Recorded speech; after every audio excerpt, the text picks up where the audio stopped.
This story begins in the county of Jignan, the province of Shanxi. On one of the city streets there is a hospital. The healer, touching the elder's forehead with the fingers of the forehead, informs him that the tumor is growing.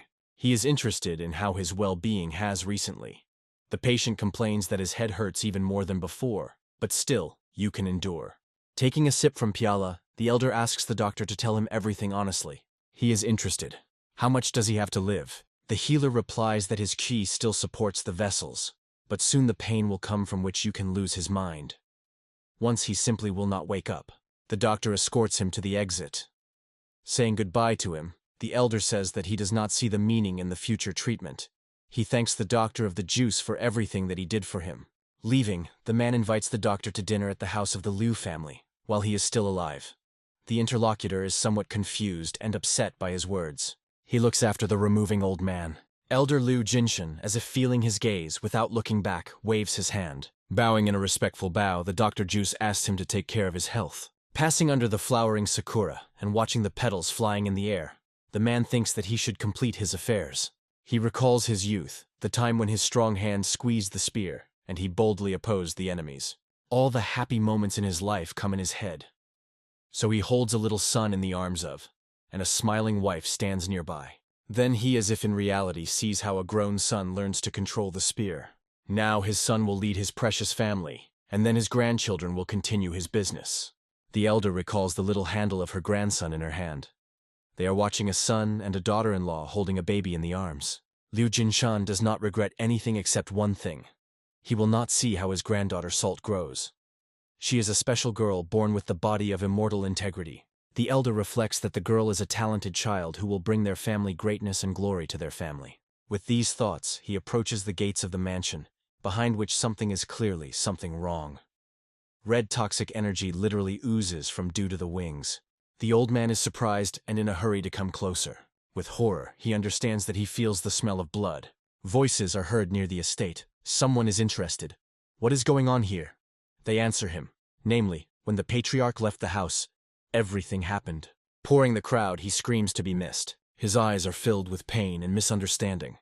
A voice addressing him is heard nearby, but the old man cannot take his eyes off the terrible picture that opened his eyes. The courtyard is full of dead bodies. In the puddles of blood are men who tried to protect the house. He looks at the yard, but there are dead people everywhere, among whom are the female bodies. The old man is bewildered by men by name, asking, "What happened here?" He leaning over the body of the daughter-in-law, begging her to wake up, but no one answers him, and the elder understands. Everyone is killed.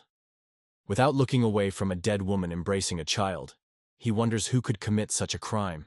Tears hail over the face of the elder Hale. He lost everything. People shocked by this spectacle are confused. They do not understand who could do this, because the family Liu never had enemies. The elder, distraught with grief, puts a knife to his throat. Screams are heard. "Stop it!" People are running to the old man standing on his knees, begging him not to do this. One of the men says, "If he does it, then who will take revenge on his family?" Liu Jinshan thinks, who can take revenge on the weak old man? He is sure that it is useless. He prefers to die now to reunite with his family. Suddenly, children's crying reacts to his hearing. The elder takes off the lid from the wooden tub and looks inside. He sees Salt crying granddaughter. The old man cannot believe his eyes. Sobbing, he calls her by name. He takes the baby in his arms. Salt is alive. Clutching his granddaughter to himself, Liu Jinshan rushes into the house. He thinks, probably those who wanted to exterminate his family did it. He is sure that they will return when they find out that the girl is still alive. Screams are heard in the crowd. The youngest granddaughter is alive. Someone says apparently, her mother managed to hide her before death. An old man comes out of the house. In his hands he holds a spear. The girl comfortably settled on his back in a piece of fabric, folded like a cradle. He turns to the inhabitants of Jininyan, saying that he has the last request for them. He asks them to help him bury his family. He would like to do it on his own, but he needs to leave immediately. He swears before the people and heaven that before he strokes the sacred spear of the family of the enemies that destroyed them, he will not die. The elder looks around the courtyard, dotted with corpses of people dear to him. Holding the sobs, he asks for forgiveness from them. Liu Jinshan is rapidly rushing through the air without touching the earth. He thinks that for a couple of decades, he has not enjoyed the art of facilitating the body. Each cell of his body literally screams in pain. But gripping his teeth tightly, he thinks that they should survive. The old man barely manages to evade an unexpected attack. The striker's sword passes a few centimeters from his face. A thought flashes in his head. An ambush. Performing an incredible somersault, the old man understands that the enemy, although fast, is quite primitive. Standing a foot with his foot, Liu Jinshan thinks that he has a long way, so you need to deal with him as quickly as possible. The striker is trying to close his hands from the blow that threatens him. But then, with surprise, he sees that the old man lies on the ground. Trying to get up, the elder thinks. It seems he heard his spine broke. He considers it not surprising that his body is no longer able to withstand combat receptions. Looking around, he sees a man approaching him, holding a blade in both hands. The old man is just furious. If he was 10 years younger, this arrears would be dead. He understands that he must protect Salt at all costs. If the friends of this person catch up with them, then things will become even bad. The enemy is surprised to see that the elder rose and is trying to run away. He rushes in pursuit, wanting to deal with the old man and child as soon as possible. It's hard to run to the elder. It seems to him that all the bones are hurt. Looking around, Liu Jinshan screams, calling for a man's conscience. He is a mercenary, but is there nothing human in him? How can he pursue an old man and a newborn child? The enemy's blade flies between the hand and the body of the elder. Mentally showering the enemy's insults, the old man understands that he will no longer be able to run, so he has only one way out. If he does not fight the mercenary with one blow, then they will end. He turns face to the man pursuing them. The enemy is rapidly approaching. Raising the spear, the old man thinks that he has only one chance. Liu Jinshan is collecting more air in the chest. He uses the appliances of a lion roar. Behind it follows the first technique of spears of the Liu family. Then, a rapid bright flash, and the spear pierces the enemy. The power of the blow throws a man far back. His body hits the trunk of a tree. The old man, looking at him, tries to take his breath. He approaches the enemy's wooded spear.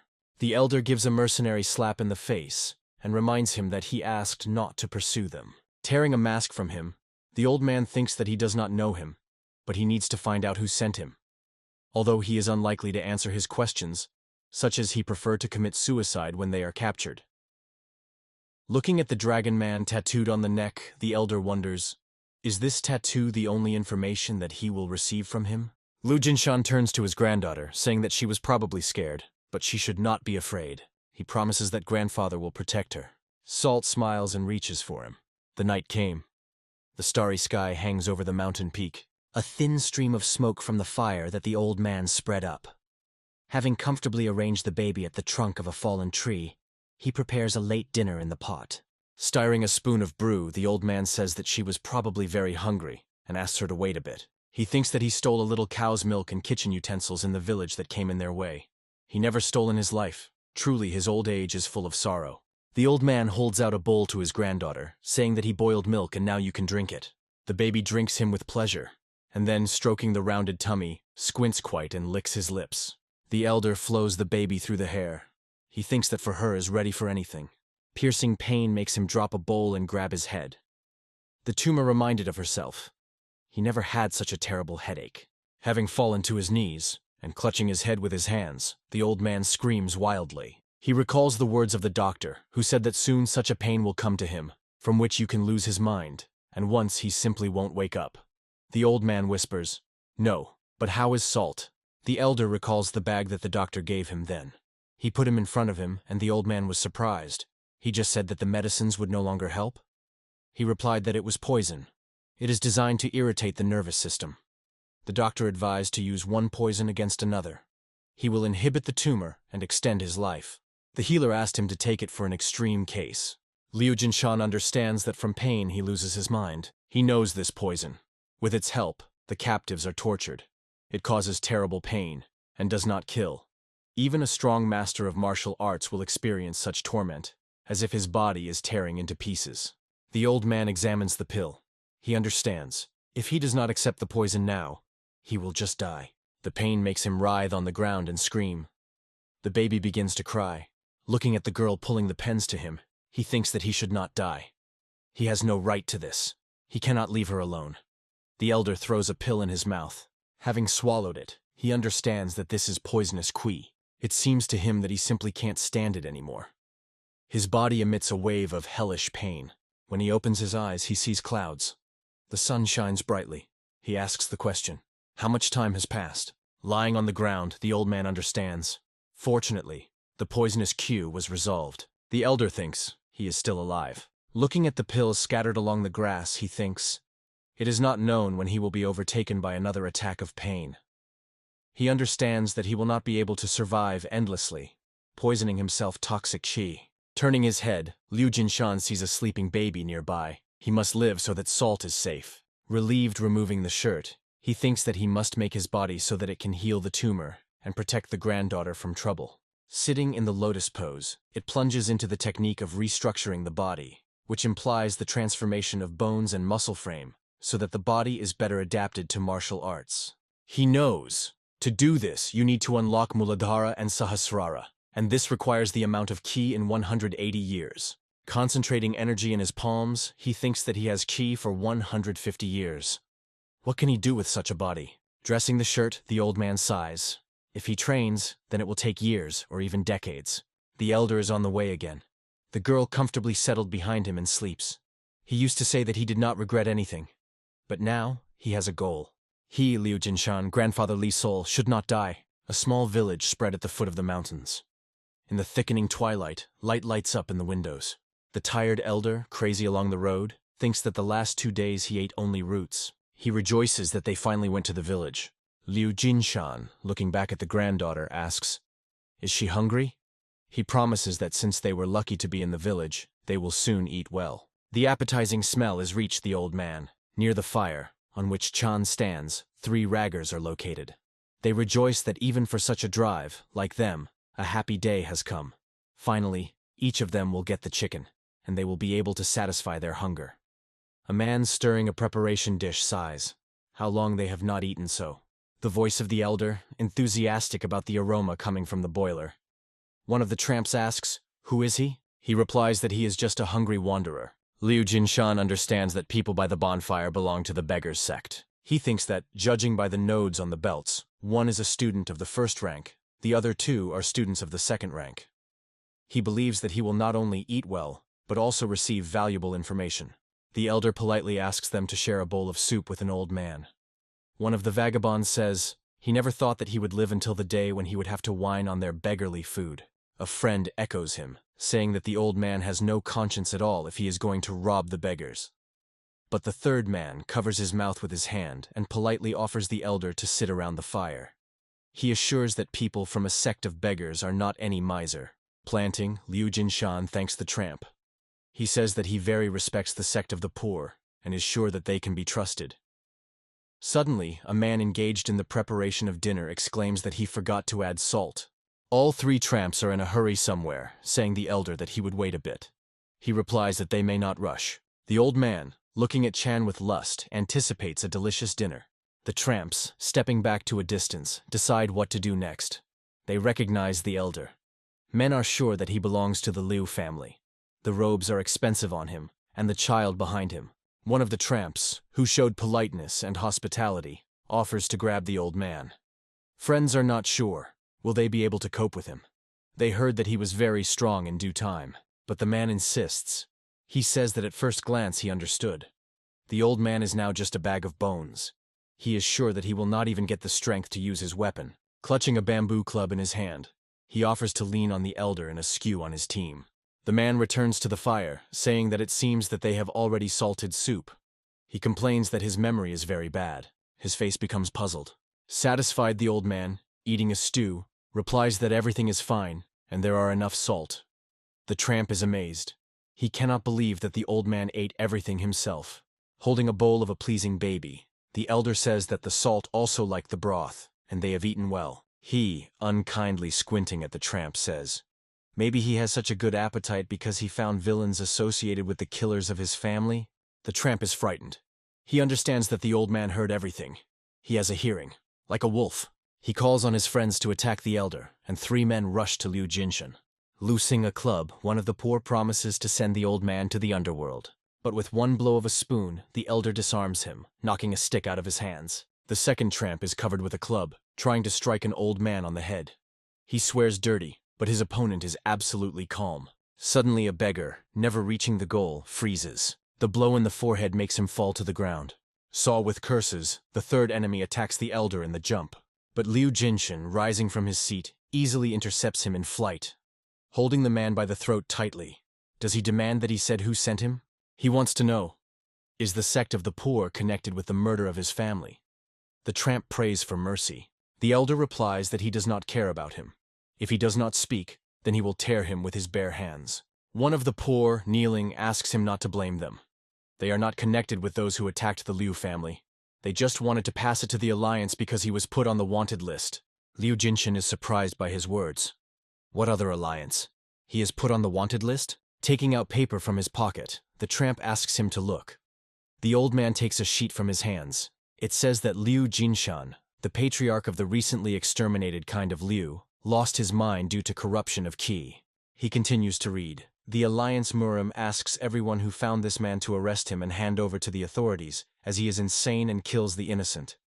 The old man, almost crying, is perplexed. Coming paper in a fist, he thinks.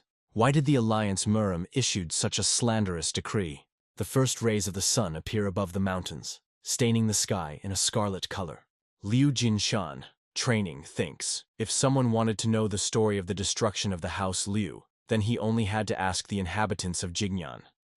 But the fact that a decree on his arrest was issued means only one thing. Murim's alliance is associated with the murder of his family, or one of the higher manipulates his leadership. In this case, his enemy may be an alliance. He continues to perform exercises and reflect. Even if the next 5 years he will devote to the restructuring of his body, it is like trying to break the rock with a stone. The elder stands in front of a granite cliff, trying on where to strike. The old man's body protests and responds with pain, but he orders himself to endure. He must endure. If he finds evidence that it was Murim's alliance that killed his family, he will break this rock at all costs. He uses the technique of the Liu family, the hand of the sky and the earth, thinking that he will do this, even if he has to break the rock into millions, no, 10 million fragments. His hand touches the stone block, and that, under the influence of his strength, scattered into pieces. Looking at his hands, Liu Jinshan thinks that he is tormented by only a question. How could Murim's alliance, consisting of virtuous followers of traditional Buddhism, could do this? From his thoughts, he is distracted by an aguka of his granddaughter. Turning around to the baby, the elder asks, "Is she hungry?" Salt sits on a stump, holding a glass in his hands. The old man says that he gave her milk. Why doesn't she drink? Doesn't want. The girl pronounces, "Fee," and then he throws a glass. The elder makes just an incredible jump trying to catch him. Liu Jinshan brings a glass to her granddaughter's lips, saying that she almost poured milk. He asks her to drink rather, because she needs to eat to grow big. The baby beats his hand in a glass and cries. The old man thinks, a hooligan. Her character is like her dad. He demonstrates salt-fried meat strung on a stick and asks, does she really want his rabbit barbecue? The girl is clearly interested in his offer. She waves her hands demandingly. Grandfather wonders, how will she eat if she has not all teeth cut through? Liu Jinshan says, if the girl wants a barbecue, then let him call him a grandfather. To his great surprise, the baby is inadvertently babbling, "Grandfather!" Then he repeats louder and more confident, "Grandfather!" The old man is struck. Incredible. She is already talking. The child is growing by the day, but by the clock. He understands that this body of immortal integrity makes her so unusual. Looking at his granddaughter, he pronounces, surprisingly, just amazing. Between the rocks, the voice of the baby called grandfather flashes. Then you can hear how the old man says that he cannot give her meat, and offers to go to look for something to cook her porridge. At dusk, he goes to the village, carefully hiding his face under his hat. The elder does not know how widely the order was extended to his arrest, but he believes that it is better for him not to catch the eye of the martial arts masters. He rejoices at his luck. He met an ordinary woman. The old man stops her. She's afraid. Who is he? He asks, will a woman find food? Showing her baby, he explains that the child needs porridge. She has not eaten a couple of days. The woman tends to the girl and says, what a trouble. There is nothing to eat such a baby. She offers to feed the girl with her chest. The old man rejoices. The woman takes the girl in her arms, saying that babies need milk to grow. The old man thanks her. She asks Liu Jinshan to turn away, and he immediately fulfills her request. The elder says, they had the opportunity to meet such a good soul as she is at such an hour. His granddaughter could not eat mother's milk even before learning to eat on his own. He explains that he really does not want to steal milk and people to feed the girl, and is interested. Does the baby eat well? But no one answers him. He is worried about a woman. Hey, darling. Turning around, he sees how she runs away, pressing the girl to him. He screams, "She went crazy? What is she doing?" The runaway rejoices. She will be rich. She will have a lot of gold. The blow in the back makes her cry out. The old man grabs salt from her hands. He catches a woman by the scruff of the spear. Cursing, he asks, "Why did she want to steal his granddaughter?" Suddenly something attracts his attention, and surprise flashes in his eyes. On the board, he sees his portrait and image of Salt. He is amazed. Even in this outback are orders about his arrest. The elder is approaching to read the text. He says that the distraught Liu Jinshan abducted the newborn girl he carries with him. The one who saves the child and delivers Muram to the Alliance is a generous reward. The old man cannot understand anything. Who needs his granddaughter? He continues to look at the ads. Liu Jinshan understands that now he should be afraid of not only warriors. Their portraits have been hung, probably already throughout Shaanxi. 3 passers-by are talking. One of them says that now everywhere orders about the arrest. The other sighs. Yes, what's going on? Looking at the ads, the man continues to speak. He heard that Liu was a respected family. He believes that it would be better if the old man calmly lived his age and did not go crazy. Liu Jinshan, listening to their conversation, thinks that he always tried to live by honor. And what? He would never have thought that in the last years of his life, he would wander and shy away from people who consider him a demon and kidnapper of children. The voices of men are heard to him. One of them asks, "Did they hear that not so long ago the great family of Beck, living here nearby, was also cut out? In one night, everyone was killed." The old man recalls that this family was more numerous than their family, and they had no less great warriors than their. Liu Jinshan hears how the man says that the strangest thing is that the bodies of children have not found. People say that they saw the villains carried away the children with them. He understands that this is a mismatch. These must be the same villains who killed his relatives. Not everyone can cut such a family of great warriors as Beck in one night. He asks the question, is it really the alliance of Muram is behind this? But why? Salt pulls the pens to the face of his grandfather and calls him. He recalls, when the granddaughter was born, then people only talked about her. The daughter of the Liu family was born with the body of immortal integrity. Then the Alliance Murima sent them an elixir to strengthen Qi small salt. They gave them that for the whole Zhangyi. This is a great joy. The birth of a girl with the same constitution of the body as the Empress of the Sword, in the future, promises the appearance of another greatest expert on martial arts. The old man understands that the Alliance Murima is well aware of his granddaughter. It turns out that their goal was the extermination of all adult members of their family. They wanted to get Salt? Liu Jinshan is swearing. Even if he really gets Qi and will become a madman, his thoughts are interrupted by someone's scream. They were noticed. The man says, well, of course, he could not go far with his child in his arms. The tramps are sitting on the roof. Behind them, a gigantic figure of a man wrapped in a cloak rises. One of the poor says that in vain he left them alive. The second boasts that with them the best assassin of these edges. The giant says, as they previously agreed, he himself will bring them to the alliance. The beggars serve as well, and assure that everything will be the way he wishes. Assassin thinks, what a good luck. It is hard to believe that he can become famous so easily and quickly. But while he was happy, the old man disappeared from the field of view. Beggars and assassins do not notice a formidable figure towering behind them. The giant is perplexed. Where did the old man come? Liu Jinshan is only one thought in his head. Even if he becomes a madman, he will kill them all. The dark figure threateningly hangs over the assassin, who is himself a considerable height, but it seems 2 times less compared to it. The old man's eyes burn with red lights. His face distorts an evil grimace. He longs to kill them all. The granddaughter calls him. Beggars and assassins turn into her voice, but there is no one behind them. One of the men says he is sure that he heard something. Meanwhile, the old man rushes over the roofs of houses. He is dejected that he could not control his anger and almost received Qi. He believes that it is very stupid. It's scary to even imagine that it happened if he had not stopped in time. He would have turned into the unfortunate that the villains from the Alliance draw him. Salt calls his grandfather again. The elder asks not to be afraid of her. He will not allow this anymore. He said with tenderness that the salt is really a talisman of good luck. Liu Jinshan, rushing to the mountains, admits that his granddaughter saved him. Upon learning that the whole world is against them with Salt, the old man is forced to look for a place where no one will bother them. 2 months passed. The elder walks through the forest, carrying the baby on the back. Pointing to something in the distance, he is interested.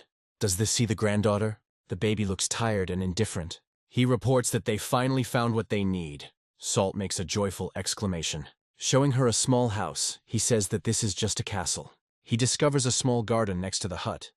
The old man considers this a great success. The elder with caution looks into the home. He says, "Given the fact that this house will be left for a long time, it is quite clean here." Going inside, he continues to inspect. The furniture did not rot. An unexpected find causes a smile on his face. A precious jade box. He thinks, maybe there are jewelry in it that you can sell? Opening it, the old man discovers throwing needles. This makes him suggest that a master of martial arts had previously lived here. Looking at the musical instrument hanging on the wall, Liu Jinshan thinks, 7, string guchjin and throwing needles. A rather rare combination. Looking at Guchjin, the elder believes that the former owner of the house is not an ordinary person. The night came. From open windows to the street pouring light. A smiling old man brings a tray into the room with a plate standing on it. He reports that he brought porridge. He is sure that his dear granddaughter is hungry. The girl impatiently pulls her hands to him. Salt is trying to repeat after him. Halidna. The old man moved. His baby learns to speak. He feeds the girl from a spoon, while praising her for a good appetite. The old man thinks, a nimble girl. She eats as well as his son once. He plunges into memories. All his life he has been engaged only in martial arts. But now he understands what work it is to raise children. And now he looks differently at his daughter-in-law, immersed in chores day and night. He really wants to return the time ago and express their admiration and gratitude. The old man recalls the dead bodies of loved ones. He never thought that one day he would forever lose the opportunity to talk to them. From thoughtfulness, his granddaughter leads him. Looking at the tears rolling down his cheeks, the baby, a carpet of words, asks, "Does his grandfather dance?" Turning away and wiping his tears, he says that it was just smoke in his eyes when he cooked. But the girl does not calm down everything, although he assures her that she does not cry at all. The old man hastily leaves the room, saying that he forgot to extinguish the stove, and promises to return now. Salt looks at him with wide, open, surprised eyes. Sitting on a bench near the house, Liu Jinshan scolds himself. What a shame. How could he seem so weak in front of her? He suggests that perhaps he is simply tired of their restlessness and wants to settle down. When he only found out what all these villains from the Alliance Murim was planning to do with them, he could only think that revenge. But revenge will wait. Now the most important thing is to grow Salt healthy and strong. The old man returns to the house to the baby. The next day, he decides to take up the garden. The earth looks fertile, and the well is nearby. He wants to grow vegetables. The old man promises his granddaughter to grow many different vegetables for her. After a while it straightens, and he cannot hold back a scream of pain. Oh, his back! Behind him is the voice of a girl who tries to repeat his words. Baby ahead of being voted, Mapina. Liu Jinshan immediately forgets about pain. His granddaughter is on his legs. He reaches out to her and asks her to try to approach her grandfather. Salt takes an uncertain step towards him, and, unable to resist the legs, rushes to the ground. Grandfather manages to catch her. He says that she is an incredible child. She is already talking and walking. He asks, the girl wants to play with him in the house, and she happily agrees. Having hands, they slowly go to the hut. With the onset of night, the elder puts the baby to sleep. Looking at her, he thinks that she is very tired of walking today. It seems to him that the granddaughter looks in a dream, like a little bodhisattva. Clutching a spear in his hands, he decides to feed the girl tomorrow with meat and goes hunting. He rapidly moves between the trees, thinking that in the darkness of animals, a flare is even more aggravated. He decides to quickly comb the forest with the help of a lightweight body. Stopping near the tree, the old man thinks that somewhere here a large deer wanders here. If he does not cope with him, then he can ruin his beds. The elder decides to follow his marks and find him. It is only necessary to be careful not to attract predators. He notices people ahead. It surprises him. Where are they here? The old man thought that besides them, nobody in these mountains. The big man asks the men who stand in front of him rather quiet, compared to him, men. Why are they late? And what is it with their faces? Did they collect tribute from merchants? Liu Jinshan is unpleasantly surprised by what he heard. Is this mountain the refuge of the bandits? Meanwhile, the big man is interested. Where are the rest? One of the men reports that the merchants were guarded, and they turned out to be soldiers of the sectols. The second adds, Taoist monks. The big man asks, So their brothers were killed by these villains? They answer in the affirmative and ask them to forgive. They report that they also managed to kill one Taos. They learned that it was a student of the sect in the second generation. The big man hangs over him. Did you finish only one? And what else? Men spread their hands. He ran away with his tail when he saw that reinforcements had come to them. The interlocutor shows them with curses. He says that it was necessary to kill both. He is sure that now they will end. The old man agrees with him. If they did not want to be open, it was necessary to remove all the witnesses. They killed the monk of the sect of the Yudan, and now the punishers will be Ned to them. The old man understands. Soon there will be a massacre on this mountain. Liu Jinshan thinks, this mountain is their house. He must intervene until these bandits frame them. The big man notes that they are not alone here. The bandits grab the weapons, screaming to go out. The elder, throwing a spear on his shoulder, approaches them. He asks, well, who is talking to the elders like that? What are they? Do not want to say hello to their neighbor. The big man laughs. Look, grandfather is crazy. Hyman's support him. Probably his children threw in the forest. Looking at him, they say, it is immediately clear that he is crazy. The big man tells him that they are mountain bandits of a black sword, and this is their mountain. If he does not want to die not his death, then let him get better until they change their minds. The old man laughs. How is this their mountain if it belongs to nature? He says that they return to their leader and say that the old man settled at the foot of the mountain. Madness flashes in his eyes when he warns that they do not even approach this place. He promises that otherwise, he will let them blood all. The bandits are frightened.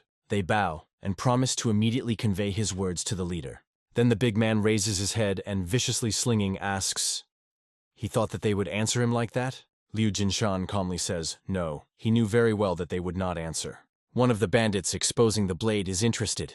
Does this grandfather play them? He rushes to the elder, saying that now he will betray him to the earth, which he loves so much. The old man thinks, if he wants the bandits to no longer dare to come here, then he needs to show that they before him, like to the moon on foot. He with a click stops the blade rushing at him, and then the movement of the hand throws the bandit away from herself. He flies back, squeezing a broken sword in his hands. He flies over the head of a big man, hurrying to an old man with a weapon in his hands. The healthy-art blade is aimed at the old man's neck. He is sure that he demolished his head and says, a poor old man.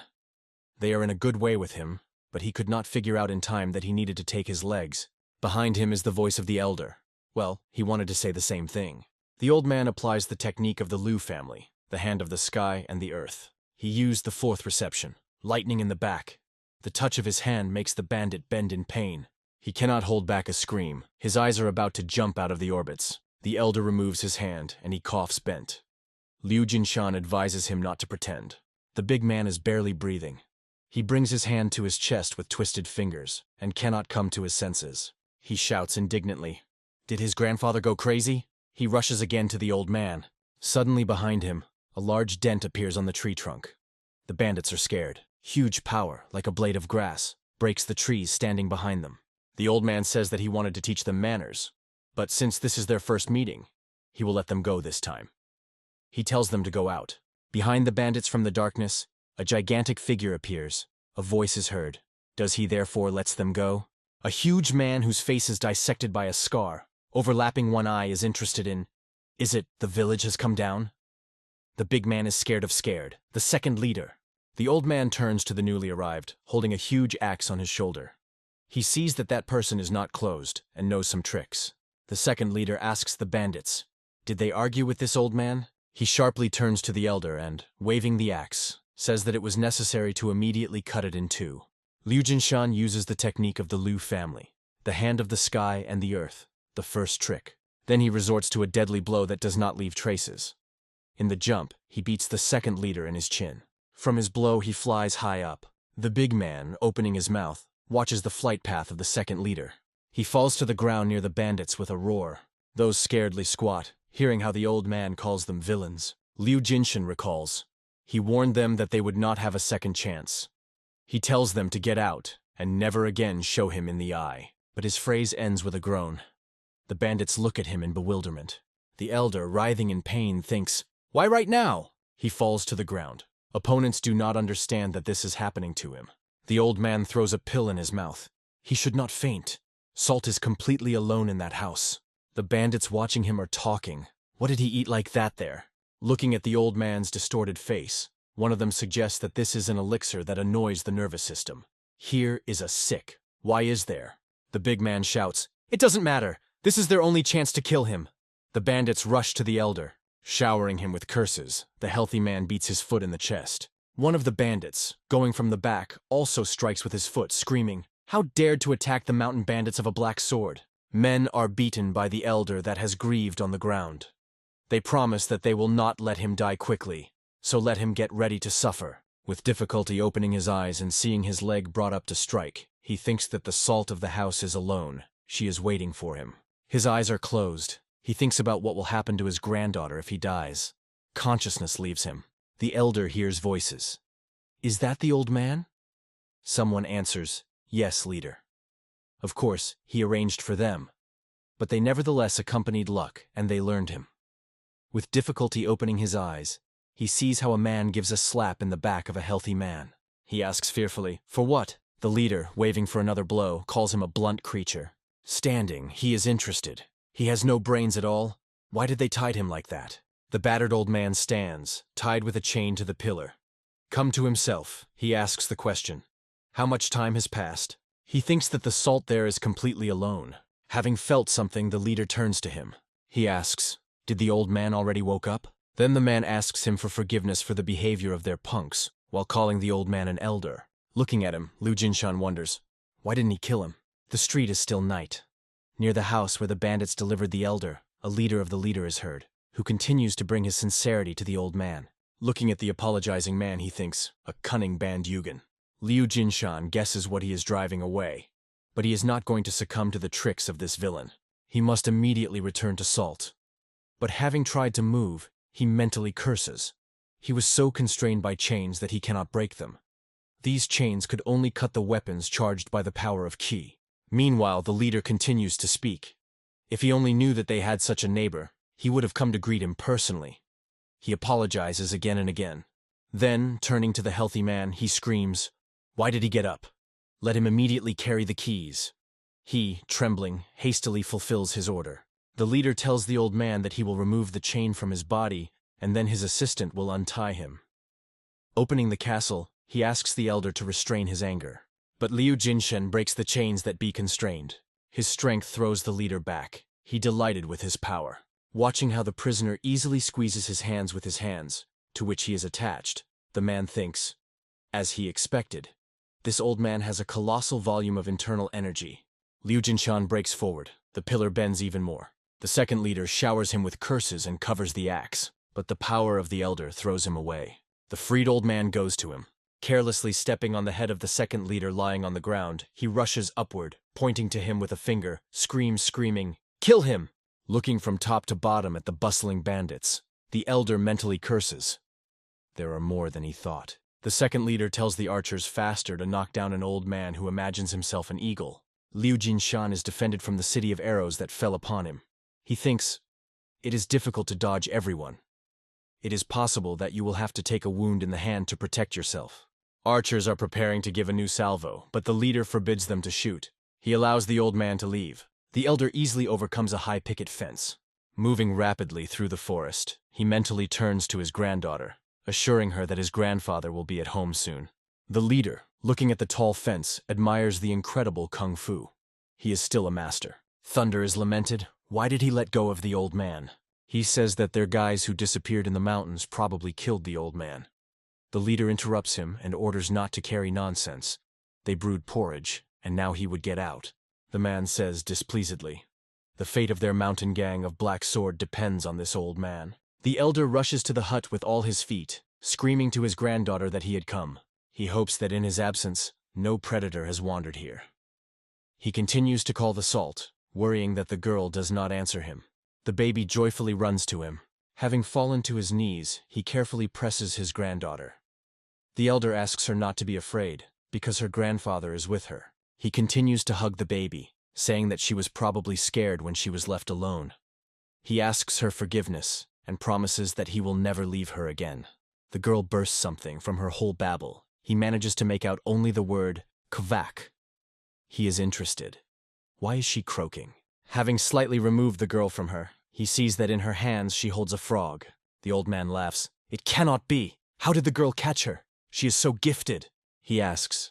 Salt is probably hungry and offers to go to the house. Feeling that they were no more here, he hides the girl behind his back, and frowning, he says he warned them.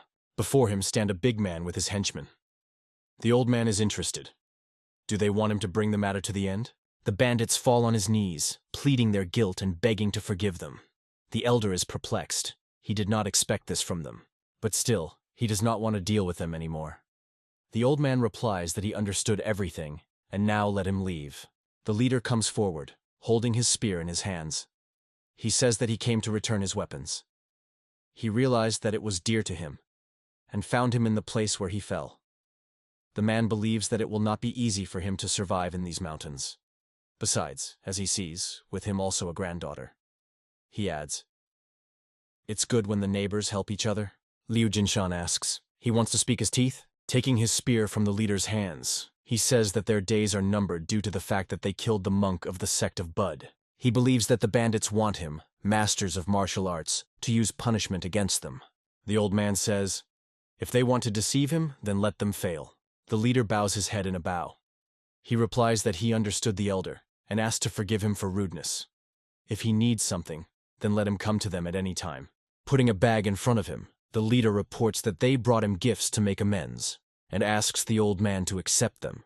The elder looks after the removing bandits. He is wondering what they brought him. Turning his gaze to the bag, he sees that his granddaughter's legs stick out from there.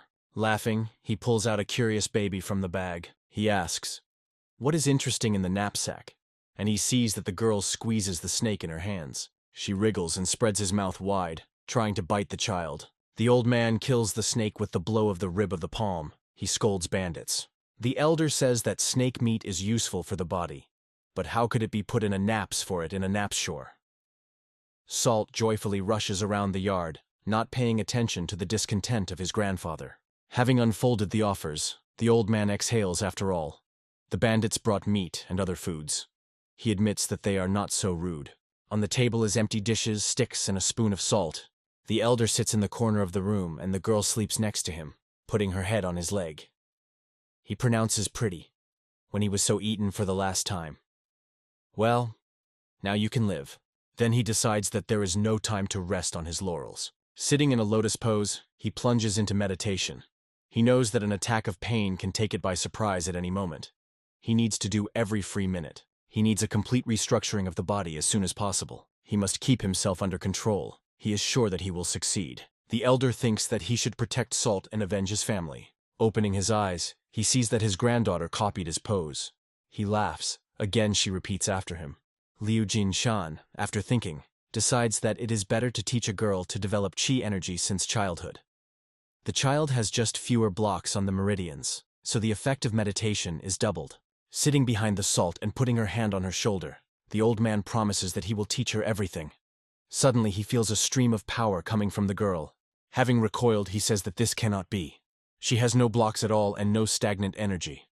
Her vessels are open and the current of energy is unhindered. Handing through his hand to his granddaughter, he understands that the Salt is 10 times faster produces the concentration of chi. And if so, then she can already learn martial arts.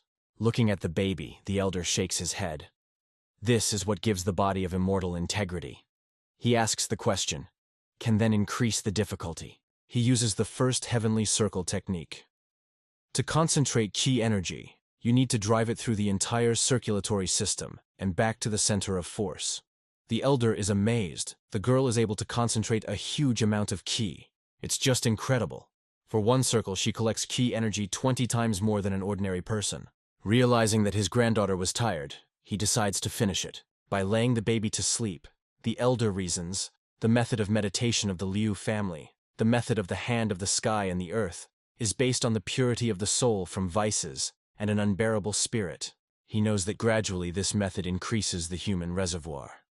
But his weak place lies in the fact that the result comes very soon, unlike the methods of other large sects. Having stroked Salt on the back, he says that her innate giftedness solves this problem. Sitting at the house on the bench, Liu Jinshan sighs. His whole body hurts. He is hard because he has little energy. Be he at least a little younger. His gaze falls on the jug and a snake lying next to him. The old man thinks that ginseng wine and fried snake are very good for replenishing energy.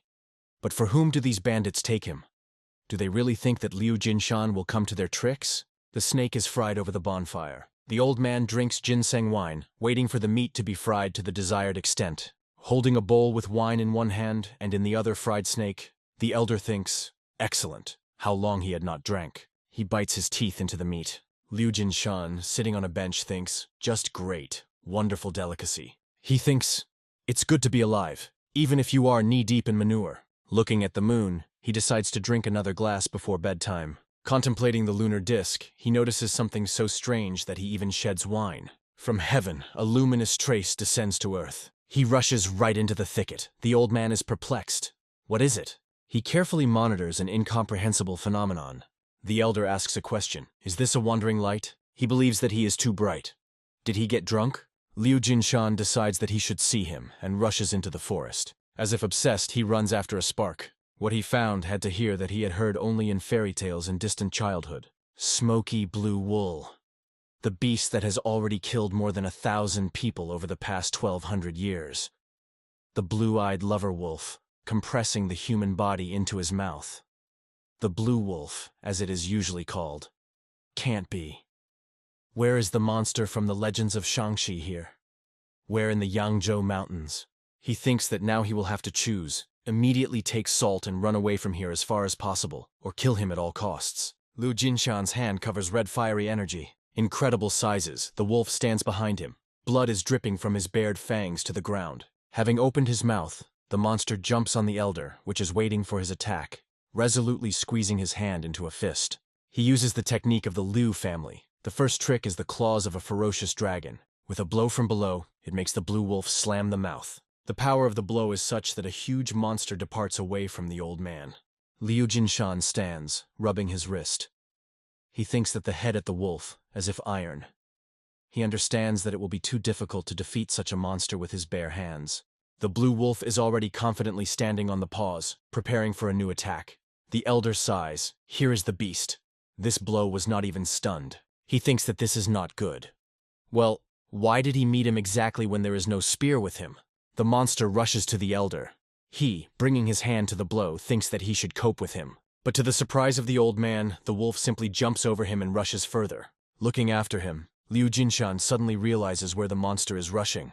He cannot believe that he is running to his house. The elder thinks, did he really smell the salt? Meanwhile, the wolf rushes in huge jumps to the hut where the girl sleeps. Cursing, the old man runs after him. He slips under the belly of a wolf when he is already near the house. The old man strikes his feet in the stomach of the beast. He beats him so much, something takes off above the roof of the house. The wolf falls to the ground from a height. The elder rushes into the hut. The beast briskly turns from back to paws. His eyes glow with blue lights. He is viciously rocking when, yes, he comes the voice of the elder standing on the roof with a spear in his hands. How dare he to encroach on the life of his granddaughter? By investing energy in a weapon, he invites the beast, come here. The bared mouth is in dangerous proximity to the old man. But suddenly the wolf turns around and goes into the forest. Liu Jinshan looks after him in bewilderment. What is it? Did he dutifully retreated? No, this is impossible. The beast is deleted, but the old man cannot recover from surprise. The blue wolf never left the victim that he wanted to kill. He believes that he definitely hid, waiting for the opportunity to attack. The elder is sure. The wolf will hunt for him and Salt to the end. In the morning, the old man goes into the yard. Liu Jinshan thinks, if he was here alone, he would have caught up with the beast and would fight him last night. Walking through the forest with his granddaughter who had arranged on his back, he reflects that Salt is with him, and he can no longer leave her alone, as he did yesterday. It became too dangerous here.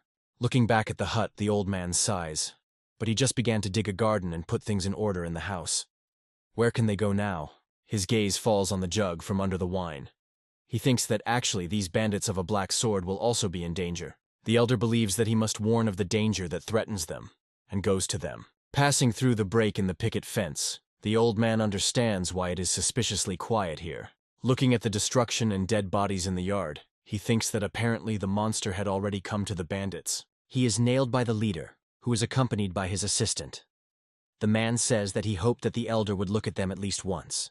Leaning in a welcoming bow, he asks for permission to introduce himself. and says that his name is Poon Ho. He is the leader of the mountain bandits of a black sword. Liu Jinshan says that he came to warn them, but apparently was late. The leader answers, "It means that the old man saw him. It seems that the blue wolf chose their mountains." The old man says that he would never have thought that the predator would break into the bandit camp and arrange a massacre. Poon Ho believes that the beast killed for fun, and not because of what is hungry. This is not characteristic of ordinary wolves. But this is not just a wild animal, it is a demon. The elder thinks that the blue wolf will destroy them all before the punishers from the Squai sect hasten here. Turning to the aisle, he says that he did his job and leaves. Let them protect themselves. But he is naughty by the leader, calling the elder Liu Jinshan. Looking around, the old man asks, "He probably saw an order to his arrest?" The man replies that he knows that he is the patriarch of the Liu family, who was killed. News from the outside world also reach them. The Alliance Marima is looking for him, and in this, they are similar. The elder asks, how much did he not inform him? The reward is generous. He could even settle with the help of this conflict with the Squai sect. Pun wants to answer. The order says that the old man is a madman suffering from chi corruption. But they became convinced when he saw him that he was a good person. They guessed that he was pursued by dirty political methods. He continues, "A child was mentioned there, which the elder allegedly abducted. This is his beloved granddaughter." The leader assures that they are not going to convey to a peaceful old man with a baby in his arms, just in order to get in front of these scum. Liu Jinshan thinks that these people turned out to be, although robbers, but not at all villains. Poon Ho and the second leader ask the old man to help them. They do not ask for help in disassembly with the Squai sect, but at least let the blue wolf help to overcome them. The elder believes that with the help of bandits, he could catch a wolf in a trap. Maybe then you don't have to leave the house in which he had already begun to equip. Indicating the opening in the picket fence, the old man clarifies, "So the beast came from the other side?" The leader responds in the affirmative and adds that today they want to close this gap. But the elder believes that you should not do this. He says Poon Ho to gather his people. It is necessary to drain water, chop the branches, and get straws. The man replies that they will do everything as he will say. Liu Jinshan says that he needs one person for an important task. Poon Ho wants to offer his candidacy, but the old man interrupts him. He needs someone thick and fleshy, which would look like a wolf, like a delicious ham. They simultaneously turn their heads to the side where the second leader stands, exactly suitable for the description of the elder. Liu Jinshan says that they need a lot of time to prepare. Poon Ho is interested. How many days will they prepare? The second leader is in a hurry to the bandits by a command, to gather everyone. The old man, on the back of which the salt is asleep, replies that this cannibal will not wait for them. He says that the blue wolf will have the last hunt today at night. The night came. In the opening of the fence, the second leader with the axe in his hands is shown. He sees how two blue lights rush through the forest thicket. With the growl, the blue wolf is approaching it. The second leader screams so that the wolf will run faster to him. Tonight, he is going to have dinner with meat. Having widespread the mouth of the blue wolf, the man attacks the man. He barely manages to bend down and the beast sweeps by. The blue wolf, having landed, turns towards the man lying on the ground. Suddenly, the earth falls under his paws and he goes underground. He falls into a deep well. The leader orders the archers to shoot. A little earlier, Pun wanted Pun to show the elder a huge hole dug by his order. He suggested putting spears to the bottom, but the old man replied that a simple weapon could only injure the beast, but could not pierce. Archers, having surrounded the hole, release arrows one after another. Ignoring the hail of arrows, the wolf is trying to get out of the trap. At the bottom of the pit, the old man ordered to pour water. Then the beast will be bogged down in the mud, and this will hold it for at least a few seconds. Everything happens exactly as Liu Jinshan planned. The beast, furiously flashing his eyes, still cannot get out of the pit. Bandits armed with spears run to the trap. The team sounds to throw spears, and quickly run away to make room for those who are behind. The old man said that they would cause a lot of minor wounds, and he will bleed with blood. But he understands that this also does not kill him yet. As a result, the beast still gets out of the pit. The paws of the blue wolf are desperately clinging to the walls of the pit. Looking down, Poon Ho says that the beast is climbing, and soon he will get out, and they have already released all the arrows and spears on it. Suddenly the elder screams, "Aside!" The bandits obediently part, freeing the passage for him. He, clutching in his hands a spear covered with a fiery aura, rushes towards the blue wolf. The elder decides that he himself will become the death of this monster. Liu Jinshan rushes with a spear with a fiery aura to meet the monster. Pan Ho gives an order to his people to close the hole. The bandits hastily carry logs to the trap. They put them on top of the pit.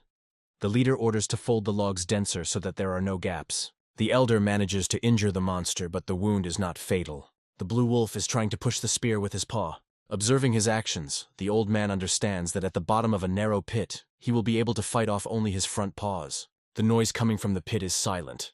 Pan Ho pronounces, "Is it really all?" The assistant manages him, and the leader instructs to remove the logs. The bandits hastily fulfill his order. Bowing over the pit, men are talking. What is there? Nothing is visible. It smells of blood. Finally, they notice the bloody elder. The old man sits motionless, and it seems to the bandits that he died. The excited Poon calls him. The elder raises his head, and calling them unscrupulous, asks, "Have you seen enough?" Sitting on a defeated monster, he says that the bandits pull him out of the pit. Otherwise, he is exhausted. Men joyfully talk, "Yes, he killed the blue wolf." The leader exhales and smiles in relief. The bandits rejoice. The old man is strong. They knew that he could. Liu Jinshan asks them to calm down and finally pull him out of the pit. The elder thinks that he had not felt like that for a long time. He feels the same as in his youth, when he first came to Jenggu. The old man sits on the floor of his hut looking at the sleeping granddaughter. Shouting, he kneads his shoulder thinking, who would doubt it? He overstrained. He accepted the bathroom. But even after that, the pain in the muscles did not pass. He examines a blue ball. How bright he shines. This is the core of the blue wolf. He recalls how this ball fell out of the mouth of a dying monster. Having eaten the core of a demonic creature, he would receive a huge amount of ki. But there is also a probability of getting ki, or even die. Turning in his hands a ball, Liu Jinshan thinks that he cannot risk his life now. He must use it with prudence, and only in extreme cases. The waking granddaughter is naked, and the old man asks, "Did the baby sleep well?" Salt pulls the pens to the ball, saying "Nyam." The elder raises his hand above so that she could not reach, and explains that this is not food. Suddenly, he feels the approach of another attack. With a shaking hand, he climbs into his pocket to get the poison. He throws another portion of poison in his mouth, and panting from cough, falls to the floor. The blue ball rolls out of his hand. Salt crawls on all fours closer to the subject that she liked. The old man raises his head and hardly says, "This is poison." He asks for Salt not to eat it, and loses consciousness. The girl sits on the floor, turning away to the wall. The elder comes to his senses. Having scaredly, he is trying to understand how much time has passed since he fell without feelings. Remembering the core of the blue wolf, he scaredly jumps up, trying to find her. Looking back at the granddaughter, he pronounces her name with fear. The girl turns her head to him and, licking, says, "Delicious." Her face begins to blush. With a frightened exclamation, the old man rushes to the girl, whose face by that time acquires a crimson color. He puts his palms to her back, trying to somehow help her. The girl closes her eyes. The elder asks the question, "How is it possible?" Her dantian had to explode from an excess of energy, and this would take her life. Is the state of the body of immortal integrity neutralized the venom of the core of the blue wolf? But if the granddaughter cannot learn so much energy, then it will simply kill it. Analyzing the condition of the salt, he understands that her vessel of conception, the vessel of the impregnable fortress, is cleaned. The poison from the core has resolved and the positive effects are absorbed by the body of Salt. With enthusiasm, he realizes that the girl radiates true ki. The old man thinks that the control vessel is also cleaned and middle dantan is open. He is sure that this is a restructuring of the body. The elder thinks, the girl only recently was born and now he will be born again. Green rays of rebirth energy break out of the house into night darkness. This bright flash makes the old man cover his face with his hand, protecting his eyes. Salt learned all ki from the core of the blue wolf in its middle dantan. Looking at the girl, Liu Jinshan sees that she has changed. He timidly holds out his hand to her, afraid to touch, and asks, "How is she?" Salt answers easily and rushes forward. Watching how the granddaughter rushes on the ceiling with all his legs, the elder thinks, incredibly. After all, she barely moved on her legs, and now she runs like a clockwork. Liu Jinshan smiles sadly. Even to him, all his life to creating internal energy could not achieve the restructuring of the body. Who would have thought that Salt would reach this getting ahead of him? He believes that his granddaughter is just a miracle. In the morning, going out into the yard, the elder finds a bag in the yard. The old man says that these bandits brought them meat again, although they themselves have almost nothing. putting the meat on a spit and placing it above the fire. He says that we need to show gratitude and enjoy food. Salt rapidly runs back and forth behind him. The old man thinks, fidget.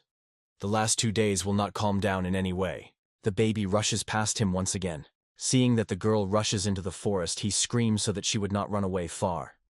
The Eldarian one thinks that Salt at one moment gained the physical power of the Bodhisattva, so he has no reason to be afraid that she will be hung on wild animals. Turning the meat on a spit so that it is evenly fried from all sides, he thinks, maybe the punishers of the Udun sect have already come? He recalls his conversation with the leader of the bandits. Sitting at the table and treating the old man with wine, Punowo said that 10 years ago they served in the army. Their general Yan Yu rebelled against the emperor, and they did not want to participate in this, and therefore deserted. Liu Jinshan replied that they had made a decision according to their principles. He cannot blame them for this. Pun Ho said that even hunting for robbery in these mountains, they never touched the peasants. They only blamed the corrupt nobles and merchants who served them. The elder thinks that he himself has so many worries, and who is he to help them? Until he reaches the restructuring of the body, he will have to constantly measure his capabilities, and not to rush blindly into battle. His thoughts are interrupted by his granddaughter, who was rushing into his arms from the run. He does not manage to keep her, and with her, he falls to the ground, complaining that someday she would kill him. In surprise, he notices that the girl is sleeping. Was it finally raised? Lying on the ground, the elder presses her granddaughter, thinking that even with a rebuilt body, she still remains a child. No one would have reproached him if he had not even taken up the idea of restructuring the body in his summer. But to protect Salt, he will stop at anything. He continues to lie, holding his hand to the baby, sleeping sweetly on him. Noticing the glow over the mountains, the old man rises. He understands. They came. One of the 9 great sects is a sect of Buck. Even the pronunciation of this name fills his heart with fury, because the sect of the Udun has a great influence in the alliance of Murim, which, most likely, stands behind the murder of his family.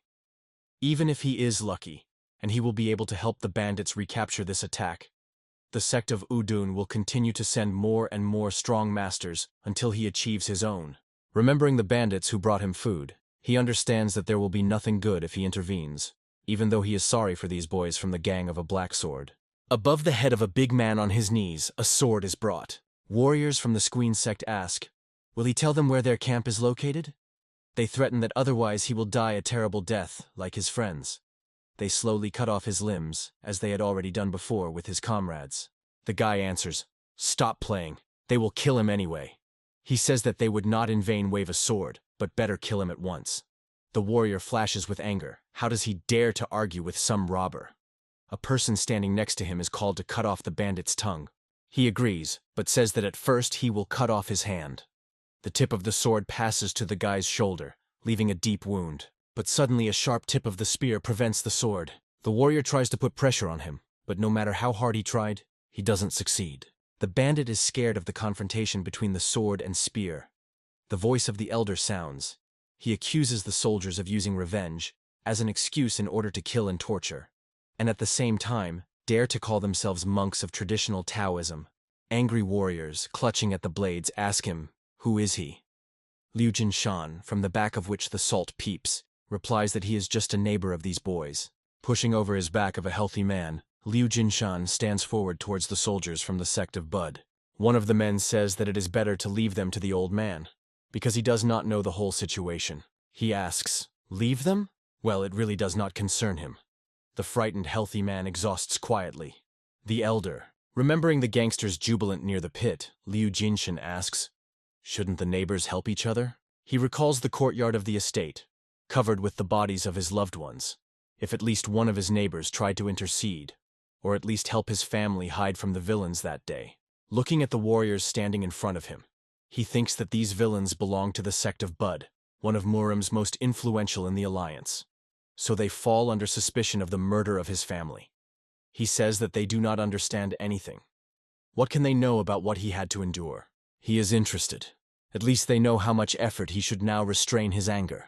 The younger warrior tells the senior, is this old man not the patriarch of the family Liu, who is looking for the alliance Murim? They look at the spear and the child with him. Warriors come to the conclusion that it is he. They believe that this is a great opportunity to earn a name. The old man was a master, But he was no longer in business, because it will be easy. The main thing is that the girl does not suffer, because the Alliance Murem orders to deliver her alive. Having lowered the spear, the elder says that they are still young, and he will give them a chance to survive. He offers them to get away. One of the warriors immediately attacks him, thinking that the crazy old man himself lowered his spear. Apparently, he was tired of living. He already triumphs the victory, confident that the elder himself was revealed. But his thoughts that the old blank is already not capable of anything is interrupted by the old man's hand, who captures the corner of his mouth with his fingers. Lu Jinshan Whirlwind rushes around the enemy. The warrior, watching what was happening with horror, looks at the face of the youngest, which is now located from the back. He comes to the old man's voice, who says that he gave them a chance to leave. With one movement, the elder strives on a spear of both representatives of the sect of the Boars, while with one hand he carefully holds his granddaughter. Liu Jinshan understands that now between him, bandits, and a sect of blankets, enmity is laid to the last drop of blood. Freeing a spear from bodies, he says that there will now be no end to the crazy cycle of revenge. Standing over the bodies of opponents, he asks, "But how can a person abandon revenge?" He is also a man, therefore he is no exception. Clutching a spear in his hand, the old man says that he will not stop until he aims for his family. Screams come from the bandit camp. Sangha and the elder came. Seeing on the shoulders of the healthy man of the body of the soldiers of the sect of Udun, the bandits emit surprised exclamations. Sangha says that the elder got off with these rats in one fell swoop. Joyful bandits rush to them, shouting that they knew the elder will come to their aid. Now they will be able to compete with them. They even cannot cope with their elder. The old man is trying to calm them out. He still said nothing about help. Punho welcomes him and thanks him. The old man thinks that he met many real masters from the Udan sect while traveling around Zhenghu. If instead of these arrears they sent them, then it would be the destruction of the bandits and him.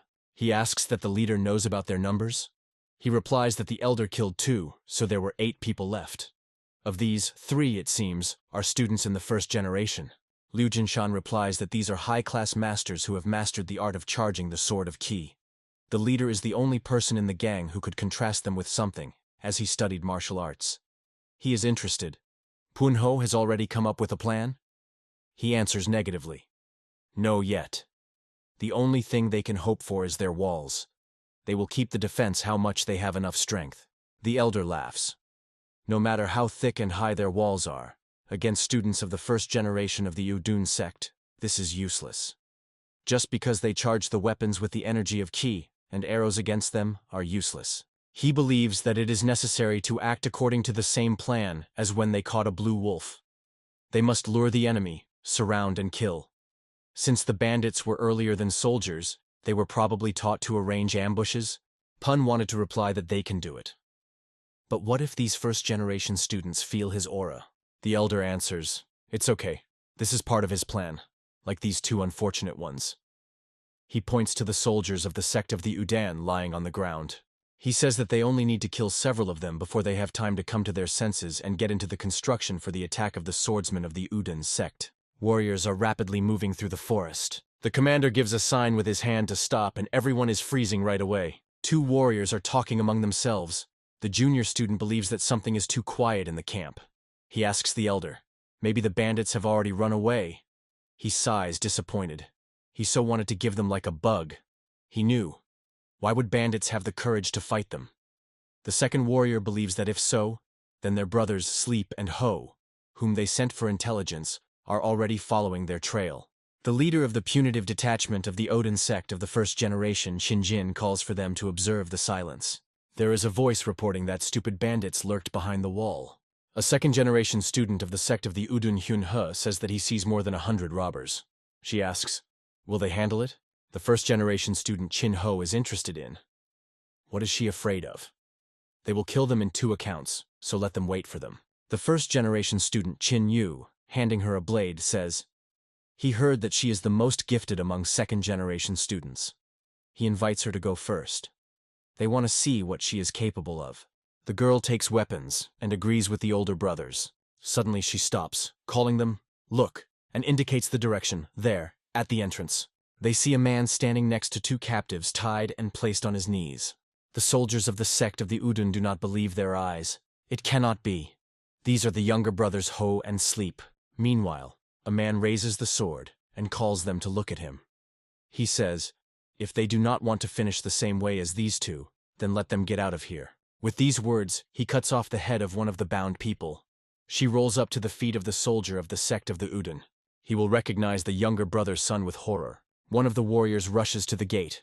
The girl is trying to stop him. She is sure that both of their brothers are dead. But the warrior objects to her. He is sure that their brother wanted. He was probably poisoned and he cannot resist. The prisoner makes a moan, affirming him in this confidence. Meanwhile, a person with a sword tells them to close his mouths, otherwise he will chop off his head in this captive. Showering the robbers with curses, the warrior rushes forward. He screams that he is not going to stop, and is rapidly approaching the gate.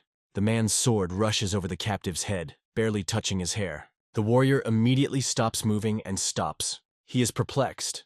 It is simply impossible. This man beat with all his might, but at the very last moment he sharply changed the trajectory of the blow. With a foot, the elder easily throws a spear lying on the ground, and it immediately finds himself in his hand. He says, he did not even think that a man could leave this blow. He adds, however, that is the first-generation student.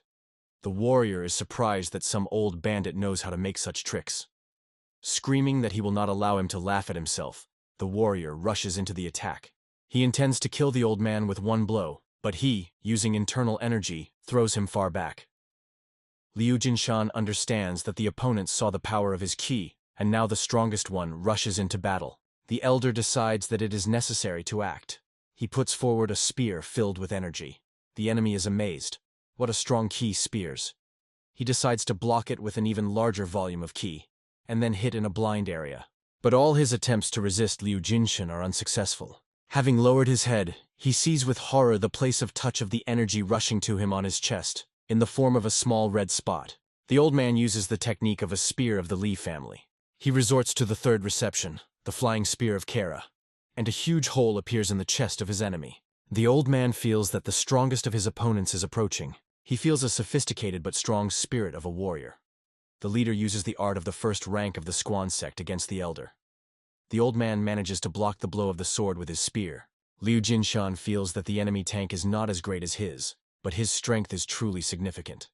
This could be expected from the master of his rank. Qinjin shouts that Hyunho immediately recover and fuss. Suddenly, the tip of the sword appears from his chest. The leader understands his mistake. Behind him is not Hyunho. Having gritted his teeth, he offends the bandits. He screams that they are demons and killers. Punho only deeply drives his sword into his body. A spear of the elder enters the leader of the leader. His words are heard to the affected members of the Udan sect. Did they not come here to kill them in the name of revenge, like bugs? The elder advises the leader to think on the way to the underworld over his words. He says, "When you want to kill, you risk being killed yourself." With these words, he strikes a crushing blow. Liu Jinshan and Punho simultaneously strike the leader. Qin is at me from rage. Ordinary robbers immediately killed two first-generation students of the Udun sect. He thinks, these villains lured them into a trap with dirty tricks. They have no forgiveness. The man, letting others follow him, rushes forward. The rest of the warriors follow him.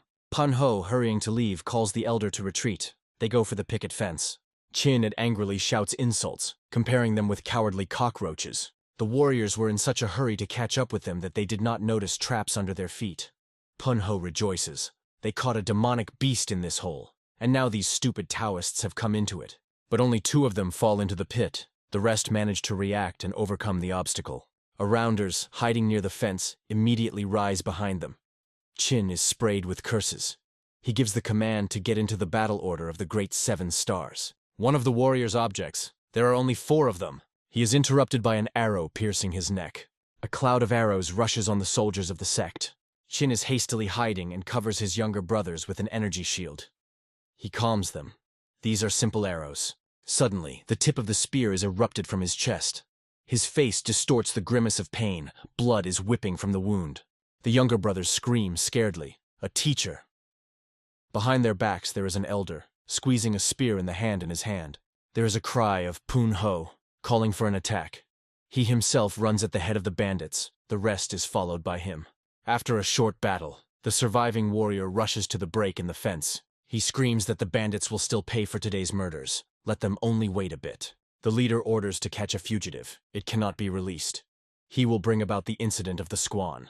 The energy of the spear penetrates through not only the body of the warrior, but also the stones located in its path. Clutching a spear in his hands, the elder says, if he wants to take revenge on them, then let him wait for them in the next world.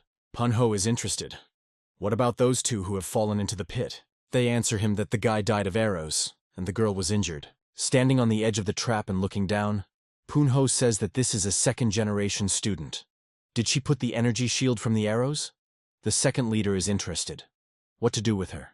Looking into the girl's eyes full of hatred, he answers, send to the forefathers. The archer, pulling on the bowstring, says that she needs not to blame them, but her sect. The elder stops him, putting his hand on his shoulder. He says that she should still be left alive, for the sake of the future gang of a black sword. The second leader, standing by the table where Punho and the old man are located with the drinks, asks, the sect of Udun will not leave them alone, but where do they go? He offers to stay and fight to the end. Liu Jinshan replies that if they defeated once, then do not seduct. He says that in comparison with the real masters of the Udun sect, those whom they saw yesterday are just a bunch of buffoons. Punho is interested. What should they do? Putting a cup with a drink on the table, the old man answers. He heard that a couple of years ago, a competition of young masters took place in the monastery of MANHUA. He talks about the fact that during the fight, the student of the sect Udun unintentionally killed the novice of the monastery. Since then, the sect of Udun is not in a very good relationship with the monks of MANHUA. The leader also heard about it. Liu Jinshan says that this monastery is not far from here. He advises the bandits to take off clothes and things from Taoists and scatter it in the vicinity of MANHUA. The leader clarifies, as if they were attacked by monks on the way here. He thinks that the sect of the Udan will buy for this? The elder answers, of course no. But this will give them a small delay to make a decision on how to live on. Punho delighted. Brilliant insidiousness. Liu Jinshan calls him an impudent. What other insidiousness? He is not any villain. The granddaughter looks at him with surprised eyes and enthusiastically claps his hands. Her grandfather, the villain. With all her legs, she rushes to him. The old man laughs. He picks up the girl in his arms and answers, so what? What a villain. He is ready to be anyone, if only she was safe. Looking at the smiling face of his granddaughter, he continues, in order to grow and do not need anything, her grandfather is ready for anything. The robbers are busy training. Armed with clubs, they honing combat receptions. The elder, approaching Punho watching them, notes that they are training hard today. The leader replies, of course, they do not know at what point the sect of the Udan will strike again, so they should be ready. Liu Jinshan believes that the martial arts that are taught in the army are suitable only for a fight. In Murim, they are not so effective. Punho asks, perhaps the elder will teach them. The old man replies that he does not have much strength, but in return, he came up with something else. In the cell behind bars sits on an armful of dry grass Hyunhee. The elder, standing with the leader on the other side of the lattice, says that she looks like a ghost of an innocently killed girl. Hyunhee grabs the rod of his hands, demanding that the old robber immediately release her, otherwise he will have to regret it. Looking thoughtfully at the angry captive, the old man replies that he would rather regret if he let her go. She will immediately run to the sect of the Bu, isn't it? Hyunhoo shows him with curses. She calls him a killer. The elder tends to her and, looking directly into her eyes, is interested. So she considers him a killer? Didn't they come here to cut them all to one? Having stumbled, the girl replies that this is another. Liu Jinshan believes that power solves everything in Murim. Didn't she think about death when she came to Zhanghu? He says that, looking at her, he recalls his daughter-in-law. Then he notices that she seems exhausted. The girl sniffs contemptuously. Empty chatter. The elder gives a team. Bring it. And at the entrance there are two men with trays filled with food. There are all kinds of dishes in the plates. The girl again frantically squeezes the bars of the grate, and with lust looks at food. The elder watches the expression on her face, but Hyunhee picks himself up and turns away. She says, does he really think that he will force the student of the sect of the Udun to give up his pride for the sake of miserable grubs? Unlocking the castle, the old man says that there will be no one will force her. He warns that she should know. In 30 minutes these plates will be clean. The aroma of food drives the girl crazy. The salt, hiding behind his grandfather with lust, looks at the meat. Liu Jinshan asks his granddaughter, is she also hungry? Looking at the captive, he says that this food is not for them, and asks, what should they do? Hyunhoo answers, please eat. The baby rushes with all legs to food dishes. Sitting on the floor, Salt with appetite eaves a huge piece of meat. The old man thanks the captive. Now his granddaughter can eat plenty. He says that he will remove the plates in 7 minutes, and he is interested. Will there be at least anything left on them? The girl's appetite becomes torture for Hyun-hoo. It's as if the girl is crazy about food. Tearing a piece of meat from the girl's hands, she absorbs him with appetite. Frightened Salt crawls to the side. Watching how Hyun-hoo pounces on each dish, and with tenderness, clutching her granddaughter, the old man advises the girl to eat slowly, otherwise he will hurt her stomach.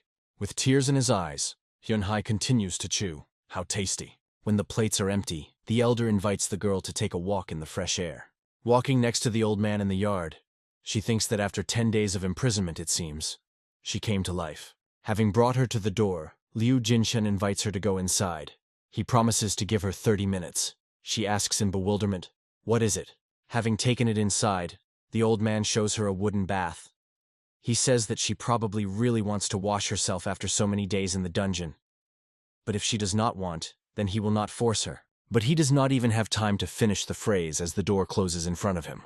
The girl enjoys bathing. It seems to her that she just melts. She says, the impression is that she is not in the camp of bandits, but in heaven. The dressed Hen-hee stands against the backdrop of green trees and the sunset sky, considering his new outfit. The old man, calling her a daughter, says that it's any way to look at her. The girl answers, well, of course, after she was locked for so many days. But actually, she is clean and neat. They walk in the forest at the foot of the cliff. Liu Jinshen says that this mountain is so beautiful in the rays of sunset. He believes that this place is great for a walk. The girl is inclined to consider the mountain flowers. The elder says they have to return. Looking around, Hyun-hye scaredly asks, where? The bandits bring her to the dungeon, where she spent several days. The old man says that she returned to her revenge, and changed into bloodied clothes. Hyun-hye screams that she does not want to do this. How can he do this to her? It would be better if I didn't let her out at all. Liu Jinshan replies that she is their captive, so nothing can be done. The girl falls to her knees and asks to forgive her. The elder asks, for what? She did nothing wrong. With tears in his eyes, Hyun-hye says, if they are going to close her here again, then let them kill it better right now. The old man says that she has the opportunity to live every day as it is now, but she should sacrifice something equivalent for this. It will be right, isn't it? The elder and bandits inexorably rise on Hyun-hee sitting on the floor. She asks, what? The girl is illuminated by the guess, and she scaredly clarifies, do they really want? The elder in the blink of an eye is next to her, and by pressing the finger to the desired points, deprives her of consciousness. Picking her unconscious body, he says that soon she will understand what they want from her. The girl comes to her senses. She lies on the floor of the cell, dressed in her dirty clothes. Only a thought beats in her head. She wants free reign. She recalls the old man's words for her. There is an opportunity to live every day like today, but she should sacrifice something equivalent for this, and it will be right, isn't it? Hyun-hye is squeezing tightly. She does not want to think about it. You can't. Anything. Just not that. The elder, watching her from behind the grate, asks, did she think all night? Hyun-hye turns away from him. Liu Jinshan says he does not know when he can return, so let him say his answer right now. The girl asks a question. If she refuses, then they will keep her here until she dies? But even if she returns to the sect of the Uden, then nothing good awaits her there. She answers the elder that she understood everything, and agrees to do what he wants. The old man is glad, finally. He tells her to leave the camera faster. Bandits are preparing for training. Hyun-hye looks at the men lined up in front of her. With some relief, she exhales, realizing what the elder wants from her. Well, of course, what else could he demand from her, except to teach their martial arts? The ancient tradition of fencing the sect of the Udan, each movement of which costs hundreds of gold. The old man tells the girl that he had the opportunity to only watch her for long, but he immediately realized that for a second-generation student, she has very well owned martial arts. She will help the guys very much, teaching them at least some tricks of fencing a sect of a bang. He warns, if her sect finds out about this, then she will not be forgiven. Hyun-hye tends his head. She knows it. The girl recalls her childhood. Here she is on her knees, waiting for her fate. Someone says displeasedly, why did they bring this snot? They answer him that in their time, more and more girls are learning by Taoism. A person is contemptuously clicks. The world rolls into the abyss. When it has grown a little, the attitude towards her did not improve. During training, she has repeatedly heard that she was completely blown away. She thinks that she had talent. The guys believe that she should wear tea and clean them. In her memory, the elder pops up, who orders her to stretch his shoulders, and he himself, chuckling, says that her hands are very beautiful, but weak. Hyun-ha says that it is not scary to be expelled for her. To die in the dungeon is much worse than the fate. Poon-ho tells the robbers that this is their new teacher. He tells them to welcome her. Those together fulfill his order and ask the girl to lead them to the truth. Hyun-ha thinks that they look like former soldiers and understands that they really want to study. The leader turns to her with a request to teach them. The girl thinks about her sword. Poon-ho, right there, bending in a respectful bow, holds out her weapons. Looking at his aura, the girl understands that he seems to be stronger than her in skill, but so courteously bowed to her. She answers, "Good," and asks for permission to show them their skills. She asks to look carefully, focusing their attention on the fact that this is the art of a sword of a sect of a bang. Hyun-hai demonstrates his skills. The robbers enthusiastically observe her honed movements. When Hyun-hai stops, men burst out with enthusiasm. "Great! They now have the best teacher." Somewhat embarrassed, the girl explains that this technique is called a sword of clarity. This is only the basic technique, but if they learn it well, then they will not be afraid of any of the first-rank techniques. Everyone together agrees to master it. The elder listens with what enthusiasm the robbers answer Hyun-hee. He remains to stand nearby and watches the training, smiling pretty. In men, it is not very good to repeat the movements of the girl, but she straightens them and gives advice on how to do everything correctly. A few days later, night. The girl tiredly sank to the edge of the bed. She taught men all the principles and movements of the technique of the Sword of Clarity. Now they will be able to hone it themselves. From behind the door, a voice reporting that they brought her food. In front of the girl, there are mouth-watering dishes on the table. She with pleasure takes on food, thinking that these robbers have an excellent cook. Thanks to them, she eats well and rests. Hyun-hai recalls how she was treated in the sect. She is the best student among the second generation, and she knows all the tricks except those owned by students of the first rank. But at the same time, the monks' brothers are coldly. And while the guys enjoyed food, she was forced to wash the dishes. Saturating, the girl falls on the bed, thinking that for the first time in her life they show so much honor and attention. Probably, as it is now, only nobles live in the imperial palace. She jumps out of bed and runs to the door. Hyun-hoo falls to the crack, looking at what is happening from the outside. She is perplexed. Usually behind the door stood a guard in several rows, and now there is no one there. She peeps out, but still does not feel anyone's presence. The girl thinks that she had the opportunity to run, and immediately rushes into the forest. She rejoices. Excellent. She could only overcome the picket fence and she is free. Having landed on the other side of the fence, she finds herself right in front of the elder. The girl immediately grabs the hilt of the sword. The old man says he had to make so much effort to find this beautiful clothes for her. He asks, why is she getting her dirty? Hyun-hai is perplexed. What is happening? The elder explains. She kept the promise so she could go through the gate. No one will say a word to her. The girl is amazed. She cannot believe what she heard. Liu Jinshan continues to speak. Only where will she go? He understands that returning to the Squai sect will be dangerous. He adds that a girl can go even now, but if she is in no hurry, then let her spend here today. Leaving, he promises to talk to the leader to give her money and food on the road. Hyun-ha thinks that actually she really has nowhere to go. If the sect of Udun finds out that she taught the robbers to their secret techniques, the exile is the smaller that awaits her. Rising the land, she goes back to the room allocated to her. In the morning, she discovers money and a bag with food at the door. The elder did everything, as promised. Poon-ho is approaching her, accompanied by the second leader and Sangha. He asks, does the teacher leave them? Hyun-ha thinks, it seems that they would like her to stay. Since they are so sincere, maybe she really remains, at least not for long. She answers, actually not. The leader assures that they will not hold it. He says that he understands. They met under the worst circumstances, but hopes to leave only good memories of themselves. The girl tries to explain that she is not going anywhere, but Poon-ho already calls all the robbers, saying that the teacher is leaving them. Having handed her a knapsack, they wave her hand and wish her many years of life. The most kind wishes and parting words fly in the back of Hyun-hai to be careful during the descent from the mountain. The girl stops and says that they will not be able to master the Sword of Clarity in full if she does not teach them the accompanying techniques of the legs.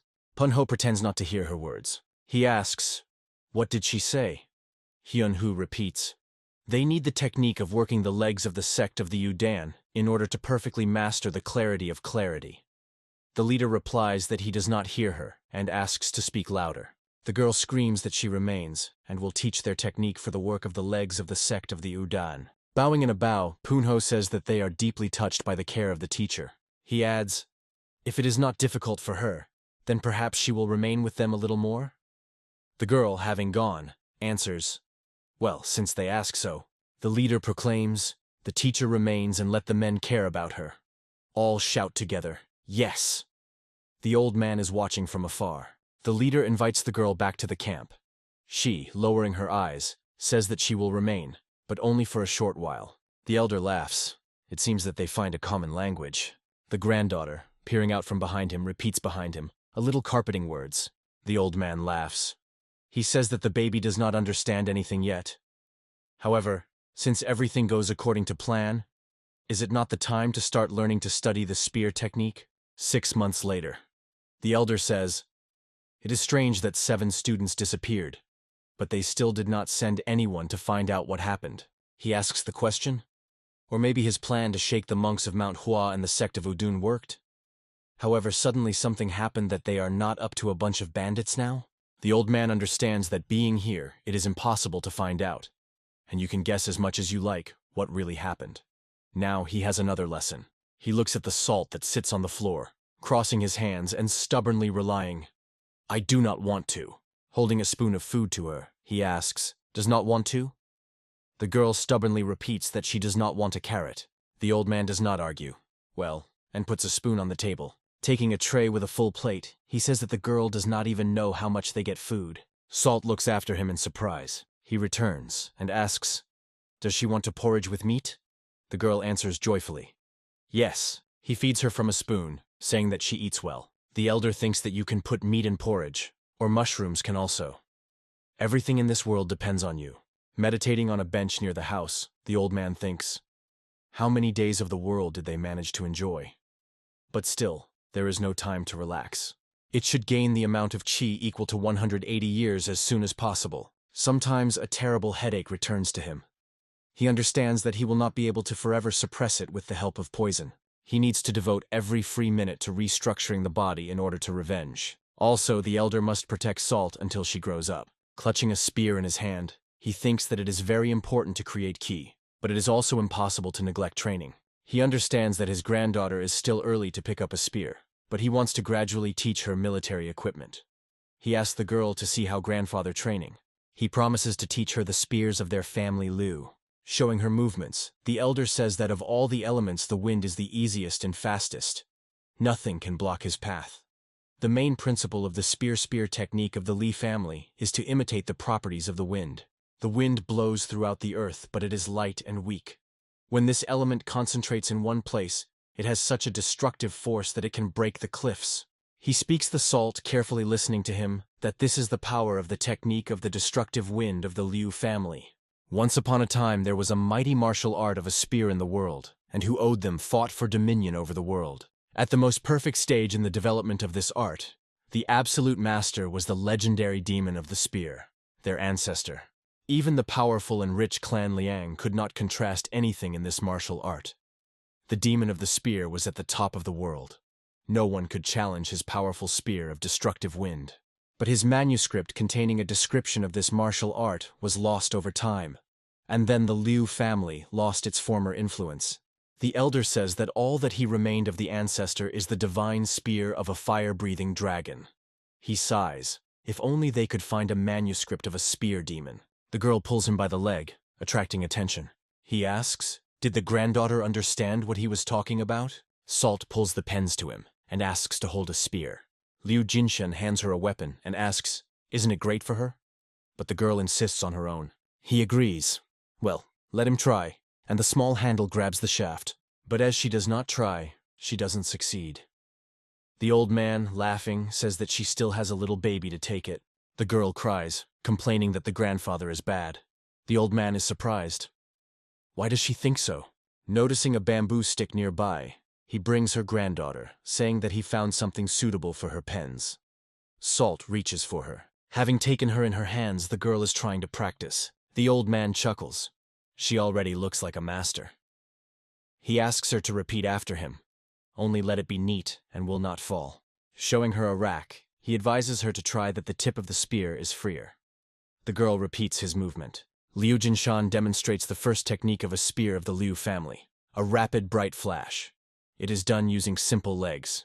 This is so swiftly reception that not a single enemy will go away from the blow. He asks his granddaughter, can she repeat after her grandfather? The old man thinks that at least the work of the legs will be within the power. Salt tries to repeat, but it does not work well. Grandfather laughs. Did she want to entertain him with dancing? Watching her, he continues to have fun, but soon his laughter is silent. The elder is surprised. What does he see? The movements of her bamboo stick repeat the movements of the spear of the Liu family. She exactly repeated everything that he had just shown to her. Liu Jinshan is delighted. Incredible. Does she remember everything and repeats the first time? Observing her, the old man suggests that this is one of the properties of the body of immortal integrity. He thinks that at such a pace, Salt will very soon become the second demon of a spear. Having struck a spear with a spear on the ground, the old man declares that now he will seriously take up her training. A sharp movement immediately responds with pain in the back. Bending and holding his hand by the lower back, he says that he overestimated his strength and promises that they will begin tomorrow. The girl, accurately copying his pose, follows him. Looking around, the old man calls her repeat and asks, how can she know what back in the back is? Someone in the forest hurts the alarm set by him. Liu Jinshan straightens, listening with warily. He understands that strangers appeared in the forest. Clutching a spear in his hands, the old man wonders, who dared? Several people come out of the forest. Hyun Ha, who replaced the form of a sect of the Udan to a spotted outfit, accompanied by the second leader and Sangha approaching him. She exclaims, here he is. The elder is surprised by an unexpected visit. Salt is hiding behind a grandfather. The old man says that he had not seen her for a long time, and asks, what is it worn on her? The girl pronounces inquiringly, tiger? The girl tells the robber to give the old man a knapsack with the hotels. He agreed with her, calls her Adamans. The old man says, who would have thought that a student of the Squai sect would become a robber Adaman? Salt calls her Aunt Tiger. Hyun Hai says that yesterday they shot a boar and brought them meat as well as a little rabbit. The girl joyfully rushes to her, but the girl says that the cat is heavy, and she herself will bring her home. But the baby, grabbing the offering, rushes to the hut, screaming that she loves meat. Hyun-Hu asks, how is she? Liu Jinshan offers to leave courtesy, and is interested in what she granted to him. She did not just come to feed them? The girl asks, did he not hear the news yet? The old man is interested. Did the sect of Udan have already sent his dogs? The girl answers negatively. She says that they are clearly not up to them now. An event is coming, which can turn everything to Jianghu upside down. The elder is surprised. What can turn up Jianghu upside down? The girl clarifies, so he does not know? He asks her to tell what is happening. She is surprised, and believes that a person engaged in martial arts may not know the emperor. But how can he not know the strongest master? They say that soon he will hold a gold powder ceremony. This will happen near the Pekian district, the old man asks. Then everything is so serious? Hyun-Hu answers of course. This is a special rite, washing with gold powder, an official output ceremony, which is also free from financial costs. However, not many people successfully complete this ritual, because this is a great opportunity for enemies to avenge their offenders.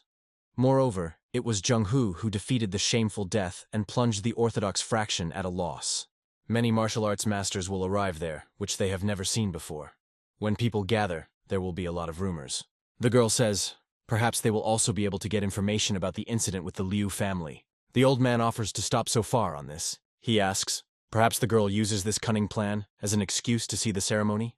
The girl denies this, but the elder, without listening to her, turns away and goes to the house. Looking around, he says, if she wants to live this day, then she better hide, like a mouse. What will she do if they see her? Continuing to go, he says that he is also wanted. The old man with a baby behind him is a very noticeable goal. Her words come to him. She knows everything, nevertheless. He also has his own reasons. Looking around, he sees Hyun-Hee, holding Salt in his arms. The girl is interested. Doesn't she look like a mother? She assures that from the outside they will seem to be an ordinary family. Even in the worst case, the official rule of the gold powder ceremony states that showdowns and fights are prohibited. If someone pulls the sword, they will immediately twist it and take it away, so there will be no problems. The girl says that he just wants to watch the ceremony from afar. Is it impossible? The elder thinks there are no particular problems. For his part, he will also be able to look for the people standing an attack on his family. Grabbing his arm, the girl, calling him a father, offers to go together. The old man is interested. And when she managed to become his daughter, a lot of people gathered in the city. The man says that he only heard about the ceremony, and now he will finally see her with his own eyes. A person standing next to him asks, "Will it still be in order?" Regardless of belonging to clans and sects, there are many people who are against this. The man replies that in any case, he arrived here to look.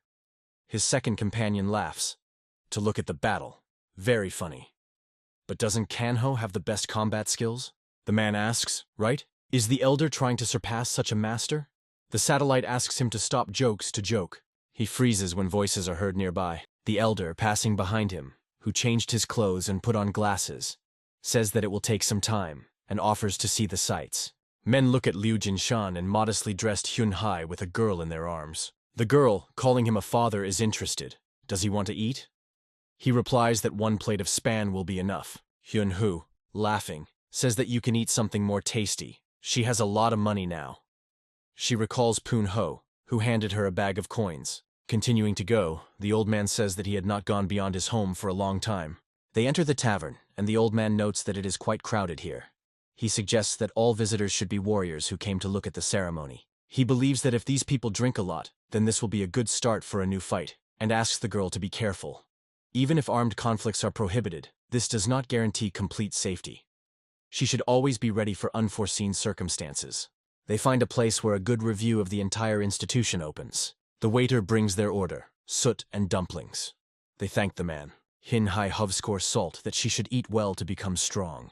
A voice is heard to the old man's hearing. Rumors go that the real owner of Soho Gakjan is Kanho. Visitors continue to talk. Someone replies that it does not sound too fun. The man continues to tell. He heard that the money used to expand the guest house was also Kanho. The interlocutors break off a talkative person. Stop talking already. The old man thinks. It means that here it is going on here. Taking another sip from a cup, he thinks, is it worth it to believe the rumors? A new visitor appears in the tavern. She goes deep into the room, not paying attention to conversations. The man at the table tells the interlocutor how he was 1 fought against 5. He pulled his sword with such force that all opponents froze with fear.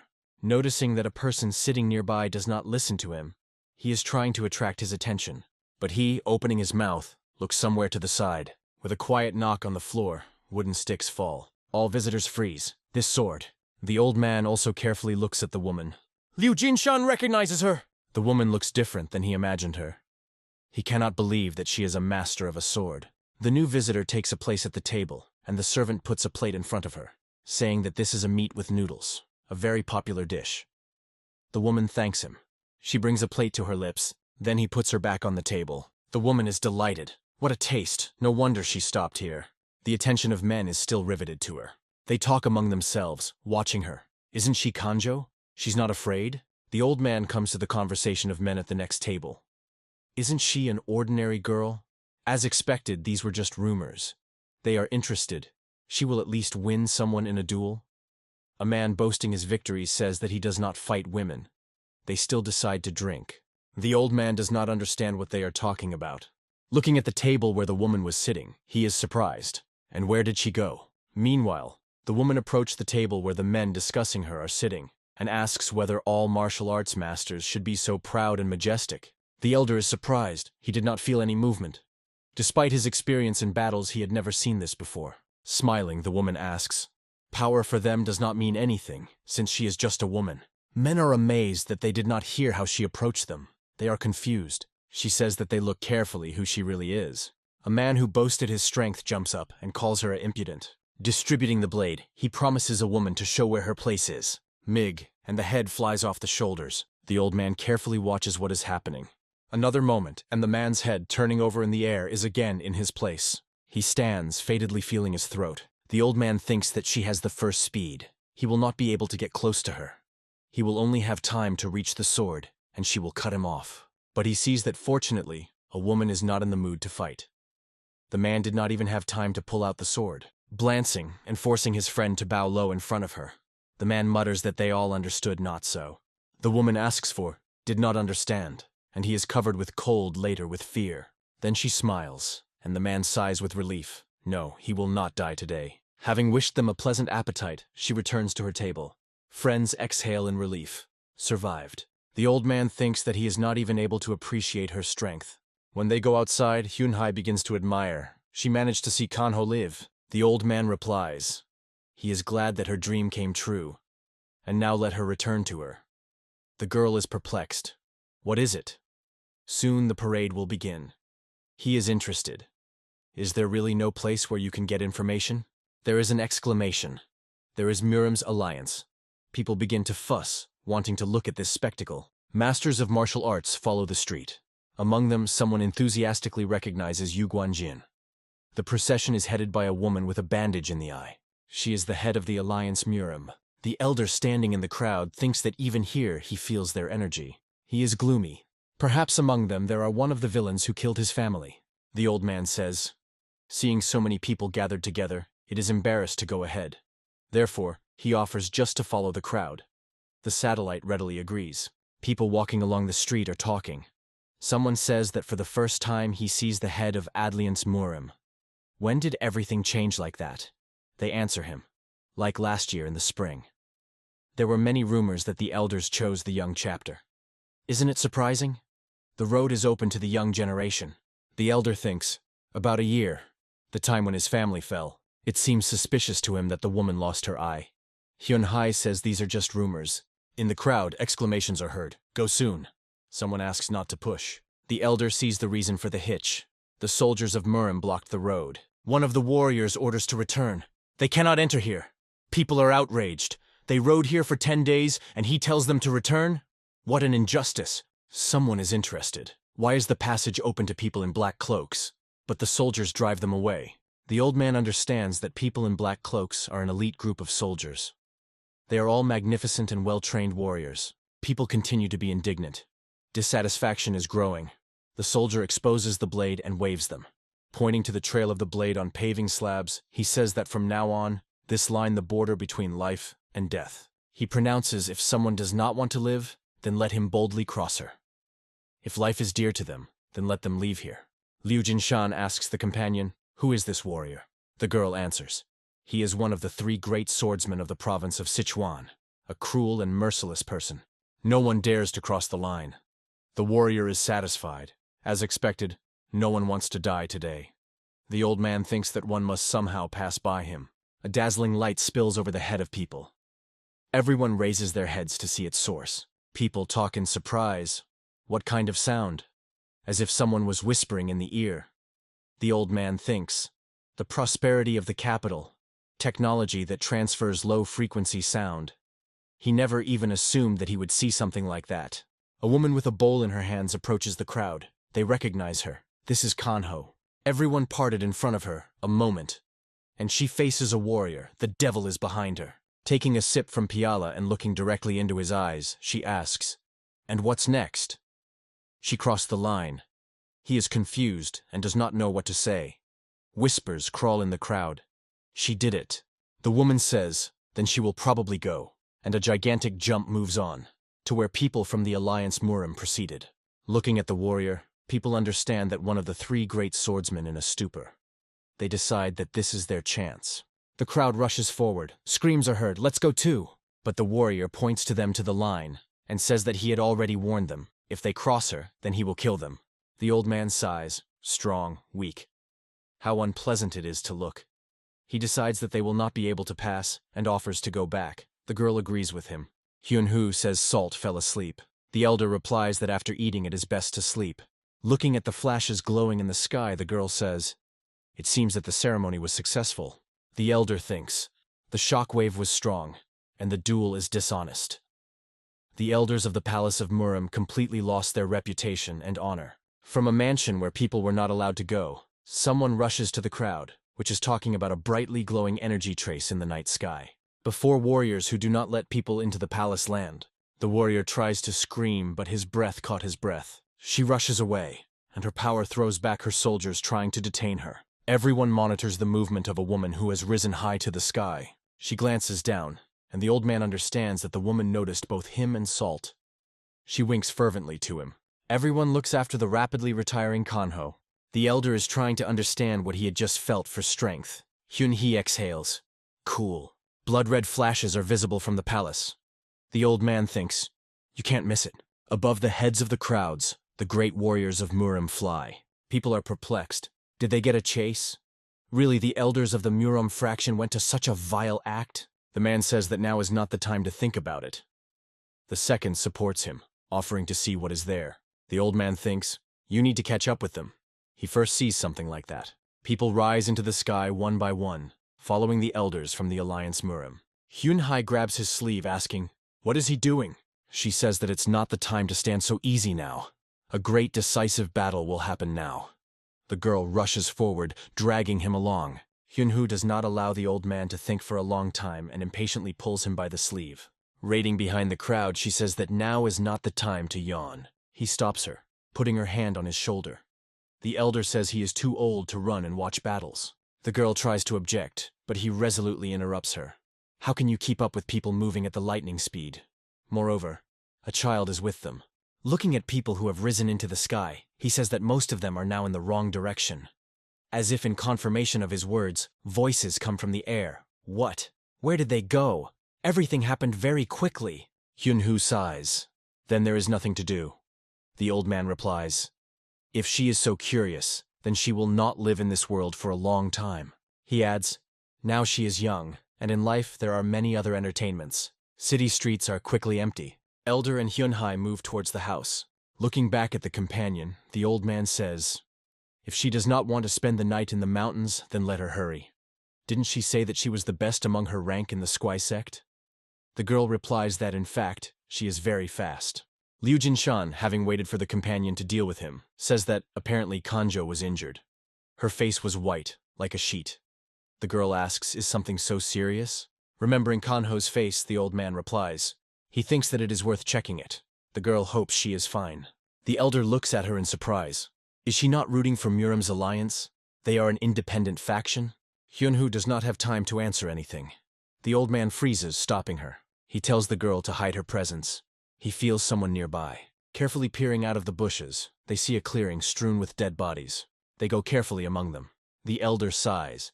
He chose a mountain path to avoid people. And here it is. The girl says, terrible. There was a real massacre. The old man feels behind him the presence of a living person. He is surprised that the survivors remained. Looking at a warrior clamping his wound with his hand and barely standing on his feet, the elder is surprised. He is a master of martial arts. Hyun-hee Hinhanga falls on Yu Guanjin, in which life barely glows. She is perplexed. What happened here? The girl hopes that he did not recognize her. But the man pronounces, is it not Hyun-hee? He asks her to give him to see. The girl and the elder stand her back to each other, fearing a possible attack. The man asks, why does she pretend that she does not know him? Didn't he take care of her all this time? Covering the girl, the old man says that he seemed to be revealed. But he says in an orderly tone, he said to go out, and Hyun-hee with lightning speed rushes towards him. Bowing over him, the girl asks, did he call her? The old man is surprised. She approached him so quickly. Yu Guanjin, pointing to the side, asks, does she see that person? Under the tree, the girl sees a meditating Kanjo. It seems that the woman is experiencing a transformation. She is surprised. What is she doing here? The old man thinks, does a man have serious wounds?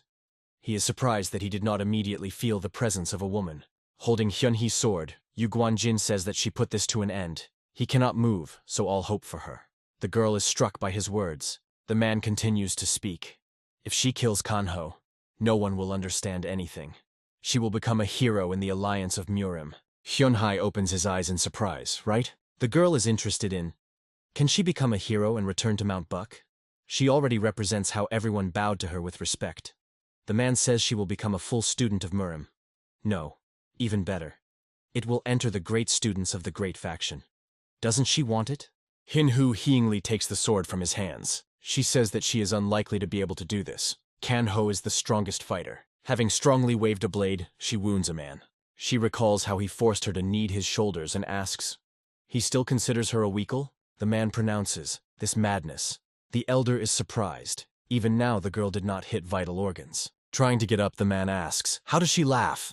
A spear spun past her falls directly into his chest. The old man takes up the shaft. The man is still alive and groaning quietly. Looking at the dead bodies around, he calls the elder crazy and asks, does he really think that he will be safe after that? He reports that the head and Chikanmen, a student of the Alliance Murim, will come here soon.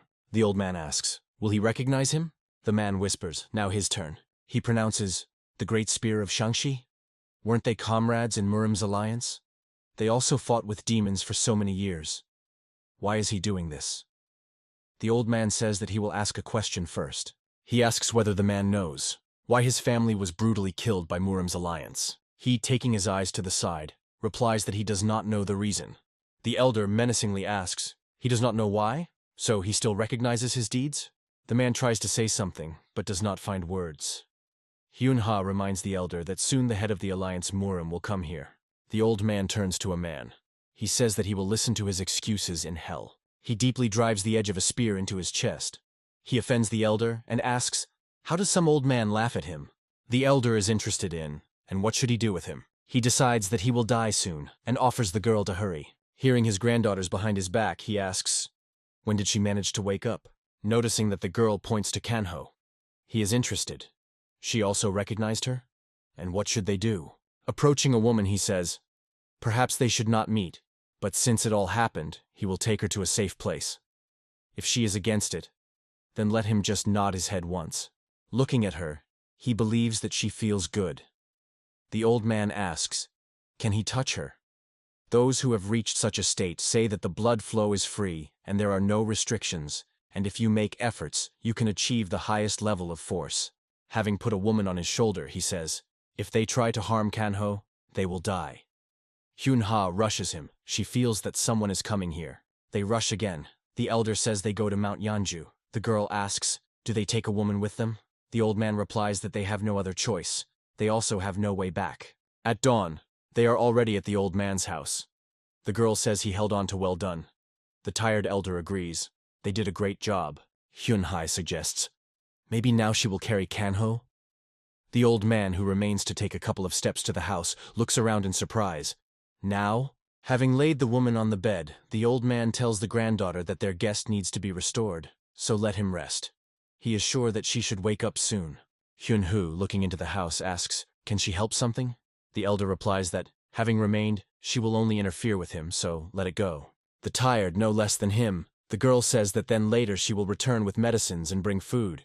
The old man sits on a bench near the house. He complains that he is very tired. He is so old. Why he is all this? He sighs. It's time to take a break. Salt comes up to him and something babbling. Turning to her, Liu Jinshan asks, she was probably hungry? He sighs again, thinking about an old saying that reads, it is better to plow the field than to look after the child. The girl continues to babble something. Rising, he leaves, saying that he understood everything, and now he will prepare her porridge. An unexpected attack of pain makes him bend. Casting in pain, he thinks that he probably overdo it too much, so he overtook another attack. He falls to the ground and screams. Salt runs to him. Crying, she pulls the pens to her grandfather. The elder, losing consciousness, thinks, no, it is forbidden. But another attack of pain replaces all thoughts. Will he really die? He darkens in his eyes. He is so sorry for the salt, but he can no longer do anything. Kanho appears on the threshold of the house. With stretching, she says that she had not slept like that for a long time. Her gaze stops at the old man lying on the ground and the crying girl. Still not quite waking up, the woman look at them in surprise. Kanho sat down near the girl. She says that they met again. Her name is Salt. Looking at the baby, she adds that he is glad of their meeting. The woman carefully looks at her and then wonders, is it really the same girl as she is? The body of immortal integrity, gifted with natural talent in all areas of martial art. Such people are born with 5 feelings of immortality, but if you use them incorrectly, like Damad Yun, who terrified people engaged in martial art, then there is a risk of damage to Ki, like Yun Snow, the goddess of the Speak, which was the leader of the demonic league. A person with the body of immortal integrity can also become a sower of chaos. Kanho asks, is the salt the same? Looking into the girl's eyes, she says, for sure. The woman flutters the baby through her hair. Salt will grow up with a sweet and kind girl, right? The elder lying before this is motionless, grabs his head and screams. The baby immediately rushes to him. The old man squeezes his head with both hands, as if afraid that she will now split into two parts. Kanho approaches him and puts a palm on his body in the area of the solar plexus. He looks at her in surprise. Noticing an unhealthy purple aura that arose in the place where she touches the elder, the woman asks, "What does he usually eat?" The poison has already spread throughout the body. He thinks, toxins come out of the brain. The tumor is suppressed by the action of strong poison. If Kanjo now removes the poison from the body, then it will die. She removes her hand, saying that she understands everything. The woman asks, "Did he specifically take the poison because of the tumor in his head?" The old man is surprised. How did she find out? She stops the elder and reports that he accepted too much poison. Kanho puts his hand on his head. The elder seems that the head will split now. Changes occur in his body. The tumor that tormented him with headaches for 10 years, all disappeared. Liu Jinshan thinks that he does not lie if he says that she is the best woman in the world, so quickly cured him. Kanho exhales tiredly. That's it. She asks the old man, how does he feel? He replies that his mind has cleared up. He has the feeling that he was reborn. Is the tumor the tumor? The elder asks, how can he repay her? The woman says that her grandfather also took care of her in childhood, so she does not need anything. She says this place is connected with her. Then he says, since they became friends, then they may not be shy and stay in this house. The old man thanks her. They just have nowhere to go. She says that she has a small gift for Salt. The girl is delighted. Determining her arms to the sides, she asks, how is she? Surprised, Salt rises into the air. Looking at her, the woman says that the girl has great potential. Moreover, she underwent a whole transformation. How is it possible? Laughing, Salt rises higher and higher. Kanho asks the old man not to worry. She says that from that moment on, she will show the Salt of the entire universe. Anyone who can understand the whole universe will achieve enlightenment. The elder objects, she is only a 2-year-old child. Kanho replies that she herself does not understand anything yet. But the woman is sure that everything does everything right. A bright ray of energy rushes to the ground. Carefully watching the girl, the woman says that she copes with her strength perfectly. Kanho adds, Salt is now at the flowering stage. The elder understands, Klugen. When a person reaches a whip, his body becomes invulnerable, the stream of chi becomes free, and a person reaches a level above a simple person. This is the absolute power of martial arts. Salt sinks down. Her eyes are closed. It seems she is sleeping. The old man picks up his granddaughter and looks at her anxiously. Kanho asks him not to worry. She fell asleep, but he will soon wake up. Liu Jinshan says that he cannot believe that such a small child has such a power. The woman is interested in. And why is he so surprised? His granddaughter has a special gift. She can wake up and achieve the highest enlightenment. Stoke the baby on the head, she adds. Such is her fate. This always happens very unexpectedly. The elder says that, judging by her words, his granddaughter has a special gift. He would like to treat a woman with food, even if modest. Kanjo politely refuses. She is very grateful to him, but she should go. Now that she ended the gold powder ceremony, she has where to go further. Liu Jinshan believes that she is full of strength, but is interested. Does she want to relax? She answers negatively. She needs to the west. The woman thinks that something happened to her parents. Its main goal is to establish the financial situation of her family. When she finishes, then she will be able to gain freedom. Looking at her, the elder thinks, incredible determination. Is a master of this level ready to risk his life for someone? What is happening in the West? He wishes a woman good luck. She is sure, no matter what happens, they will cope. Leaving them, Kanho forgives, and offers to meet again if they survive. Looking after her, the elder thinks that he had an interesting ally today. Preparing food, he thinks. It means that his Salt is in the flowering stage. Was this ever in the history of Murim? But still, she is still a child. Looking at the sleeping granddaughter, he thinks that fortunately, the tumor is safely cured. He plans to achieve a complete transformation in order to be able to protect Salt. The old man's face is gloomy. He also needs this for revenge.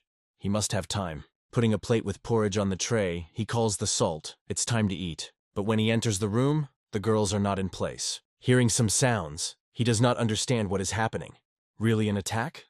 The old man's hand reaches for the spear. He runs into the yard. Who dared to attack them? It turns out that this is the granddaughter, jumping on the roof. The baby somersaults in the air and laughs. She is happy. The elder is horrified to watch her movements. Unable to resist, she falls, and the elder barely manages to catch her. He thinks, It is interesting whether the body will suffer the salt while it is in this state. He says that it was very dangerous, and asks her not to rise so high. Salt, folding hands on his chest, answers, "I do not want to." Then he asks, "What about the sister?" The old man is surprised. The girl, showing in the direction where Kanho retired, is interested in whether she will come soon. Liu Jinshan thinks, so the granddaughter now feels her presence. They both look into the distance, to where the woman went. Liu Jinshan says to his granddaughter, "Perhaps she will wait for her sister below." Hyunha's voice is heard. She came to see Kanho, and that it turns out no longer. The girl brought them food. They are arranged on the porch. Salt enthusiastically gnaws the meat brought by their guest. The elder believes that now that the ceremony has ended, the Alliance Murim can come here again to investigate the case. He is interested. Her guys are training well? She responds in the affirmative. Most of them studied the technique of Sohong. He asks, how does she look at teaching him some reception? The girl replies that she does not even know, but which interests him. He says, Qingjian. Qingjian is one of the forms of martial arts that allows the body to move freely in the air, like a white cloud floating in the sky.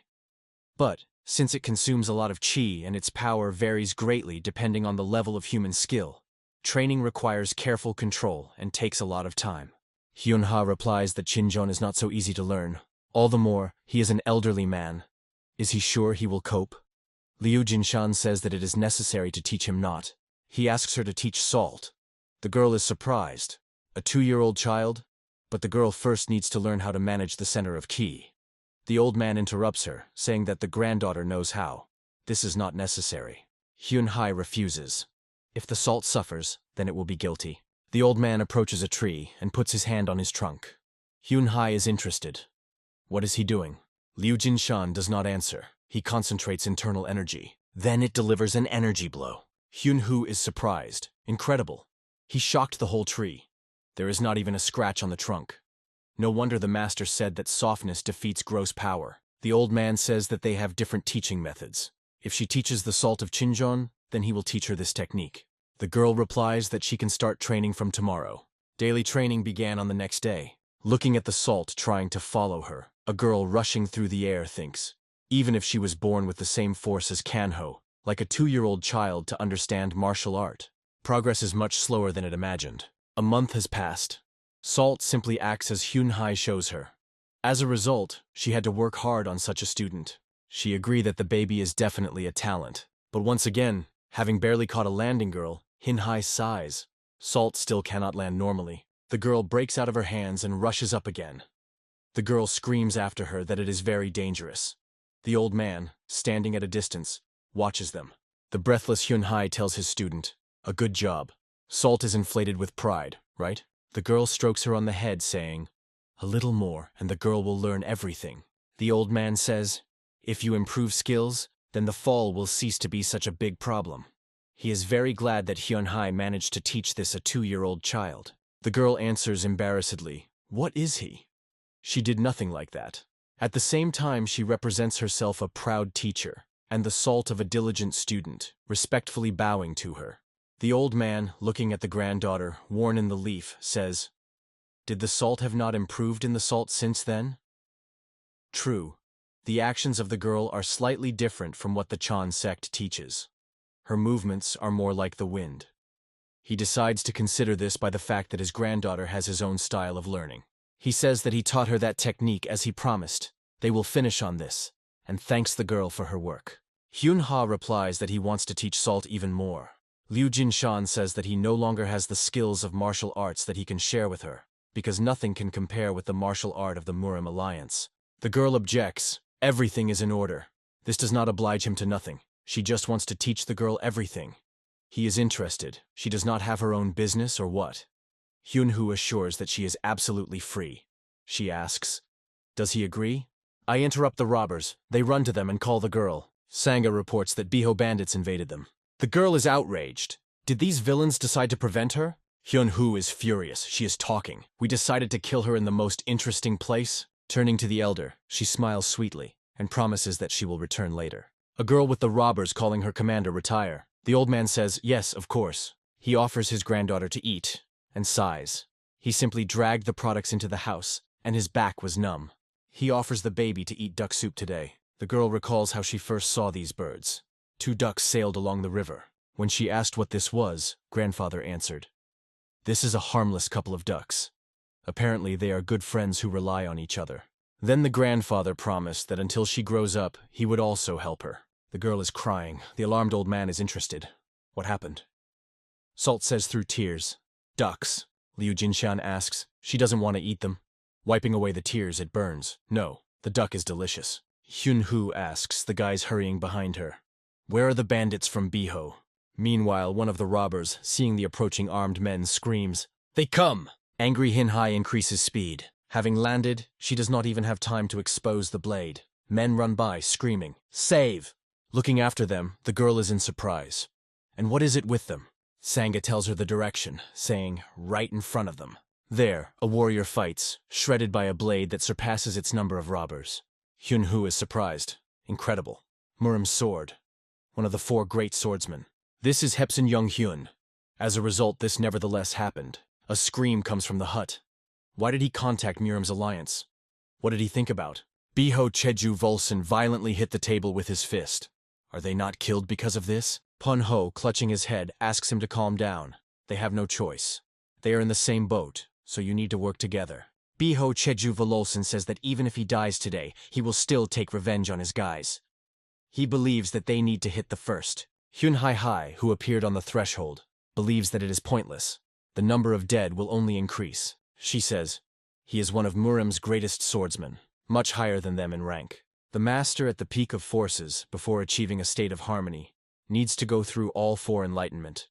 The initial stage, the second level, the first level, command training, the fighting world, and the cosmic world. He actually reached all the enlightenments. Biho Cheju Volson asks, then he just give up to give up? The girl responds negatively and says that they have one person. Such a level of art. Punho thinks, does she mean the elder? The girl says that she had already sent Sangha there. At this time, the robber approaches the old man's hut. He feeds his granddaughter. Punho says that his grandfather is old. Can he fight him? Hyunha answers him that at least they will be able to inflict a hit. He wants to answer something. The roar in the courtyard makes all those present turn to the door. In the courtyard are broken logs from a picket fence. Hepsin Younghyun put a sword to the head of Punho, standing in front of him on his knees. He asks, how does he even dare to learn Murim's skill, not to mention his minions? Is it his level? Behind him is a voice reporting that his owner himself learned the art of Murim. Looking around, the man sees how Heiju Wilson, holding Hei Hai by the neck, threatens her with a blade. Jung Hyun is surprised. He recognizes Hyun Hee. He is interested. Where are the rest? Or did she survive alone? Chestu Volson tells him to throw his weapons if he does not want the girl to die right here. He agrees and throws the blade to the ground. The bandit is furious. He thinks that the swordsman still looks down at him. With his foot, Jung-hyun throws a falling sword. He flies right in the hedge of Volson, forcing him to let the girl go. At the same moment, the swordsman is on the other side of them and catches his weapon in a scabbard. The bandit rushes to run. Jung-hyun asks the girl, why did she do this? How dare to train this insect? Hyun-hoo asks to forgive her. She was scared. The man gives her a slap in the face. With a disgust, wiping his hand against his clothes, he asks, and how could a student of a great master do this? He says that she will go to Mount Buck and will be cleansed of all her sins. Punho, helping to stay on his feet to the wounded Chestu Volson, says that they have no other choice but to risk their lives and fight him. He turns to the robbers standing at the gate and tells them all to disperse while they fight. Those are trying to object. He screams that he will not allow them to die here. He is sure that no matter how strong Jung-hyun was, he will not catch up with all of them. He only snorts mockingly. He says, such miserable bugs, and then decides to tell them his further actions. Jung-hyun tells the leaders of the robbers, after he cuts off all the heads to them, he will find their running rats and fed their corpses to the hungry crows. He promises them to cut off all the limbs and force them to crawl like Zhukov. The swordsman says they will die the most painful death. To the old man approaching them, his words reach them. From that moment on, everyone who is here do not survive. The elder entangles the swordsman. He, calling him with insignificance, is interested. Who is he? In a bowl lies a carcass of ducks. The old man says that now they will prepare salt soup. With tears in her eyes, the girl complains that the duck is hot. The elder answers, if she does not want to eat, then let him say about it right away. He looks into a box of food, wanting to see what they have there, grumbling at the same time. Still, age makes itself felt. Salt, pointing to the stove, says that the fire went out. She says, "Look," and holds out her hands to the wood, folded firewood. They immediately light up. The old man is amazed. Is it the power of samadhi? The girl rejoices. It became warm. The elder thinks that her skills are at the master level. How could such a baby learn this? Heaven blessed their family with a special talent for martial arts. An enthusiastic voice of the old man comes from the hut. He tells his granddaughter that it was amazing. Then the elder offers the girl to eat, and having broken off the leg from the carcass, holds out to her. Salt with appetite eats. A voice sounds behind the door. Someone calls the old man saying that trouble happened. He asks, "What kind of noise?" The door opens, and Sanga looks into the room. He says he is not joking. The highest soldier of the Alliance Murim came. The elder frowns. That's how, so he still came. Sanga falls to his knees and asks the old man to help them. Otherwise, all their people will die. Liu Jinshan replies that he has to take care of, and he doesn't care who is killed there. But the robber persistently begs him to help them. Salt, chewing meat, says that people, like ducks, and they should help them. Otherwise, what is the use of? The old man, opening his mouth, looks at his granddaughter, wise not whether. The girl smiles serenely in response. The elder takes a spear and rushes to the robber camp. Sanga, hurrying after him, says that the battle there is in full. Young-hyun mockingly grunts. They think that he will spare at least one person? The faces of the leaders of the robbers are crushed by anger when they hear his words that he will cut their arms and legs to people, and will make them crawling like caterpillars.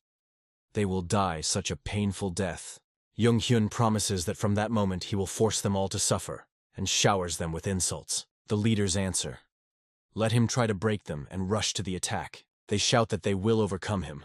But their opponent is only mockingly interested in, what kind of mosquito squeak is there? He easily beats off their attack.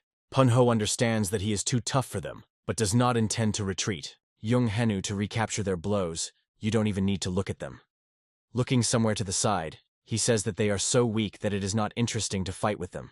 Hitting his feet in the face of the Chestu Volson, the warrior is interested. Is he wrong? With boredom in his voice, Young-hyun says, again.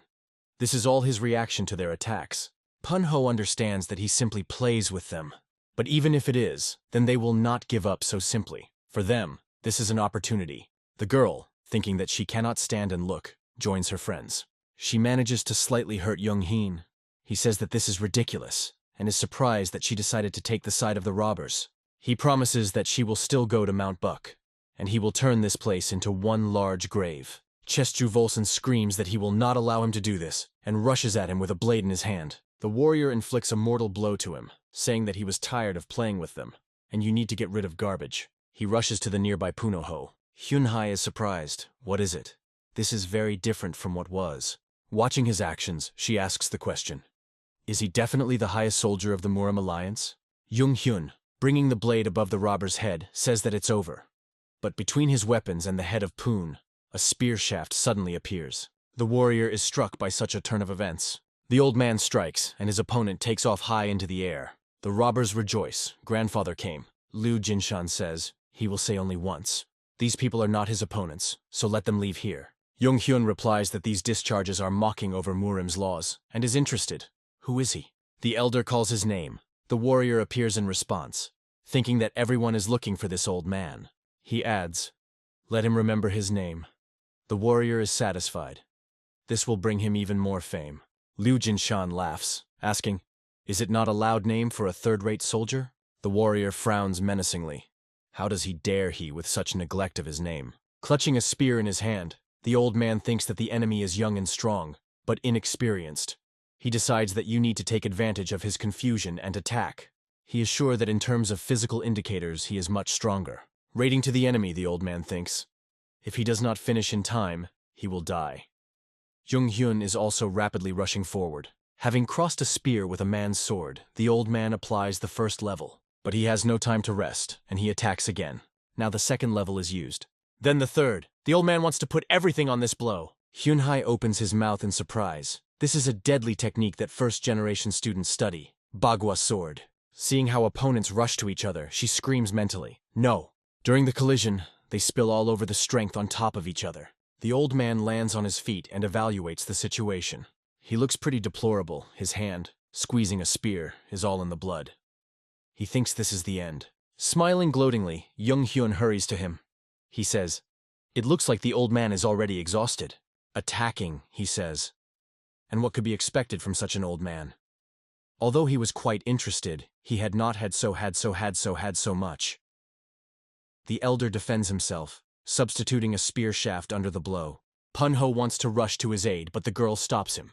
If they intervene, they can interfere with the elder. Liu Jinshan barely manages to evade the blow. The blade passes completely in rows with his face. Young-hyun laughs mockingly. How sorry now the old man looks. He believes that it is better for him to just give up right now. Holding back the onslaught of the enemy, the elder thinks that he can no longer endure. He thinks that the only way out for him is just a blow. Young-hyun is evading in the jump. The old man looks at him from below. He says there is one old saying. The enemy continues instead of him. Even if he is an old man, this does not mean that he is not dangerous. The elder agrees with him. In some ways he is right. Directing a wounded hand at him, he hits his own energy on the enemy. Drops of blood fall on a warrior. He is furious and threatens to break all the bones to him and tear them out with the flesh. The old man thinks that this guy was completely brutalized by the smell of blood. He is sure that his grandfather's spear will pierce the heart of this monster. Suddenly, in the tip of the spear, he sees the reflection of the salt. The warrior's sword is ready to go down to the old man. He is already looking forward to victory, but the girl rushes to protect her grandfather, and his blade stops with her hand. She asks, why does he offend her grandfather? When the grandfather left, the girl was sitting on the porch and waiting for him. Having chewing the cakes that he left her, she pronounces, scary. Then the girl resolutely jumps to the ground. She rushes in the direction where her grandfather went. The girl is rapidly moving through the forest and ends up on the battlefield. Salt resolutely rushes to protect the grandfather. The elder and warrior are surprised to look at how easily she stops the blade. Young-hyun is trying to tear the sword out of her hand.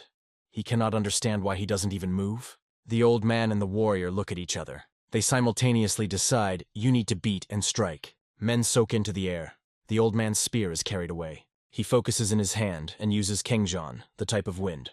He manages to disarm the enemy. Using the first level of power, he discards the warrior as far as possible, and he hit the rock. A warrior flies in the head. No, everything should not be so. What is this force? The elder, turning to the robbers, says that they did not come to the parade. They continue to just stand and watch. Punho gives the archers to shoot. The robbers built in the line are immediately pulling on the bowstring. The warrior rolls on the ground, avoiding arrows flying into it. Hyun-hoo, watching his actions, believes that he behaves not appropriately to the warrior. This is a shame. She thinks he seems to be mortally wounded. This is their chance. She tells the robbers to attack everyone at the same time. The wounded Young-hyun does not understand how this happened. The senior fighter, but lost to such insignificance. Then he determines the cause of his defeat. This is the child who is now comfortable on the old man's back. Is she an absolute master of all types of martial arts? He wonders. Is it really a return to old age? A phenomenon in which a person who has reached enlightenment becomes a child again? The salt, meanwhile, clinging to his grandfather, sleeps calmly. Seeing the robbers approaching him, the warrior thinks that it was necessary to kill them all quickly and leave here. He admits that in the end his arrogance deprived his life. The sangu blow makes him bend in pain. Tears flow from his eyes. It hurts him very much. When the robbers are pounced on him with all in a blade, he screams, "Save!" Morning the next day. Looking at the sleeping granddaughter, the old man says that she must have been exhausted very much. Near the sleeping girl there are an elder, Punho and Hyun-hee. The old man says she had to make a lot of effort. The leader is interested. Is he not wounded?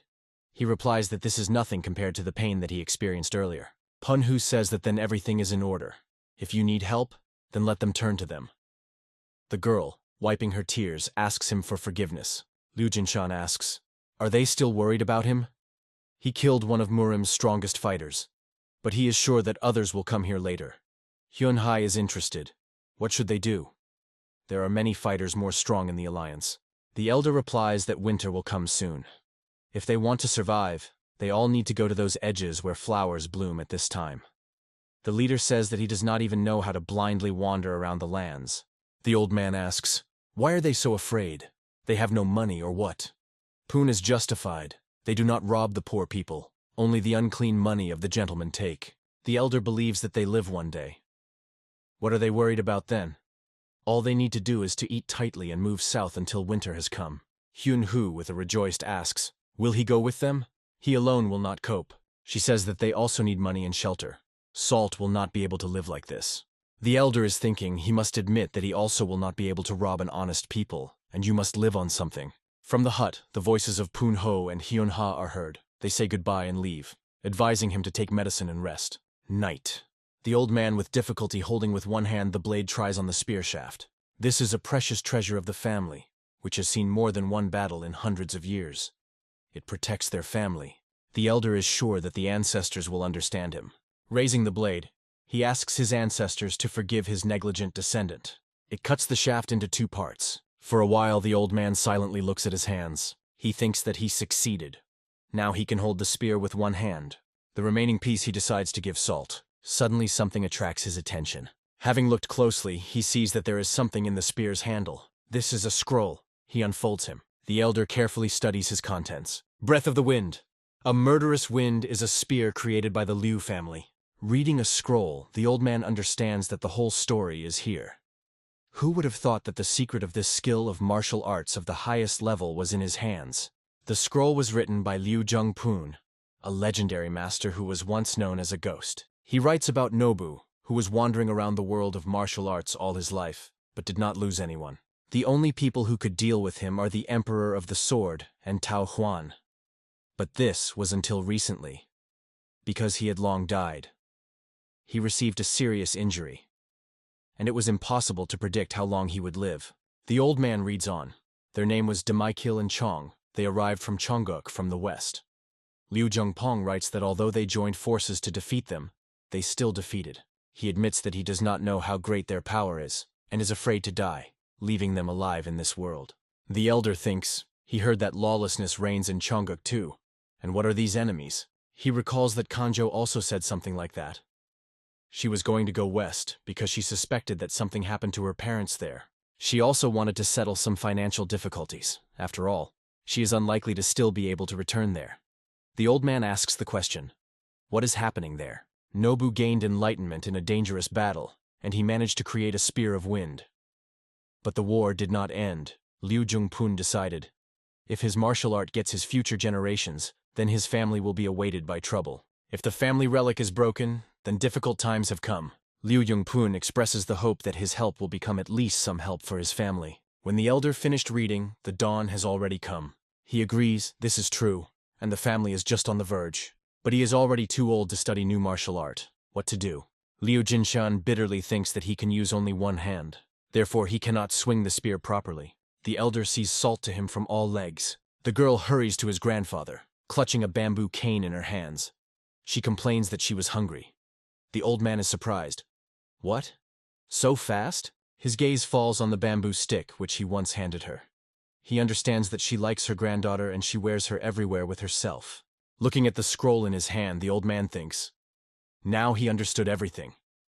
He picks up a girl in his arms. The last secret heritage left by their family is their salt. Throwing the girl up, he asks, so she was already hungry? Salt sits near the table, on which there is an empty bowl, stroking a rounded stomach. She says she ate too much. Grandfather laughs. That's good.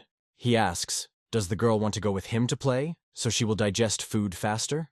Salt is happy to agree. The elder holds out a bamboo stick to her granddaughter, saying that she would take her and follow him. He mentally turns to Salt. Now they will begin real training.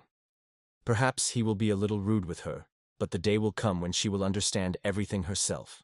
From the hut sounds the old man's voice, calling the Salt to follow him into the yard. The elder asks her granddaughter standing opposite him. She saw how grandfather training with a spear? The baby answers in the affirmative. Having picked up a thin twig, he invites her to repeat his movements. He will block her blows. He watches in surprise how the baby rises into the air. He is alarming how skillfully she uses the club.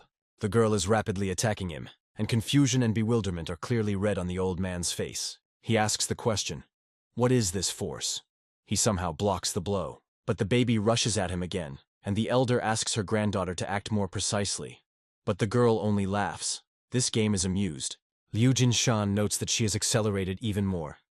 He is trying to defend himself with a branch. The old man asks Salt, why does she beat her grandfather? She answers, fun. Laughing, she soars up high. The elder asks her to stop. He recalls that he already told her, not jump so high, and rushes after her. Touching her legs, he says that he caught her, but the baby eludes and rises even higher. Liu Jinshan is amazed. Did she make another jump? This is the technique of Sect of Udan. He cannot believe that the girl learned this from Hyun Hu. She's really talented. Salt drops to the roof. The elder asks, how dare she laugh at her grandfather? Appearing behind her, he says that she needs to be punished. The old man is trying to grab his granddaughter, but it seems to dissolve in the air. He cannot believe she slipped away. Meanwhile, Salt is already on the other end of the roof. Liu Jinshan, calling her a wretch, asks, did she decide to play with him? He threatens to catch her, but the girl only laughs.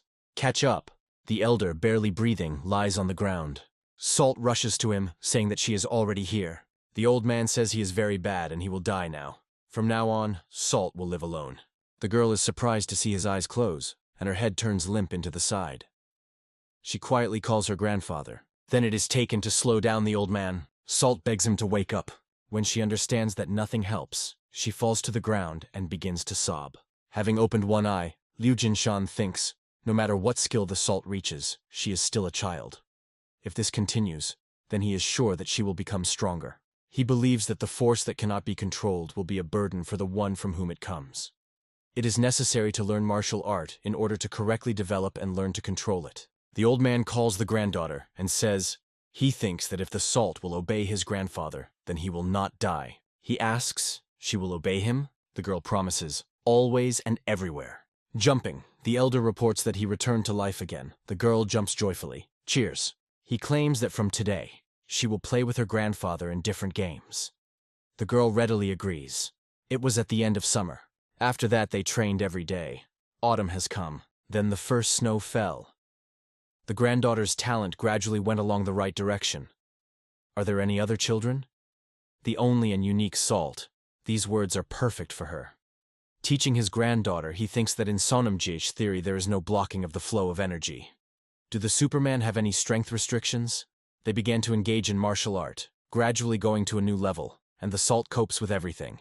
Having finished training, the girl says that this is really cool, then offers to go to eat. He takes her hand and they head home. Some kind of noise attracts his attention. He looks around and sees a huge boulder break from the top of the cliff. At the same time, he feels that there is someone nearby. The stone rushes on them, and the elder understands that he does not manage to do anything. Suddenly, the boulder rises and lies on the top of the mountain. The old man sees that this is the work of his granddaughter, which, with the help of energy, acted on a huge stone. The affected by Liu Jinshan asks the question, what is this attack? The technique of telekinesis is available only to absolute masters. When did she learn this? Salt welcomes Hyun Hu and is interested. What did she bring to them? The old man sighs in relief, which means that it was only her. The girl says that she brought dried meat and asks, what was it? While the girl, sitting on the floor of their house, enjoys meat, Hin Hai is interested. How is his hand? He replies that the pain has gone, but if he will train, then it will be difficult for him with one hand. Is he interested? Is their investigation completed? Hyun Ha, moving a notebook to him, answers in the affirmative. She summed up all her strength within a radius of 100 meters. Reading her notes, the old man says excellent. The characteristics of their data are well selected. But this is upset. There are many people who suffer because of them. Hyun Hai says that she conducted a small investigation. The higher their position, the more difficult it is to rob them. It is easier to rob 2 or 3 crews of ordinary rich. She believes that this is the best option. The Chamber of Commerce. Chonren-san traces people, including children. This is black money. Isn't it a tempting idea?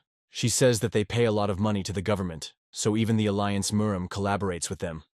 They have absolute power. The old man tells the girl that their goal is the merchants of Chonren-san, and then they will leave this place. The city of Sanyan. The man removes in the tavern. He offers his father to close their institution, and reports that yesterday the neighboring store was closed. The old man replies that he cannot so easily leave his inn. The son objects, but they will only get into debt even more. He reports that people from Chonren-san blocked the city, and now they will not have visitors. Behind him, 2 armed men appear. One of them tells them to leave. They have nothing more to do here. He screams scaredly. They are already here. The old man pulls out a broom from his hands. He screams to get out of his institution. The son with both hands holds the old man, begging him to calm down, otherwise they will be killed. Even when men disappear, the old man is still spoiling to follow them. On the threshold of the tavern appears a man holding a little girl by the hand. The elder asks, "Will the owner of the guests accept?" Liu Jinshan and Salt sit down at the table. The owner is surprised. How did they find themselves here? The elder answers, "Came on foot." But what? The old owner is interested. But how could they not detain the guard? Liu Jinshan, recalling men lying on the ground, carelessly pronounces, "Ah, these." They look tired, so he sent them a little rest. He asks, "The owner is going to accept his order?" He answers, "Of course," and is interested. What do they need? A ray of sun falls on the tavern. The owner's voice is heard. Now they will cook everything. Looking at the table, forced by different dishes, the elder asks in surprise, "What is it?" He did not order it. Wiping off a tear, the owner to say that they do not need to pay. Let them treat to health. Nobody came to them for so long. He is just grateful to them. The elder thinks, right. When he arrived here, he noticed that the city is under strict control. The door with a roar opens some kind of smashing. He asks, "And who let them here? And what are the guys lying at the threshold?" The owner respectfully replies that they know nothing. A man offends him. Liu Jinshan, without turning around, is interested. And what is happening there? What kind of furious dog was there riding there? The owner's son asks him to beware of these people. He reports that this man is one of the 4 best masters of this city, his nickname Maev. Liu Jinshan replies, "Bang, a cross-up nickname." Gramila's hand reaches for plates. He says that the old man is completely crazy and throws a plate into him. Liu Jinshan looks back at the noise. He recognizes this technique. He is called a furious attack. Salt, not looking up from a bowl of food, changes the trajectory of a plate flight path in one motion.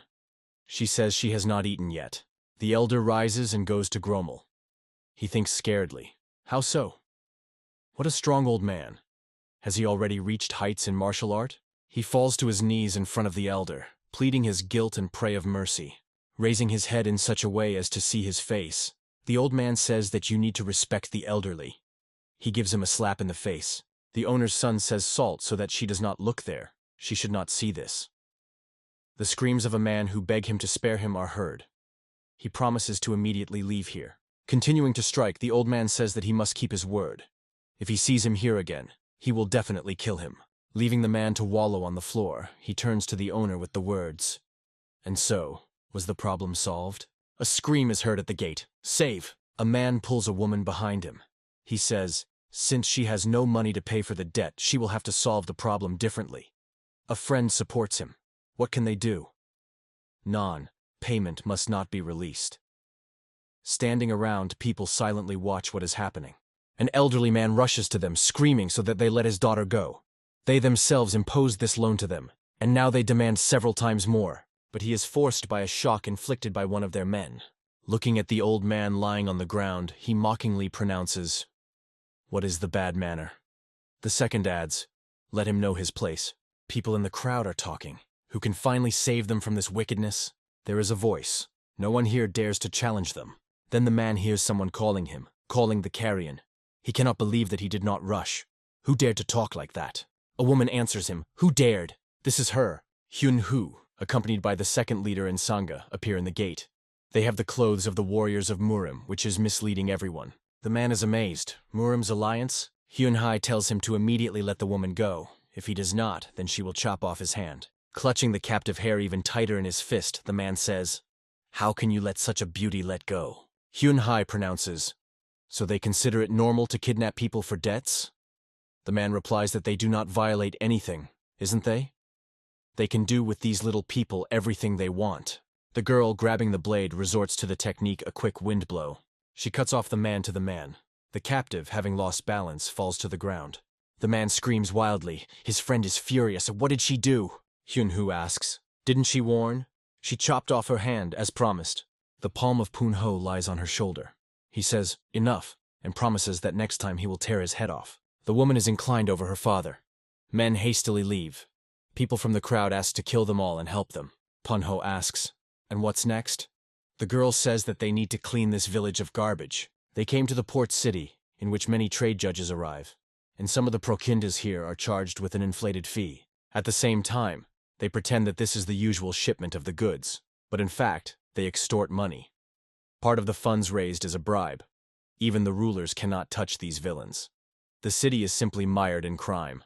The girl, resorting to inner power, promises that they will fix it. Hyun-ha, Pun-ho, the second leader, and Sangha stand on the deck of the ship, on which the bodies of those who tried to resist them are lying around. The men watching them are delighted. They give. Chonren-san is the end. One of them asks to give him a harpoon. The second hastily closes his mouth with his hand. He recalls that do not forget who is here. The girl pronounces, so who takes the whole super profit here? So, here it was, still not without a noble family owning martial arts. In front of her in rich clothes are the leaders of the group. The man seems to be the leader of Chonren-san, in other words. This is his city. He clicks through his teeth. What do they do in his possessions? Have you decided to rage? Pun-ho measures him. He recalls the parting words of Hyun-hu. To fit into the role of students of the Udon sect, they need to abandon their gang habits. They must behave with dignity and confident. He promised that they would cope. He screams that they will destroy these villains and passes to slang words. But then he picks himself in his hands and decorously says, how can this be that a sect consisting of nobles connects to the criminal world? A few days ago, in the old man's hut there is a conversation that there are more than 200 warriors in the Chamber of Commerce chamber. Pun-ho reports Hyun-hu and the old man sitting with him at the table that General Yana's skills are at a high level. Below the hierarchy is 4 first-class warriors who call themselves 4 horsemen. The elder says, well, the nickname, just chickens to laugh. The leader replies that this is not all. The head of the Chamber of Commerce. The old man does not allow him to finish and is interested. Is he from the Huashan sect? Hyun-hee interferes, she says. Besides, they have many wealth hidden. They got hold of money and ordinary people do not put in anything. The old man's fist sinks onto the table. He is surprised that despite this, the gathered people were able to do so, but rather it is even good. Pun-ho does not understand what is about. The elder asks, are the main figures of Murim not here? Even their names cause anger in the elder. He says he has a plan. He is sure that be it a sect Chonrensen, a heavenly dragon, or a sect of Shan, no matter how much they have the strongest warriors, but they are those who simply do not give up. The girl asks, so what about their plan? The old man says, firstly, they will start with letters. The leader claims that the leader of the sect is Chonrensen. The heavenly dragon is the adherent of the Skasen sect, and everything is under their control. He is interested. How did they find themselves here? Pun-ho asks. What is it? He reports that we are talking about suppressing the robbers.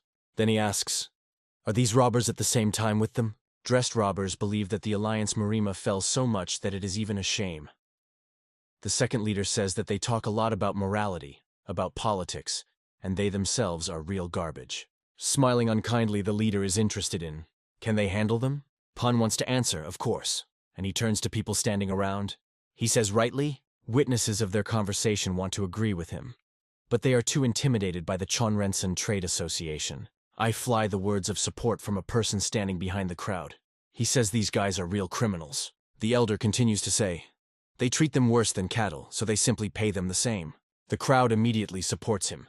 Shouts are heard, right. These sectarians do not think about the inhabitants of the city at all. Where did all their morality go? The leader grabs the blade. Hyun-hu only waited for this moment. Rushing at him, she screams that she sees everything. He is trying to expose his sword. Her blade falls on his hand. He screams that it is unforgivable.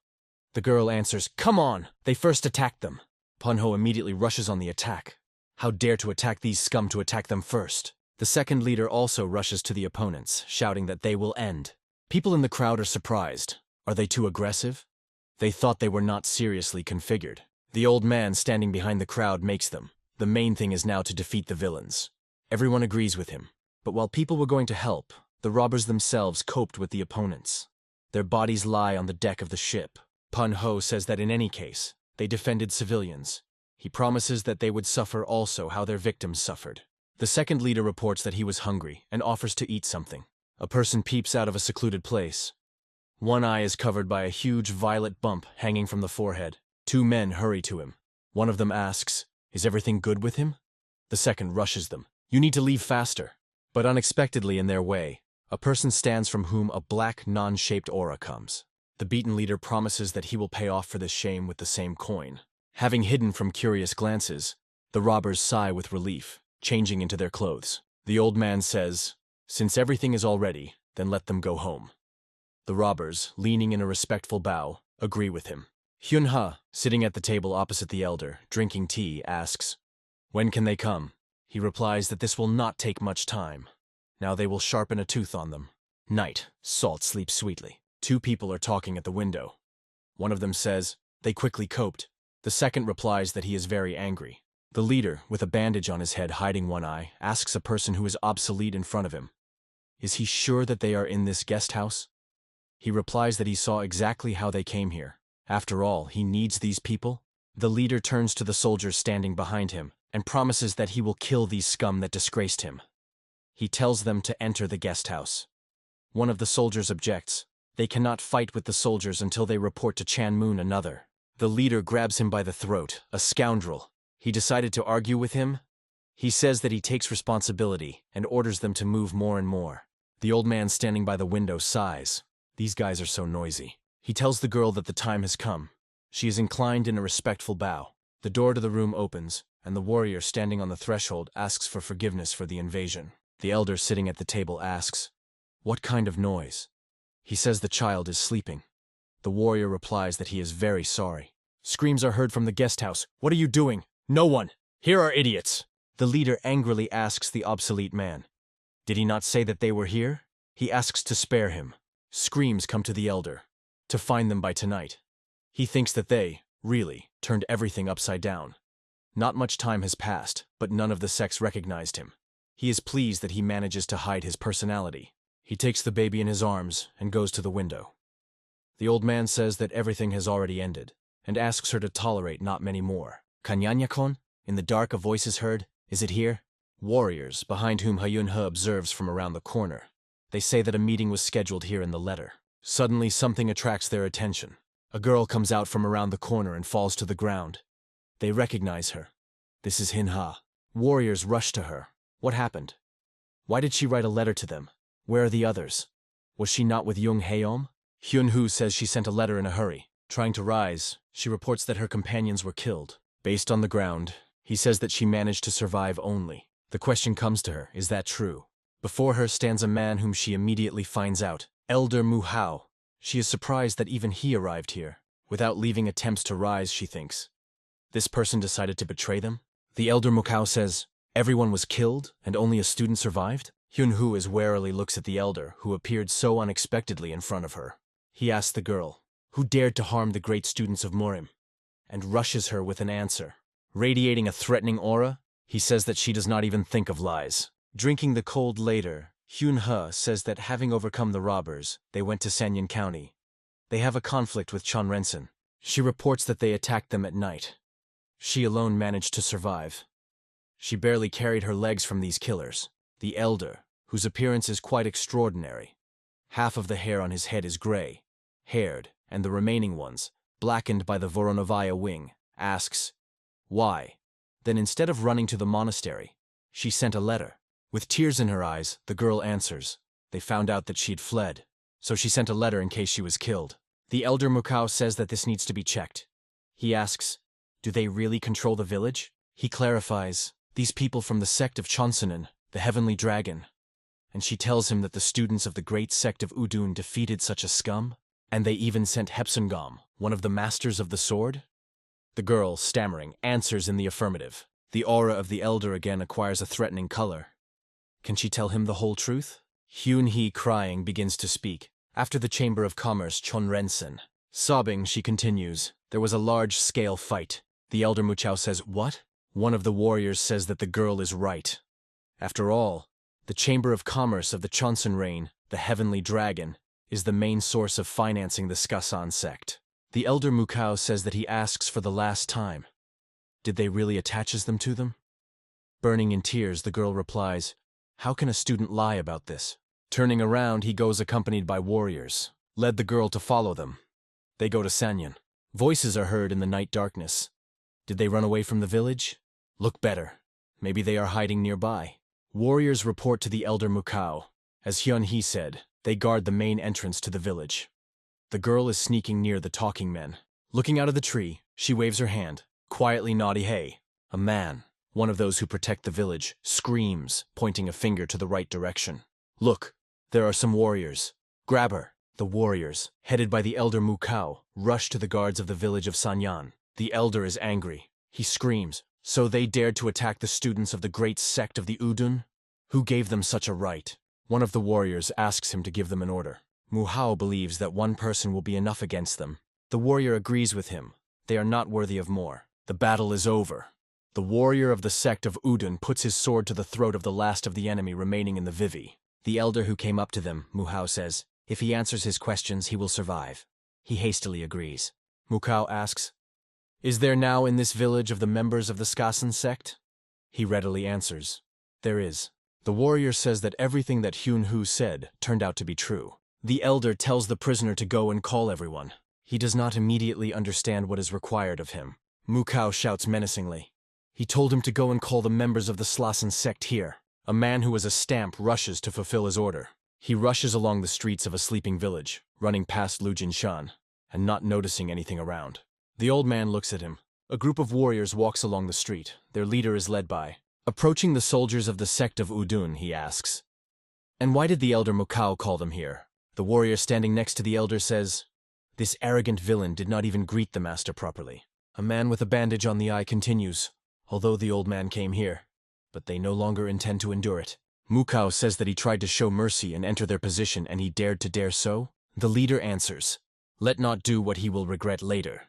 If he continues to behave like that, then they will not stand it. In the blink of an eye, Muhao approaches him and gives a slap in the face. He raises his hand again, but for this the leader grabs him by the wrist. Mukao warns, if he does not let his hand right now, then they will die here. He again pulls his hand to the leader, and he, although reluctantly, still fulfills his requirement. Turning around, he tells his people to follow him.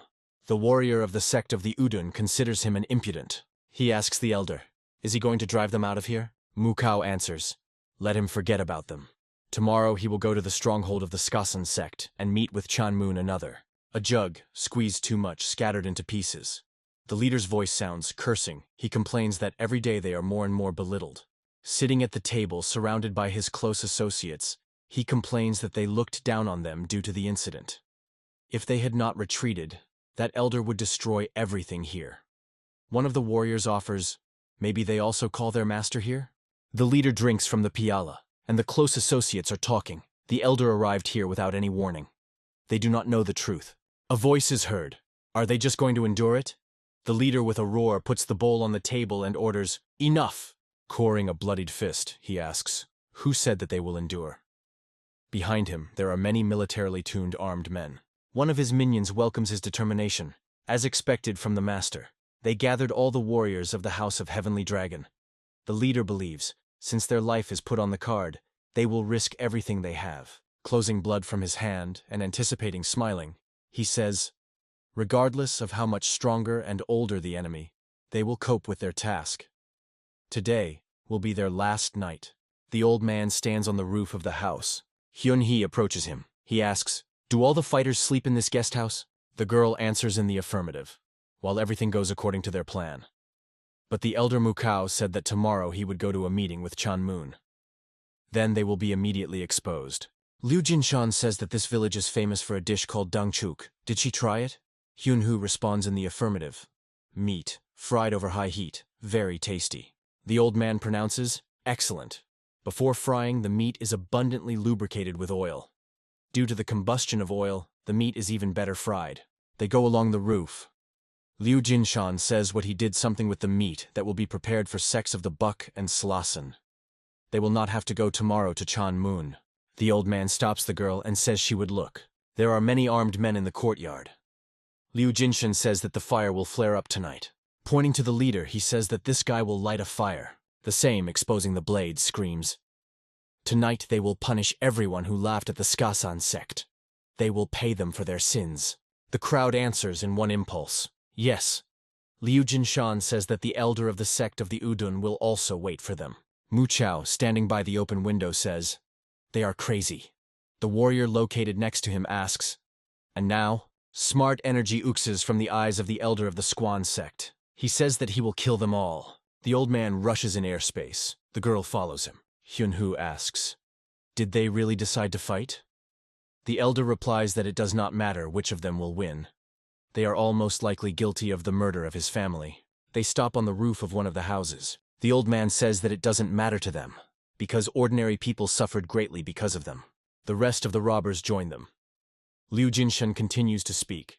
This means that now the huge estate of the Chamber of Commerce, Chonrensen, the heavenly dragon, is empty.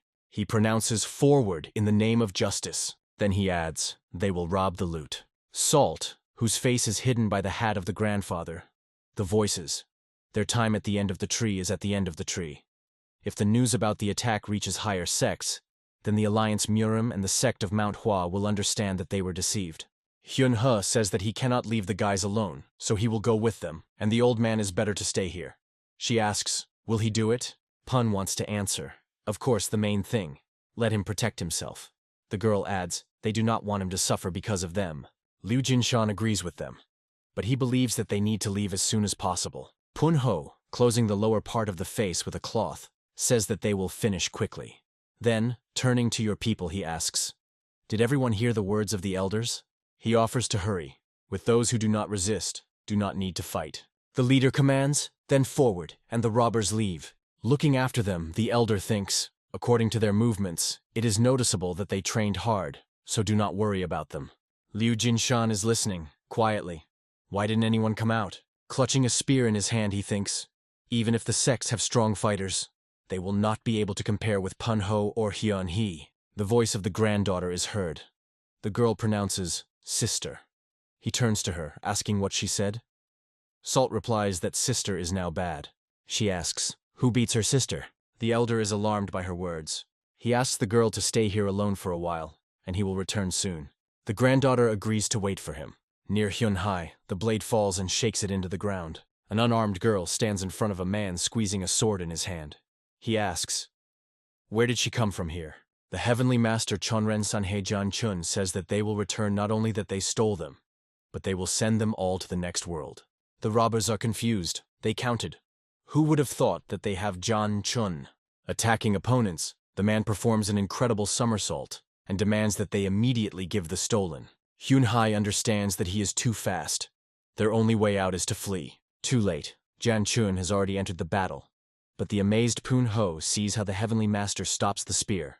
Janchun is forced to retreat. The old man approaches him, clutching his weapon in his hand. Hyun-hai is glad to his appearance, because Liu Jinshan is much superior to her in all skills. Janchun is surprised by the appearance of the old man, but again rushes on the attack.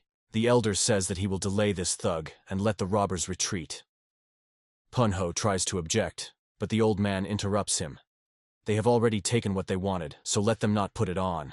Robbers with bags on their shoulders hastily run away. Janchun is trying to pursue them. How do these insoles dare to take the property of the Chamber of Complex Chonren? The old man rushes over him. The spear Liu Jinshan and the sword of Janchuna are crossed. The elder says that he will destroy him, not to pass by Grimil. The heavenly master is surprised. Is this old man at the same time with them? This is unthinkable. Did he imagine that he could stop him? He will pass, and he will not be able to do anything. No one can avoid death from his blade. Hyun-hu is anxiously watching their battle. He is so fast. Janchun is one level below Chonhen Sasoka. Can the elder be able to cope with him with one hand? The heavenly master notes that the enemy cannot use his left hand, and decides to use it. With a cry, die, he hatches the blade on the old man. Liu Jinshan barely manages to evade. He understands that the man noticed his weakness. He even managed to hurt his clothes. Janchun continues to crowd him. He calls the old man one-armed and says that he is too weak. He is almost a corpse. The girl thinks that she alone cannot cope. They need help. She calls the commander. Pun-ho, who appeared on the fence, tells her to follow him rather after him. Hyun-hai objects. But what about the elder?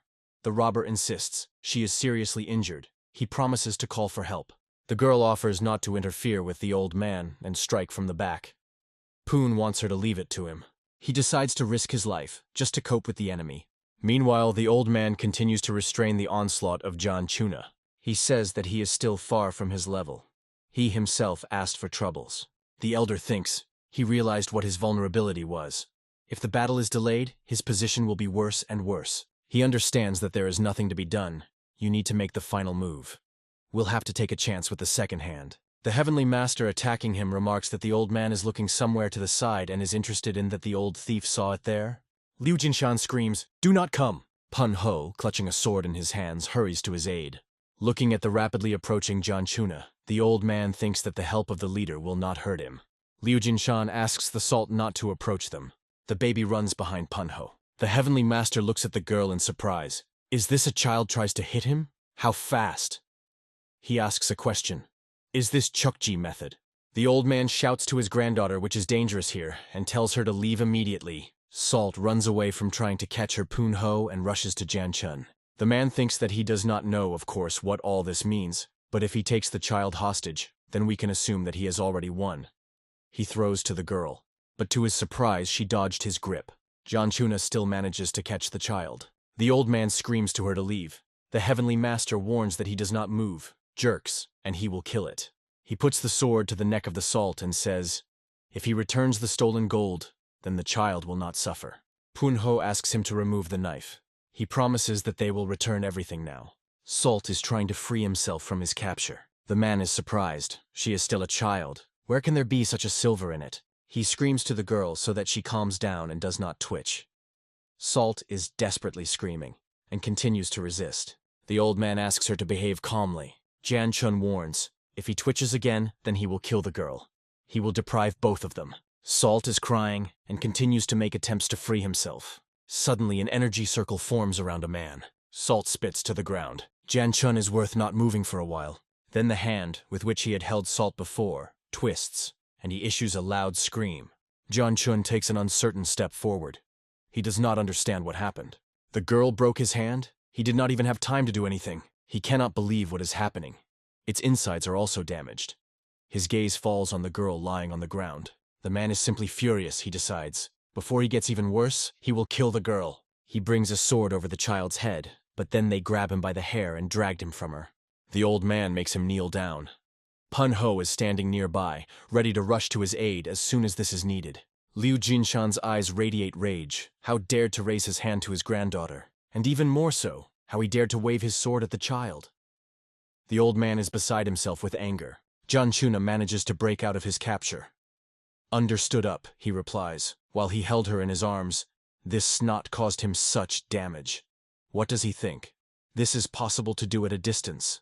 The Heavenly Master, with curses and insulting the girl, says that he must destroy her, and he will have enough of one hand for this. The old man puts his inner strength into the weapon. He uses the technique of divine singing. The third string is a blow of destruction.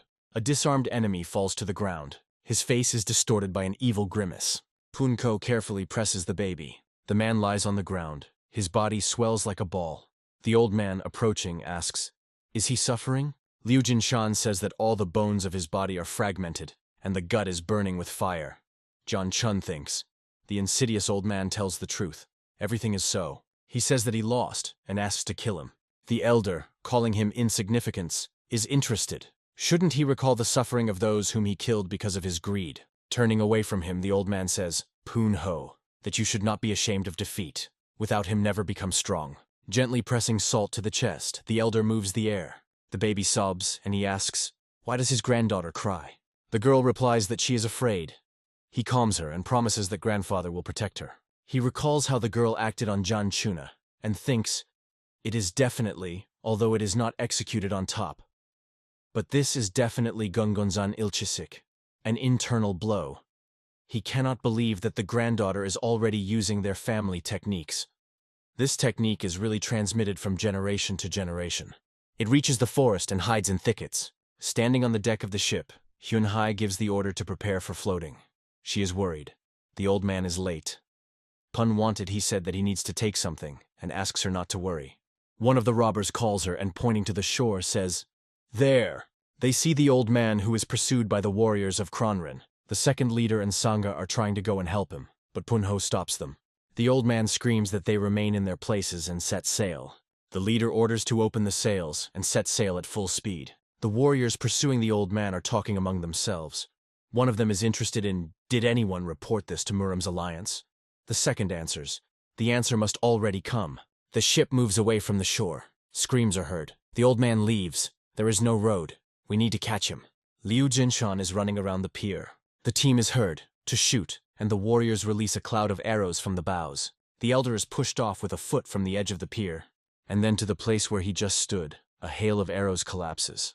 One of the warriors screams, "Here is a stupid thief!" Jumps into the water. It will drown after all. He has nowhere to go. But observing the old man, as if floating in the air above the water, he settles. Is this walking on the surface of the water? He screams so that the warriors shoot. He cannot be missed. The elder continues to run. The cloud of arrows rushes after him.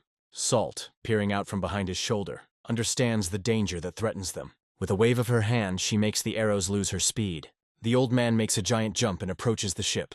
A moment, and he finds himself on the deck, where he is greeted by enthusiastic cries of robbers. They sincerely thank him for his help. True with their loud cries, he says that they are too slow. He explains that now the sect of MANHWA and the Alliance Muram know that they are here, and offers to get out of here as soon as possible, and everyone agrees with him. Their ship rushes forward. The cries of those who tried to pursue them on the ship are heard from the port. The ship was pierced. What? No! A man who leads the pursuers stands on the shore, and looking after them is cursing. He says, standing next to him, they sailed with their prey. But nothing can be done. The ship is far from the coast. The robbers rush along the deck, trying to catch Salt. The old man and Pun Ho stand in the hold in front of the mountain of gold coins. The robber says, "This is amazing. That's how much wealth was accumulated by sucking blood from a common people." The elder shows him a notebook and says that this is a secret document of the Chamber of Commerce. There was not a single official who would not take bribes. Pun wants to answer, so he decided to take him with him. The old man, hiding the paper in his pocket, says, there is a way to secretly deliver it to the National Agency of Investigations, which he will do as soon as he reaches land. Even heavenly dragons and corrupt officials will pay for this. The leader is interested in what part of the total prey to give him. The old man, taking a small number of coins, replies that he will have enough of this. Pun Ho asks, is he sure that this will be enough? He answers, why is the old man so much money? He says that he will have enough of these coins to educate and raise his granddaughter, and at the same time, not to die of hunger. Meanwhile, the Salt easily runs up the mast, forcing the robbers to worry about her safety. Pun Ho asks, does he want to leave? But why? The old man replies that it is safer for them with Salt to live under cover. He warns that they are also careful. Now the Muram's alliance will look for them. He says, as soon as it passes enough time, let them help those in need of people. Pun Ho asks him to believe. He will certainly do it.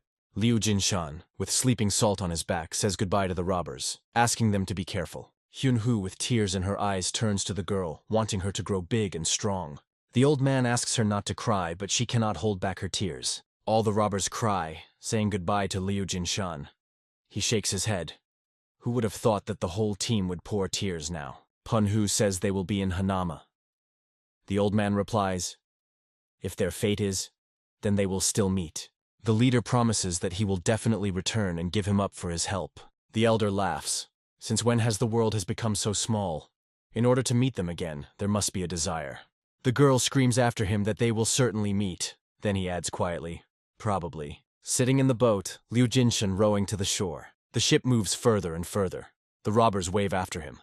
He shouts to them that the wind is cold, so let them hide in the cabins. The old man plans to find a new house and live with Salt secretly from the world. He looks at the serene, sleeping girl. He needs to find a place where he can calmly engage in teaching Salt. A place where nothing will threaten her. Where you can grow a strong and healthy child.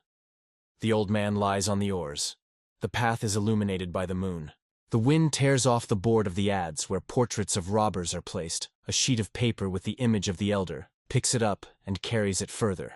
A portrait of the old man flies over the village, then above the mountains and the sea. Finally, the wind throws him on a wooden shield standing at the door of the building. Then the next impulse breaks him and takes him further.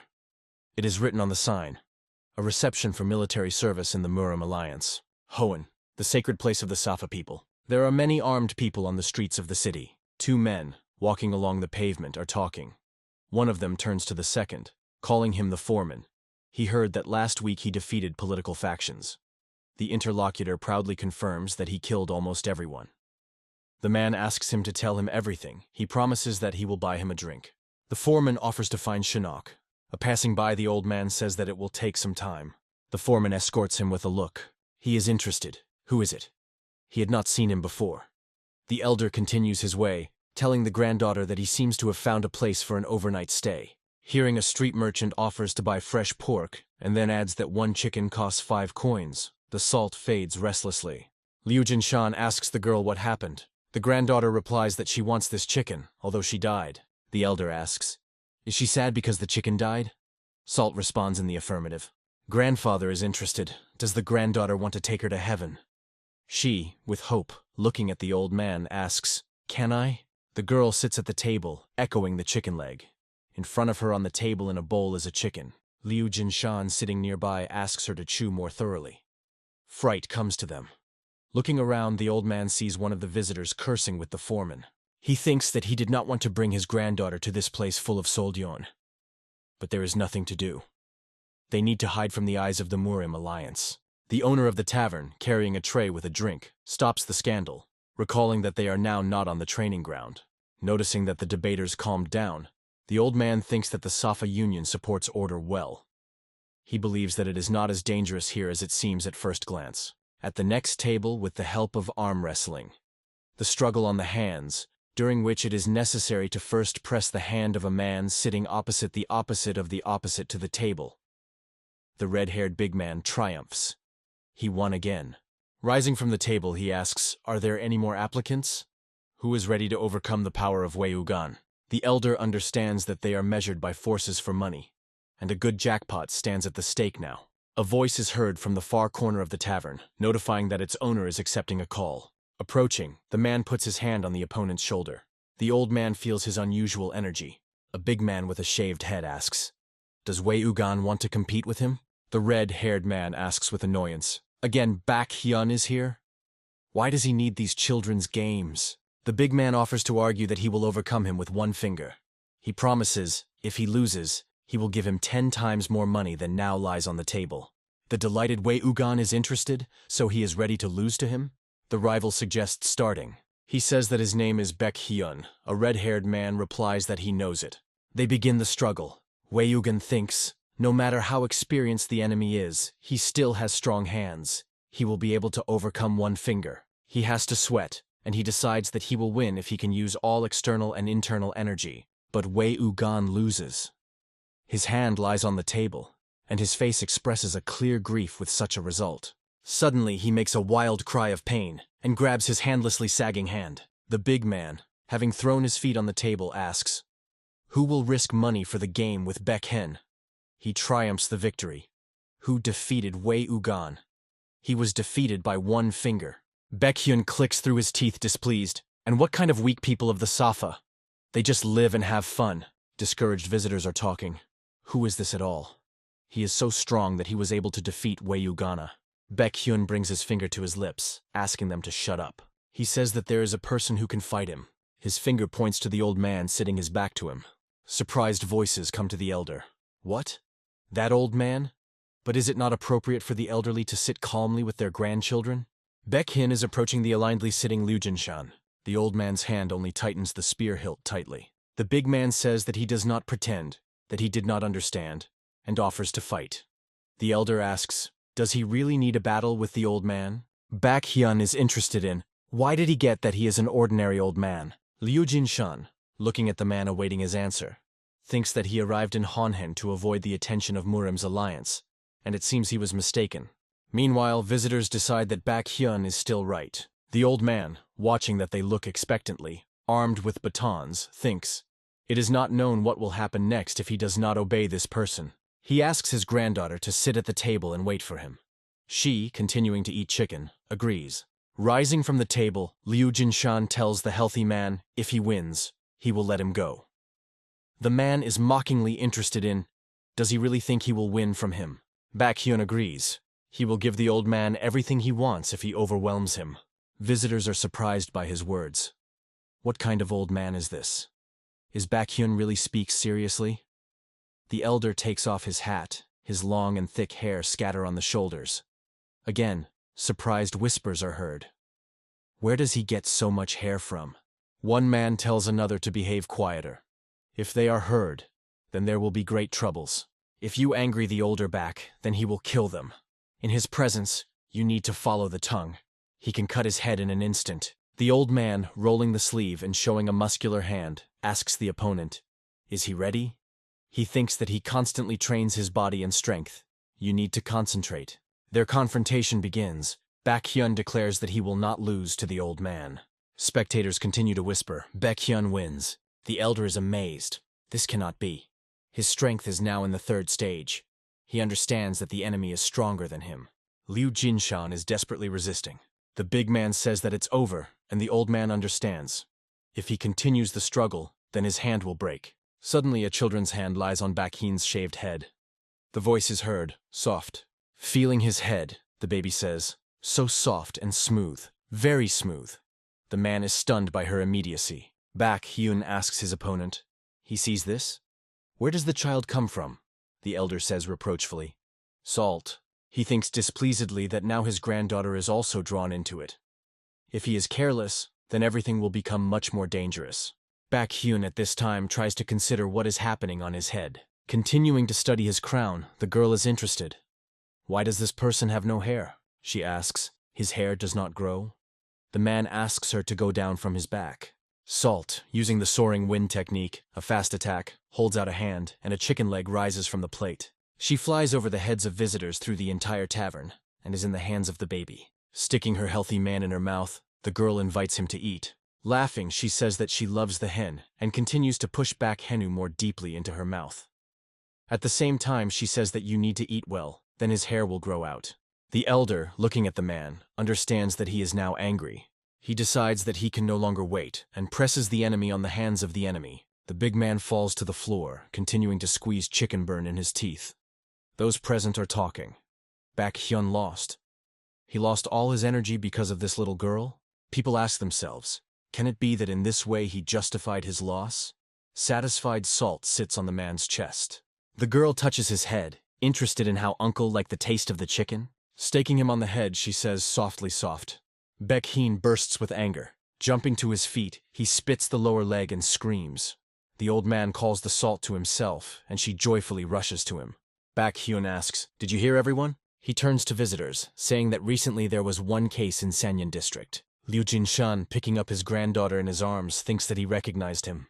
Meanwhile, the big man continues to speak. The bloodshed between the Skasan sect and the Alliance Murim happened in the Sanyan district. The elder thinks, did he really decide to get the award of the Murim Alliance?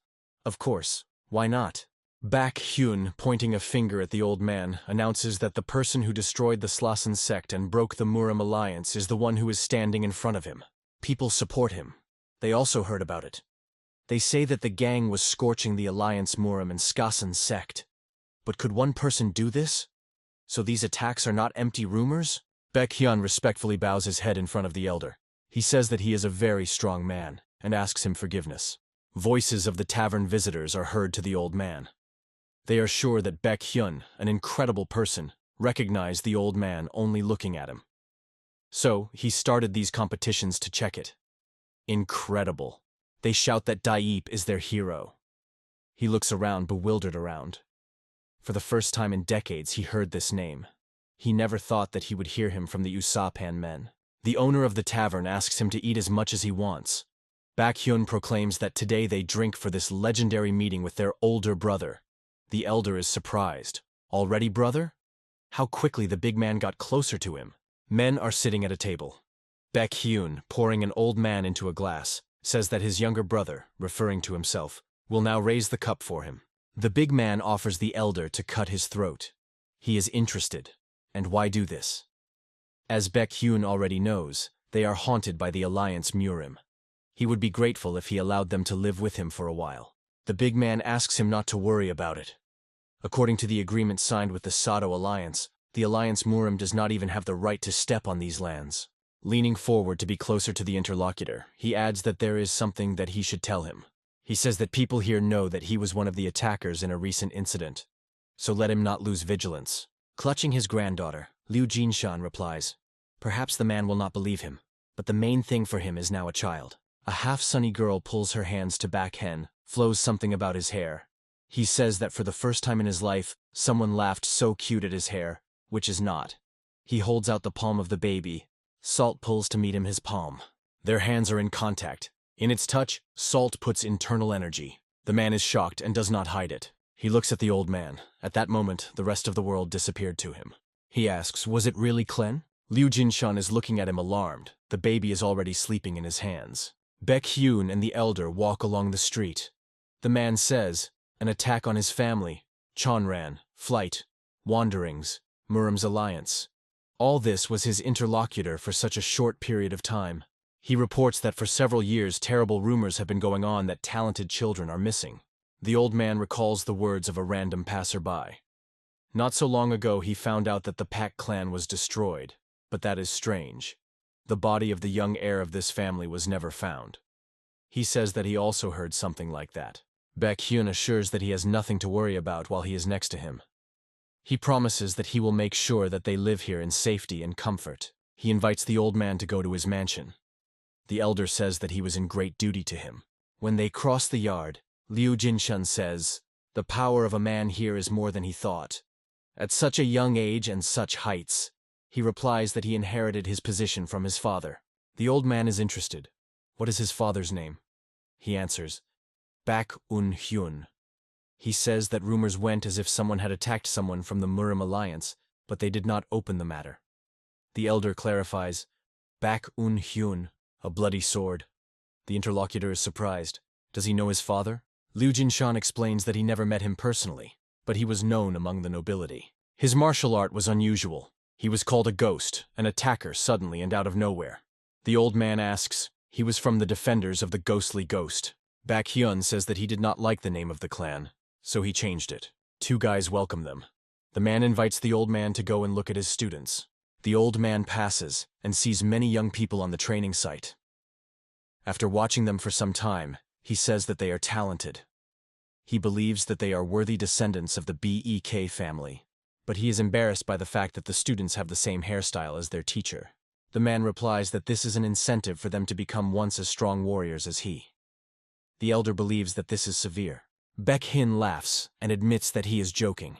In fact, this itself comes from the features of the Gonsim internal technique, which was invented by his great-grandfather Baek Do. It is called Gui Gong. Due to exhausting training, men lose their hair. He adds that there is a tradition that they convey to their guests. If the old man is ready to go through the ceremony, then he can. He does not have time to finish. The elder rushes briskly to the exit. Without turning around, he replies, a terribly interesting tour, however, he is forced to leave. A woman walking towards him is interested in. Where does he go? The elder is surprised by her thick hair. She says, as soon as she found out that the guest visited them, she immediately hurried here. She asks the dear guest not to sadden the mistress of Padoman and not to leave them so soon. Liu Jinshan asks, then she is the wife of Baek Hyun? The woman, bowing in a bow, replies that he can just call her Eugene. Smiling, she turns to her husband. Is he already here? He answers in the affirmative and adds that he came with the guest. The baby is cracking on the cheek. Eugene says she hastened to restore order, learning that he had come not alone. In addition, as she could not greet such a sweet child, she tells the maid to prepare a separate dish for the child. Baek Hyun invites the old man to go to the house, saying that he will personally conduct him, but the woman grabs him by the belt. She tells him to stand. He answers, he is paralyzed. Eugene says they need to discuss household chores. Watching how a woman pulls her husband behind her, the old man laughs. Here she is, youth. Adding my husband, Eugene is interested. He decided to drink in broad daylight? What does it mean? He said nothing to her. Why did he go? I decided to defeat everything there? She told him not to leave the house. He must be an example for his students. He is trying to make excuses. She misunderstood everything. He begs his brother to save him. The old man, meanwhile, was thinking. He did not think that the people of Sapa were so hospitable.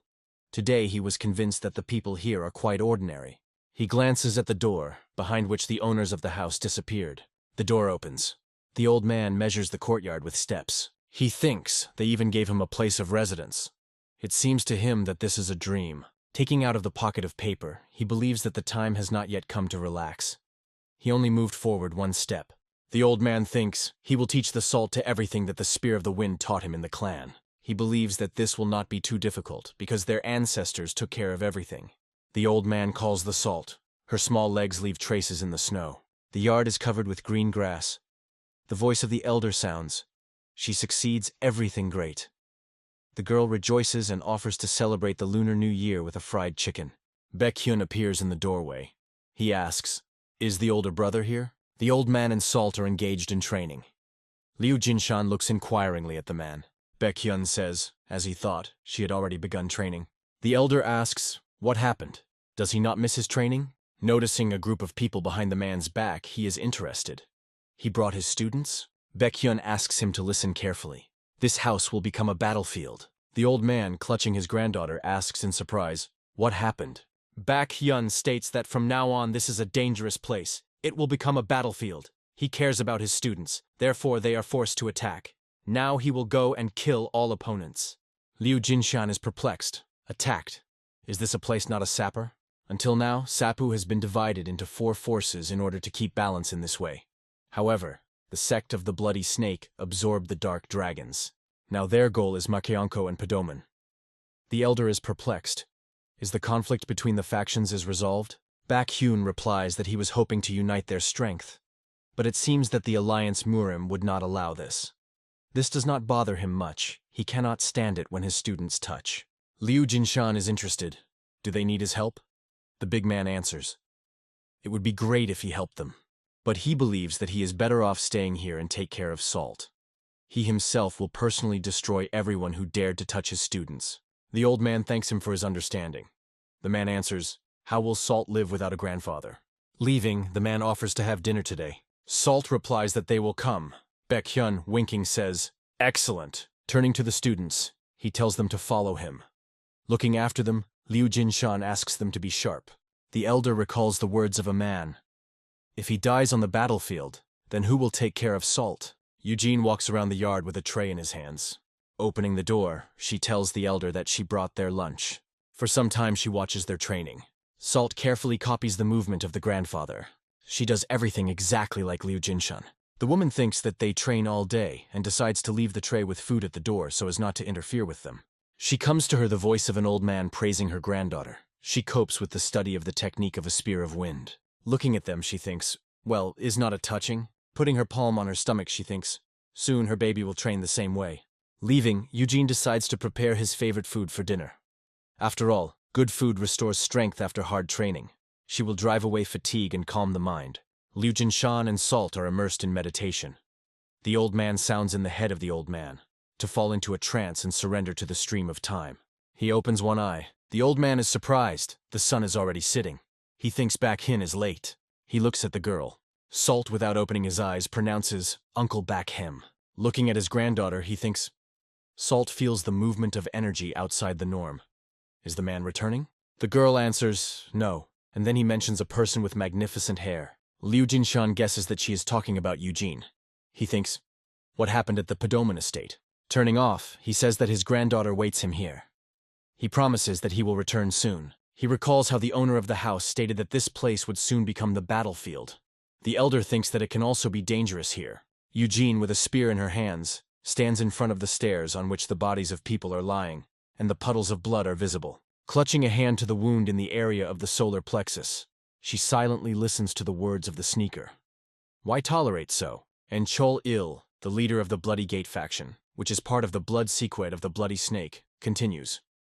Will it not be better if all 4 fractions unite? The woman replies that in this case, they need to kneel before the Pedamun. Behind Eugene are 2 warriors with swords in their hands, and several servants. She continues to speak, luring Mr. Baekhyun and his disciples on the battlefield. They then decided to attack his family. Is this the will of the Bloody Snake clan? Holding the bloodied blade in his hands and putting his leg on the head of one of the people he killed, Yon Chol-il, smiling, answers. If only their family could capture 4 factions. But now we are talking about the destruction of all family members of Padoman. He is interested. They do not feel sorry for themselves?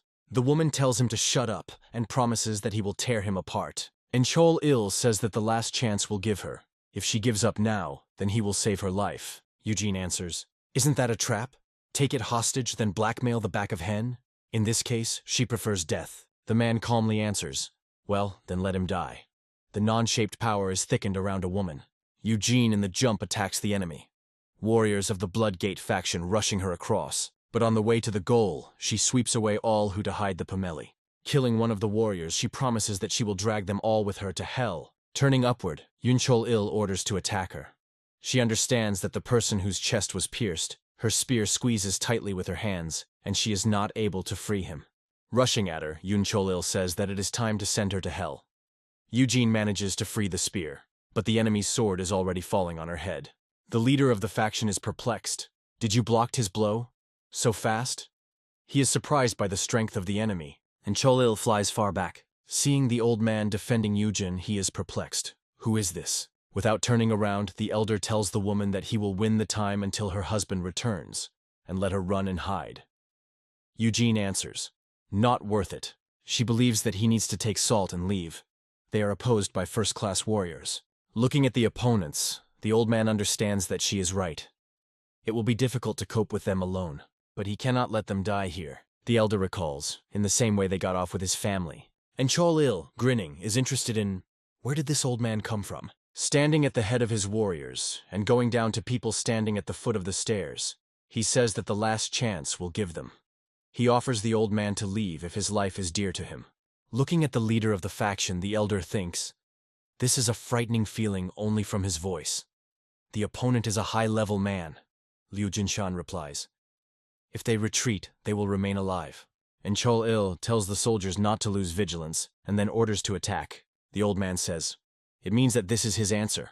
He calls his granddaughter, hiding behind him. The elder asks, she remembers how she was interested in what will happen if her grandfather does something bad? The girl answers in the affirmative. Pointing to the leader of the faction and his warriors, he asks, does she see these guys well? He says that they committed a bad act, and from that moment on she can beat them with a stick. He tells her to close her eyes tightly, and Chol-il reflects that it is not known how strong the old man is, and why is he with a child? He orders himself not to lose vigilance. No matter how strong he is, there are still more of them. Liu Jinshan rushes on the attack. He sweeps everyone in his path. The granddaughter helps him. Closing her eyes, she directs the bamboo stick emitting a strong aura to enemies. The warriors of the Bloodgate faction, like their leader, are discouraged. What is it? What happened now? And Chol-il tells not to be distracted and attack. Screams are heard. This old man's sorcerer. The old man thinks, a nightmare. Even here there is no calm life. But the granddaughter is fun. In the jump, they are attacked by another enemy who came from the back. The girl rewards him with a stick, and he flies away with Kubaroma. The old man asks, the granddaughter is sure that she closed her eyes? She answers in the affirmative. Salt obeys his grandfather. Finging the next attack with a spear, the elder praises the girl. A great job. He thinks that she is too small to see the bones break in front of her eyes and the blood splashes. He pronounces, from that moment, they will begin to fight seriously. The elder rushes forward. Screams are heard. He has gone crazy. You need to attack the main building. The old man moves up the stairs. Salt, with his eyes closed, rewards with a stick of warriors that fall in their path. The leader of the faction thinks, this is impossible. Elite warriors who have achieved a lot lose the old man and the child. Looking at the Salt technique, he is even more amazed. This is a cable. Warriors appear behind him, a voice sounding that the second group arrives. The leader continues to be perplexed. This is impossible. Thinking that the help came, he rejoices. Now the old man and his child will exhale. They definitely cannot cope with so many warriors. Raising the blade, he tells the old man. Suddenly, warriors head in a completely different direction. Liu Jinshan is surprised. Did they decide to retreat? Then he understands that there were more opponents. Having appreciated their construction, he sees that this is the mouth of a poisonous snake. Now it will become more complicated than it was before. Eugene screams to leave with his granddaughter right now. No matter how strong he was, he will not be able to cope with so many bloody gate soldiers. The elder replies that she leave these concerns to them. The woman claims that she is not going to throw them in order to save her life. Liu Jinshan thinks, Salt is in order. The problem is only in physical strength. They can fall from exhaustion and die. The baby can easily become their prey. Even if they try to run away first, the opponents will still pursue them. It makes no sense to run. The leader of the faction, chuckling, claims that he changed his mind. He promises that he will give him a chance to retreat and run away. But the girl in the future will pose a huge threat to them. Therefore, Chol-il is going to cut off this bud from the stem. Yet it is not too late. The old man is beside himself with rage. He cannot believe what he heard. The leader of the faction orders not to be afraid and remain calm. Liu Jinshan cannot restrain his anger. How does he dare to threaten death with his only descendant, his granddaughter? He is going to kill her? Enchol or is rapidly approaching them. The old man tells his granddaughter that it's time to check their new equipment. The girl happily agrees. The leader of the faction tells the soldiers to chop off the old man's head and kill the child. The spear of the elder is filled with fiery energy, fiercely sweeping away anyone who dares to stand in his way. Encholil loses the remnants of confidence that he will be able to implement his plan. Looking at the elder rushing towards him, he is perplexed. What is it? How much strength is in an instant? Then he cheers up. He spends too much inner energy now. He screams again so that his warriors kill the old man. He demands that the elder be destroyed, and he tells the whole attack to concentrate on him. Liu Jinshan barely manages to evade the blow. The Salt is alarmed, but he asks her not to worry about him. He thinks, as expected, there are too many opponents so that he can cope with them alone.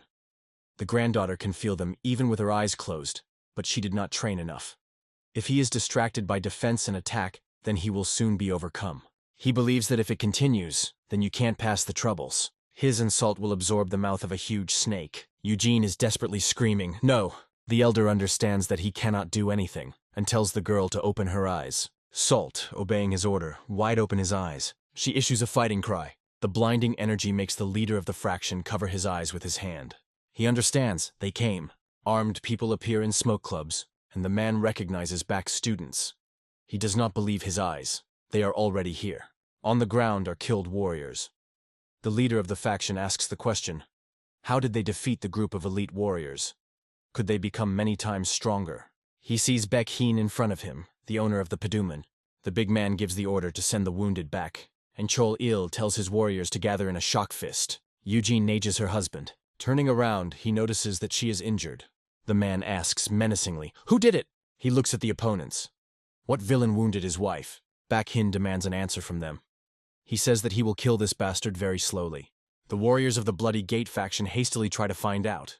Who was it? Salt, indicating with a stick, says this guy did it. She points to the leader of the fraction. He is in no hurry to admit his guilt, and pretends to have nothing to do with it. But the girl insists on her own.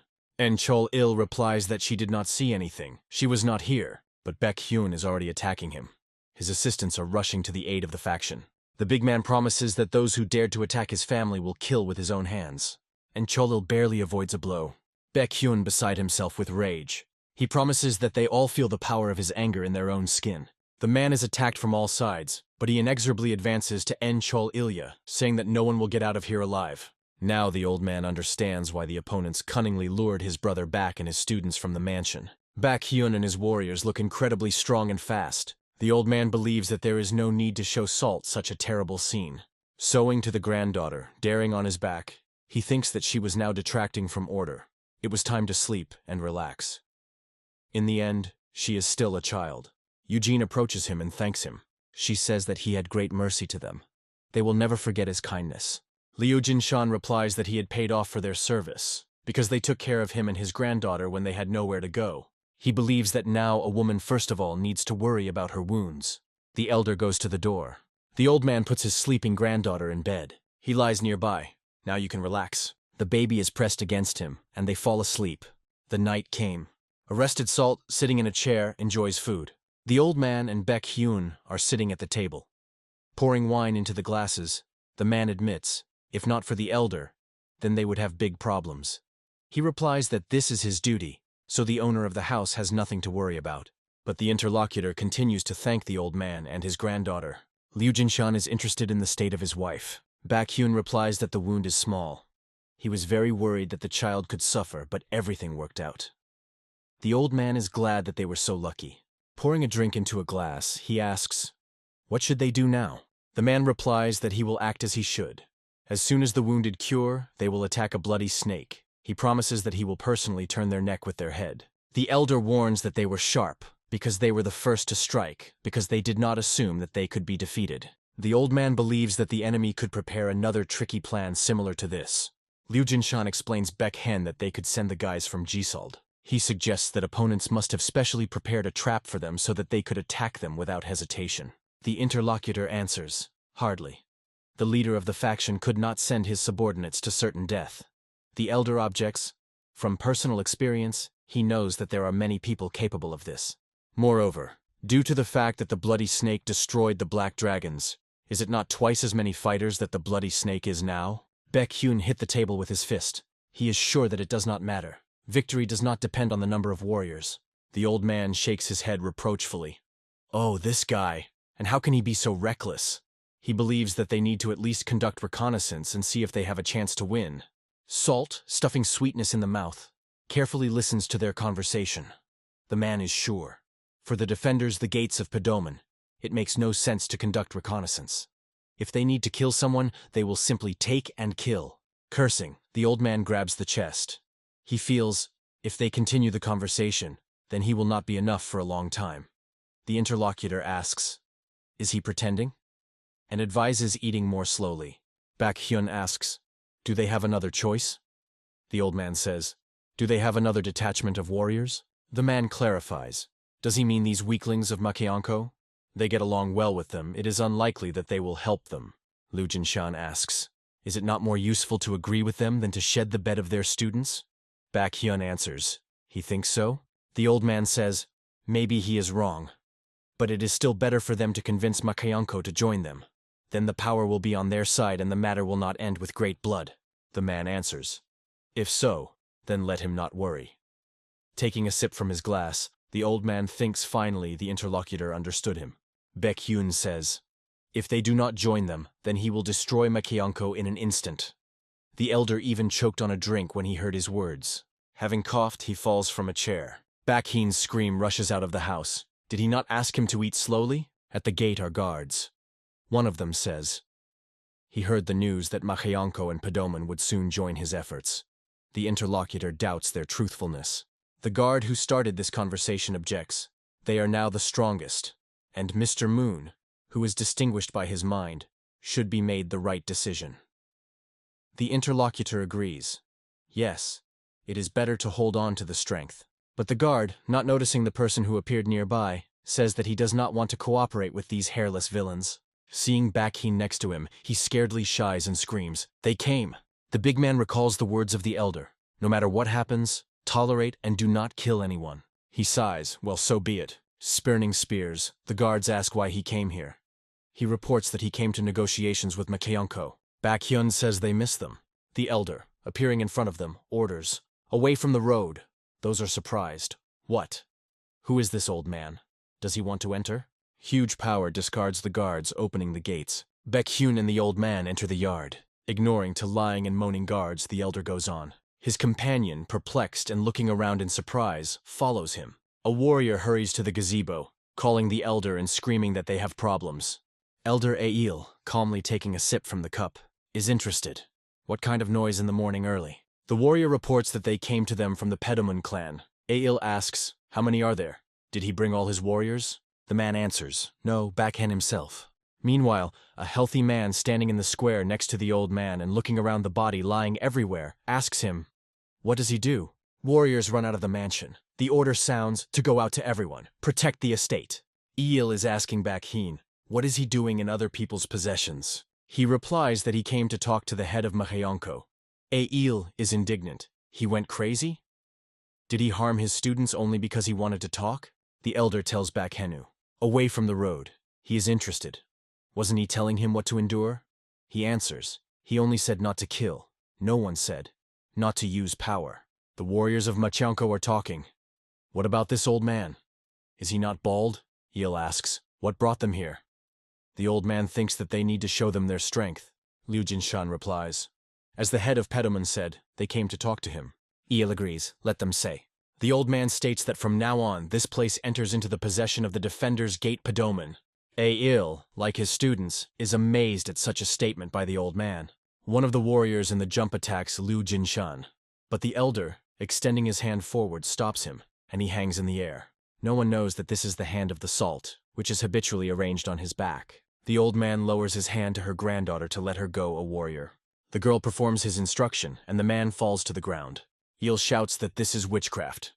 He tells the soldiers not to lead to the charm of the old man, and to attack everyone together. The warriors of Manhwa immediately fulfill his order.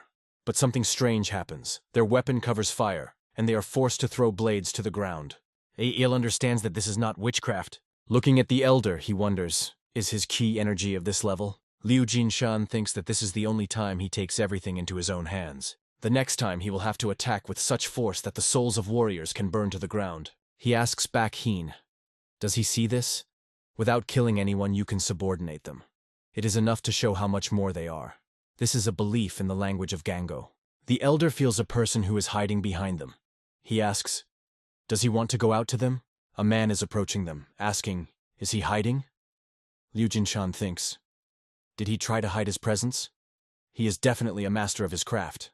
Baek Hyun says this is the head of the Hoju sect. Assessing him with a look, the old man thinks, is that the same chapter as Baek Hyun from Padoman? He believes that Mr. Hoju is a master of the current generation, although he is somewhat similar to Ilya masters of the previous generation. The man shudders slightly when the loud voice of the elder is heard. The old man's hand lies on his shoulder. He asks, is the head of the sect in front of him? The discouraged Hoju answers, slightly stammering that he is the head of the sect of Machianko. Then adds dash at the moment. Liu Jinshan is interested. Do they plan to unite with vile bloodsuckers? Squeezing the man's shoulder stronger, he continues. Or maybe they join the defenders of the gates of Padoman? Hoju clearly feels pain.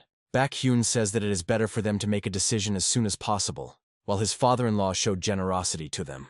Hoju assures that the sect of Machianko will continue to cooperate with the defenders of the gates Padoman.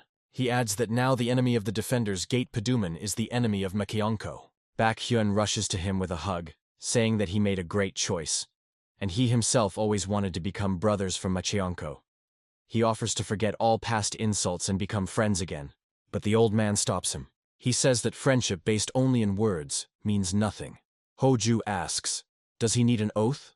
The elder explains, if they want to unite with Padoman, then they need to conduct a rite. The interlocutor objects uncertainly. This is a sign of defeat, as he can. Baek Hyun is stunned by the old man's statement no less than Hoju. Salt, imperceptibly for the rest, uses strength. The old man says no exceptions, or did they still decided to voluntarily accept death? The eyes of Liu Jinshan are blazing with powerful energy. He declares, if not, then they will conduct the ceremony and become the Padoman brothers, the sect of the bloody snake. A man sits in a large hall on an elevation. He thinks, it is strange why there is no news. They were supposed to destroy Baek Hen. In addition, in the event of their victory, they had to come here, because they had prepared a trap here. A man runs into the hall shouting, Sir! The head of the Bloodsnake sect, Chon Su, asks, what kind of noise? Has anyone invaded the city? The man says that the sect of Machianko had to join them, but there are rumors that they united with Padoman. Chon Su is surprised. They were not in the wretches. Then why did this happen? Rising from the chair, the head of the sect tells you to prepare right now. He believes that Padoman is not one of those who are so simply united with someone. Baek Hyun should have suppressed them by force. Then both sides accurately suffered significant damage. A bird flies out the window. The man who brought the news, taking off the message from her paw, says that this is a message from their spies, located among the Machianko. Reading the note, he reports that Padoman occupied the territory of Machianko. Chon Su smiles pretty. Excellent. It will be the fall of Padoman. He says, let the sect of Dark Dragons pretend that he attacks the Stepmunko and occupies them. Then he adds, he will strike at the very heart of Padoman and capture them. The man is delighted. This is a great strategy. Chon Su orders the warriors right now. A monstrous force affects the gates of the Padoman site. Under its action, the gate sash open. Chon Su tells Baek Hen's people to take hostages, to kill all the others. Its warriors search the room, but all the rooms are empty. The head of the sect report that no one was able to find. Chon Su is surprised. Even if they occupied Machianko, the servants and the wife should be here. He does not notice that a blade thrown by someone's strong hand is approaching him from above. They are trying to warn him and he barely manages to dodge. A strong hand does not allow the sword to fall, at the last moment grabbing it by the hilt. Chon Su is amazed. This is impossible. In front of him, clutching the blades in both hands, stands Baek Hyun. He asks, how did he end here? The head of Padoman, furiously flashing his eyes, answers, what is it? They seem to have a trap now, and did not even feel a catch. Chon Su turns to a man standing behind him, to whom the bird just flies up. He asks, what is happening? Didn't he say that Padoman was fighting with Machianko? The man unfolds the message, saying that it is from Dark Dragons. It says that the warriors from Machianko shaved their heads. It turns out that they held a ceremony and became one with a pedamon. Chonsu is perplexed. How could the sect of Macheono go to such a crazy act? Baekhyun does not agree with him. Why is it crazy? He is quite logical. The head of the bloody snake shouts displeasedly. Was not lucky. Initially, the plan was to combine all three sects and attack Paduman, and now he is forced to fight with Baekhyun one-on-one. The winner will be determined by force. On the roof of the mansion, the silhouette of the old man is visible. Chonsu cannot believe. Is this a plan that Baekhyun made? Or suddenly a skilled strategist went down from heaven? The elder carefully looks at two sect leaders. He tells his granddaughter to look at a man with her hair. Let him carefully look at how a bad uncle fights. For her, it will be a great lesson. Baekhyun turns to the enemy, offering to finish their raspings here and now. Chonsu instructs him with a sword. He says that he is the end. Friedemann will become him. An honest battle, of course, is not for him, but he intends to kill Baekhyun. Men rush into battle. Their blades are crossed. The head of Paduman says that the enemy was mistaken. Chonsu had to avoid him, and now he will answer his head. Baekhyun believes that the enemy should have avoided meeting him with all his might. He replies that the big man has always been arrogant. Let not think that he is as weak as before. He is forced to agree with him. He trained well. The head of Paduman is somewhat puzzled. The enemy clearly became more dexterous. The elder thinks he thought that it was just a master of insidious tricks. It turned out that this is a master of rare dexterity. Dexterity and speed against heavy power. Like a tiger and vipers. An incredible fight of spiritual and martial arts that have been created for decades of persistent training. None of those present can even intervene. Waves of powerful qi from this fight simply paralyze those present. One attempt to outweigh the scales of their weights in this tense balance, and they can make their side lose. Can Baekhyun fight off the enemy's blows with his two swords for a long time? The old man understands that which of the unorthodox sects will be seasoned in the Hu area. He asks, does Salt carefully look, and does she remember everything? The granddaughter answers in the affirmative. Although the girl has no combat experience yet, even observing the masters will teach her a lot. And the Salt understands this, therefore, the advice of his grandfather follows diligently. Meanwhile, opponents continue the confrontation, and so far it is difficult to predict the outcome of the battle. Chonsu is mockingly interested in, what is the use of the fact that Baekhyun has two swords? He believes that they are useless when a healthy man cannot even get him. Baekhyun continues to strike silently, but so far none of them have reached the goal. Chonsu, substituting his blade under his sword, will boast. He will easily reflect his blows. The enemy gloomily agrees. Okay, then let him reflect. Chonhu barely restrains his onslaught. Then he himself rushes on the attack. Now Baekhyun has to be tight. He holds the defense with two crossed swords, but the enemy still manages to hurt him several times. He triumphs, saying that the head of Paduman is all in the blood. The elder asks the granddaughter, what does she think? Who will win? Salt confidently answers, a bald uncle. Chonsu listens warily. Next to him, pure energy literally explodes, forcing him to retreat. He does not understand what is happening. Baekhyun managed to accelerate, but the old man knows that the big man was not accelerated. Chonsu barely restrains the opponent's pressure.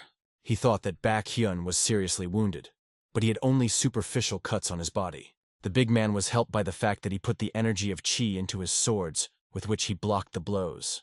Chonsu gritting with anger. The clothes of Baekhyun are torn, on his body numerous, but not deep wounds. He pronounces, they deceived a viper flare. The big man is interested. What is the enemy doing? Why don't he dodge as usual from his blows, instead of repulsing them? The elder, watching the battle, thinks that the advantage was originally on the side of Baekhyun. The big man fiercely steps on Chonsu, interested. How much more will he retreat? There is nowhere else to. He brings another blow, and disarms the enemy. The jaws of the tiger closed on the head of the snake. On this the battle is over. Salt says, acute. Grandpa agrees with her. He pronounces, the tiger is appropriate to sharpen the claws so that they are always sharp. Baekhyun says Chonsu that their acquaintance ends on this, bringing a sword above his head. Baekhyun says that the enemy is not to demolish his head. The Salt is concerned. She noticed in the shadow of a man with needles, who is going to let them into the head of Paduman. Smiling ominously, Chonsu says, first his head will fly off. The elder is amazed. The head of the blood sequesti is ready to injure the enemy into a trap. This is his method. He sacrificed his hand so that the assassins could do their job. Poison needles fly from all sides in Baekhyun. He understands that he will not be able to dodge. Suddenly an energy shield is formed around it. The old man jumps from the roof. In order to prevent bloodshed in the HU area, he must put an end to this fight. Baekhyun asked him not to intervene, but since it went, he has no reason to stay away. Chonsu is surprised by the appearance of the old man. Handing through his hand, embraced by an ominous aura, he is interested. Who is this person? Baekhyun rushes forward screaming so that he does not dare to pull his hands to his brother. The soldiers of the sect of the Bloody Snake rush on the attack, but the old man directs his energy to them. The granddaughter also does not stand aside. He orders them to lie. The winner in this battle is defined. There is no more sense in shed blood. Men literally crushes to the ground. They are not able to rise, and I do not understand what is happening. Chonsu is defeated and lies in a pool of blood. He understands that he is over. He has a wound of his hands, and internal organs are damaged. Baekhyun asks, did he really think that he was unknown to his tricks? If you squeeze it into a corner, then he will certainly go to meanness, right? He recalls the conversation with the old man, which happened the day before. He foresaw how the enemy would do, but he assured the interlocutor that this does not mean his defeat. It will simply be difficult to achieve a decisive victory if he has to constantly fear a dishonest game. If its warriors intervene, it will mean more blood. The old man then promised that he and Salt would carefully monitor that this would not happen. Chonsu is perplexed. Where did this old master come from? Baekhyun says he has no one to blame. Loosing a sword, he adds, the life of the head of the Bloody Snake clan is now in his hands. The sword with a whistle falls, and the surrounding Ahaya frightenedly. Baekhyun's eyes are determined. His blow is so fast that no one has time to react. The face of Chonsu is skewed with horror, and the mouth opens in a silent cry. He understands that in a moment, he will die. But seconds are passing, and he is still alive. The man asks Baekhyun, what's going on? Stop playing with him. Let him finish what he started. The big man replies that he will be able to kill him at any moment. He recalls the words of the elder. It happens that it is reasonable to eliminate the enemy. But what if you put the enemy in the service of yourself? Baekhyun says that for his skin he can thank his generous and wise older brother. Rising, the defeated enemy asks, what does he carry? Does he really think that he will become his faithful dog after that? Baekhyun raises his voice. He demands that Chonsu look at himself. In his youth he was smart and honest, and what turned into? He continues to speak, and everyone listens carefully to him. He explains that the syndicate of unorthodox sects wishes only one thing, so that in the OK district they are all united, and not to tear each other throats. Baekhyun asks, if it continues further, then what does Chonsu think? To whom it is beneficial? He recalls the tombstone on the grave of his father. Then he continues to explain that only villains from the orthodox sects who took the life of his father and brother Chonsu will receive the benefits from this. The recent enemy listens carefully and does not interrupt him. Baekhyun believes, if the sects of the Bloody Snake, the Dark Dragon, Paduman, and Step Munko will unite, then even arrogant monks from the sect of MANHUA and Mount Junan will not dare to encroach on their district. He asks Chonsu, does he think that his brother wanted this? Baekhyun, holding out his hand, asks him, does he agree to protect the Ku district with him? Chonsu accepts his hand and replies that the life he owes him will devote to the protection of their homeland. Salt observes how all four sects of the CC are united. They decide together to resist hypocrites from orthodox sects. Baekhyun calls for others to protect their free homeland. Everyone readily supports him. The elder takes off the handkerchief in which the salt was usually sat behind him, and uses it as a bandage for the wounded hand of Chonsu, surprised by his behavior. He says that the man is young and his wounds will heal faster. The old man believes that in any case, this is a great relief to know that the sect of the Bloody Snake, famous for its insidiousness and ribs, is now on their side. Chonsu says that he should not worry. He will not violate the promise that Baekhyun gave. The elder asks, he can swear in this? He answers, of course, he will do anything to prove his sincerity.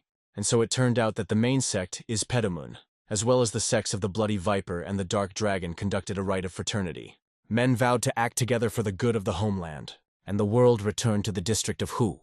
The old man is worried that time goes on, and he did not even take revenge on his family. Especially often he is visited by heavy thoughts at night. Salt sleeps muttering quietly, meat. The elder carefully strokes the girl on the head. Salt is tired of training. He is touched, looking at the face of a sleeping girl. Liu Jinshan sighs. How happy her father and mother would be if they had seen her now. He recalls his parents' Salt and sighs, how his heart hurts for his children. The old man coughs, trying not to wake his granddaughter. Empress Sword Kanho completely healed his headaches. But nothing can be done with how few years of life are allotted to him by heaven. Liu Jinshan is immersed in meditation. He has almost reached the desired level. He thinks that he should not die, and leave Salt alone in this cruel world. Mentally, the elder screams, he will never die. The surge of energy is so strong that it spills out of the house. Hearing someone's steps, the old man opens his eyes. Now midnight. Who could it be? He sees the silhouette of a person at the door. Baek Hyun says he was waiting for the elder to finish the cultivation of qi. The night turned out to be lunar. The big man invites the old man to drink with him. They are located in a gazebo by the river. Liu Jinshan says that the Ku district is united, and now it is appropriate to declare one of the leaders of the unorthodox syndicate. Pouring the drink into glasses, Baek Hyun replies that he will soon become not only the ruler of the Chok, but also Shangxi. This will allow him to take 7th place in the syndicate. The old man says that this equates him to the leader of the famous Orthodox sect. Taking a sip from a glass, he continues to say that the man rose high in Murim. He replies that this happened thanks to him. And he adds that finally, he had a power with which he will be able to provide the elder with help. Liu Jinshan rises and turns his back to the interlocutor. He thanks the man. And then he admits that, although a lot of time has passed, he still does not close his eyes at night, thinking about his dead children for a long time. But he still has no evidence. The only evidence is the dragon tattoo on the neck of one of the killers. Baek Hyun asks him not to be sad. Now he has at the disposal of the spy of unorthodox sects, and many people whom he can find out about it for him. The old man says, he often comes to mind that his time is nearing the end. The interlocutor asks him not to say so. Liu Jinshan, as if without hearing him, continues to express his thoughts. There are things that can only be learned in old age. He says that the salt was only 3 years old. In addition, he was injured in his hand. Most likely, he will not even have time to take revenge on loved ones. The approaching Baek Hyun puts his hand on his shoulder, saying that the sky sees the purity of his thoughts. After all, he was engaged in the creation of qi energy, not giving himself a lot for a day. The old man confirms his words. Yes, he devoted himself to daily training with salt. He expected it to take about 5 years, but at some point he noticed that he had already achieved a lot. The man asks, means already? Liu Jinshan replies that it is. He has already accumulated qi energy in 180 years. The interlocutor says that he is very happy for him. He asks, then? The old man agrees. It's time to try. He knows the only way to make the body young and strong, as well as avenge the family, and be the protection of salt until it reaches maturity. This is all achieved through the technique of body transfiguration. The old man admits that he is very worried. He is far from young. However, in any case, it would be difficult for him. Baek Hyun says he is sure that the elder will cope. They fill the glasses again, and Liu Jinshan says, this is unlikely, but if he doesn't succeed. The man does not allow him to finish the phrase. He is sure that the elder will succeed. Taking a glass to his lips, the old man replies, perhaps this is exactly what he wanted to hear. Returning to the house, he says that of course he may fail, but he will try. He will drink to the bottom the bowl, prepared for him by fate. Baek Hyun silently escorts him. The elder leaves the house with a homeland. He welcomes Baek Hen and his wife, holding Salt in his arms. The elder promises his granddaughter to bring many sweets, and turns to the spouses with a request to take care of the girl. The baby asks him to return as soon as possible. Going to the gate, Liu Jinshan tells Baek Hen, who was accompanied by him, so that he would not have fun until he is. The man leads the old man to the door that is in the rock. He says they are in place. He talks about the fact that his late father was practiced here, so no one will bother the elder here. The old man says he does not know how much time he will need. The man is sure that it will take half a day, from strength, a day. Passing inside, Liu Jinshan asks him to return more. Because of the closed door, a man's voice comes to him. He says that today they will arrange a holiday. Baek Henu brings dinner, but he is not attracted to dishes. He sits at the table, plunged into his thoughts. He thinks that the elder is late, but if he enters the cave, he can disturb him. Body transformation is a process when the bones and flesh are rebuilt, and the whole body becomes ideal for the use of martial arts. The last of 36 meridians used in martial arts are Lim Mak and Dak Mak. If you get into these 2 meridians, this can lead to a complete transformation. But in the process of penetration into the face of the Mak, which is called the gates of life and death, A person enters a state of madness. He heard that there are times when a person completely loses his mind and dies, not able to control his energy. The man fills the glass, thinking, how many useless thoughts come to mind? This is only a few of the many options. He decisively rises from the table. Sitting on the horse, he spurs him, forward. The servant asks, where did he gather at such a late hour? Baekhyun replies on the move that he will return soon. Cleaning the horse, he reproaches himself. Why did not think about it before? Two twin doctors. The healer of death is Mazo and the doctor of the life of Magung. The first, older brother, is a master of poisons. The second, the youngest, is an outstanding doctor who can resurrect the dead. If Masang could save any person, then Mazo could calmly kill even one of his friends, because he could get his father's approval. He constantly reminded Myang that he should not forget his duties. While he is alive, if there is a patient who wants to undergo treatment in Gwimun, then the Magung will definitely have to save the life of this person. Although this was said when Baekhyun was young, he remembers it for sure. A few years ago he heard that Magung settled near the volcano, located near his house. If he is there, he will definitely be able to help go through a complete transformation. Salt, sitting in bed, asks, why doesn't grandfather come? Eugene replies that he is a little late. The woman says he will return soon. She offers the girl to go with her. She will show her martial arts. Eugene is trying to cheer the girl in every way, but nothing comes out for her. She offers to go to eat chicken. Salt is heard from the house. Come on. The old man meditates in the cave. He thinks, how much time has passed since he came here? He does not feel his current. He folds his hands in a special way. The last preparations are completed. He concentrates energy at one point, moves it to the river, like exploding lava. The elder thinks, every time the energy of Qi reaches the end of the point, she loses power. Now, with the 6th attempt, he will not give up so simply. Lim Mak has passed. Since this energy had no exit for several years, his body seemed to be cleansed and became light as a feather. Now the second point remains. Doc Mak. We must take a chance and free this power. A stream of blood appears in the corner of the old man's mouth. He feels that his heart beats at frantic speed and his whole body is on. The elder understands. If he continues, he can go crazy and die. He coughs. A large amount of blood is erupted from his mouth. Losing his strength, he falls on the floor of the cave, spraying blood around. Thinking that Salt awaits him, he is trying to rise. He looks at the door with hope, but she is tightly closed. Suddenly, her sash opens and Baek Hen appears in the opening. A terrible picture opens to his eyes. The old man's body on the floor and everywhere spray of blood. A man from all legs runs to an old man. Turning Liu Jinshin on his back, he thinks that exactly what he was so afraid of. Is he really late? There is a voice asking him not to touch the old man. A silhouette of a squat figure appears in the doorway. The person says that it would be strange if he had died like this. A person examines the elder.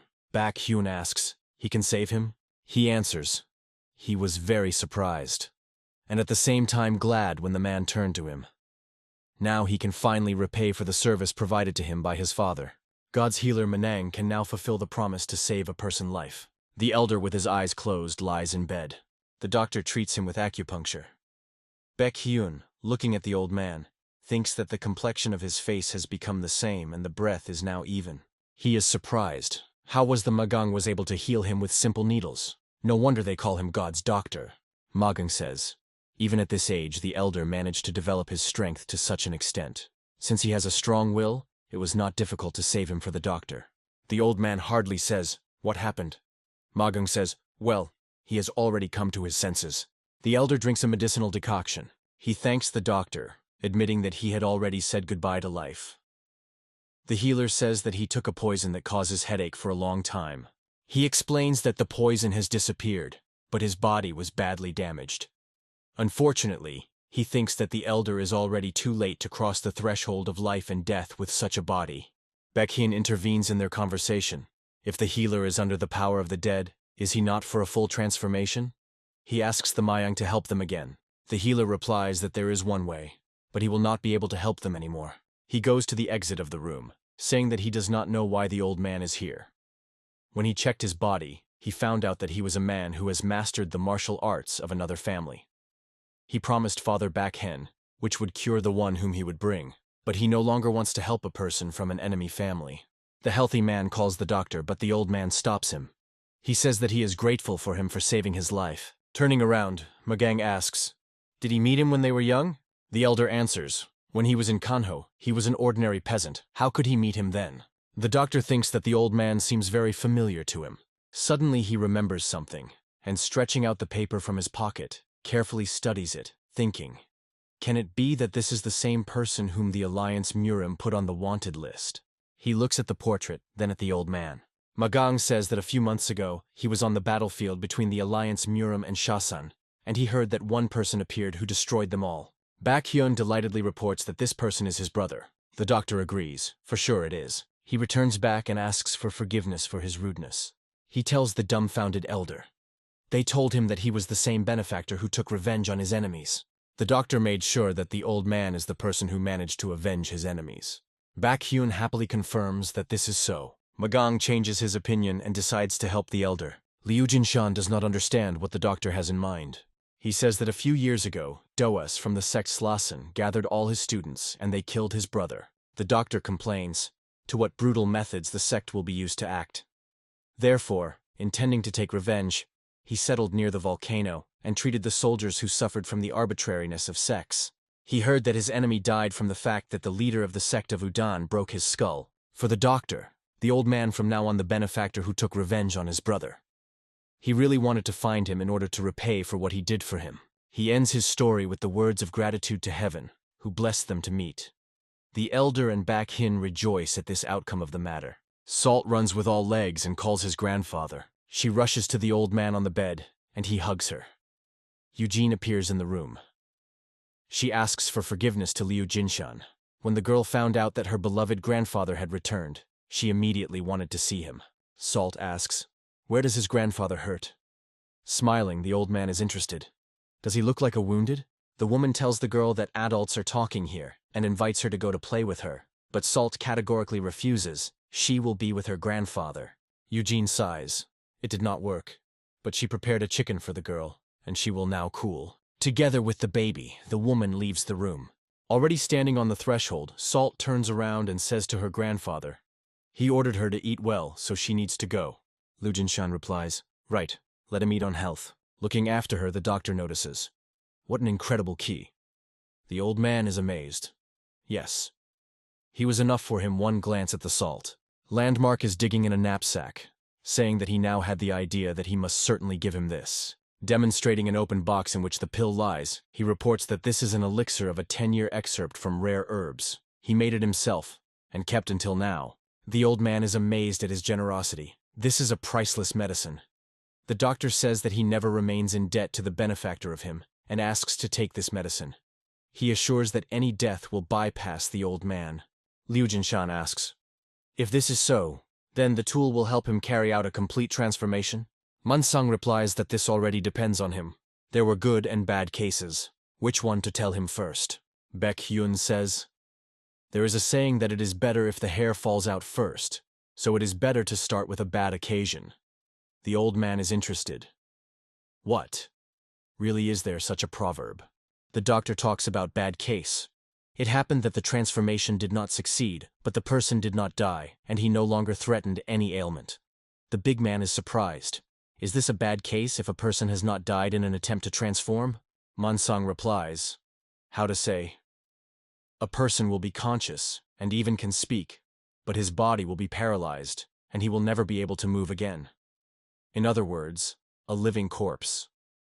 The old man asks, "What is the probability that this will happen?" The doctor says, 5 out of 10. Baekhyun, daring his head, states, "Half." The elder asks, what kind of doctor knows successful examples? He reminds him that he has an incredibly gifted from the birth of a granddaughter. Rare genes were transmitted to her, and now, by the will of heaven, she was born.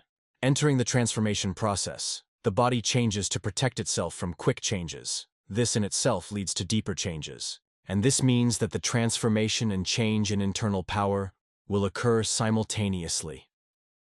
Complete rebirth, turn old age, and return to childhood.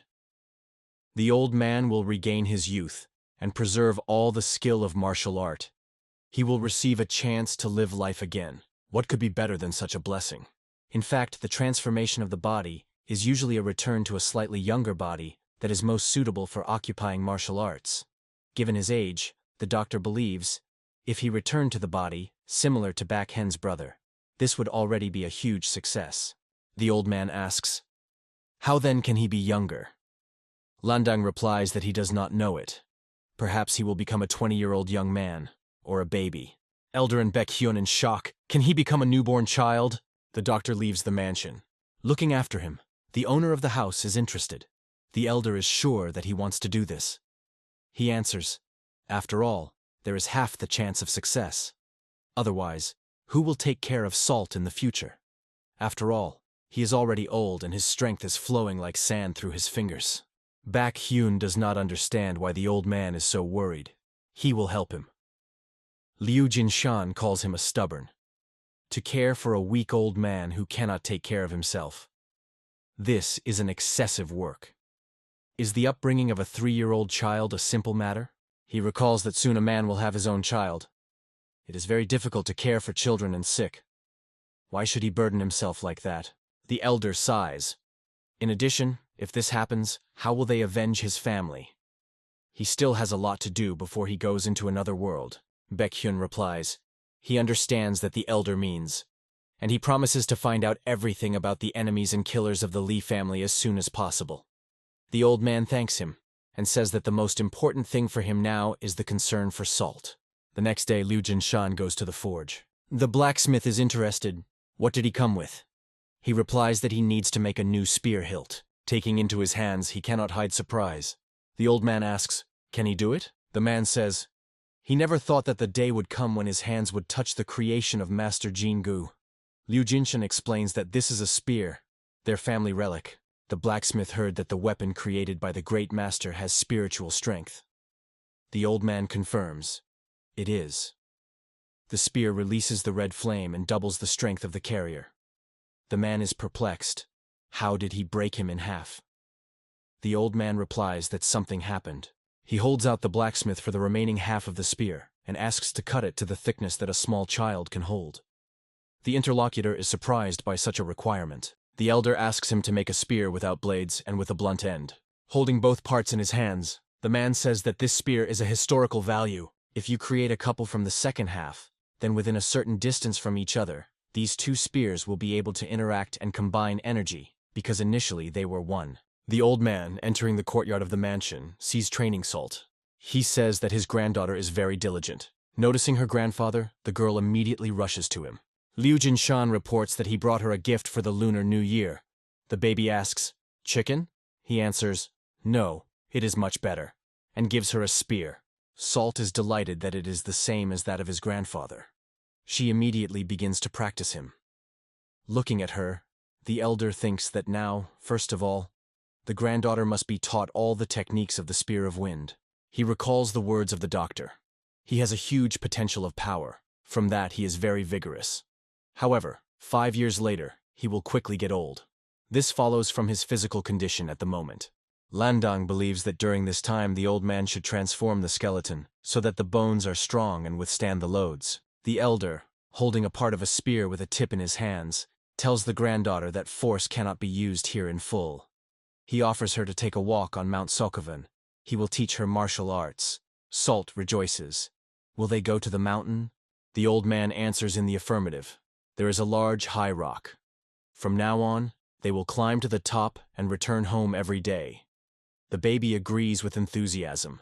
He thinks that they have all about everything, about everything, about everything. 5 years later, young Salt will reach a 6th out of 10 in martial arts. Moving through the air, he turns to his granddaughter and offers her to run racing. She happily agrees. She has fun. The old man thinks. He finds everything about the enemies of his family, completely change himself and challenge them. Approaching the mountain, he reflects that 5 years is a fairly long time. Looking around, he asks the Salt to hurry. As planned, grandfather and granddaughter rise to the mountains every day. Time goes on as usual. Today, they, having placed on the neighboring cliffs of a cylindrical shape, are immersed in meditation. They do it daily, but the day comes when the girl comes here alone. She recalls his words. Grandfather is now busy, and will not be able to practice with her. The time comes when the old man is no longer looking for prepositions, and asks the Salt to just train alone. Mentally, she asks him not to worry. She will do everything as he will say. The girl, confidently clutching a spear in her hands, meets the dawn in the mountains. Moving through the air with a red flame weapon in her hands, the girl thinks, now she can train in alone. She strikes the rock, and a through-hole immediately appears in her. In the courtyard of the mansion, there is a female voice asking what happened to the mountain. In response, it sounds, Salt is trained there. Having folded his arms over his chest, Baekhyun says, this is a hole. After daily training for 5 years, the girl achieved a lot. Smiling, Eugene says in response, you need to cook meat. The laughter of a man sounds, it is better for her to hurry. He is a spear's top of the spear. Salt admires finally the 8th level. Strengthen rushing among the trees, she thinks. 2 more steps. She has mastered the secret art of a kind. The technique of the spear of wind is studied. She so wants to make this news as soon as possible. He will be proud of her. With a hurricane, she sweeps around the yard, almost knocking down Eugene, carrying a tray with meat. Surprised exclamations are heard. What was it? A stunned woman answers. Salt has become even faster. The girl, opening the door, calls his grandfather and reports that the Lunar New Year has come. With joyful cries, the girl runs into the room, calling her grandfather.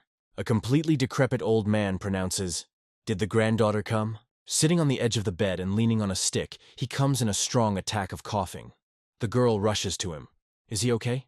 Showing him her find, an unusual shape, she reports that she brought him therapeutic herbs. She asks to accept them, because grandfather should not get sick now. Liu Jinshen replies that in her hands a poisonous plant. If he eats him, then she will never see him again. The Salt is surprised. Isn't this a panacea? She bites the plant, and then he begins to spit. Ugh, a terrible taste. The old man thinks, here it is, the body of immortal integrity. Even no poison will poison him. With tears in her eyes, the girl rushes to him. She promises that next time she will bring real healing herbs. He cannot die like that. She cannot live alone. Stroking the crying granddaughter on the back, he replies that he understood her and asks not to cry. Holding around the courtyard with a wand in his hand, the elder thinks. Recently, Mr. Mensong visited him. The doctor, having examined him, said that aging progresses faster than he expected. If the old man changes his mind and accepts the potion, then he still cannot avoid death. Unless the heavens themselves will give him mercy. He was again sentenced to death. When he thinks about it, he understands that this was exactly the case that day 8 years ago. Fortunately, the Salt has grown noticeably and became more independent. Baekhyun and his wife will bring her up as a native daughter. He once gave the floor to take revenge on his family. But is he no longer time to rest? For 5 years, making certificates of Muram's alliance, he was looking for at least some clue. But everything is in vain. And how to continue to live with a desperate desire to find the killers of your family. He understands that at any moment he can fall asleep and no longer wake up. The old man believes that the time has come to ask for the last favor. Entering the house, he calls Baekhyun. The man welcomes him, saying that he was just thinking of going to him. The old man looks at the table, where Shangxi cards and mountains of letters lie. He pronounces, this is impossible. But Baekhyun confirms his hunch. The war against political factions began again. Now there are fierce battles everywhere. It indicates a place on the map marked with a red flag. The man says that the Kekjinmun faction is located here. Lunar Hunters are a large-scale project. They include many masters of Muram, but recently they were destroyed in a battle with the John faction. The old man is surprised. Was the whole faction destroyed? Did the Chans decide to go on the offensive? Baekhyun explains. This is not so. Other elders and masters helped them. Their martial art was very different from the John faction. They say that they saw 3 people with a dragon tattoos on the neck. The old man, lying on the staff, trembled. If a tattoo on the neck in the form of a dragon. The man confirms, for sure. These are exactly the people that he once spoke of. Liu Jinshan thinks, these villains did not show signs of life for 5 years, and finally did this day come? What if the Kekjinmun faction and elite warriors were defeated by these villains? At least one of these guys is the same master as Salt. They say that among the killers there was a man whose neck tattoo was larger than the rest. Maybe he belongs to the Shugen sect? Eugene runs into the room. She screams, trouble! The man in alarmed asks, what happened? The woman reports that Salt ran out somewhere alone. She said that she wanted to catch those who have tattoos in the form of a dragon on her neck. She adds that she tried to stop her, but the girl is very fast. Baek Hyun realizes that Salt overheard his conversation with the messenger who talked about these people with a tattoo, and said that the elder mentioned them. She could also hear their conversations with the old man. Now she has become older, but before she could also listen to stories about the enemies of her family. Although she is a child, she also always wanted to find people who killed her father and mother. Even if it reaches the highest level of strength, several years of training can still not be equated with the combat experience of other masters. All the masters of the Jeonnam faction and 3 unknown people, among whom are the master of Shogun. The old man screams that he needs to find Salt and breaks himself to run. Baek Hyun is trying to stop him. He does not have time to run to the old man. Palace Liu Jinshun from a sharp movement scatters into pieces, and he, having lost support, falls to the floor. The man tries to reassure him, saying that he will go and find a girl. The elder objects. Baek Hyun himself now understands what will happen if he appears in the possessions of unfriendly sex. In this case, not only Paduman, but all Hoenn will become victims of a vain war. The man tries to object, but the old man says that his granddaughter's Salt. This means that he will sacrifice his life and save her himself. Sticking his hand in a hidden pocket, he asks Baek Hyun to fulfill his last request. The man asks, what is he talking about? The elder, holding a box with an elixir in his hands, answers, could he lend him once again an abandoned cave in which his father trained? The bodies of warriors are in the clearing. A scream is heard. Where are they? Let them come out. Where are people with dragons' tattoos? Salt attacks 2 warriors. The man who is behind her covers the sword, but she easily avoids blow. The warrior is interested. What does she talk about at all? The girl easily pushes her foot from his blade.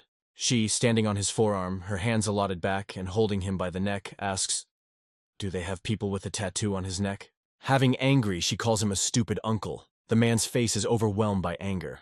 Pushing his foot on his face, Salt makes a jump. He falls to the ground. The Salt sighs. He also does not have a tattoo. Approaching the defeated enemy, the girl asks, he ever saw people with a dragon tattoo on his neck?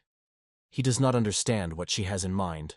A man with a jaw rolled to one side is perplexed, and where did such a strong child come from? She does not look like a distraught master. Almost crying, Salt continues to inquire where people with dragon tattoos who killed her parents? The warrior thinks that she is just a child, the manner of speech and children's behavior. The girl threatens. If he does not say, then she will beat him. He asks her to wait. He is interested. Did she personally see the death of her parents? Salt embarrassedly lowering his head. Noticing this, a man more persistently repeats his question. So she herself saw their death? He assures that they did not die. They were simply abducted by people with a dragon tattoo on their neck. He promises to show her where they are holding them. The girl asks, are her parents really alive? The man rejoices. It turned out. He does not know why she suddenly decided to find her parents, but deceiving a child is not at all difficult. The signal is sent. Soon their strong guard, armed with iron arrows, will arrive here. He only needs to pull the time, and they will come. He asks, does she remember her mother's face? If she remembers, they will quickly find her. She recalls how to see with her eyes a man and a woman with a child in her arms. She asked her grandfather, who are mom and dad? It seems to her that she remembers the smell of her mother. She vaguely sees the face of a woman hiding her in a barrel, and saying that she should survive. Grandfather replied that while her mother was he, but he also misses her very much. Salt is conceived, the faces of mom and dad. The man triumphs, came across. Tears roll from closed eyes. The warrior thinks, die a little rubbish. Behind her, a fiery aura flares up. Arrows fly in her direction. Suddenly, against the background of a flame, a black silhouette flashes, squeezing a spear in his hands. A man in a panic. What? Something again? A person puts a spear in it, splashes blood. Salt watches him from afar. He turns to her and asks, what did she think about? No matter how strong it is, during the battle it is impossible to be distracted. Otherwise it will cost her life. Didn't he teach her this? The Salt is surprised. In front of her is her peer, squeezing a spear in her hands. His body is somehow wrapped in some rags, and long white hair flutters in the wind. The old man meditates in the cave. With the help of medicine, he can now make a complete transformation. But the most likely outcome is that he will die. He recalls the words of the doctor, unless heaven sends him a miracle. The elder throws a pill in his mouth. Mentally, Liu Jinshan turns to his ancestors. He must avenge his family, and also raise Salt. Only then will their family not stop. He prays heaven to give him a chance. The next moment, his whole body falls under the power of Qi. He only remains to overcome this line. A flash of internal energy makes his body bend and scream. A scream is coming to the door of the excited back hen. He mentally asks the elder not to die. He rushes to the door to the cave, and he tries to see at least something in the gap between the door leaves. The body of the elder is shrouded in a powerful aura. Changes occur with him. Baekhyun retreats from the door, afraid to interfere. After a while, he understands that Liu Jinshan's voice is no longer heard. Approaching the door again, he asks, "Is he in order?" The door opens with such force that he throws a man to the ground. He carefully sits down, but in no hurry to rise to his feet. Baekhyun is amazed at the spectacle that presented before his eyes. Liu Jinshan, opening his eyes, rejoices. It turned out. He managed to do it. He looks at a spear in his hand, flickering with energy, and thinks that they and the granddaughter of a spear reveal each other's energy in a certain radius. Mentally, he turns to Salt, asking his granddaughter to wait for him. He feels that his body is very lung. In addition, it became quick, as if he was now in his prime. Taking a spear blade to the eyes, he wonders how many years he was younger. From a polished surface, a children's face looks at him. His scream rushes over the trees. He manages just in time, and brings a mortal blow to the man who deceived his granddaughter. The girl looks at him in surprise. He asks, what did she think about? Whatever it is strong, during the battle you can't be distracted, otherwise it will cost her life. Didn't he teach her this? The boy asks. Why does she look at him silently? And why does he not hear the answer? Yes! Immediately he flies to him with a blunt end of a spear, decorated with a knob on the head. Salt asks, who is he? Then, paying attention to his robe, she is interested in, why is his grandfather's clothes? Or did he abduct him? Liu Jinshan barely holds back tears. A huge bump swells on his forehead. There are screams behind the trees. Where is it? Did you get into it from a bough? Due to the darkness, nothing is visible. Take a soldier and go look for it. The elder decides that now it is not the time to reveal her true person to these villains from the Cheonam sect. He says, if a girl is looking for people with a dragon tattoo on her neck, then he knows where they are. Salt is interested. How does he know? He replies that this is one of his secret abilities and tells her to follow him, and then immediately breaks down. Salt in a hurry behind him. He understands that the granddaughter believed him. Such a naive girl, Salt. Looking at her, he thinks that she is just a child. A voice of Salt is heard above the trees. What is he looking at? Where are the people? Does he lead her with the right road? Is he sure that you have to go there? Finally, they stop, and he, tiredly wipes sweat from his forehead, got safely. Now you can breathe a sigh of relief. But then the girl grabs his ear. They returned home. She asks, how does he know where she lives? He screams that he hurts, and in general, he is her grandfather. Salt replies that it is not even funny. Liu Jinshan proves that he is really her grandfather, to which Salt replies that then she is his grandmother. Baekhyun runs out of the door with open arms, shouting that he was waiting for his older brother. He sighs in relief. The girl released his ear. He says that, as expected, brother Baekhyun recognized him. The man is puzzled at them, and then in a hurry to come closer to Liu Jinshan. He already held out his hand but immediately stops himself. The boy is so cute that he almost stroked his head. Salt from all sides examines the boy. She says that he looks a little like grandfather. She asks, is it really he? He answers, everything is right. After all, he told her that he wanted to conduct a complete transformation, and the body changed. She promised that she would not be very surprised at this, wasn't it? Carefully looking at him, the girl thinks that his ki is very similar to grandfather. Tears appear on her eyes. Liu Jinshan asks, why is she crying? Grandfather is now nearby, so there is no need to pour tears. Salt hugs him tightly. She rejoices that now he will not die. He gently presses her to him. How can an old man leave his little granddaughter alone? Baekhyun invites his older brother to have dinner with him. He decides that first you need to drink. But before the elder, he puts a cup of tea, saying that he should hardly give alcohol in his current body. The boy's head only rises a little over the table. Baekhyun carefully masks laughter, pretending to be coughing. The interlocutor says that he pretended to be calm before Salt, but now he is not at all funny. Trying to reach the cup, he complains that now that he is at the same age with his granddaughter, he no longer knows how to educate her. The man replies, he is glad that he managed to regain his youth. Baekhyun asks him to look at all this from a more favorable side. This means that he escaped imminent death. Liu Jinshan replies, what is the point of rejoice if young people die? The tea is too hot and he burns his tongue. The man begins to laugh again. Liu Jinshan is angry. He is now not at all in the mood for jokes. The man asks to forgive him and promises that he will no longer laugh. The boy sighs. You can't get used to it right away. Baek Hyun replies that he understands everything. Liu Jinshan says that he immediately brought Salt home. She does not even know about the Cheonam faction. The man believes that the girl first heard something definite about the enemy who killed her parents. So she ran so recklessly. When he mined information about them, he found that it was they who helped the Cheonas fractions to destroy Kekjin-mun. He heard that this is a secret organization of the Alliance Murim, who does dirty work for them.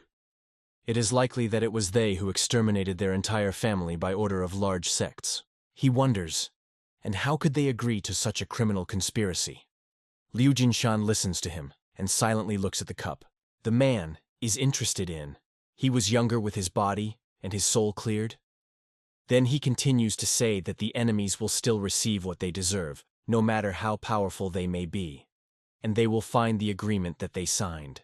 Liu Jinshan believes that he himself needs to go to the Chan sect and get evidence, interrogating some of these villains. Baek Hyun asks how many warriors he will need. The interlocutor is interested in response. Does he want them to consider his family enemies? He says that one will deal with this, and let the Salt sleep.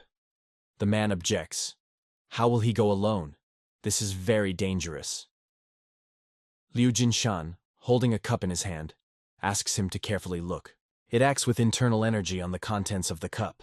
The liquid is twisted into a spiral and then freely moves in the air, obeying its will. Baek Hyun is amazingly watched by what is happening. He is delighted. Liu Jinshan did not shed in drops. Now he can control energy much more accurately. The liquid returns to the cup. Liu Jinshan explains, bone transformation. His body became smaller. Didn't it become the most suitable for martial arts? He leaves the room, reflecting that the size of the internal power of the body for making martial arts, all this is nothing, in comparison with what he was in his prime. Confidently walking, he thinks that now he has every chance, so there is no reason to put off revenge on the family. Mount Cheonaman. At the foot of the mountain there is a fence of stones and ropes stretched through them. On a large boulder you can see an inscription. If you get closer, you can read, the Cheonam area. Two young students are talking. One of them says that last night the turmoil rose due to the fact that the monastery attacked the enemy. Some say that the attackers were children of about the same age as them. The interlocutor is surprised. Their peers? Can't be. The soldiers probably confused something. They do not notice that because of the boulder someone is watching them. The little boy suggests, perhaps they were dwarf warriors from the SAP. A friend answers, everything can be. It was at night, no one could definitely see. Waving a wooden sword, he says that in any case, they will overcome everyone, and in 20 years they will also protect their native land in full. The interlocutor stands nearby, holding a tray with a teapot and a cup in his hands. Suddenly, Liu Jinshan appears behind the boy. He says that he clumsily waving that it is a branch. To begin with, it is worth developing the mental and physical component. From surprise, he even jumps, cursing. Applying his fingers in his neck, Liu Jinshan says that he should not become a warrior. It is better for him to go home. The second boy, putting the tray, hurries to the rescue of a friend. But having received a fist in the face, he falls to the ground. Looking at the defeated opponents, Liu Jinshan thinks, despite the fact that they saw the enemy with their own eyes, their protection became only weaker. No one was injured in their attack. But they must be sure that no one can get into Chanas Mountain anymore. He smiles, anticipating. For him, this is a chance. They will destroy self-confidence. Pulling the shape of one of the boys, he calls them fools. He understands that it is useless to interrogate them. They still know nothing. Therefore, he will be better into the monastery community under the guise of a junior student. A man meditates in the room. The door opens, due to which you can see a tray with a kettle. The man is outraged. What is it? He ordered not to disturb him. The boy says that he brought the teacher tea. Frowning, a man asks, who is he? Who told him that he could enter here? The boy's face hides the twilight of the room. The teacher clarifies. Is he a younger novice? He answers in the affirmative. The man is suspiciously on the tray. What kind of tea is this? He does not drink anything except black tea. The boy is interested. But doesn't it seem to him that he is bickering too much? If they brought him tea, then let him just say, thank you, and that's it. Let him take his tea and drink. That's all that is required of him. The man jumps to his feet. What a daring boy. What does he say? But the boy extends his hand forward, and the internal energy released by him throws up the man up. He takes a couple of steps, saying that in the sect of Chanas, which is considered a sacred place of Taoism, there are no Taoists. Then he tightly closes the door, pronouncing condemningly, a little that, immediately assault. A lot of people who want to become warriors, he says, without turning around. A man with his fists rushes at him. This boy, what is he? But he easily moves behind him and strikes his leg and then grabs his throat. The man asks the boy, who is he? But he replies that he is asking questions now. He says, if a man wants to live, then let him tell him everything he will ask. The teacher prays for mercy. He promises to answer all his questions. Liu Jinshan is interested. He was also there when the monks of the Chonam sect attacked the gates of Kekjin. He answers in the affirmative.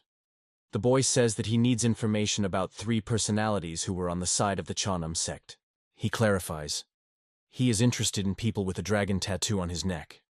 The man shakes away that he does not know anything about them. The hand of Liu Jinshan squeezes his throat more. This does not change anything. The man is unknown about them. The boy understands that he does not lie. He says that his information cost nothing. He believes that there is no reason to leave him alive, and raises his hand, covered by the cold light of a murderous aura, for a blow. From the house there is a cry of a man. Master Henho knows. Looking at the boy's hand frozen at his head, the teacher repeats, the Master Henho knows who they are. He called them. Liu Jinshan asks, where is this person? Soon it shows on the threshold of the house. The man remains on the floor. Liu Jinshan thinks, if he really controls 400 students, then he has become the elder of the Chonam sect. But why is it located in the center of the monastery? Looking at the mountain, he thinks, the Chonam sect is very different in its location, and it is almost impossible to get to the center. He knows that in this sect there are quite a lot of young adherents. He believes that you need to be more confident and enter. On the parade ground is a teacher with younger students. Several men are busy cleaning. All those present in bewilderment look at him when he crosses the yard. He persuades himself, calmly, you need to behave naturally. A shout is heard behind. Hey you! The boy turns around and looks inquiringly. But the man continues confidently. Yes, exactly he. Liu Jinshan asks, what is it? Does he need something? He says that all the younger novices are now working outside the temple. Why is he staggering here? The boy replies that he was sent with an assignment, but he got lost. The man asks, he laughs at him? He tries to pounce on the boy, but he kicks his feet on the leg. The man falls and screams in pain. Liu Jinshan sighs. And why does every conversation ends with assault? Pupils hurry to them with the question, what happened? Is the teacher Chonhei wounded? The man complains, this is a little one as if made of steel. Liu Jinshan thinks that he tried to get unnoticed, but something did not work out. Accepting the combat rack, he thinks, you will have to exterminate them all to one, otherwise. Suddenly his legs break off the ground. A mighty warrior holds him by the scruff, saying that he sent his junior students to work in the courtyard. The boy, trying to break free, says that he did nothing bad, and asks to let him go. The man is outraged. How does he dare to violate subordination and discipline? He asks. What is his name? Continuing to hold him by the scruff of the scalp, he says. Judging by his age, he is from recently accepted into the community. But why did he not see him before? Liu Jinshan thinks. It's over. The man says that this is a Taoist monastery and he must observe the charter. He believes that it is time to teach him a lesson. But the boy makes an incredible somersault and breaks out of his hands. With a gasp, the man falls to his knees. Behind the boy, students rush in pursuit. Liu Jinshan thinks it's time to leave. 2 men are rushing across him. They are sure that now he will not leave, but he easily sweeps over them. They try to catch him, but only air remains in their hands. Liu Jinshan thinks that a teacher named Henho is here. But today you will have to leave him alone. He feels the presence of powerful energy. A man comes out of the building, shrouded in an incredibly strong aura. The turmoil stops. Pupils retreat in fear. The person asks what kind of commotion they arranged in the middle of the temple. Where should be quiet? Pupils together welcome the man. Liu Jinshan understands that this man is the elder of the sect Chonam. It was he who brought people with a dragon tattoos on his neck. Great! He has been looking for him for so long, and he himself came to him. Elder Henho listens to the greeting of the students. The man says that older masters do not follow the younger students at all. Where is it visible? How could this happen? The teacher, rubbing his bruised hand, asks for forgiveness from the elder. He says that this baby attacked him. Henho looks at Liu Jinhan surprised. Pupils confirm that it's hard to believe in it, but he interrupted them all here. The boy looks at the elder from the sneaky. The man is suspiciously looking at him. After all, they were reported to them that at dawn at the gates of Jeonnam was an attack. Manhwa recalls, he was told that these were monsters Carlies. But is it so? The elder makes a lightning rush towards the boy. Liu Jinshan is alarmed by his speed. Suddenly he will not be able to dodge? Will he have to die? The hand of a boy who rushed towards the enemy meets a man's palm. Liu Jinshan understands. He bluffed. He decided to check it. The stream of power throws the boy back and makes the disciples bend. Manhwa thinks that he does not look like a gnome Derman. Looking at a little enemy, he asks, "That means he is the boy who attacked the Jeonnam monastery?" Liu Jinshan turns around and rushes away. The elder tells him to grab him. Pupils are in a hurry to fulfill his order, but the boy is too fast for them. Liu Jinshan thinks that he cannot give them a fight right here, in the heart of their monastery. He believes that today he has got enough information and runs to the forest. Suddenly, Manhwa appears before him and he is forced to stop. The elder asks, does he really think to escape from Mount Chan's? Liu Jinshan says that he is really amazing. Manhwa even managed to impress him, and then adds, the elder did not think that he could specially lure him here? The man swears and tries to grab him. The boy quickly disappears from his field of view. Manhwa cannot believe it. If before that one might think that there was an error, now it is clear that this is not so. He is outraged. Some kind of pimple shuts them. Liu Jinshan is already standing in front of him again. The elder asks, who is he? The boy advises him to discard the curiosity. He asks too many questions. The elder thinks he talks to him like a peer. Impossible. Is the transformation really? He never heard in his life that someone succeeded. Looking at the enemy approaching him, he reflects, soft and flexible, combined with energy. The enemy's martial art and their texture are similar.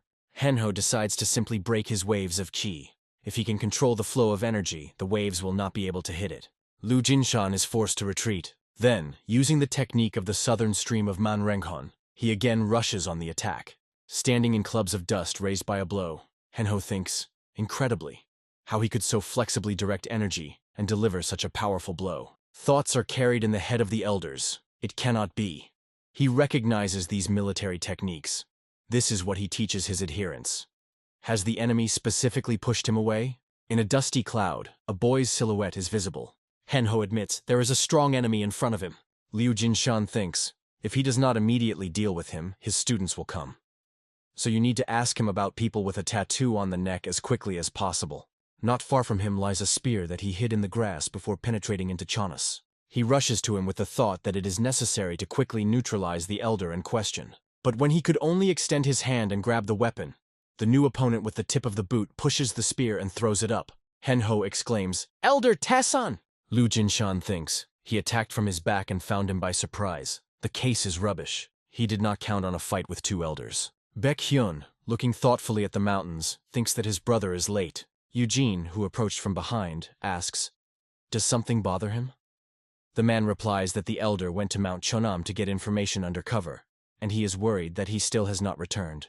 The woman asks him not to worry. He has undergone a complete transformation and now has a young and strong body. She is confident. No matter what happens, he will cope. Baekhyun answers, perhaps this is so. But what kind of people are in the Jeonnam sect? According to rumors, elite warriors serve there. Moreover, it was this political faction that attacked the elder's family.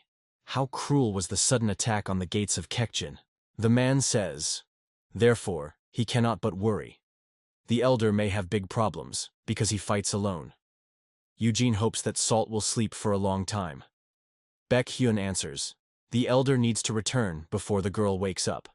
But the baby is already standing near Eugene. Spouses tremble in fright and ask, when did she wake up? Salt is interested.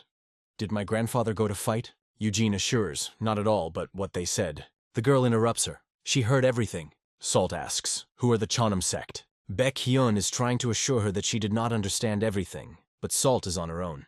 She wants a man to tell her about the sect of Chones and where her grandfather is now. Liu Jinshan, standing between the two opponents, thinks, he was just not enough for another elder. Tessan says, this is an ordinary child, isn't it?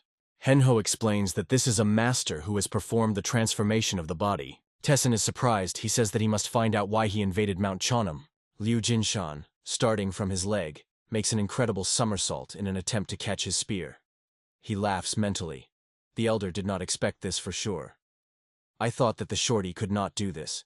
Grabbing his weapon, he says that he is not afraid. He will not run far. Even if he does not want to know this later, he will still find out. Liu Jinshan is opposed to the attack of two strong opponents, and even manages to counterattack. Henho thinks that even together they cannot cope with him. Tessan is surprised. Small, but so strong.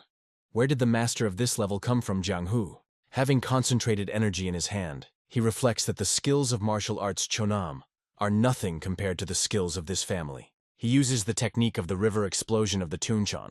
Liu Jinshan, avoiding the blows of opponents, thinks, although he went through a complete transformation of the body, he has not yet overcome the complete transformation of the internal Kui. Assessing the elders opposing him, he understands that even at first glance they seem strong, but their bodies are not so young. There are two of them now, so if it continues to continue, then he can get into trouble. But he has no other choice. He must make them kneel. He directs a spear emitting fiery energy to opponents. Liu Jinshan resorts to the technique an indestructible attack, a revolution of the wind. While blinded opponents are trying to concentrate, he approaches close to Henho. The man, seeing his hand brought to his face, is perplexed. Who is he? Where is this force? Directing a spear to a man, Liu Jinshan thinks.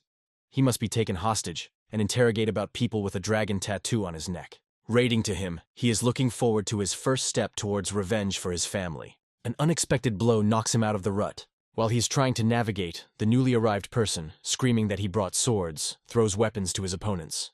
Those rejoice! The elder Henson arrived just in time. Liu Jinshan wipes his sweat from his face. He is a little puzzled. Another elder. Tyson says he wanted to interrogate the guy, cutting off one of his limbs but changed his mind. He will kill him and all. Liu Jinshan, grinning, answers. He likes that the number of suicide bombers has increased on another person. Can't they cope with one child? Henho demands that he shut up. Now he will pay for invading their monastery. Liu Jinshan understands. Even if he fights with three at the same time, then he is still faced with the task of taking Henho alive. Suddenly, he feels how the energy flickered in his spear. Liu Jinshan understands that his granddaughter is somewhere nearby. Salt rapidly rushes through the forest to the place of the fight. Liu Jinshan sighs. He wanted to cope with this alone, but in the end, everything went not according to plan. Noticing that the boy was somehow dumbfounded, Tessun asks, he decided to give up? But now he will not get off so simply. He will receive proper punishment. Mount Chonam is not the place where you can fool around. Liu Jinshan sighs again. There is nothing to do. We'll have to get rid of them quickly and return. Opponents are surprised. What is he muttering there? But then they decide that he just takes time and wants to escape. The past transformation of the elder grins. Even with their level, they are not able to feel its approaches. He asks, who is the strongest person in Chonas? Let him call him here. Opponents are angry. What does he allow yourself? They will force him to pay for the fact that he insulted the Chonam sect. Suddenly, right in front of Liu Jinshan, the flow of energy hit the ground, forcing the elders to freeze. When dust settles, everyone is surprised to see that another part of the spear sticks out of the ground. This causes the elders bewilderment. What does all this mean? Behind the boy's back there is another small silhouette. The elders are surprised. Another child? Henho wonders, is it really another master who managed to pass the transformation? Tessun asks him not to panic. The elders are sure there are more of them, and the advantage on their side. Tessun thinks, is it strange? Is there really more than one master who has passed the body transformation in Jianghu? But even more amazing it seems to him that he did not even feel the approach of this old witch. Is it possible that it is the one that has passed the back of Qi? Empress Sword? Liu Jinshan asks Sul. Baek Hyun told her where to look for him? The girl replies that she overheard their conversation. She states that she will fight with him and is interested. Which of these bad grandfathers Chonam? She explains from an overheard conversation. She found out that he went to fight with some kind of Jianam. Pointing a finger at Henho, Liu Jinshan says that he is, and two others are his friends. Salt notices a cut on his cheek. The girl asks, did Jonam? One of the elders, having lost patience, rushes to them. How dare she insulting the Chonam sect? Tessun is trying to stop him. The man attacks using the military equipment 36 swords of the Chonam sect. But Salt resorts to a sword of heavenly water god, and the enemy understands that she is faster than his sword. Liu Jinshan is proud of his granddaughter. Salt uses the flower garden of Mangranhan, and her adversary understands that this is the end. The girl is anger. How dared to hit her grandfather? For what? From the Baekhen mansion his voice is heard. Oh, now he is definitely in trouble. He complains that his brother trusted him, and he could not keep his promise. Salt ran away, but he did not have time to stop her. Eugene asks him not to worry. This is Salt. Baekhyun asks, what is she talking about? Then the man adds that he is more worried about the Taoists of the Cheonan sect. Salt hits the enemy with such force that he takes off high in the sky. How did he dare to hit his grandfather? For what? Tessin cannot believe that the girl destroyed the elder Henson with one blow. What does all this mean? The girl resolutely turns to the elders. Tessin hides Henho, saying that he comes to his senses. These small children simply mock them. Remembering the movements of the girl, he thinks that it was a walking technique with a slight gliding through the air. There is only one way to stop this movement. Standing in the combat rack, he applies the technique of the Sword of Cheonan. 36 swords. Then follows the 13th Sword of Nan. This is the technique of Cheonan, which directs 1,000 invisible swords to the enemy, like flower petals, torn and incomparable to a gust of wind. Henho triumphs. The girl will not be able to dodge this attack. Salt applies the technique of an invisible shadow, the law of the family Lu. Her grandfather is delighted. The movements of her granddaughter are much faster than the wind. The attack of the fallen petals is powerless against the light. She just won't feel the wind. Salt is rapidly approaching the enemy. It strikes with a spear direct hit the target without any barriers. Liu Jinshan rejoices. The Salt is almost ready. She can kill the strongest enemy with just one blow. And yet she should be careful in her actions to repeat this. Salt evades a sword blow. She uses the gap technique, putting her palm to his chest. Then follows a direct blow to the light of Sanzi Pengi. The elder slowly settles to the ground, clothing on his chest in the place where the girl's palm torn to him. Liu Jinshan is satisfied. She did everything. A light smile appears on his lips. While he was resigned to his aging, Salt reached the maximum level of martial art. He looks at Tesso, who, leaning against the trunk of a tree, presses his hand to his chest.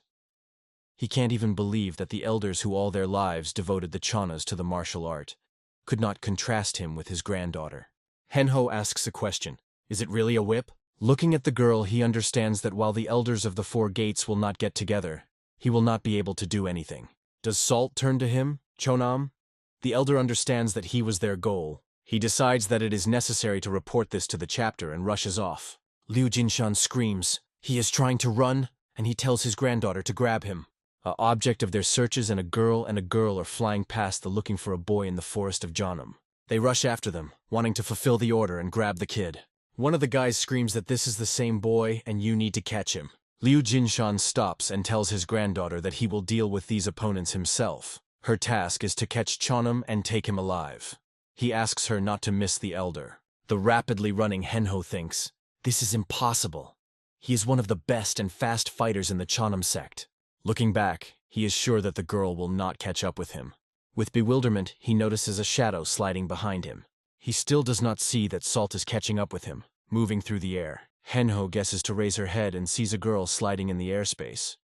He hopes that he dreams of it. The heads of Chonam are four great masters. They rule the whole sect of Chonam. Below are their great students who are called 7 Swords of Chonam. Because of this, he once decided to join the Chonas, and succeeded. He made a name for himself, reached the peaks, passed the exam in Chilson. It was terribly difficult for him.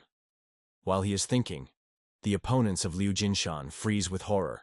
The boy easily copes with the numerically superior opponents. He uses the speed of the great god of the wind. Then the killer of the fiery dragon, and all the disciples of Jeonnam are scattered from him in different directions. The only one who survived is a guy who chose to stay away. Liu Jinshan turns to him. He, falling to his knees, begs to spare him.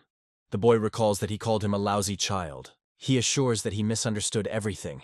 Everything was completely wrong. He could not call them 3 children. Liu Jinshan hits him on the head. Hey, there were only 2 of them. He hopes that Salt has already caught up with the elder Henho. The student of Jeonnam suddenly realizes that he had a sword in his hands, and the enemy turned his back to him. He decides to cut him in one blow in half. But then he recalls that he is not at all a child at all, and thinks that it is better to escape until he sees. He is trying to leave quietly. Without turning around, Liu Jinshan asks, the guy thinks, if he runs, then he will not find him? He understands that his attempt to escape did not go unnoticed, but still does not lose hope. The elder is already watching that he brought his students to kill Henho. The guy's legs are trembling. He is not able to budge. Liu Jinshan is interested. What happened? He can't run? The student of Chonam sees how Salt comes out of the forest, dragging a person along with him. In her captive, he is surprised to recognize the elder Henho. The girl unceremoniously drags her prey on the grass. It is noticeable that the man is alive, but is not in the best condition. The guy notices a huge bruise closing one eye of the elder, and settles to the ground in horror. She beat the master until he lost consciousness. Salt calls his grandfather and reports that she caught this to Chonam. Liu Jinshan praises his granddaughter. Great work. And having torn a flower with blue petals, the Salt decorates their hair. The girl rejoices. Is she well done? Is she smart? Her grandfather confirms. It is. His granddaughter is the sweetest clever. He offers her to collect flowers for his uncle. The girl likes his offer, but then, remembering that Bakhin has no hair, asks, how will they hook the flower on his head? Liu Jinshan is responsible for the ear. Salt joyfully agrees and runs into the forest. Liu Jinshan says she is not in a hurry. He believes that his granddaughter is better not to see the methods of his interrogation. He thinks that this cruel sight can harm her innocent soul. In the meadow are the kneeling of the bound students of Chonam. One of them asks the question, is it really that he is actually happening now? The boy brutally beats the elder Henho. The man says that even if he knew, he would still not say anything. Liu Jinshan calmly asks, yes? So he will not tell anything? The boy's hand reaches for a sword lying in the grass. He puts his tip to the throat of the elder. He asks him to stop. He asks, what does he want to do? Does he really think that he will be so easy to give in to his threats? Liu Jinshan replies, he thought to spare the elder after he received information, but if so, he would have to kill him. Approaching the disciples, he, waving his sword, says, is it worth it to take the life of his innocent students because of this? It all depends on him. The elder screams that he is a monster. How can he commit such a sin in the body of a small child? Liu Jinshan replies that he acts cruelly, but fair. He cannot even believe that he hears these words from a person who killed his family. Henho asks what this means. Liu Jinshan is interested in response. He really does not know. The elder says, let him just kill him. He still won't tell him anything. He replies that he will certainly do this. Let him not worry. One of the students begs the elder to tell the elder everything that they ask him. Otherwise they will die all. Henho replies, it's okay. He will die, and then reborn again. So their world is arranged. You need to protect the honor of Chonam to the end. Liu Jinshan says, he is sorry, but it seems that their master is not going to tell him anything. He waves his sword, promising that he will kill them one after another. The guy screams heart-rendingly. A person who is next to him scolds him. How he dares to say something under the master. Stop shame. Let it die with honor. The guy yells that he does not want to die. Is it not a master and people with a dragon tattoos on the neck that happened in everything that happened? Why should he die? He does not know if Baekjo and Sasuk lived enough, but he wants to live. He continues to scream, and so lived not sweetly serving the Chonam. What is the honor of this? He believes, if the faction of the Chanas raised worthy warriors, he would not sit here associated with all of them. Henho pronounces, Kuvan is right. He asks, if he tells everything he knows, then Liu Jinshan will spare his students? He promises to do it. The elder is fenced off from students with an energy dome. He says that he does not want them to hear something. Otherwise, their lives will be in danger. Liu Jinshan demands that the elder now tell him everything. He says that they are a secret group of the Murim Alliance. They call themselves Chikane.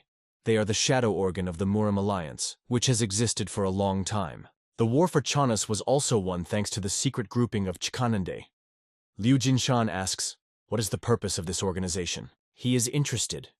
The demonic cult collapsed, and the SA faction cannot withstand it. Why does the Alliance Murim still support the secret organization of Chikana warriors? The elder replies that he does not know their true intentions. Liu Jinshan asks, how then he attracted them to his side in the war? He demands that Henho tell him how to contact them. The elder says that they receive messages only through the headquarters of the Murim Alliance. They cannot contact them differently. Liu Jinshan is interested. Then what about Chanedi? Do they have their own separate temple or headquarters? Henho explains that they are gaining talented children. He heard that their training are aimed at cruel conditions of survival. Where and how they select these children, he does not know. Liu Jinshan says, if this is all that he knows, then, taking into account the fact that he did not answer any question, he does not see the point of leaving his students alive. The elder hastily admits that he knows one master who had previously trained Chikanandi adherents. Liu Jinshan asks, "And who is he?" The elder answers, "Master Wangying. He heard that he was from the Shaolin temple." Liu Jinshan says that he understood, and as promised, he will spare his students. Having instructing the elder a sword, he asks, if he has the last desire. Pupils in a single impulse jump up and rush to them. They ask to let them say goodbye to the teacher. Henho says, "And what are they so crazy?" Although he will finish his way here, he hopes that they will survive everything and continue to transfer the legacy of the Chanas. He adds, he is sorry that he laid such a large load on them and will leave first. His students must protect the honor of Chanam. He says that he trusts them and asks him to forgive him. Students pour tears. Quan, the guy pleading to save his life, looks around in bewilderment around. He asks, where did he go? And everyone understands that the boy is no longer there. County Kvian, near the Chani mountain. Happy Salt runs down the street, behind her a knapsack filled with flowers. She says, turning to her grandfather, that her uncle will definitely like it. She collected so many colors for him. Liu Jinshan smiles. Right. Salt stops and asks, maybe grandfather also wants a flower. He answers, no, everything is in order. At his age, Salt says that he will do everything. Liu Jinshan is trying to abandon the flower. The girl tells him to stand still. She puts a pink flower in his ear. Then he pronounces, the grandfather is beautiful. A married couple is coming past them. The woman is touched. She believes that this is a brother and sister. Well, are they not like? Salt says that this is her grandfather. The woman laughs, such a cutie and even a joker. She calls the girl to her and gives her a coin on sweets. Salt thanks her. The man puts his hand on his head, Liu Jinshan, saying that the little brave man reminded him of the times of his youth. He is clearly shocked by such familiarity. Rigging, they hear the parting words of a woman. Brothers and sisters should not quarrel. Let them live peacefully and amicably. A scream of Salt, reporting that she bought Tangalus, comes to him. She holds out a treat to him, but he objects. Grandfather does not like sweets. He had not eaten it before. The girl is upset. He will not eat what she bought for him?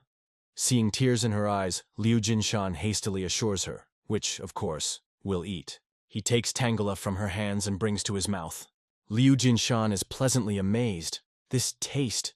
It feels like he walks around the fruit garden and drinks sweet nectar. Salt is interested. Tasty? And he admits, yes, very much. Seeing with what haste he absorbs sweets, the girl offers him to sit down and is more poked. They sit on a bench located in the shade of trees. He thinks how long it was. The day he can simply spend with his granddaughter. He thought that this would never happen.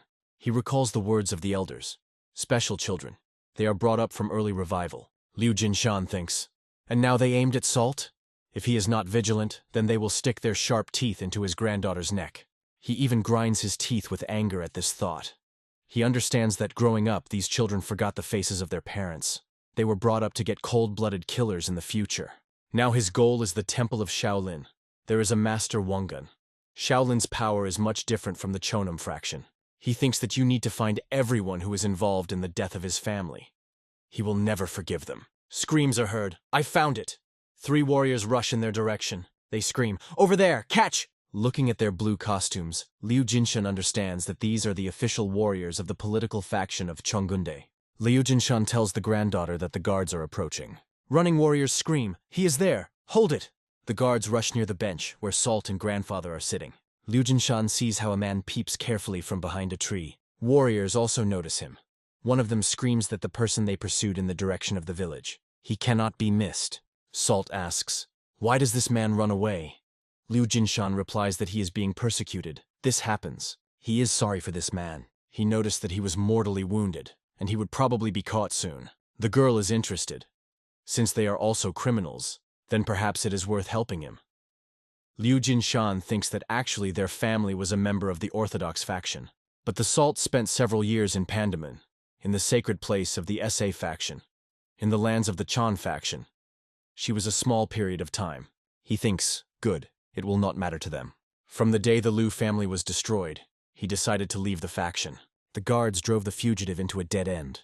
One of them, obviously their commander, says, it was foolish to think at all that he could escape from Chongunde. Why was there to waste strength if he still dies? They demand that he give them what he tried to hide. Then he will die quickly and painlessly. The wounded man answers, let him just close his mouth and fight with him.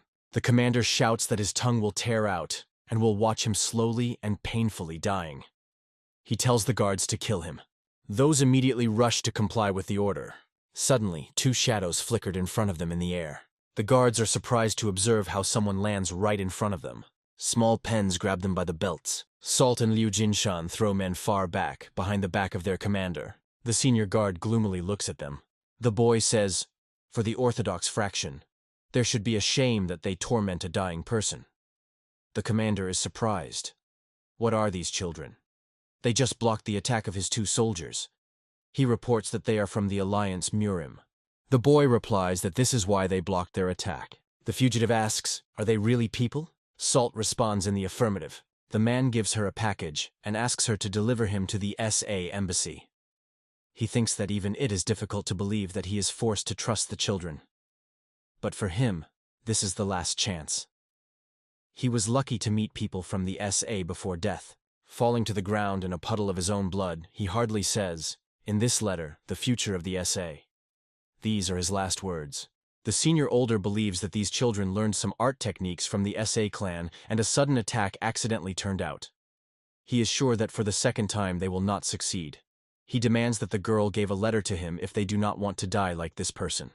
Salt meets a categorical refusal. She made a promise. The man calls her small rubbish. His face is distorted with anger. Distributing the blade, he rushes to her, screaming that he will kill her. He says that now he will no longer regret anyone, so it makes no sense to restrain himself. Salt and Liu Jinshan use the technique of lightning speed, and then they use a vortex blow to the Liu family. Two guards are surprised to watch their commander flying over the ground. Then the energy flash throws all three high up. Powerful power lifts them over the houses. Representatives of the Liu family freeze in a combat rack. Paduman. The sunset sun stains the sky in orange. Students back. Hens smile. Each of them sticks out a flower behind his ear. Salt is also satisfied. Uncles are beautiful. Baekhyun and the elder are sitting at the table. The owner of the house clarifies. The man who was persecuted by Chonggunde from the political faction died. And he asked to give this letter to the SA embassy? Liu Jinshan, calmly drinking tea, briefly answers, yes.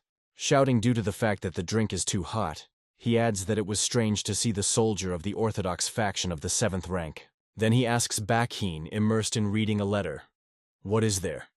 Is there something important?" He waves his hand. "This is not so serious." Baekhyun asks, "Did he manage to find out something about the killers of his family from the Chonam faction?" Liu Jinshan replies, "He was told about the detachment of warriors Chan. This is a secret organization, an armed group of a political faction. The interlocutor says that I have never heard about them from the SA, who know the Orthodox fractions better than someone else." Liu Jinshan admits that for him, who was in their composition for more than 10 years, this also became news. Baekhyun scolds representatives of the Orthodox faction. How many dirty crimes they committed. He asks the question, how to find them now? The elder says, he heard that a person named Wangang knows them. The man asks, and he is not from the Shaolin temple? Liu Jinshan confirms it is. Nevertheless, he is not going to retreat, even if the monks Shaolin become his enemies. He says that he will be prepared. A boy with a spear stands on a narrow protrusion of the cliff, looking at the mountains stretching in front of him. The elder thinks, because he stopped practicing in martial art because of his old age, now his breath is only 3,000 years old. Salt surpassed an 8-star level, but even with such preparations it will not be able to resist the monks of Shaolin. Clutching a spear tightly, he continues to think. Now his body is no longer the same as before. He will be able to quickly improve his spear technique. He decides to start training.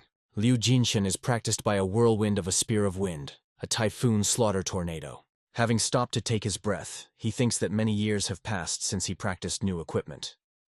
The level of complexity is too high, but he cannot afford to give up. Salt comes up to him.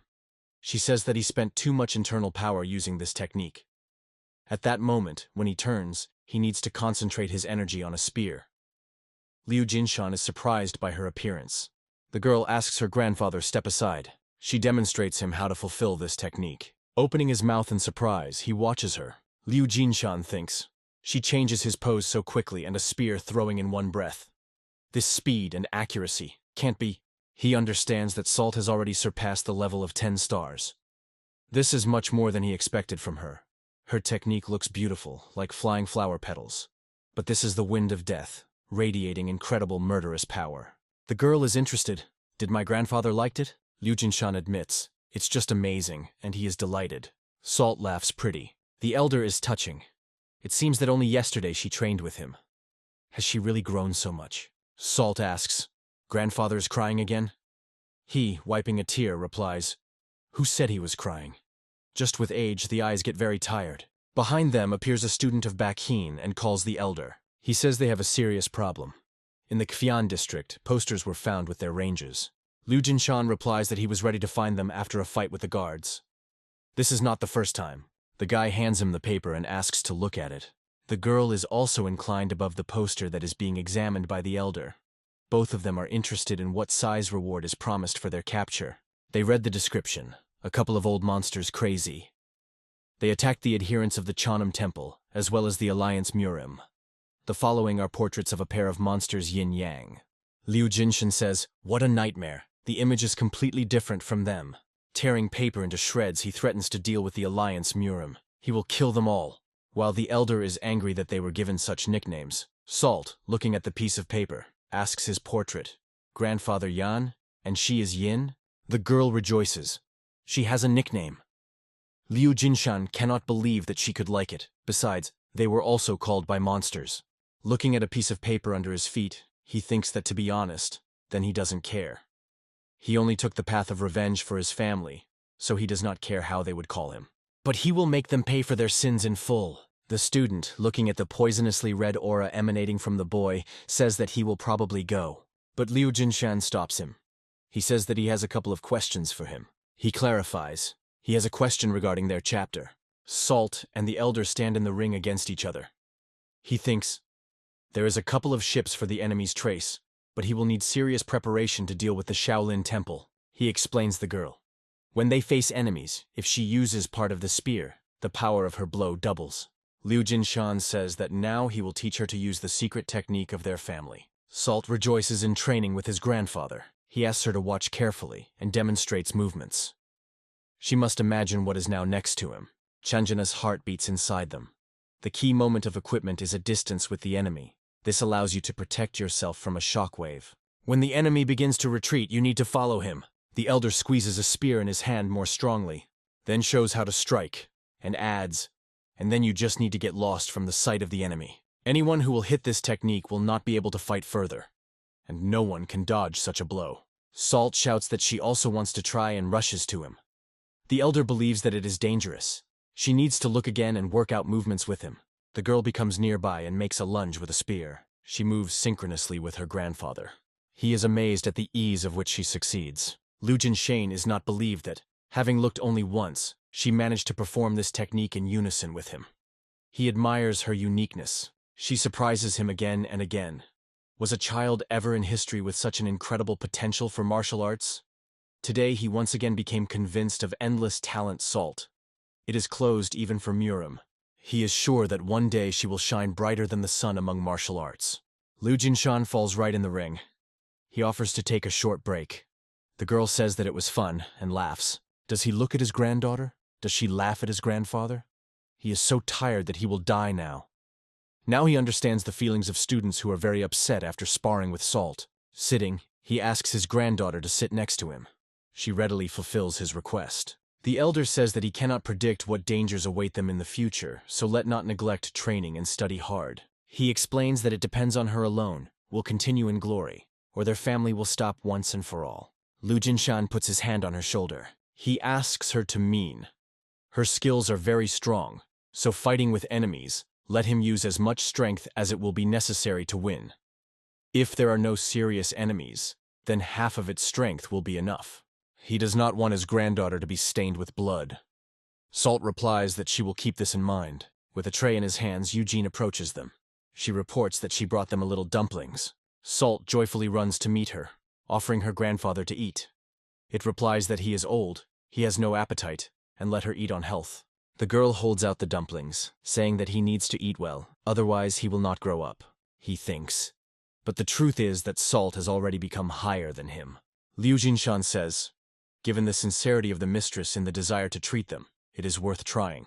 Having eaten one dumplings, he immediately holds out his hand to Eugene, asking him to give him more. Baekhyun appears behind him. He asks him to be distracted for a minute. Eugene asks her husband, "What happened?" He, carrying Liu Jinshan, answers, "Nothing serious." The woman throws the dumplings, and the salt catches it with her mouth. Baekhyun asks the elder. He is going to visit Wangan to find out about Chanid. Liu Jinshan replies, "Of course." The man says that Shaolin is far from here. Maybe he should go there in advance. Right now? The elder answers is a difficult place because he plans to prepare a little before leaving. Baekhyun insists. It would still be good to go there before winter. He promises that he will take care of all expenses and food. He asks them to go within 5 days. Liu Jinshan thinks that it sounds like an order. He lived here for more than 5 years, and now he is suddenly driven away. He pronounces, "Thanks." Baekhyun asks, "What does he mean, thanks to him?" Looking at Eugene, who put the girl to her knees, the elder replies, "Thanks for considering them their family. Was it done not for his sake and salt?" He says that he already knows everything.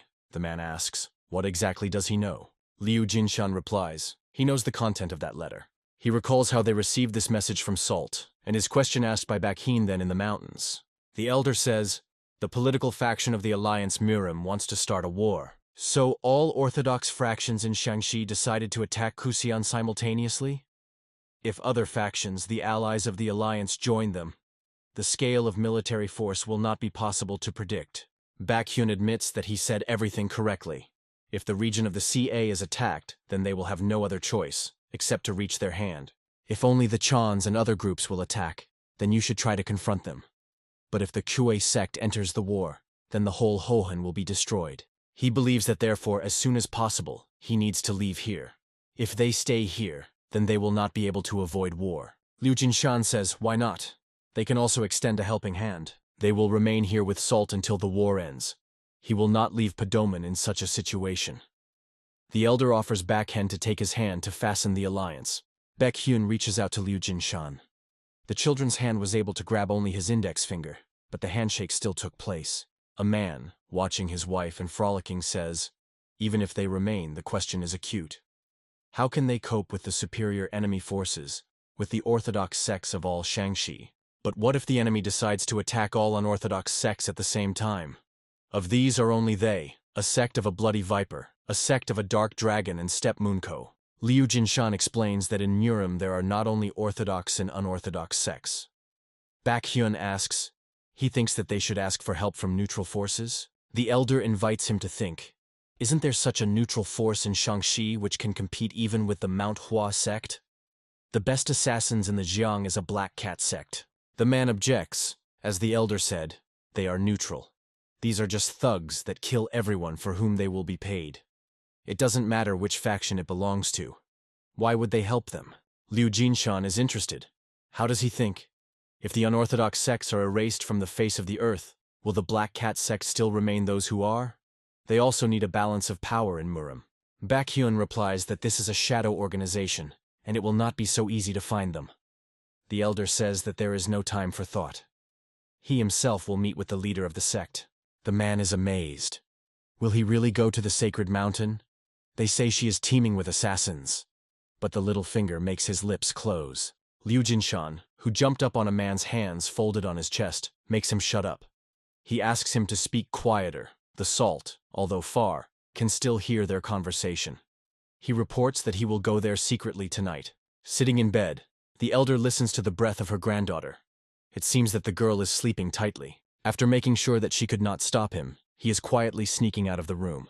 Taking a spear, he thinks, if you run with the help of the technique of lightning, then it will be on the holy mountain in 4 hours. When he already wanted to start moving, the voice of the Salt interested in the interest. And where did this grandfather gathered? The girl, dressed and with a spear in her hands, looks at him inquiringly. From surprise, Liu Jinshan shies to the side. Having stumbled, he asks, "How did she end here?" The elder says that he needs to leave for business, and let his granddaughter go to sleep. Salt recalls that grandfather promised that they would walk together at adventure. He explains that this is too dangerous. It is full of terrible uncle. Salt strongly replies that this is why she will go with him. She will protect him. Liu Jinshan is trying to push the girl with his own way. He says that he does not have time. Let him go. The granddaughter says no. He calls her a hooligan and threatens, "Well, look with me. But all his attempts to act on his granddaughter are unsuccessful. He has the feeling that in front of him is not a little girl, but Mount Taishan. He thinks that he does not have time at all. It is not known at what point the Orthodox sects will receive information and decide to attack them. The elder gives up and agrees. Let the granddaughter go. He warns her that they are not going there for a fight, and this is a very dangerous place. She must be careful. The girl replies that she understood everything. Turning away, he says, "Then they ran." Salt offers him to take her hand. Smiling, he squeezes her hand in his palm and asks her to keep up. Holding hands, they rush forward. With ease of overcoming the fence, they go to the forest. Liu Jinshan rejoices that he can again flee with his granddaughter. And this is after he almost died of old age. How good he is now. He feels as if he can run to the edge of the world. They reach the place they need, a sacred mountain, a stronghold of a black cat. The elder and the girl stop at the foot, hiding among the trees. The mountain is shrouded in fog. Liu Jinshan thinks that because of this, it will be difficult for them to navigate. In order to at least see something, you will have to direct key energy to the eyes. He asks the salt to be careful. But looking at the granddaughter, he understands that she is not any good. He walks carefree for himself, as if everything around is visible and a sunny day. In the night silence, his voice sounds, "This is the perfect shelter for the assassins. If someone wanders," the girl interrupts him saying, "Here is a skeleton." She points to his skull and bones lying in the grass. He replies that this is just a monkey, even if he is not afraid, and follows him. Salt whips. Poor monkey. Leaving the bones to lie on the grass, they follow. The fog is compacted. The salt walking behind Nietzsche's his grandfather. Pointing ahead, she reports that some uncle is hiding behind a tree. Liu Jinshan understands that he uses the technique of shadow. A man attacks them with incredible speed. The elder highly appreciates the speed of his movements, but understands that the level of power is not large. He asks to listen to him, and assures that they came in peace. He says that they have a very important conversation for them. The trees around them begin to flicker. Many shurikens rush to them. Liu Jinshan thinks, and this is their answer? The elder and his granddaughter easily dodge them. Salt asks her grandfather to wait for her. He asks, "Where's she going?" But the girl silently rushes towards the opponents. He asks his granddaughter, "Easier." After a few moments, a smiling girl stands in front of him. She says, "That's all." He asks, "What happened?" Pointing to the warriors lying on the ground, Salt explains that she put all the uncles who played hide-and-seek. Liu Jinshan praises his granddaughter. He exhales with relief.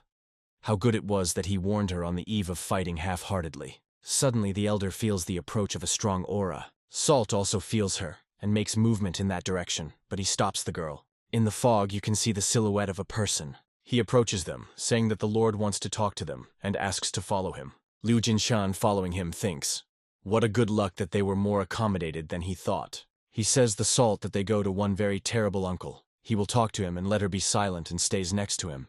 The girl is amused by his words about a terrible uncle. This makes the elder be nervous.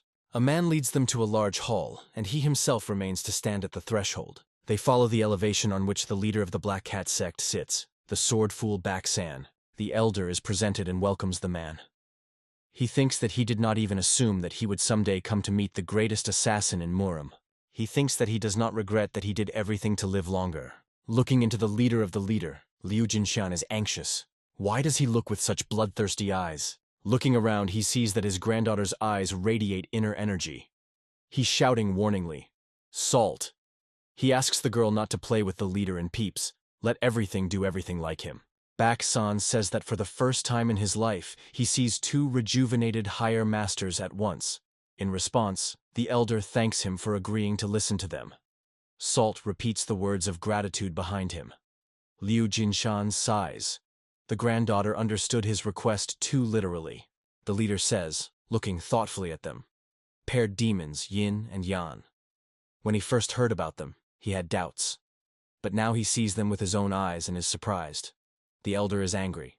He does not like the vulgar nicknames that they gave them Orthodox sects. Baksan is interested in why they came.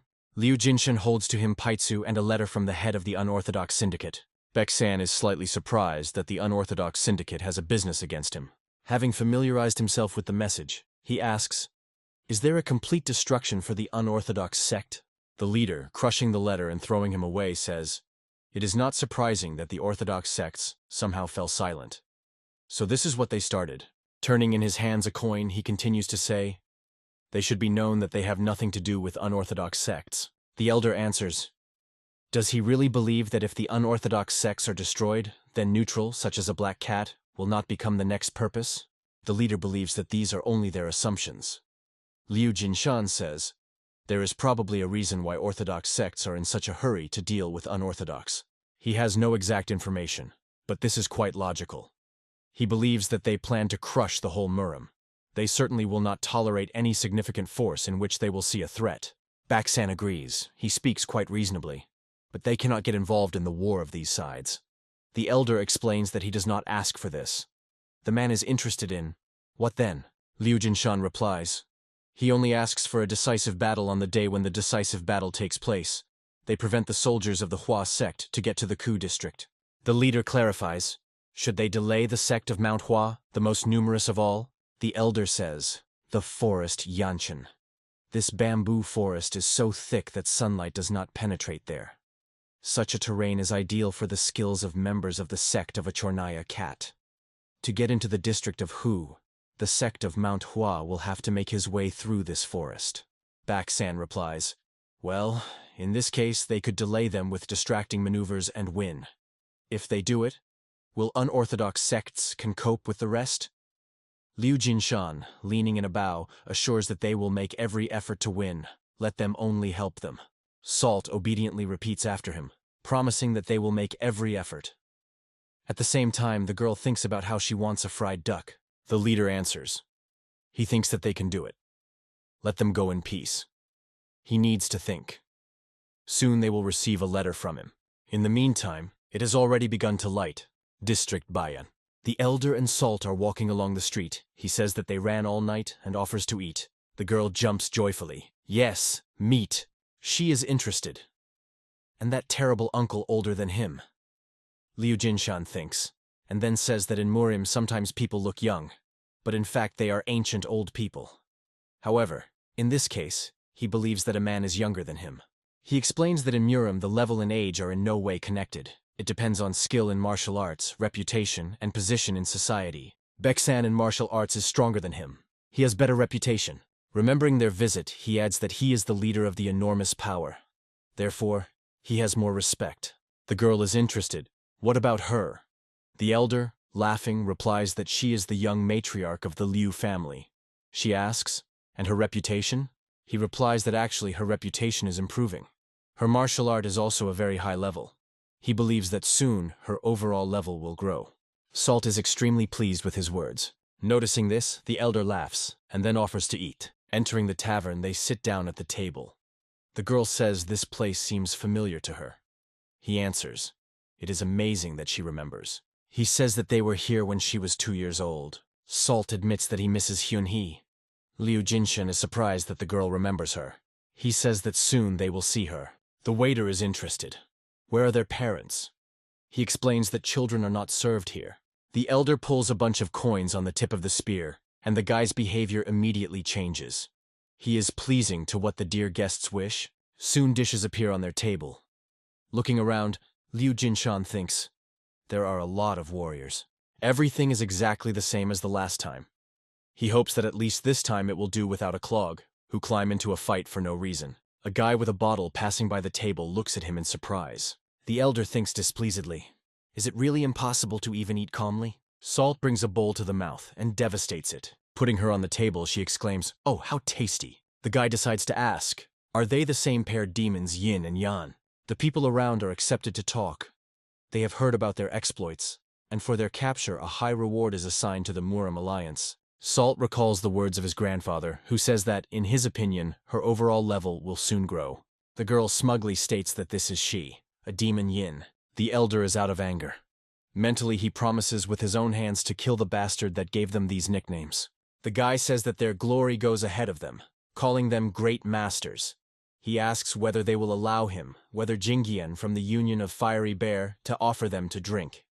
Salt replies that she does not drink. She says that she will not offer him wine, but, with the help of internal energy, she brings a cup of milk to his face, offering a drink of milk.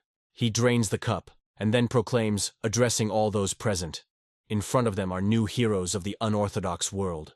Is he wrong? Those present support him with exclamations, "For sure." The paired demons, yin-yang. Great warriors. Liu Jinshan is surprised by such a hot trick, but he is alarmed by the presence of two men standing at a distance. They are clearly unhappy with what is happening.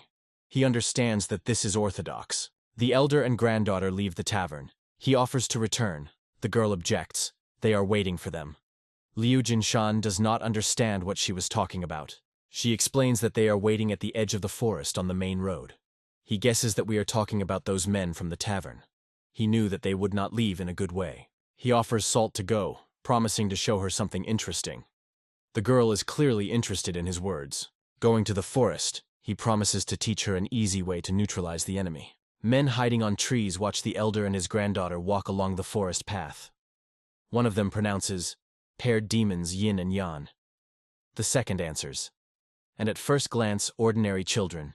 The warrior smiles smugly. They go to himself and do not even notice their energy of qi. The second supports it. You don't even need to hide. Several people surround Liu Jinshan and Salt. They lead them to stop and warn them that they have nowhere to run. The elder turns to the granddaughter. "We start." The girl makes such a loud scream that men cover their ears with their hands. One of them laughs. The children even scared them. The second answers. He said that there is nothing to be afraid of them. Fear has great eyes. All these are rumors. Salt slows down the grandfather by the shoulder, and calling him a brother, says she is afraid. He, making an unhappy look, complains that heaven is cruel to them. How unlucky they were to meet such great masters in the forest.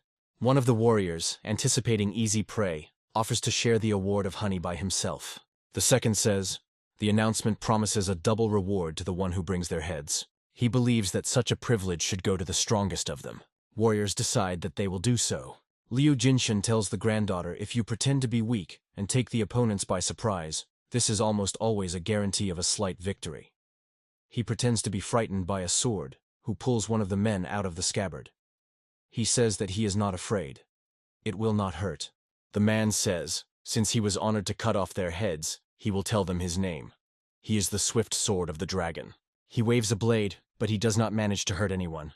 Salt whips. "I'm afraid." Continuing to make a frightened look, she beats the enemy's nose with a fist.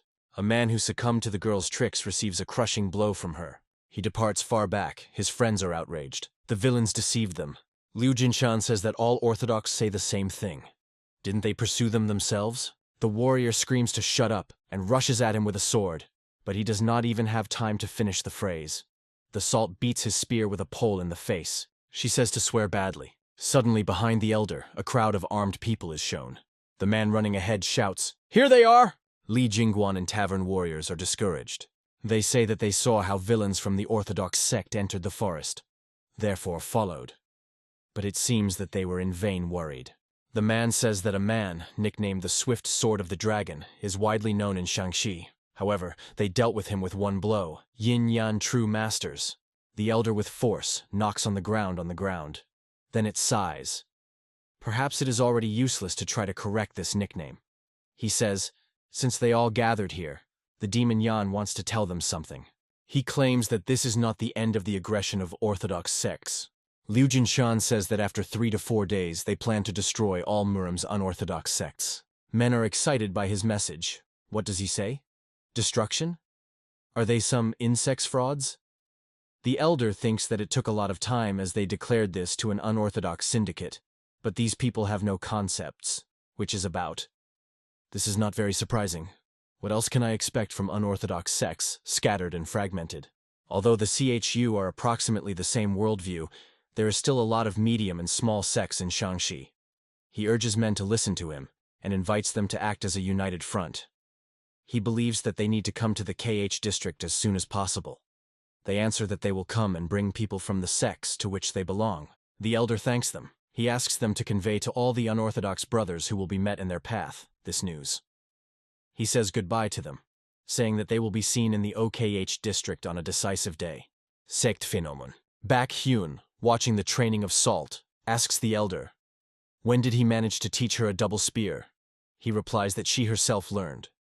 He does not even own this art. The only one who in their family knew how to fight at once with 2 spears is their great ancestor, a spear demon. The man is surprised. Could the girl really learn this herself? Liu Jinshan replies. Apparently, she could. Baek Hyun believes that in potential, Salt can become a semi-divided master of martial arts. The elder, laughing, replies that it would be wonderful.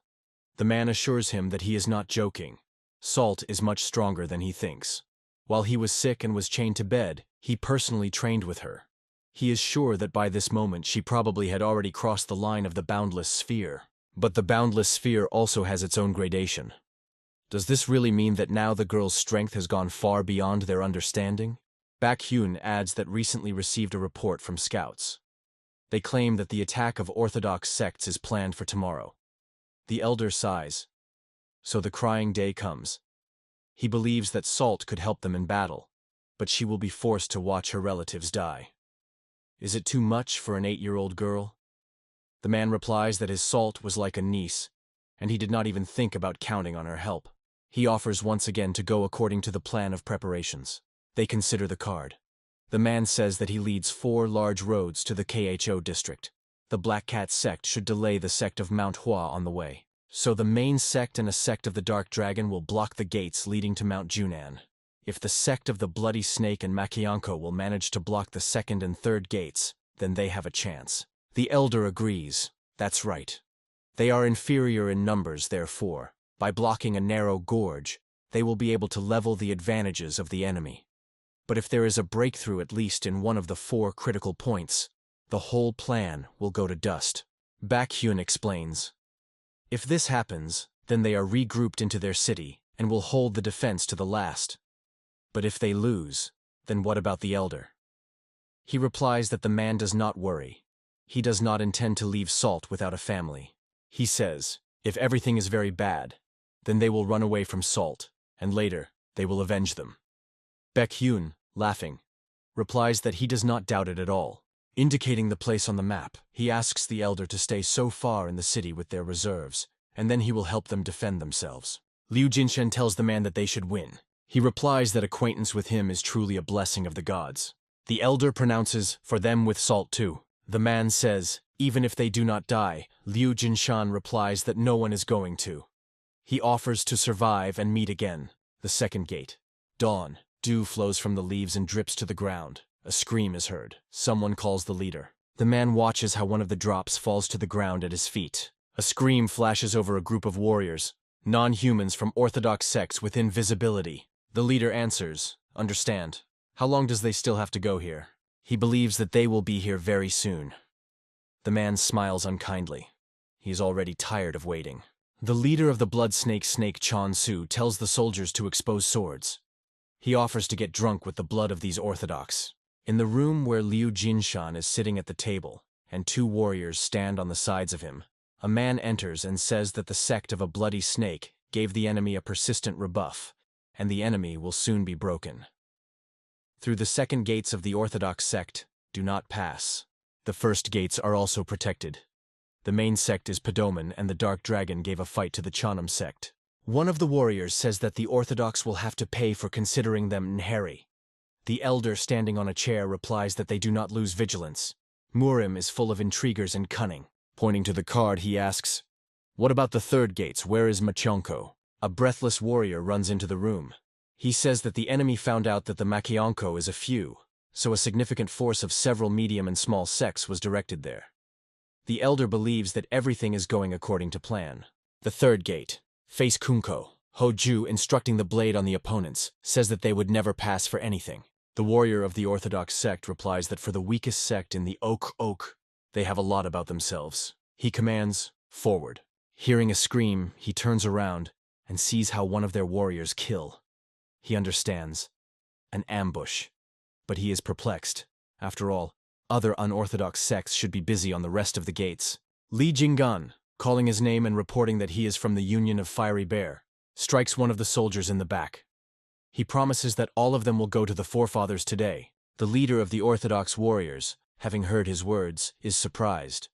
This is an insignificant sect from the province of Shanxi, which is not even connected with the unorthodox syndicate. How could they unite? Behind him, Hoju appears, asking where he stared. He inflicts a crushing blow to him. Screams are heard above the battlefield. A man with a club in his hands tells Hoju that he will break the rows of the enemy with the help of their elite detachment. He answers, "Let the elder A-il act," but at the same moment, or loses its head. Hoju is amazed. Their elite detachment is killed by one blow. Warriors are rushing to the person who committed this, threatening to make him pay for it. On the battlefield, flooded with rivers of blood, there are rumors about the white Storus of the Husset.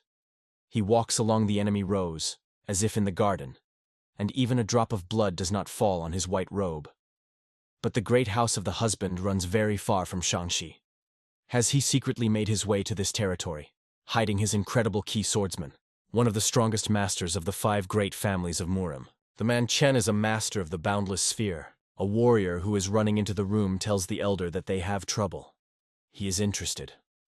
What is happening? The guy explains that the man Chen appeared at the gate guarded by Machionko.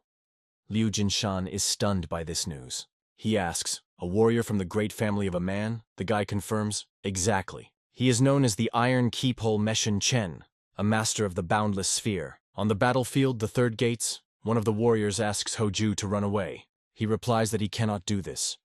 If they allow this villain to get into the district of Hu, then everything will be over. He promises the elder Elu that he will not be lonely. Attacking the man Chen, he understands that he will soon join him. Who would have thought that the husband Chen would appear in Shangxi? Does this mean that Machionko has... He does not have time to finish the thought. A scream is heard above the battlefield. Hoju, the leader of Machionko, is killed in battle. Soon, all members of this sect were destroyed. Warriors from the Orthodox sect are jerking. They broke through. They invaded the Okrug of the Hu through the 3rd gate. The man who walks among them does not show any emotions. Liu Jinshan says their operation has failed. He orders messages to the 1st and 2nd gates. "Everyone should gather at the dominant sect." The elder tells the soldiers to follow him. While their main troops will not return, they will ambush at the gates of the Ku district and detain the enemy. He thinks about Salt, hoping that everything is fine with her. Liu Jinshan recalls how he gives the granddaughter, Eugene. As a woman is touching the fact that, despite the fact that the girl is a world-class expert, she sleeps so tightly that she does not even notice that she wears her on her back. The elder replies that she allows herself this only in the arms of Eugene. She grew up without parents and perceives a woman as a mother. Leading the horse under the residence, the woman promises that they will wait in a safe place, away from here, so that the Salt does not see this fierce scene. Liu Jinshan thanks her and then holds her handkerchief. He says that when they were in the Bayan district, he saw how the girl looked at him. Maybe she envied Eugene and other ladies because they use handkerchiefs. Therefore, he secretly bought it for her as a gift. The woman believes that it would be better if he handed it to the girl personally. The elder says he leaves the scarf to her. Salt opens his eyes when Eugene is already jumping on a horse. Hearing that the girl is busy behind her, the woman asks, "She already woke up?" Salt is perplexed. How was she here? Not allowing her to think for a long time, the woman reports that there is a tavern nearby from here where they serve tasty meat, and they go there. Salt asks in surprise, "Meat?" Eugene confirms that this institution is full of her favorite meat. Noticing a scarf tied to her wrist, the girl is interested. What is it? Eugene replies that her grandfather bought her as a gift. Salt asks, "Did not grandfather say that many bad people want to attack their house? Then is he not in danger now?" Eugene asks her not to worry. All her uncles are there, so there is nothing to worry about. She offers to go to eat meat until they are saturated. The woman suddenly understands that the scarf that the girl was attached to her back was simply fluttering in the wind. Salt is no longer there. The man takes a step, and drops of blood irrigate the ground at his feet. A warrior from Machionko, wounded and beaten, tries to get to the allies and inform them that they should run. But behind him, the soldiers of the Orthodox sect, led by the husband Chen, are already standing. They overtake a warrior who fell to the ground, and a man in a white coat, which depicts a stork, ruthlessly steps on his head. Blood splashes fly out from under his boot.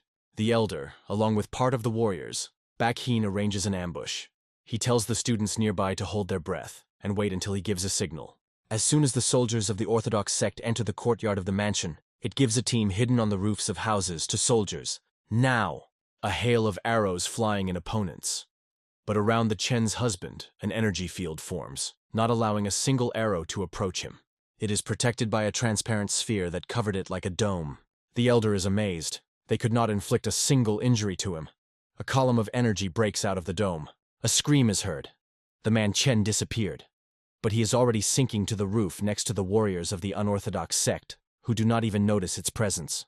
With one blow of the blade in the jump, he blows heads to 5 soldiers. The elder does not take his eyes off the roof on which the massacre is taking place. But the man Chen is already at the other end of the courtyard, having overcome a long distance with one jump. The soldiers of the orthodox sect standing below have fun, watching its actions. They believe that they do not even need to join the battle. Suddenly a loud scream is heard. "Stand!" It is so powerful that it makes enemy soldiers sit down. Even the man Chen freezes with the raised blade. He is interested. Where did such overwhelming qi come from? The elder stands, holding one hand by the neck of the leader of the orthodox sect, and the other he puts the tip of the spear to his throat. Screams are heard. Monster Yan. The soldiers are surprised. When did he manage to capture the leader of their clan? Liu Jinshan says, if the man Chen does not stop, then he will kill this person. He thinks, the more famous a person, the more he is obsessed with these trivial honors. He tells his warriors to immediately return to the dominant sect, otherwise they will all die here. Understanding that he is trying to win time for them until their allies return, the soldiers rush away, saying that they will wait for him there. The soldiers of the orthodox sect want to pursue them, but the husband Chen says that there is no need to chase after them. He pronounces, they just chose another place for burial. This is their current fate. The man Chen turns to the elder. It means that he is Monster Yan. He is as cunning as rumors say about him. He replies that he can hardly compete with the Alliance Morim, who secretly delivered a man here. The elder warns, if someone takes at least one step, he will break off the life of their leader. The head of the clan, captivated by him, asks to save him. The man Chen believes that the elder is trying to win time. He says that he will wait, so let him do what he wants. He is interested.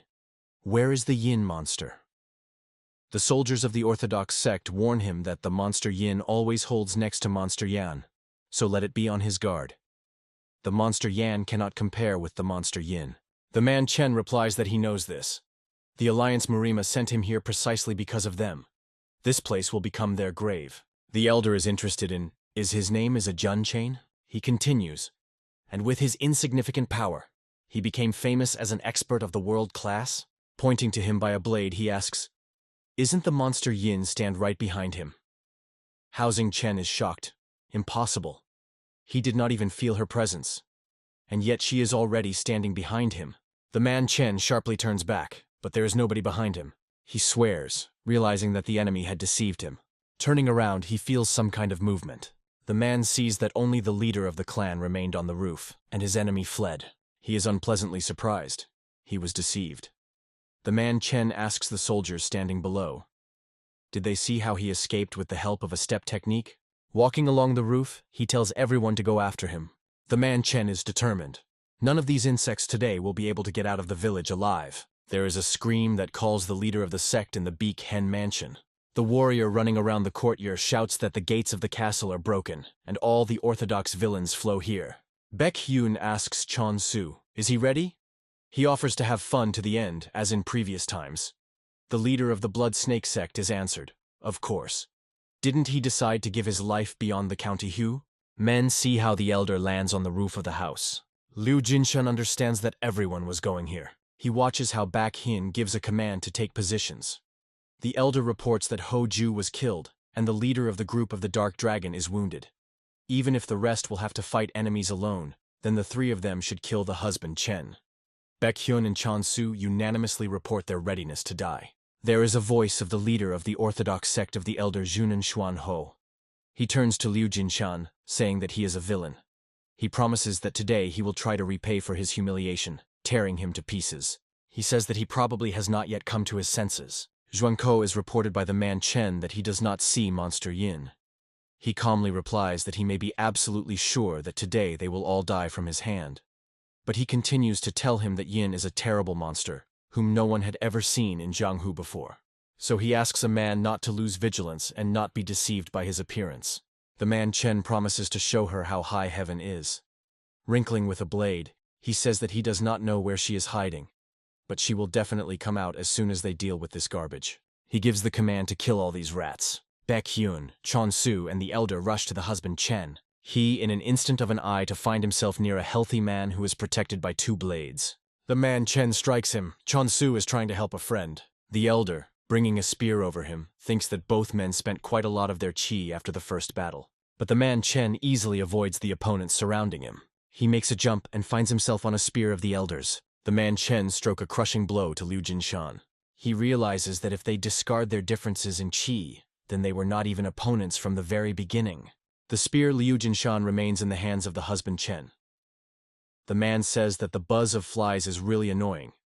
Piercing the Chonsu with a spear, he promises that he will kill them, one after another. Baekhyun shouts the name of his friend, unable to believe in what is happening. He fiercely rushes at the enemy, screaming that he will kill him. Liu Jinshan, hurrying to his aid, regains his weapon, saying Baekhyun to calm down.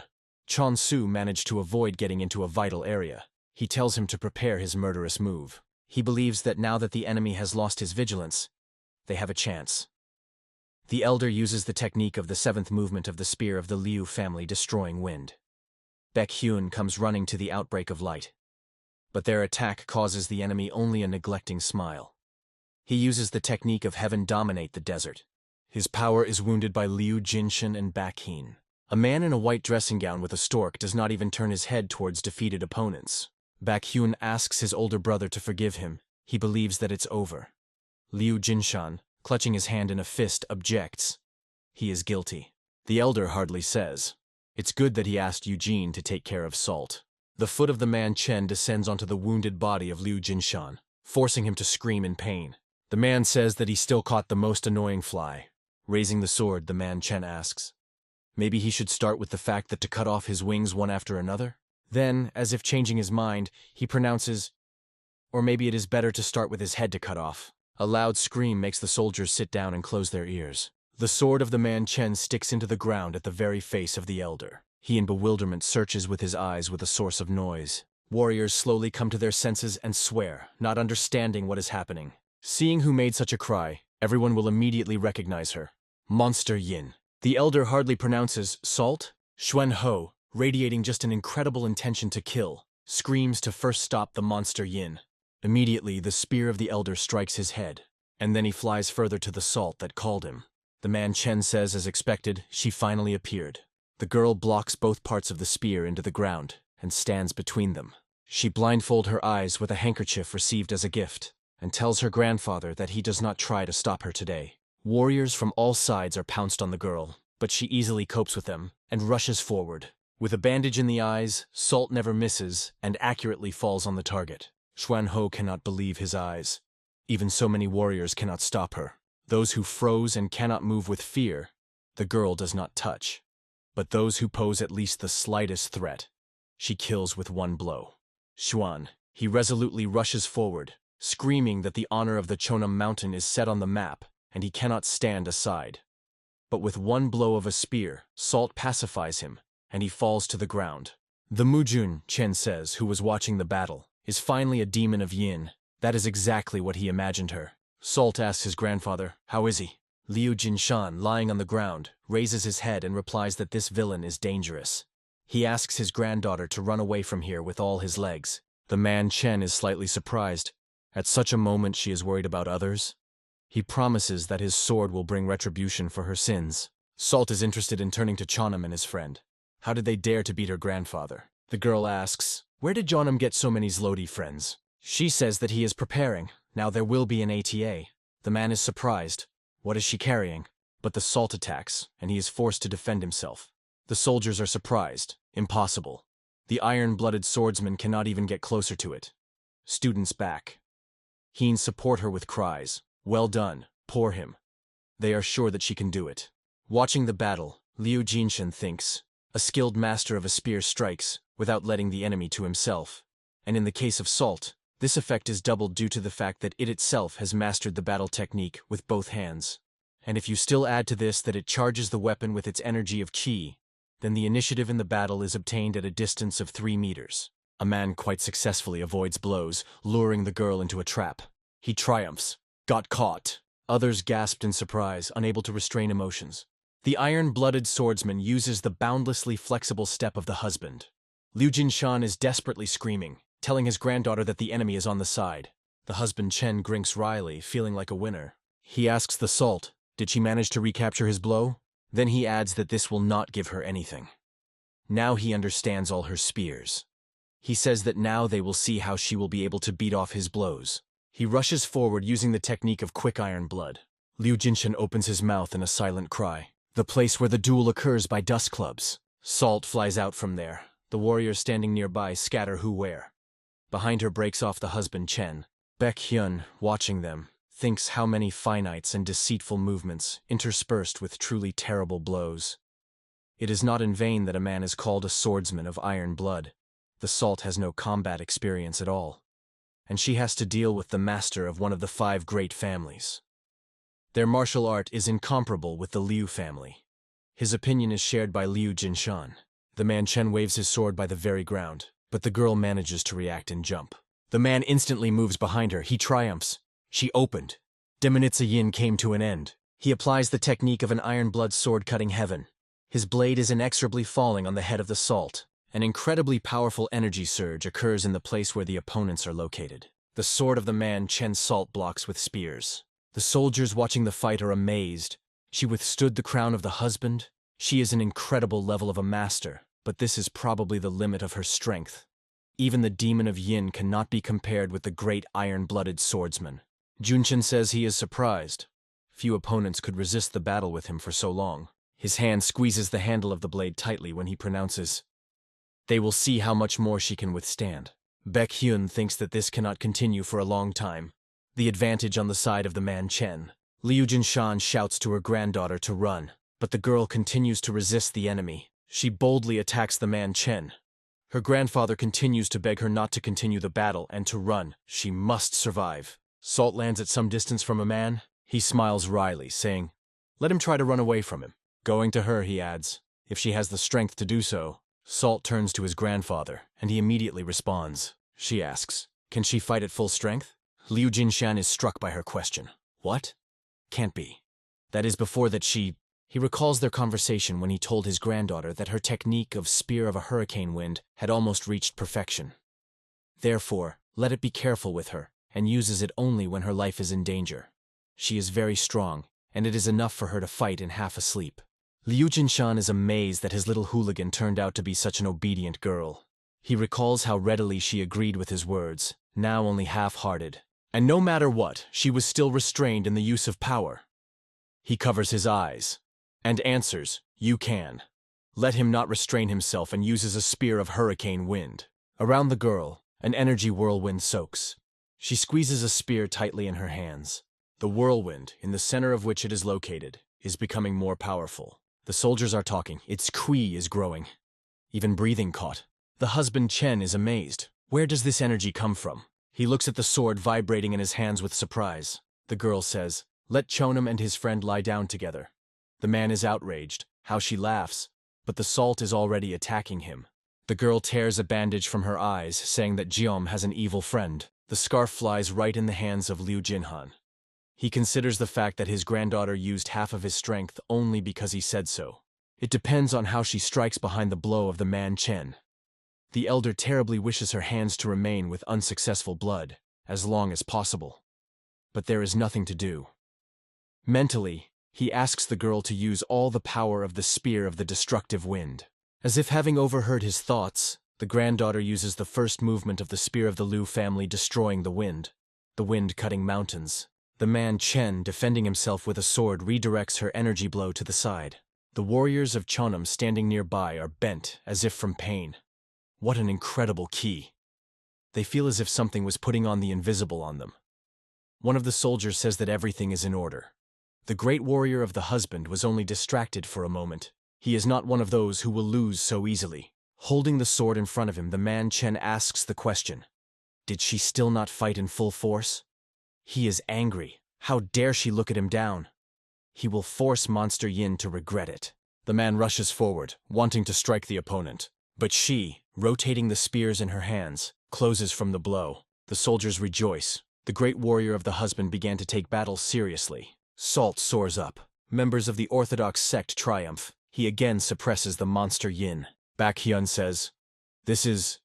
Liu Jinshan interrupts him, saying that this is the last fight of the man Chen, and he must be felt. It's too late for him to run. The face of an iron-blooded swordsman is skewed with rage and powerlessness. Everyone speaks in surprise, not understanding the actions of their idol. Baek Hyun thinks, no one even understood that those who are beaten is a man Chen. Salt inexorably hangs over the enemy, preparing to deliver a crushing blow. He has nothing to oppose to her. Her energy hit him with incredible power. He is trying to cover himself with a sword, but the power of its impact is such that his legs along the ankle go into the ground. A thought still flashes in his head. Well, if she only has her strength. Salt increases power, and all thoughts disappear from his head. He is still trying to restrain her onslaught. The soldiers watching the battle are amazed. It is impossible. Was the yin monster always so strong? She suppresses the great warrior of the husband. The blow knocks down a man. Salt uses the 8th movement of the spear of the Liu family, which destroys the air offensive. Liu Jinshan is watching the granddaughter intensely. 36, constantly replacing each other. Movements of the spear of the destructive wind are constantly interconnected. It is terrible that the longer they use them, the stronger they become. But every movement already has a destructive force in itself. The man Chen tries to defend himself from grades of blows that fell upon him. He must withstand it at all costs. No matter how strong the girl is, she will not be able to constantly attack him. He thinks, as soon as the chain of her movements will be interrupted, he will have a chance for a counterattack. But it is not interrupted. On the contrary, Salt attacks over time become only faster and stronger. The man decides that he must run away at all costs. He applies the technique of the great family of the husband, a free step of evasion. The soldiers are talking among themselves. His body is curved like a bow of a bow. He retreated. Salt attacks, performing the step of the immortal wind of the Liu family. The elder mentally turns to the ancestors. Their art is stronger than the skill of the great family of the houses. The enemy of his granddaughter also understands this. The girl runs to the 9th movement of the spear of the destructive wind, the dragon cutting heaven. The soldiers of the Chanam are amazed. The great warrior is losing. Salt uses the 10th movement, an enchanting chaotic windflower. The man Chen has nothing to oppose to her. The whirlwind of her energy literally sweeps him. He is still trying to resist, thinking, what is he fighting now? But Salt resolutely raises a spear. She lowers him on the head of the enemy. The blow is struck by the crushing damage of the man Chen. Salt is not going to stop. The man, looking at her, thinks, did the sage equal in strength to heaven appear, and now he brought down his power on him? It seems to him that hundreds of copies are falling on him at the same time. The whirlwind hides opponents from the eyes of the warriors watching them. Then the destructive wind subsides, and at the battlefield, a girl with a spear remains to stand. She declares publicly that she will never forgive those who beat her grandfather. As soon as living, Chen is not able to even rise from the ground. Baek Hyun believes that Salt spared him. He is scared to even think about what will happen if in the future he can recover again. But what he saw makes him be alert. Liu Jinshan, holding a wounded hand, goes to the Salt standing next to the defeated enemy. The girl does not understand why his grandfather leaned over her husband Chen. The elder puts his hands on his head. Then he makes a sharp movement, not giving a man any chances to ever recover. Liu Jinshan tells his granddaughter that she is amazing. He has nothing more to teach her in martial arts. He assures that he will no longer do it. He promises that he will no longer be ignored. But he asks her to remember that they stepped into a ruthless Murim who makes the blood whip and break the bones. The soldiers of the Chones are amazed. The husband Chen is dead. Who knew that the duet of the monsters Yin and Yang is so terrible? In their eyes, representatives of the Liu family look terrible monsters. They run from the battlefield, begging to spare them. Salt asks his grandfather, how will they come with them? Will they catch up with them? Liu Jinshan answers, no. All who posed a threat, they have already won. Chan Sud longs for blood. Shouldn't they kill them all to one? Liu Jinshan says, if one of them returns here while the Salt will chase the rest, this will only deliver problems. The man is forced to agree with him. The child's hand is enough, the huge hand of Baek Hen. He lifts her up and screams, they won! His screams are picked up by students. Victory. They managed to defend the district of Hu. Chansu thinks, they succeeded. His victim will not be in vain.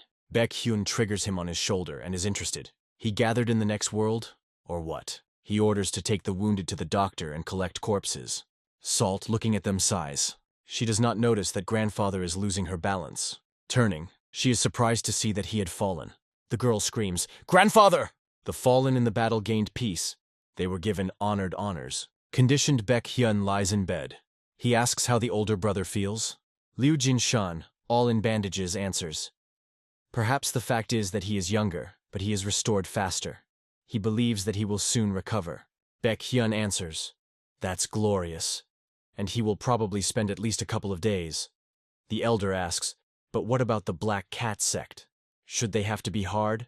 The man replies that he asked his wife to go and personally thank them. Liu Jinshan admits that this is excellent. Only thanks to the Black Cat sect did they manage to survive. A warrior enters the room with the words, "That's where they are." He welcomes them. The elder, by his form, understands that he belongs to an unorthodox sect. Baek Hyun is interested in what happened to other districts. The man answers, half of their strength was subjected to a large-scale attack. But since the Alliance Marima also suffered significant losses, it can be said that not one of the parties was won. However, they were able to stop them only because they knew about their plan and were able to prepare for it in advance. Liu Jinshan hears how the man says that the head of their sect said that the duet of the Monstrov Yin and Yang played a key role. He is impressed. The head of the unorthodox sect praised them.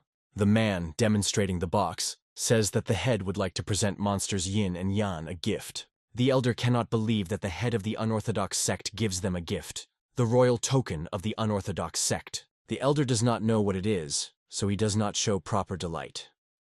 Baek Hyun understands this, because Liu Jinshan is a native of the orthodox sect. He explains that this is an expression of the deepest reverence. All members of unorthodox sects will now be obliged to unconditionally obey him. The elder understands that he should use him, and they are recognized as members of the unorthodox sect with salt. Perhaps this is the head of the sect and wants. But Baek Hyun and their guest assure that this thing has no other purpose. This is a gift, so let it just accept it. Liu Jinshan asks a question. Is the head of the unorthodox sect not at the same level with the leader of the Murim Alliance? But he understands that to ignore his sincerity will also be wrong. He believes that the token will be able to come in handy to him once, and decides to keep it to himself. He asks to tell the chapter his gratitude. A few days later, Liu Jinshan wraps the sharp part of the spear with fabric. Baek Hyun is interested. He is already going? Why rush like that? The elder says that he himself recently gave an order to leave in 5 days, so why is he surprised? The man replies that then there were other circumstances that dictated other conditions. Liu Jinshan explains that now that he is completely recovered, they must immediately leave. Baek Hyun knows very well how long he had been waiting for the opportunity to avenge his family. It's time to go to the Shaolin temple and get there a little clues about the detachment of the Chenny warriors. Baek Hyun says he does not know why, but he is very worried. Clutching a spear in his hand, the elder replies that for the sake of revenge for their family, he is ready to overcome not that. He asks, "Where is the salt?" And Baek Hyun replies that she is saying goodbye to Eugene and his students. The girl cries, covering her face with her hands. The elder suggests that she is very upset. They got so attached to each other. Baek Hyun offers to take a goodbye. They roam among the graves. Liu Jinshan sighs. What an annoyance. So many people died. The man believes that they were lucky. They were not completely exterminated. He says that they can only continue to live for their sake. The elder sighs, even though Baek Hyun says so, but he cannot hide sorrow. The man says he still does not understand what the madmen from the orthodox sect were able to achieve by arranging it. Liu Jinshan believes that their goal was not them. Although they knew that the unorthodox sect was ready for their attack, they still fulfilled their plan. They seemed to be pursuing something, and they needed to first get rid of the unorthodox sect, which was for them like a balibo in the eye. Baek Hyun asks, now, after the fall of the demonic sect, was there at least someone who could pose a threat to the alliance? The elder answers, and how much does he know? Whatever it is, they will soon learn about it. He says almost 5 years have passed. Then the alliance of Murim was chasing him. He wandered aimlessly through the streets with salt on his back, while the alliance Murim constantly pursued him. But then, thanks to the warm hospitality of Baek Hen, he was able to grow salt safe. Baek Hyun asks him not to say this. They are their benefactors and members of their family. Liu Jinshan says that he would still like to thank him before leaving. Until his death, he will not forget the connection that was established between them and the sect of Fiedemann. Eugene hugs Salt tightly. The elder thinks that this is a great place, but they cannot continue to stay here. For the sake of revenge for their family, he must continue to go forward. Together with his granddaughter, he sets off, thinking, who, if not he, will be able to give peace to the souls of his children and members of the Liu family who died in agony? Salt looks back. Tears shine in front of her eyes. Eugene screams after them, "Let them take care of themselves." From the family that there were only two people left for centuries, Salt and Liu Jinshan. He thinks that, having got into the Shaolin temple, he will find a warrior Wangang there and will learn the whole truth about the case at all costs. Looking at the people escorting them, he thinks that they say goodbye, not knowing when they can return. But sooner or later, they will certainly meet. He holds out his hand to his granddaughter, inviting her to go forward. She gives him her hand, and he squeezes it tightly. They rush forward. The girl is interested in, "Where are they going?" He answers, "In a very distant place." She has never been there. Salt says that she is ready to go anywhere, at least to the ends of the world. If only they will be together. After several days of travel, the grandfather and granddaughter finally reached the majestic city of Chang'an, where the streets shone with luxurious lights, and the air was filled with the noise of trade and the aroma of spices. Just stepping onto the stone-paved streets of the capital, the young traveler froze in amazement. She had never before seen such a grand city, where life surged like an endless river. Countless buildings, decorated with colorful lanterns, shone like precious gems. The market stalls were abundant with amazing goods that attracted the gaze of the fascinated girl. The old man understood well how impressed his companion was, for this was her first visit to such a magnificent metropolis, where every step revealed a new wonder. Suddenly, the girl's gaze stopped at the grand statue of General Su Wu, the legendary commander who once saved the empire from destruction. The monument captivated her so much that she immediately wanted to climb it together with her grandfather and play on the stone shoulders of the hero, like a little rascal. But the wise elder gently stopped her, pointing to the vigilant guards in shining armor, warning of the danger of reckless antics. He said that if she were to use her combat skills, she would be instantly caught, tied up, and punished with rods. A disgrace for a true warrior. The very thought of such humiliation made the girl pale. Her hands trembled, and a shadow of fear flashed in her eyes. The grandfather patiently explained that such prohibitions applied not only in Chang'an, but in every large city. So caution was the best ally of a traveler. This meant that the young warrior was strictly forbidden to demonstrate her skills until they boarded the ship and set off on the journey to their destination. The old master did not want rumors about their escape from the province of Shanxi to spread through Jianghu, because where they were heading, no bounty had yet been announced for their heads. So they had to move like shadows, quickly and without a trace, like lightning that cuts through the night sky. The little traveler only sighed, sinking into sadness, but seeing her despair, the grandfather hurried to comfort his granddaughter.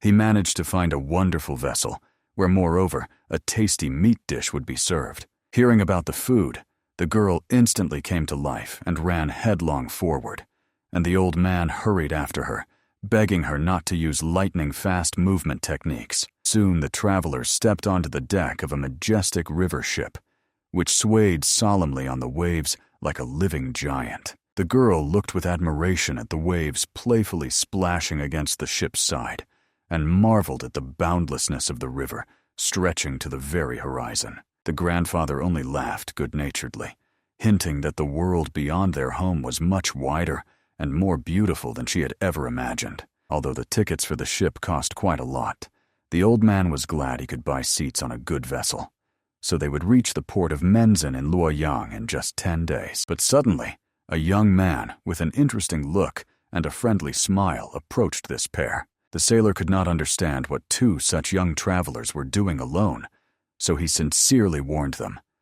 Traveling without adults at their age is extremely dangerous. The young man decided that they were brother and sister because he felt sincere closeness and care between them. The granddaughter immediately recalled her grandfather's instruction to pretend to be relatives so as not to attract attention, and she diligently supported this legend. However, the cunning girl unexpectedly told the kind sailor that this white-haired boy was her little brother. Feeling this, The young man laughed and patted the imaginary brother on the head, praising him for being unusually tall for his age. Later, he asked where their parents were, since traveling alone seemed strange to him. The girl sighed sadly and wiped away a tear, telling that their parents had long died, leaving them alone in this world. The young man was moved, deciding that they were probably fugitives from the ruined Hinani, and promised to take care of them until the end of the journey. The old man only rejoiced at such an opportunity. After all, arriving at the port together with a companion, they would not attract suspicion. Moreover, this kind boy clearly had a sincere heart. At that moment, the girl decided to ask the young man about his family, for her curiosity knew no bounds. It turned out that the young man had left his hometown and parents 10 years ago, for the sake of studying martial arts in the prestigious sect Tai-Hai Luzjin, where he sought to achieve perfection and become a true swordmaster. Now, having fully mastered the ancient art, he was returning home with his head held high and a heart filled with dignity and pride for the path he had traveled. Hearing this, the old man was quite surprised. He immediately sensed in the boy the power of the third rank, achieved after a decade of training, and therefore became interested in the history of the sect where he had studied. But suddenly, while they were talking on the deck, the sky darkened, and an unrestrained torrential rainstorm fell upon the ship. The sailor immediately called the children after him, so that everyone could quickly hide in the cabin from the raging storm. As soon as they were inside, they began to wipe their wet clothes, muttering curses at the capricious and unpredictable weather that had caught them by surprise. Despite the fact that the man stood in the rain for a very short time, he was soaked to the bone, and his hair stuck to his face. The young man handed a towel to the boy, but with surprise noticed he was completely dry, as if he had not gone out into the downpour. The girl also remained dry. Not a single drop was visible on her clothing, as if the rain bypassed them both. This struck the young man. After all, he had seen with his own eyes how they stood next to him under the same sky and the same rain. But suddenly the ship sharply shook from a powerful blow, and the boy was thrown to the floor. With the next jolt, all the passengers fell, and those who were already lying rolled to the wall, gripped by fear and confusion. Only after the third strike did it become clear. The ship was attacked by the legendary sea robbers, the emperors of the Red Kings. Panic broke out on the ship. People screamed, not understanding why the disaster had fallen on them and whether there would be a chance to survive. These pirates were famous for being the most ruthless on the entire Huanghe.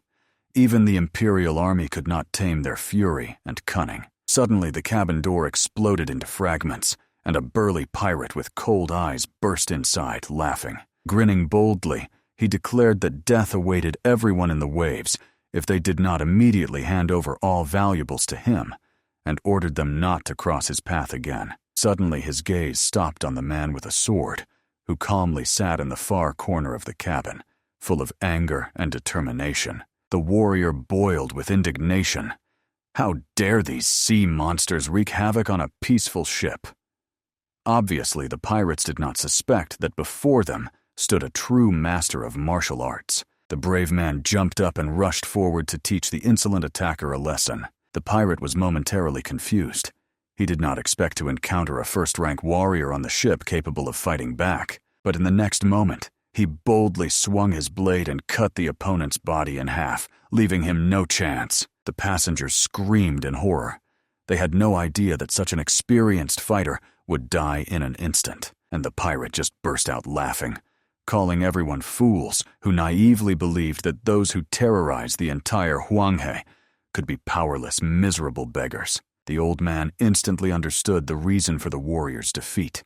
He rushed into battle without assessing the strength of his enemy and paid for his own recklessness. Although Grandpa did not want to attract attention, it seems he will have to intervene in the fight himself to save his granddaughter. And at that very moment, the young gentleman shielded the children with his body, firmly declaring that no one would dare harm them. The pirate got angry at such bold words and decided to throw the young man overboard, and after him, 2 children, so the drowned man would not be lonely at the bottom. Frightened for the lives of the children, the man grabbed a sword and made a desperate attack, ready to die to save them.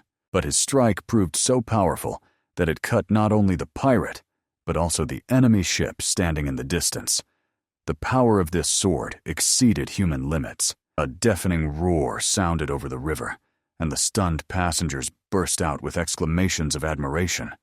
They praised the young warrior, not even believing that they were traveling alongside such a powerful martial arts master. The fighter himself realized that he had unconsciously used the highest level of internal energy. Then he understood.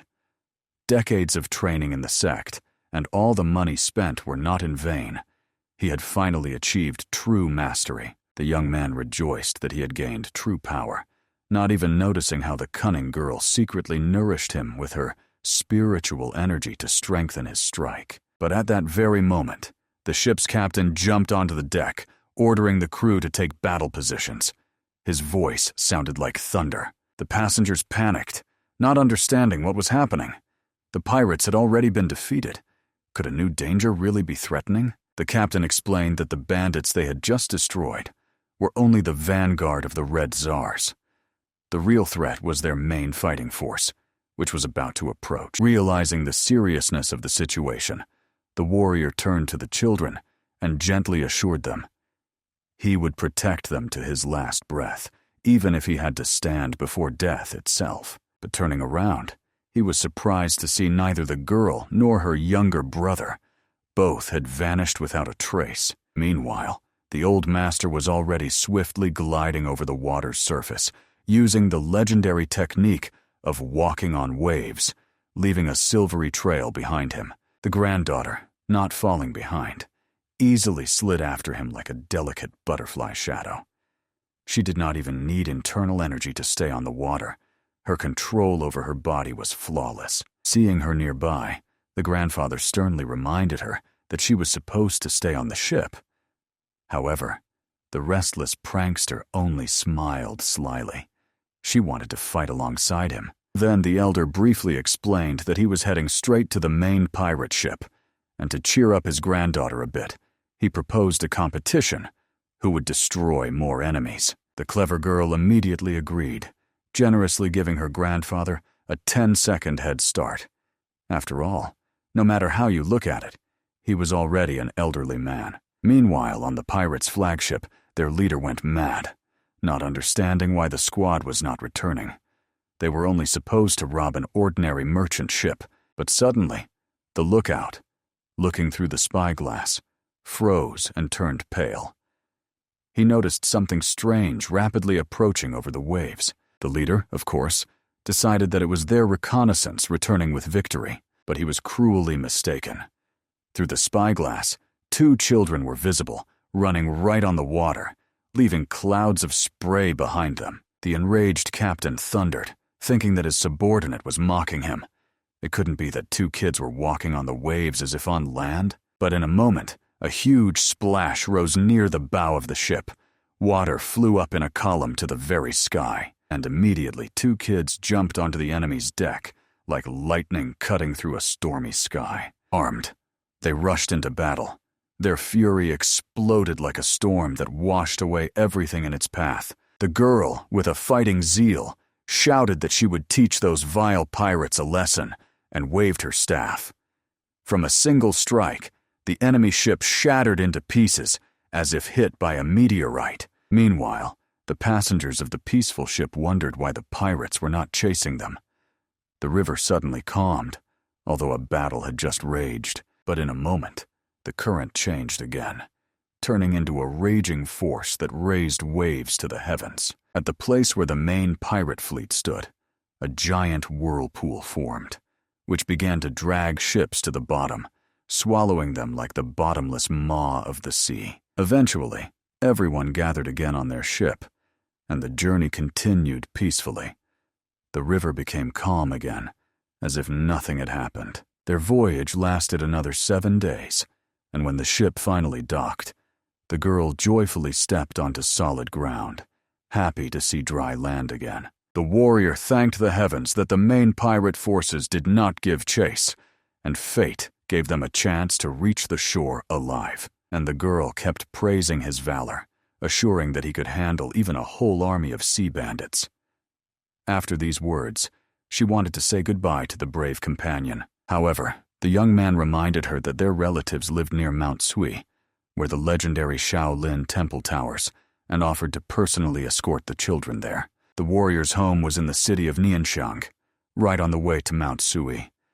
So the young man suggested traveling together, and on the way, visiting his home to eat well and rest before the further journey. The granddaughter perfectly understood that a short stop would only be beneficial.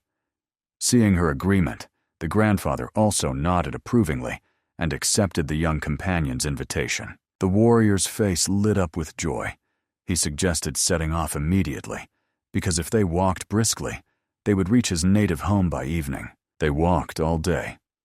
At first, the girl happily jumped, admiring the endless fields where the wind swayed the golden ears of grain. Then, tired, she settled on the warrior's shoulders, cheerfully pointing him in the direction, like a true little guide. Soon the travelers reached the Dong family's home, hidden among blooming trees and memories of past years. The young man barely held back tears. After 10 long years of study, he finally returned to see his father again. But his surprise knew no bounds. When he tried to open the door, it seemed stuck, as if the house itself did not want to let him in. When the door finally opened, the old master immediately sensed a sharp, ominous smell of blood in the air. This smell, like a blow, brought his memories back to the terrible past, to the very day when they had once come too late. The warrior froze on the threshold like a statue, unable to take a step forward. Before him stood only one man, sobbing amid the bloodied estate, bent over bodies covered with sheets. The stunned young man immediately rushed to ask what had happened, trying to understand where this darkness and tragedy came from. At that moment, his older brother approached him, his gaze blazing with pain and anger. He roughly grabbed the younger by the collar and shouted for him to get out, saying he was unworthy to be called a son. He was not there when disaster fell on the house. The young man desperately explained that all these years he had studied for the family, to become its support. But the enraged brother was already pushing him out the door. Moreover, the older brother was bursting with curiosity.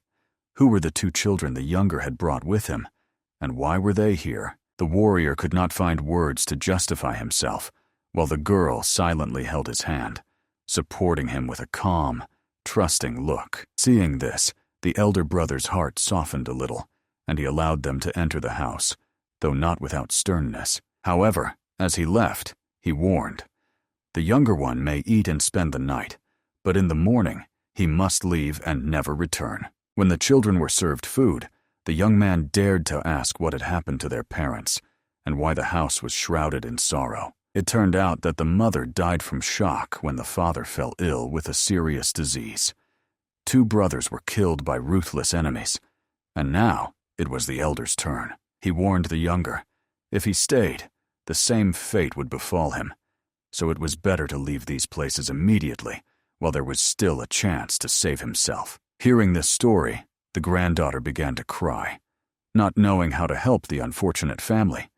But the wise grandfather advised listening to the story until the end, before acting. The warrior, however, was burning with anger.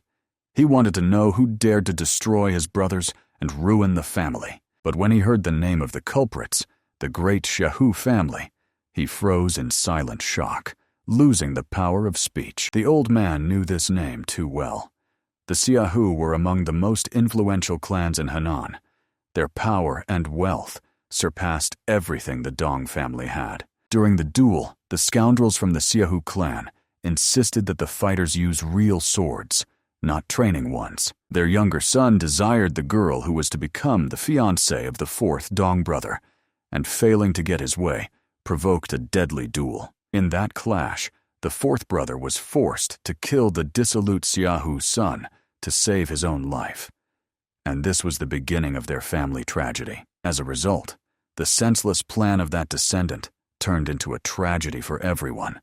It became clear that the brothers were killed only in revenge for the death of the son of the noble Xiahu family, and in just 4 days, the time of the elder brother was to come. The enemies warned, if he escapes, the rest of their family members will also perish. The younger begged his brother not to worry. He had trained for 10 years and was confident he could handle any enemy. However, the elder understood. This was not a battle that could be won with average skill. Among the warriors of the Xiakou family were those who had reached the true peak of the art. This family would not stop until they erased the Dun clan from the face of the earth. So the only way out was to flee with the children while there was still a chance. But before leaving, the elder asked his brother to fulfill one last wish, to show their father the grandchildren, so that he could die peacefully, knowing that the lineage would not end. As soon as the old master heard this, his hand trembled. In his fury, he even broke his chopstick, unable to contain his outrage. The warrior feverishly insisted that these children were not his, but the elder did not even listen, declaring that if he escaped with the grandchildren, their father would pass away peacefully. Realizing that arguing was pointless, the young man agreed, just to preserve the peace of the sick father and fulfill his last will. Returning to the room where the children were waiting, he addressed them with an unusual but sincere, pleading smile. The young man asked the little ones to help a bit, to pretend that he was their father, so as not to cause pain to the old man. Then he entered the chamber where the father lay and bowed deeply to him with respect, restraining his anxiety. The warrior quietly said that he had brought the grandchildren with him and asked the father to open his eyes and look at them at least one last time. The old master understood that lonely words would not move the sick man, so he looked at the girl, as if to say it was her time to help. The cheerful granddaughter quickly ran up to the new grandfather and greeted him with a gentle voice full of warmth. She carefully took his hand, directing a stream of healing energy into the old man's body, soft and nourishing like spring dew. The master immediately noticed that the man's inner strength streams were filled with destructive energy, but the technique of their kind would help cleanse and relax his body and mind. Under the girl's power, the patient's condition gradually improved. His breathing became even, and his skin took on a lively color. The warrior noticed with relief that his father was coming to, and a faint blush appeared on his face. Yet despite this, the old man still lay motionless, as if unwilling to wake. The master became angry, reproached him for lying like a powerless failure, and reminded him his descendants had returned, having attained enlightenment. So it was time to stop sleeping. He spoke angrily that it was time to rise and witness how his children would punish the scoundrels of the Xiakou clan. Following these words, the old man opened his eyes, and a fire flared in his gaze. He rose, filled with unspeakable determination. He was well aware those who killed his sons must be destroyed as mercilessly as they once killed. Immediately, he grabbed his sword and, pointing it at the grandson, who was kneeling, tested him with the power of his gaze. With a trembling voice, the man told that he had seen a prophetic dream.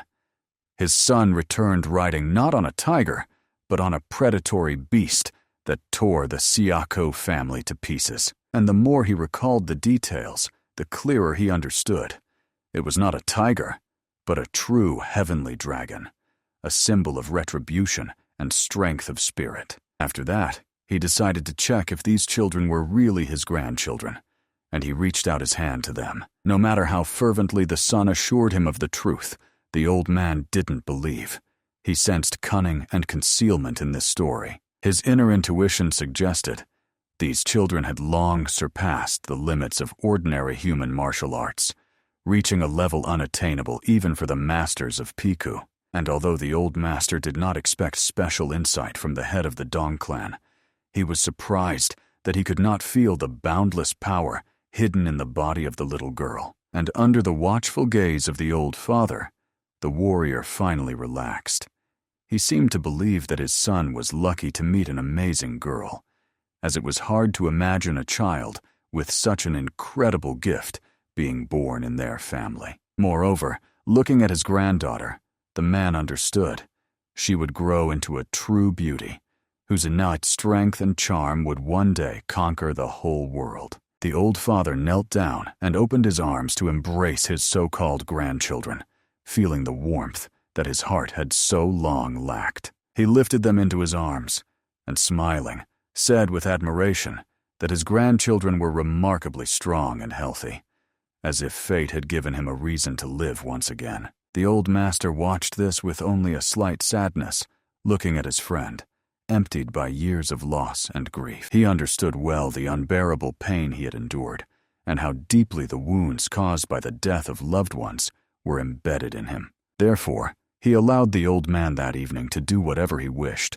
without restricting him with a word or a glance. When night fell on the house, everyone went to sleep, leaving the elder to rest in peace, with a light heart and hope in his eyes. On the way back, the warrior sincerely thanked the children for their help, acknowledging that without them, his father might never have come to his senses.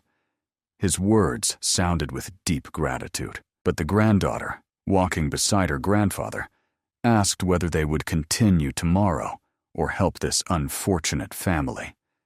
The old man promised that the next day he would decide for himself what to do. Meanwhile, the warrior was troubled by another thought: why his father saw in the boy a master of heavenly level, although he seemed just a child. The young man decided that it was simply the old man's mistake, who had just regained consciousness, and did not give it much importance. However, the old master calmly stepped forward and addressed the warrior by name, his voice sounding confident, like the ringing of steel. The young man immediately frowned. He considered such familiarity unacceptable, since the elder must speak with respect. But the grandfather only smiled sadly. How naively this boy still perceives them as simple travelers, not understanding who stands before him. If he was from Shanxi, he should have at least once heard their name, since it is known to everyone connected to martial schools. The old man spoke calmly, as if stating the obvious. They are the two monsters of Yan. But the warrior only shuddered and smiled nervously, deciding it was a joke, and asked not to mock him anymore. Then the grandfather turned to the granddaughter, with a request to reveal the truth. The girl made a slight movement with her hand, and the young man flew into the air as if lifted by an invisible wind, then gently landed on the floor, stunned by what he had seen. Only now did he realize whom exactly he had invited to his home. Not ordinary children, but beings of incredible power. After all, two monsters from Yan are a legendary pair who once terrorized all heretical sects and were still wanted by the Murim Alliance itself. Seeing that the boy turned pale with fear, the grandfather raised his hand and calmed him, saying that they had nothing to fear. He promised to tell the truth, the one distorted in rumors, so that the young man would finally understand the real reasons for their actions and long-standing sufferings. After his story, the warrior fell silent, stunned. He realized that these two were not criminals, but victims who were only avenging their destroyed kin. Their grief was even more terrible than his own. Grandfather explained that he was the same age as the young man's father, and the girl, hearing this, rejoiced that their innocent deception had finally been revealed. The embarrassed warrior bowed his head, apologizing to grandmother for the misunderstanding, not knowing how else to express his gratitude. But the girl immediately got upset. She is not a grandmother. Then the grandfather explained that she was only 8 years old, and everything fell into place. Only he underwent rejuvenation, while the girl was indeed his biological granddaughter. And since the young man had already lied to his father, let this secret remain between them. The warrior solemnly promised never to reveal their secret, even if he had to take it with him to the grave, and called them the true benefactors of his lineage. And already the next day, when they visited the old man again, he greeted them with a smile and immediately began to embrace them, rejoicing as if they were his own grandchildren, whom fate had unexpectedly returned to him, although the old master did not expect special insight from the head of the Dunn family. He was surprised that he could not feel the boundless power hidden in the body of the little girl. But even after all the touching events, the head of the family could not quell his curiosity. How did his little grandchildren possess such extraordinary combat skills that even adult masters had not achieved? The warrior quickly came up with an explanation, saying that they all studied in the Taikai Lusian sect, an ancient school that no one had heard of until now. The old man immediately became interested and said that he would like to personally meet the head of this mysterious sect. But the boy hurried to assure him that he had long since died. He added that the children's mother was the daughter of the former mentor, who could not return with them because she stayed behind to complete an important task for her clan. Obviously, the old man regarded these words with suspicion, and a shadow of doubt appeared in his gaze. But the girl immediately began to cry, as if mourning her mother, and the elder was confused, began to apologize to her, swearing not to touch this painful topic anymore. Then the head of the family calmly said that tomorrow was the day when the Shaku family had scheduled the next duel. He believed that his grandson could win, but still preferred that he flee, because even victory could cost too much. But the young warrior did not agree. He was boiling with anger, reminding that these scoundrels had killed 5 of his brothers and demanded revenge.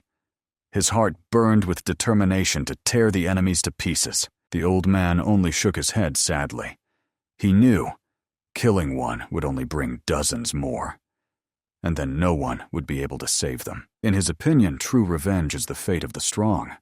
Only by gaining true power can one restore justice and honor. And when the day comes, and they become strong enough, perhaps the world itself will give them a chance to repay everything. Moreover, the wise elder could not allow the young man, who had not yet tasted the bitterness of life, to stain his hands with blood out of hatred. So he advised the boy to conceal his true strength, and if possible, spare the enemy during tomorrow's duel. The next morning, when dawn was just breaking, the elder brother rushed to the father, breathlessly announcing, "The scoundrels have come to their doorstep again." The head of the family did not understand why he was so panicked, since everyone knew that Xiahou Tin was supposed to appear today. But the problem turned out to be more serious. He did not come alone, but brought with him a whole pack of armed warriors. Among them was Xiahou Tian himself. This news made the younger brother turn pale, for Xiahou Tian, the second son of the clan, had reached the legendary heavenly level, which is attainable only by the chosen. The elder brother understood perfectly. Even if the nephew managed to defeat the first, the second would immediately take his place. These two together are impossible to overcome. They have gained too much experience and cruelty in battles. The frightened head of the family ordered his son to flee immediately with the children, while there was still the slightest chance to save themselves. But the warrior hesitated. To leave his relatives meant to condemn them to death. But the old man was not stopped. He begged for only one thing, that at least the children survive and preserve their lineage for future generations. But fate had already made its choice. No one managed to escape. The enemies entered the yard, their footsteps echoing across the stone courtyard, announcing, "Now it is too late to run." The leader approached closer and coldly declared that he had heard rumors. The younger son of the Dong family had returned home with the children, so they came to finish not only with him, but with the entire family to the last, to erase the name Dun from the memory of the world. The head of the family, hearing these audacious words, boiled with rage, his eyes flashing like embers. But the young Xiahou Tin was not going to retreat. A cruel delight shone in his gaze. He sought to complete the bloody ritual of destruction. Old Dun shouted, demanding that these bastards be silent, reminding how they took his son's bride, forced them to fight with real swords, and now killed 5 of his children. But unable to withstand the wave of emotions, the old man clutched his chest.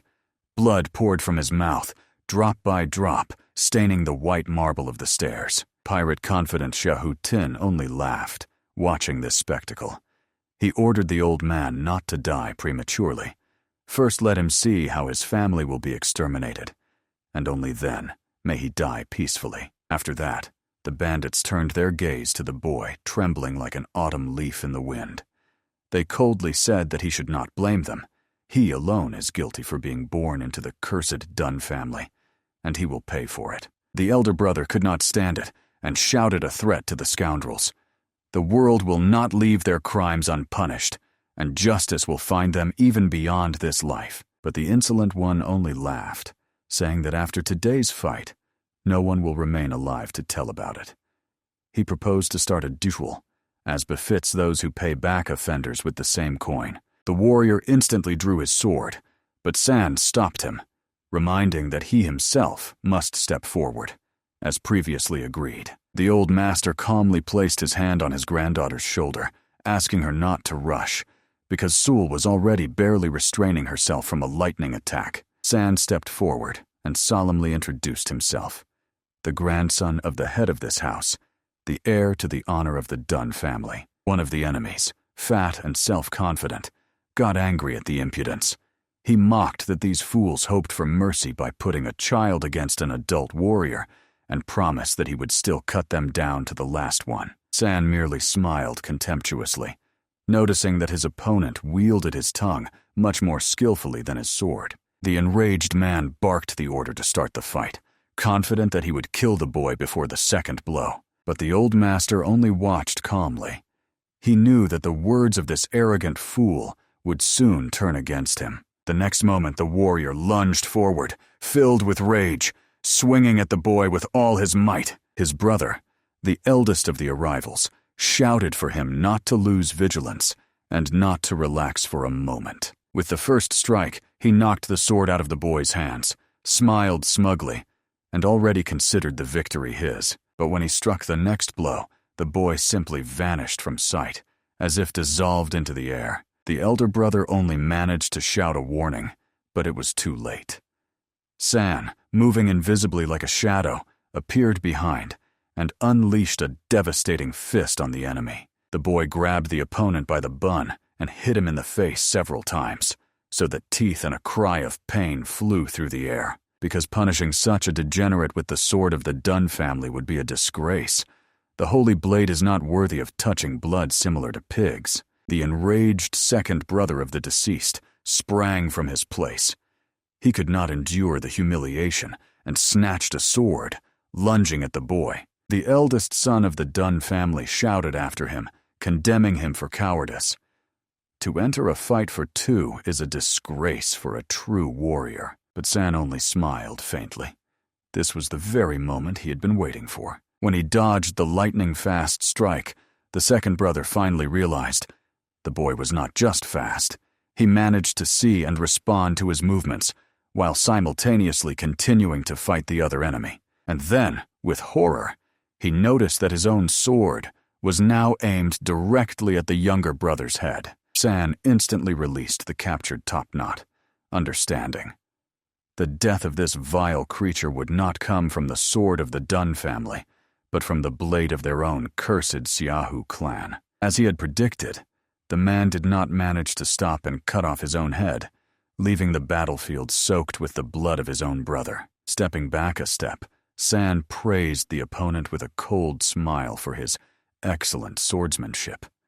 After all, he had managed to behead his own brother with a single strike. In fury, the second brother roared and rushed forward, swinging his sword to tear apart the insolent boy. But San only frowned. He was irritated by this boundless arrogance and audacity towards his elders. At the moment the enemy swung, the old master intercepted his hand, the very one with which he had killed his brother, and twisted it with a crunch, after which he sharply struck the opponent against the ground so hard that the air escaped from his chest in a groan of pain. Not giving him a chance to recover, he grabbed his top knot again and began methodically smashing his face into the ground, each blow echoing loudly throughout the courtyard like thunder, announcing the end of the Siahu clan. Other warriors who observed all this were stunned. Even the second Lord Siaku had so shamefully lost to this boy. Their eyes filled with fear and their hearts with doubt. However, the head of the clan raised his hand and ordered his grandson to stop, to cease the slaughter, because every new strike only brought them closer to disaster. If the boy kills this scoundrel, he said, the great Siaku family will not stop until it unleashes all its fury upon them. San obediently released the enemy, stepping back a step, and a cold calm appeared on his face. The old man thanked him for his valor and for defending the honor of their clan, even at the risk of his own life. But before approaching the head of the family, the boy could not resist and dealt the opponent one more blow, as if a final warning. But this very blow proved fatal. The second Lord Siaku fell dead, his face so distorted that it was hard to recognize him. Other warriors who arrived with him did not wait. In panic, they fled, realizing they had to immediately report everything to the great house. As they retreated, they cursed the boy, calling him the child of the devil, a murderer, and a curse upon all clans. Soon panic reigned in the Siako family estate. Anxious cries and the clanging of weapons echoed through the halls. The eldest son begged his father to pack up and flee, for after the death of 2 heirs, the great family would pursue them to the ends of the earth. But the old man remained calm.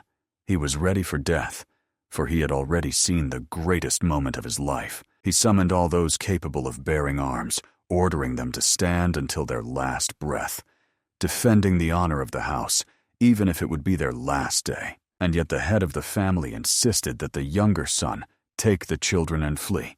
At least they must survive. The warrior hesitated, whether this was the right decision, but San calmly reminded him of their previous conversation.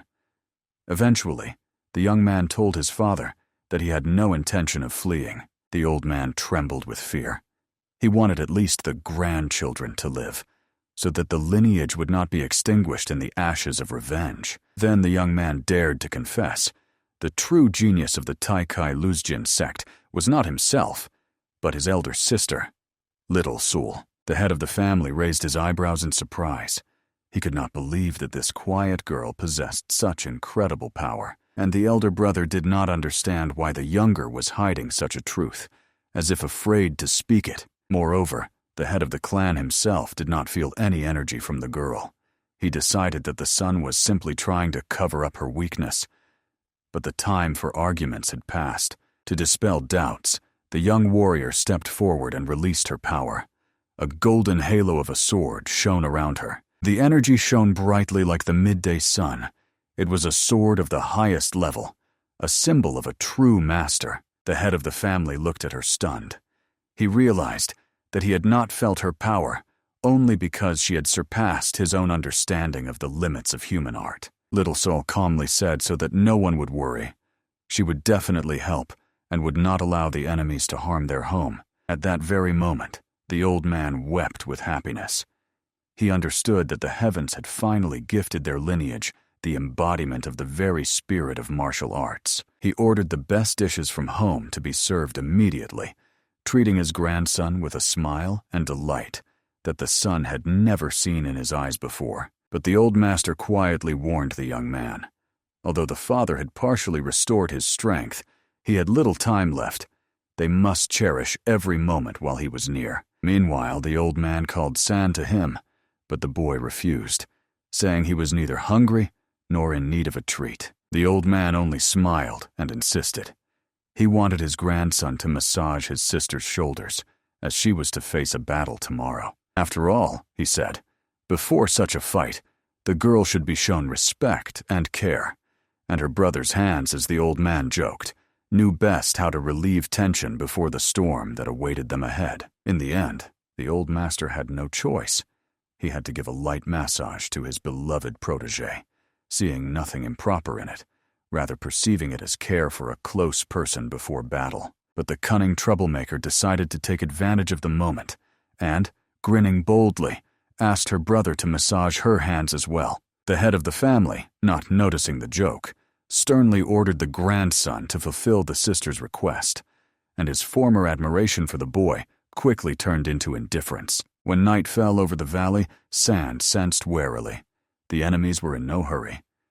Likely, they had gathered all their forces for a decisive strike. Meanwhile, Little Soul carelessly finished the last rice cakes and immediately started on a new dish, showing the appetite of a true warrior before battle. The old master, seeing this, decided to move forward into an ambush and asked the warrior to bring the girl later, as soon as she finished her dinner. A young man was worried.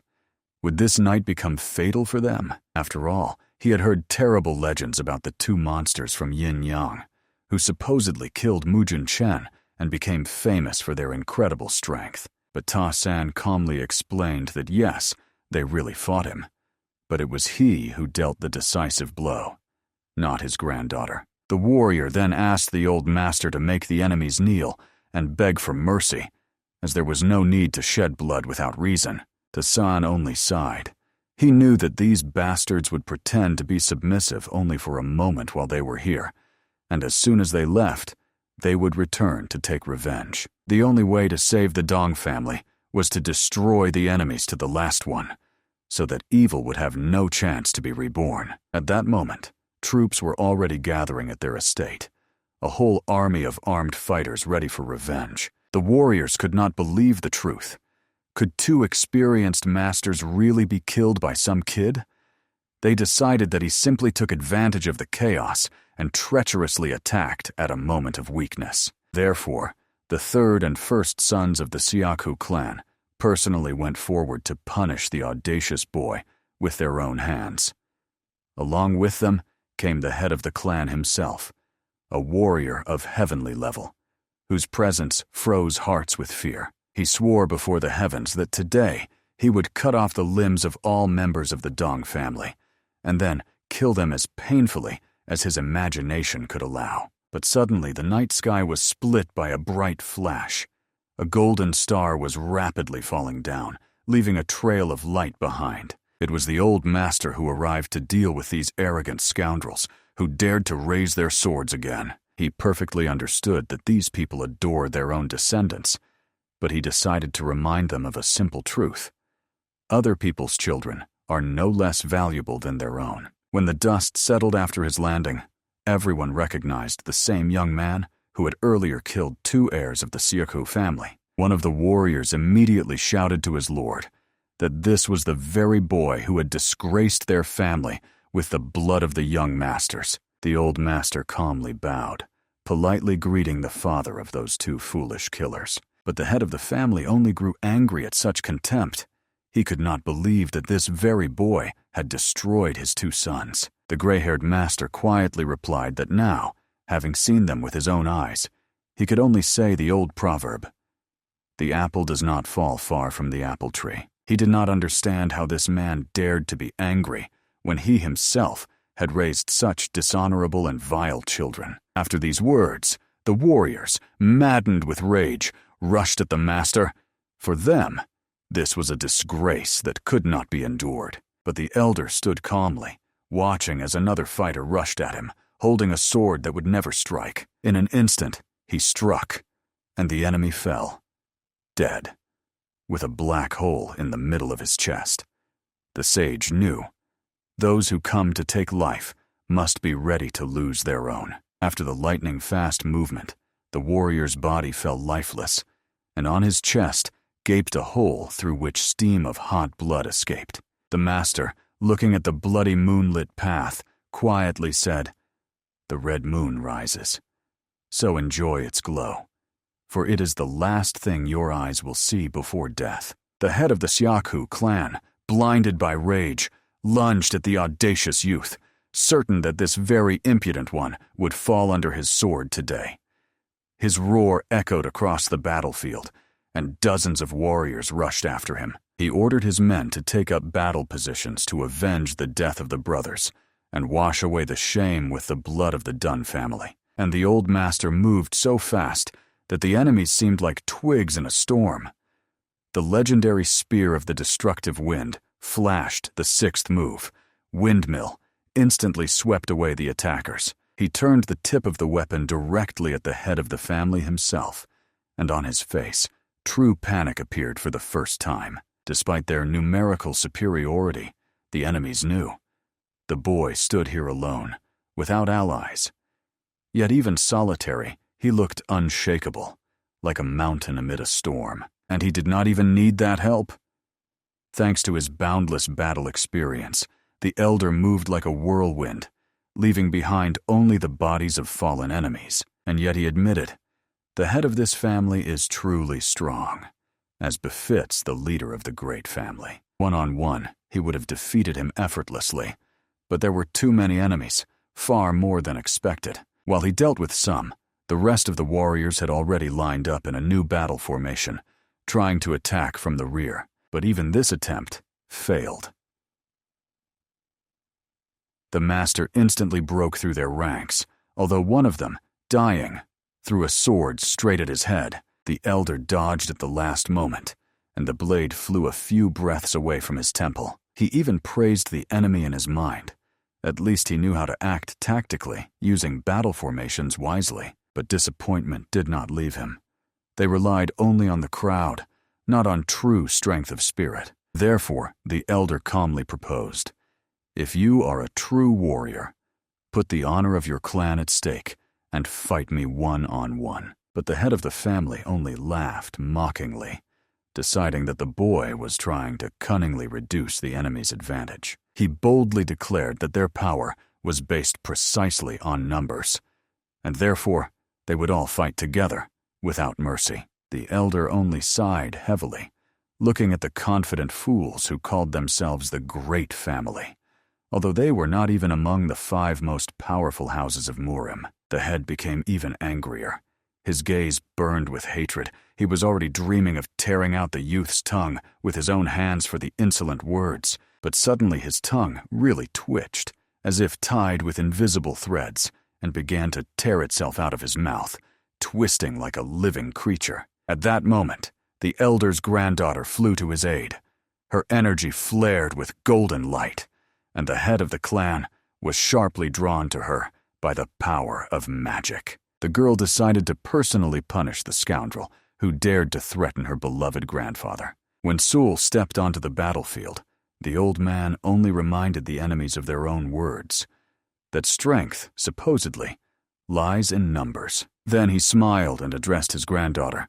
Show them what true power is. First, she had to clear the field of the warriors who surrounded her grandfather, because the elder desired an honest duel. Just him and their leader. Salt vanished from the place, leaving behind only a trail of wind and light, and in a moment crashed into the ranks of enemies like a meteor cutting through the night. Under her pressure, the fighters scattered like dry leaves in a hurricane, their screams drowned in the roar of the storm. The head of the family froze, not understanding what was happening. Everything around turned into chaos and dust, and the old man only shook his head, wondering why this man, seeing a true opponent, still stood motionless, gripped by fear. He felt disgust. How could such dishonorable creatures be born in the Dun family, who despised the very essence of the warrior's path? But what surprised him most was something else. Even seeing his granddaughter, the head understood nothing. Obviously, rumors about the 2 monsters from Yan had still not reached the lands of Henyonaster. Looking at the bloody moonlit road, he quietly said, "The red moon rises, so enjoy its glow, for it is the last thing your eyes will see before death." At that very moment, the enraged head of the Siahu clan rushed forward, ordering his people to attack. He wanted to personally kill this insolent youth, to wash away the shame with blood. The younger son of the Dun family could only watch the battle, unable to believe what he was seeing with his own eyes. Before him stood a girl known as the Yin Monster. Her movements were so graceful and deadly that she resembled a creature from another world. But the old man, her grandfather, was no less skilled than her. Every one of his movements was full of dignity and strength, reminiscent of the very element. Despite the fact that the head of the Shahu clan had reached the heavenly level, the young master calmly opposed his powerful techniques, which were considered the hereditary pride of the great family. With his smooth and precise style, the old man made the enemy doubt his own skills, turning each of his strikes against himself. After several painful wounds, the leader went mad, called his opponent a cunning rat-like creature, and decided to finish him with one devastating blow. He performed the technique of the raging wind, Gyorli. A stream of energy raised a storm around him, capable of destroying all living things. But the old master, assessing the power of the move, managed to deflect the attack, performing the motion with amazing ease. The leader only rejoiced, for this was exactly what he had been waiting for. When the enemy deflected his strikes, he fell into a trap. With a victorious roar, the man spun a real whirlwind of death around the youth, yet the old man's face remained calm and carefree. At the decisive moment, he revealed his true strength. Having analyzed all the opponent's movements, he applied the technique of cutting gravity, and with a spear like lightning, pierced the enemy's body through and through.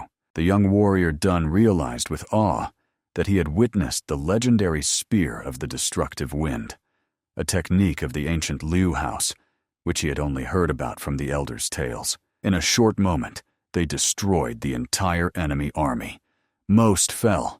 Others lay crippled, unable to move. Dying, the elder of the Xiaohu clan understood that these children were not at all who they pretended to be, but the old man clearly understood.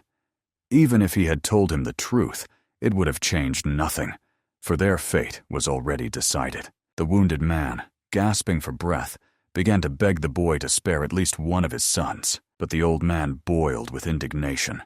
This very inhuman being, who had tortured other children, was now trying to save his own, for they cruelly killed the sons of the Dun family one by one, forcing the parents to watch as their children were led to death. Ultimately, they sought to erase the entire lineage from the face of the earth. The leader of the Zarids, begging to punish only him and to spare his children, because they are not guilty of anything. And yet the elder was amazed at how quickly this family, which once boasted unshakable strength, had fallen. Turning to the young warrior, he reminded him, these people personally killed his brothers and burned the house. So now only the boy had to decide what to do with the enemies. The gray-haired man emphasized that true justice lies in completing what was started. And the young man understood. It was necessary to put an end so that evil would not be reborn. The master and his granddaughter had already bound the remnants of the enemies with invisible force streams, so the last word remained with the young man. The elder quietly called Sul and said that it was time to return home. Everything was already finished. The young warrior without hesitation fulfilled his duty, decapitating with one strike all who had ever raised a sword against his kin. This is exactly what the elder wished, for the head of Shiku to witness the fall of his own house, the same hell he once brought upon others. Such was the first, though harsh, truth of the world, which the elder taught his granddaughter. For there is an undeniable law. If someone harms you, you must make it so that their hand never rises again to do it again. Soon, the elder tearfully cried when he realized that his grandchildren had finally solved the problem that had tormented his heart for years. He embraced them, unable to hide his admiration for their incredible strength and skill. Honestly, the old man could not believe that these two had truly destroyed all the enemies who had oppressed their clan for many years. His son explained that the enemies had fallen by his own hand, so now no one would dare seek revenge. Yet despite this, the elder wished to continue training to strengthen their abilities and pass on the remaining knowledge. However, suddenly he felt ill. His legs weakened, and he sat on the ground, barely breathing. It seemed that now, with all the debts of the past paid, he could depart peacefully. He told the children that he had tried to make this home a place where the family would feel safe and harmonious, but he understood. It was time for them to return to the mountains for further training. He did not want them to stay because of him. Little Sul, unable to hold back tears, promised that they would definitely return and play together once more, as they used to. The young warrior also bowed, hoping that the old man would spend the rest of his days in peace. At the end, the elder only asked the boy to obey his sister and not cause her trouble during their travels. After that, they said goodbye and left the house, looking back one last time at the old man who watched them with a gaze full of calm. On the way back, amid the rustling wind, the young warrior thanked the master for everything he had done for him and his family. But the elder only smiled and replied that he had fulfilled his duty. Nothing more. The boy could not imagine what would have happened if that day he had not met Sul and her grandfather. He considered that meeting a gift from heaven. Now it was his turn to repay them with kindness. He swore to help whenever such a time would come. Since he knew more about Henyin than they did, the elder asked the young man to establish contact with the local information trader.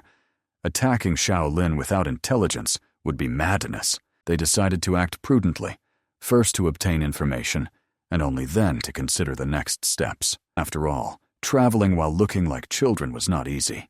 They needed an adult who could speak on their behalf in a world full of traps and deceit. The young man agreed without hesitation to become their voice and shield. 2 days later, the travelers reached the noisy city of Manhwa.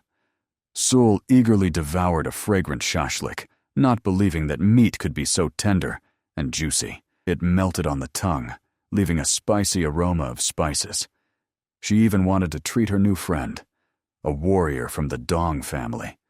But the elder said they would definitely meet again after his investigation was complete. Meanwhile, the grandfather thoughtfully counted coins in his wallet, frowning more and more each time.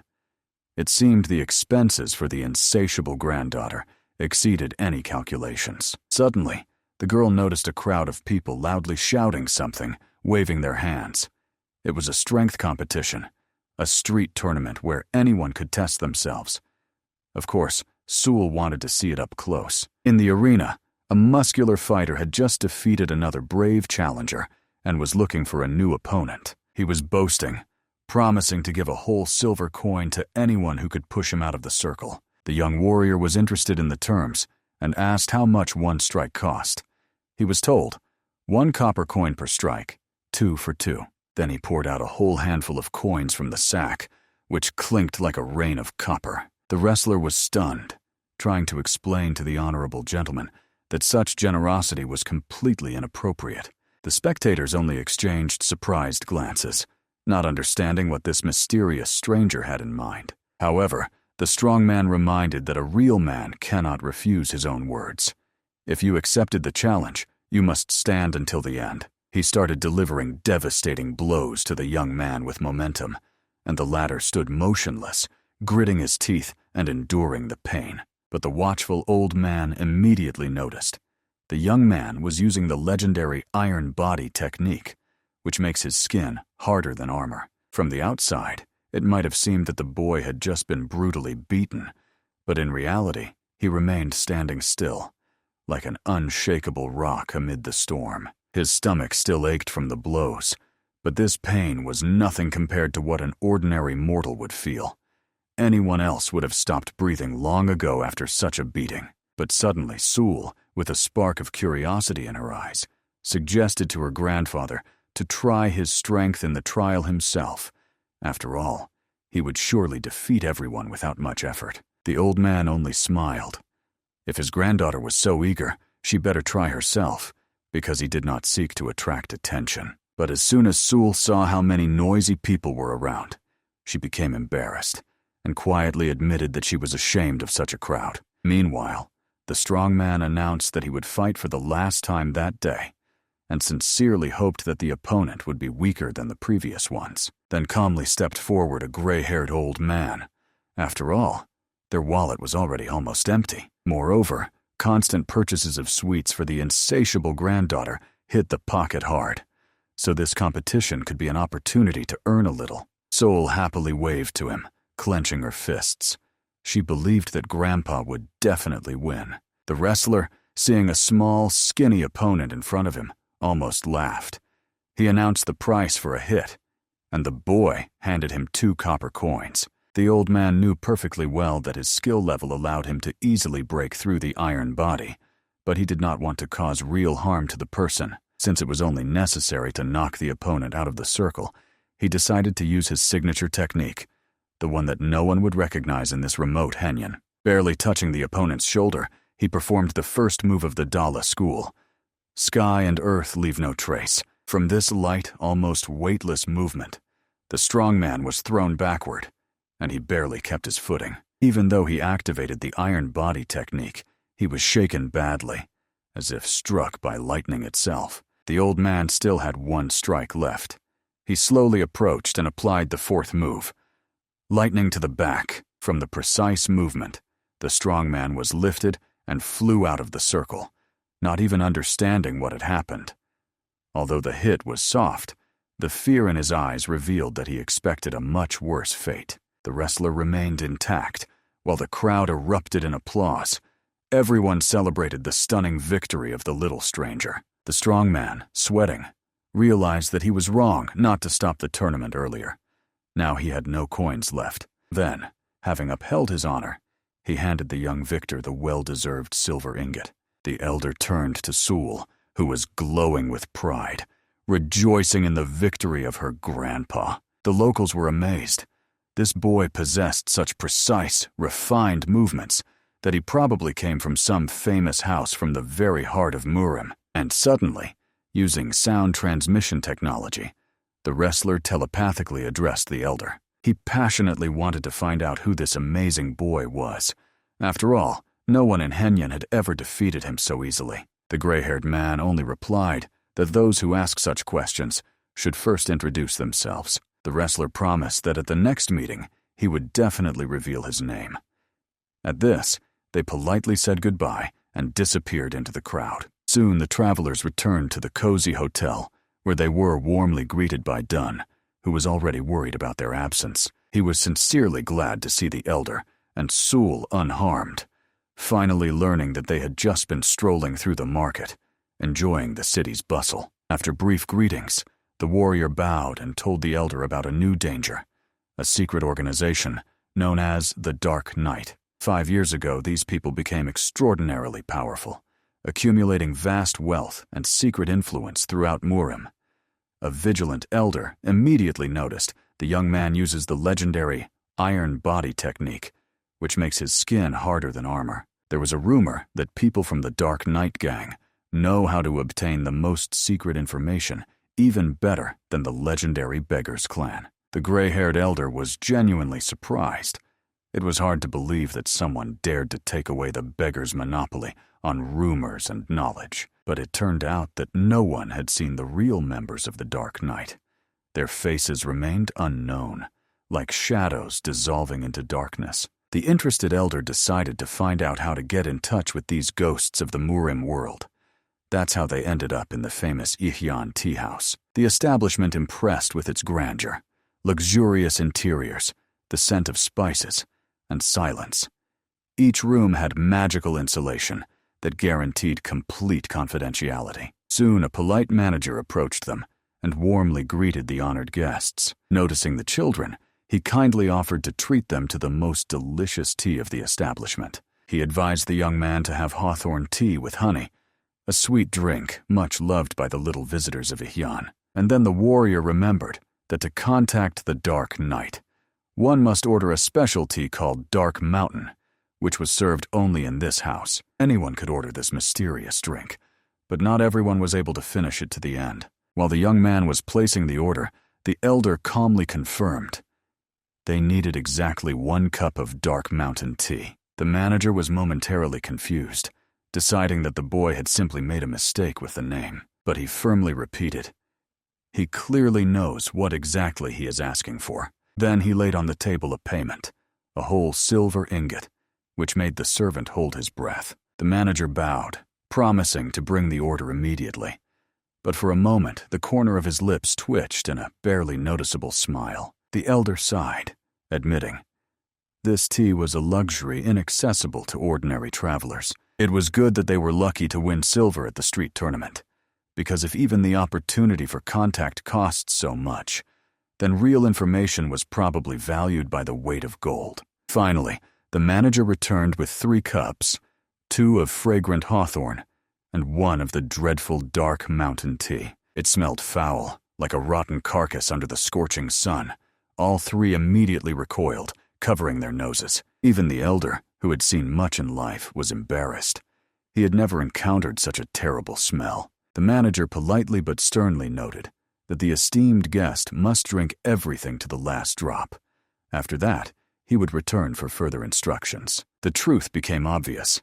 To meet the people of the Dark Knight, one must drink 3 cups, 2 sweet and 1 hideously bitter. So one of them would inevitably have to swallow that filth. Without wasting a second, the warrior rushed forward and grabbed the first cup of sweet hawthorn tea. Sol instantly snatched the second one and gulped it down, happily closing her eyes in satisfaction. Only the last aromatic cup remained, and the young man was already reaching for it when the old man suddenly used his legendary wind step technique and swiftly snatched the tea from under his hands. Realizing that only a foul-smelling drink was left for him, the warrior exclaimed indignantly, calling the old man cunning and treacherous. But he calmly reminded him that the young man himself had sworn to repay kindness with kindness, so he must accept this small sacrifice. Sighing, the warrior lifted the cup with the disgusting potion and, gathering all his courage, swallowed it all at once, wishing to end this torture as soon as possible.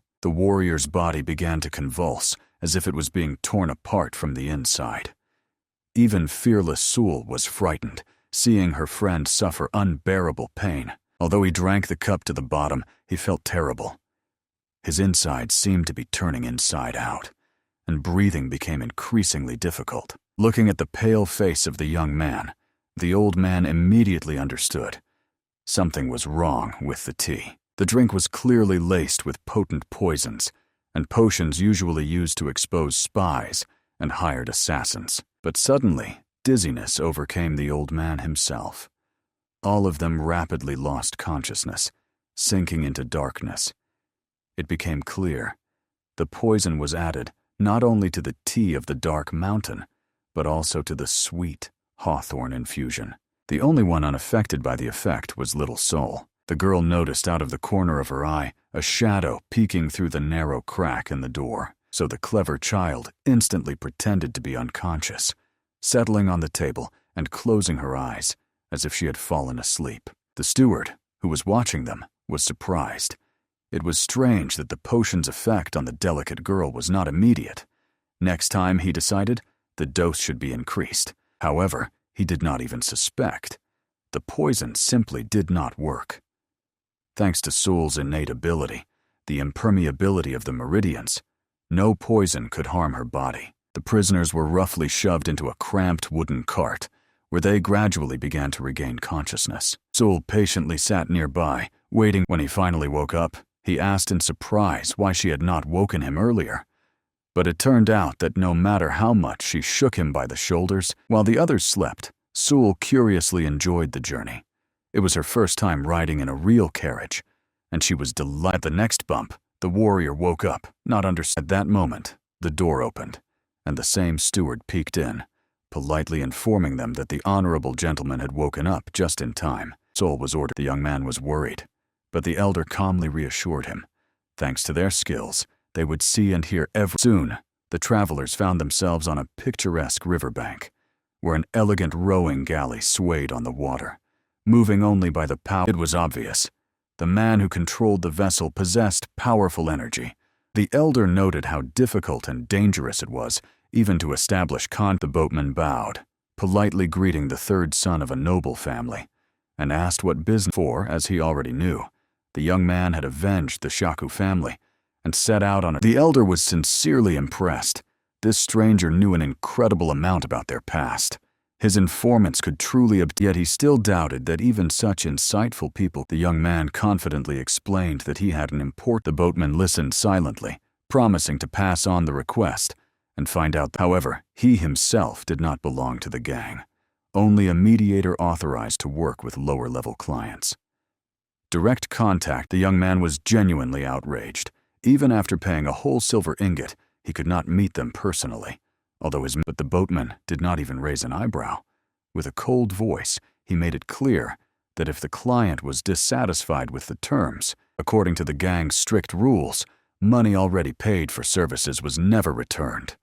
So the young man had to accept this bitter fact. When he was about to leave the boat, he grabbed the man by the shoulder, not understanding why he categorically refused to. The mysterious boatman instantly drew a shining sword, clearly indicating that touching it without permission. Fortunately, the gray-haired elder managed to stop both of them, preventing their. And then he suddenly recognized a familiar face. It was the same. The sage smiled and reminded them that they had agreed to introduce themselves at the next meeting. And this time, soon the boatman had in his hands a royal token of the unorthodox sect.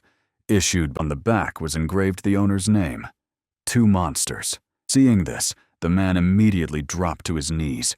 He solemnly exclaimed, "Tianguanyin of the Sun and Moon sect greets the king." But the elder gently asked to refrain from excessive honors, explaining that they only sought to meet representatives of the Dark Knight. Perhaps they would even have to. However, Tian Guanyin promised to personally arrange the next morning. The travelers were already sitting in an elegant gazebo by the river, and the excited Tian Guanyin was incessantly asking about the legendary. He had heard that they defeated Muzong Chen himself, the formidable demon of Murim. But Sul only laughed awkwardly, saying she called him Friend Chanam. At that moment, the elder sensed the approach of a foreign energy. Someone was powerfully walking toward the gazebo. From behind a column appeared a refined woman with dark hair and a deep gaze. She introduced herself as the head of the hen. Her name was Yin Huang'an. Tian Guanyin hurried to explain that he was the one who invited the lady here, because the elder sitting at the carved table. Yin Huang'an sincerely apologized for the complicated conspiratorial methods of their organization. Excessive caution. The sage listened attentively to her, agreeing. Matters related to secrets and money flows. Then the woman announced that the Dark Knight gang would provide them with any information, but the elder categorically objected. Even despite his royal status, he was ready to pay for their work because he was not used. However, Yin Huang'an explained that it was not about the rank. The order for free assistance came from the supreme leader of the Dark Knight wished to personally meet. He was already waiting for them in the capital Kaifen, at the escort agency with the elder paused for a moment. And suddenly he was as if enlightened. The agency. Then he understood why the tea for the meeting with the Dark Knight was called Dark Mountain. The sage smiled mysteriously. Everything was coming together, and very soon they would returning to his companion. The elder heard the warrior exclaim joyfully. He was sincerely pleased that the conversation with the mysterious informants had indeed. Finally, the time for farewell came. San gently advised the young man to train diligently and not be lazy, for with his perseverance, he would surely. The warrior bowed low, solemnly promising to remember forever. After that, the elder gently stroked Sul's soft hair and wished her to grow strong. Then he handed a gift to both. Delicate The sage said he wanted these ornaments to remain with them as a reminder of the pressure. The elder himself was too advanced in age to wear such trinkets, but the mischievous Sul gave him no choice. With a sincere smile, she pulled the bracelet onto his thin arm, and after that, the friends happily gave each other a high five, promising that they would recognize each other by these bracelets. Thus they warmly said goodbye. Having watched the warrior with a long gaze, the elder and Sul, filled with new strength, ran forward. But very soon, the girl became so tired that she did not even. Sadly, she confessed to her grandfather that she was terribly hungry, and the city was still very far away. The sage agreed to make a stop, and, looking around, began to search for a place. Fortunately, a clear river flowed nearby, sparkling under the sun. The elder remembered that He smiled and explained. Fishing is also a kind of duel. Breaking a branch, he made a simple fishing rod from it, and offered his granddaughter. Soon they were sitting on the warm sand, enjoying the silence, and patiently waiting. The place was indeed perfect. The river flowed quietly, and the air was. The elder jokingly promised that the fish would jump right. But by evening, disappointed, Sul frowned. Why waste so much time when you can catch? The elder only smiled and advised learning patience.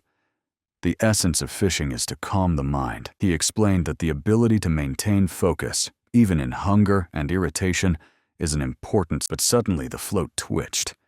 However, the hook caught it by accident, just as the fish swam by. While the grandfather fried the first catch on the campfire, Sul descended. When the next fish approached the bait, she cleverly used martial arts, wrapping the fish with chi. The elder immediately realized that his granddaughter had applied inner strength. Without it, but he didn't argue. They lit the fire and happily began watching the cheerful girl. The elder recalled with a slight sadness that her father had been just as The father of Little Soul was the younger son of San. Just like with his granddaughter now, the old man once carried him on his back, traveling mountain paths, overcoming long. Moreover, until the boy was as old as Sul is now, he constantly wet his pants like a baby. This funny memory brought a sincere but sad. From warm memories, the old man's eyes filled with tears. So, To avoid falling into sadness, he hurried to suggest. The fish turned out to be surprisingly delicious, tender, juicy, with a light smoky aroma. Sul was delighted and chewed greedily, and in her happy eyes, the old man saw. Laughing and joking carefreely, they continued the meal under the starry sky, as if the whole world had become quiet. The next day, the travelers finally reached the city, impressed with its scale. High walls, massive gates, and armed guards testified. The old man remembered that he once heard. The headquarters of the legendary Beggars clan is located. Moreover, in large cities like this one, beggars and vagrants were strictly forbidden from entering the central districts.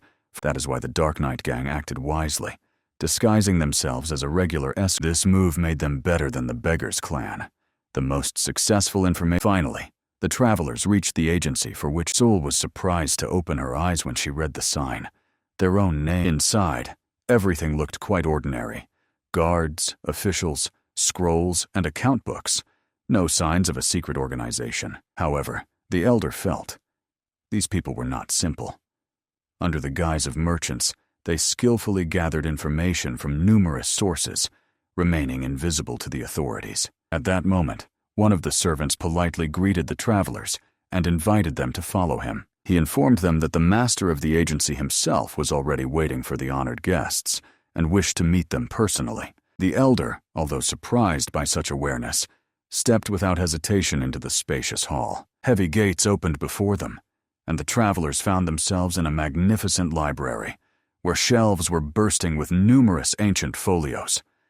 The air was filled with mystery. One of the attendants quietly approached a shelf, pulled a thick volume, and thereby activated a hidden mechanism. With a muffled click, a secret passage opened. Behind the shelves was a narrow. The servant bowed and offered to descend, saying the master was waiting right there. The elder paused for a moment, hesitating. Was it safe to go down into the darkness underground? But the young guide suddenly asked if the elder did not find his face familiar. The sage looked closely and recognized in him San Gui, a former warrior from the mountain band of the Black Sword. The young man wept with joy at the meeting. San gently asked not to cry, so as not to get emotional himself, and immediately inquired how their old friend Pun Ho was doing. The servant anxiously led them down the long stairs and dark corridor, informing that the master was impatiently awaiting the arrival of the guests. When they entered the great hall, they were greeted by a green-eyed man who sincerely smiled at the old man, and, seeing Sul, joyfully exclaimed how much she had grown. Then appeared the lady with a gentle smile, warmly looking at the arrivals. The elder turned to his granddaughter and gently asked if she remembered her older sister. Unable to withstand the wave of emotions, Sul burst into tears and threw herself into her sister's arms. After all, she had terribly missed her all these years. Looking at this touching scene of reunion, the old man quietly smiled. It resembled the meeting of a mother and daughter after a long separation. Meanwhile, the host, watching them, jokingly noted that the elder seemed to have grown younger, as if time had no power over him. He knew that thanks to the special body the old man could restore youth, but he did not imagine that he would see him literally in the form of a boy. The master nostalgically recalled their last meeting and said that he then vowed to find the elder and repay the kindness. But the elder could not have imagined that fate would bring them together again, as legendary masters known throughout Murim. Now they were known as the legendary monsters Yin and Yang, and the master himself became the mighty leader of the Black Sword Mountain Band. He confessed that for many years he had been eagerly awaiting this blessed day, when he could see his rescuers again. The pregnant hostess gently took Sul's hand, inviting her to show her the home and treat her to the tastiest things. The little one, of course, happily ran ahead through the corridors, and the elder just laughed. It was exactly this restless spirit he expected from her. At that time, the gang leader addressed the elder, saying that many great events had happened during their years of separation, and he wanted to tell everything. The conversation promised to be long, so he suggested drinking aromatic tea. It turned out that when they first arrived in Nanya, they only had the money they had taken from the Heavenly Dragon Trading Association at that time. They were pursued by the Murim Alliance, so peaceful, honest business was out of the question. They survived by robbing dark sects and criminal organizations that oppress the weak. Among the new people there were traitors and spies, but they were dealt with quickly, without pity or hesitation. Gradually they expanded their influence, attracted talents, made profitable investments, and the real flourishing came after the alliance with the Sun and Moon sect. They needed stability and profit, and the gang needed combat power and political support, so the alliance became mutually beneficial. Together they conquered several trading associations and escort agencies, becoming a powerful force in the world of Murim. The elders suggested that the unorthodox sect might have deliberately supported the Black Sword to counterbalance the influence of the legendary Beggars clan. Strengthened, they heard the news. The 8-year-old monster defeated the very Mujun Chen. They began to investigate who these mysterious young masters were, and later they found out that the grandchildren of the head of the Dun family from distant Shinxia, named Sol and San, possess incredible abilities. When they defeated the vile Xiahao family, there was no doubt left, so they contacted Yin Huang'an long before the elder showed the token of the unorthodox sect. That's why their meeting went so quickly. The elder admitted that at first he doubted upon hearing the names Tea of Black Mountain and the agency Solsan, but all these names were a tribute of deep gratitude. After all, everything the gang achieved, they owed to the kindness and wisdom of the elder. Now it is their turn to repay. The chief promised to obtain any information the elder needs, even if it means moving mountains. Soon the servants brought piles of dusty books and scrolls with records about the legendary Shaolin temple. The chapter explained that from now on, they will also begin to collect information about the treacherous unit of the Grey Dragon. Their extensive network had long been gathering data on the temple's activities, systematizing every rumor. The elder understood that rereading all this was impossible, so he only needed the notes concerning the respected Master Vanyan. The assistant bowed, asked to wait a moment, and began carefully reviewing scrolls, books, and reports to find the necessary information. He then turned to his granddaughter and gently asked if she remembered her older sister. Soon the assistant carefully set aside a separate pile and handed the elder all the records related to the venerable monk, Vanyan. Flipping through the yellowed pages, the sage pondered. Wouldn't it be better to wait until the monk leaves Shaolin voluntarily? But the head of the organization only shook his head sadly. Such a thing was hardly possible. The report stated that Vanyan voluntarily descended into the ominous Cave of Repentance. This is an underground prison where the Shaolin Temple sends those monks who have betrayed the commandments or touched demonic techniques, and yet this venerable monk entered there without coercion, of his own free will. No other information about him could be found. The elder understood perfectly. If Vanyan voluntarily locked himself in the dungeon, meeting him would be extremely difficult. Moreover, Shaolin possessed power that surpassed any sect. Getting there is not the same as entering an ordinary temple, but the gang leader assured that he would find a way to help the elder infiltrate there unnoticed. While the adults were considering the plan, little Sul ran carefree around the estate, searching for her grandfather. When she finally found him, she confessed with a sincere smile that she really liked this luxurious house. Everything here was so bright and cheerful, so San decided to please his granddaughter. He suggested going to the bustling city to watch a performance, buy new clothes, and eat delicious food. He promised that on this day, she could eat everything her little heart desired. So the old man took the happy girl for a walk through the city, where life was bustling with colors and sounds. He bought for her every dish she noticed: sweets, pies, fruits, and hot soups. Then they bought new, elegant dresses, and now Sul shone even brighter, like a little sun among the crowd. They also went to a spectacular performance, which delighted the girl, making her laugh and clap her hands. They walked until evening, while tired, but happy. Sul was not exhausted from the busy day. Before leaving, she bought a small bag at the market and put some treats there for her older sister. The old man smiled gently.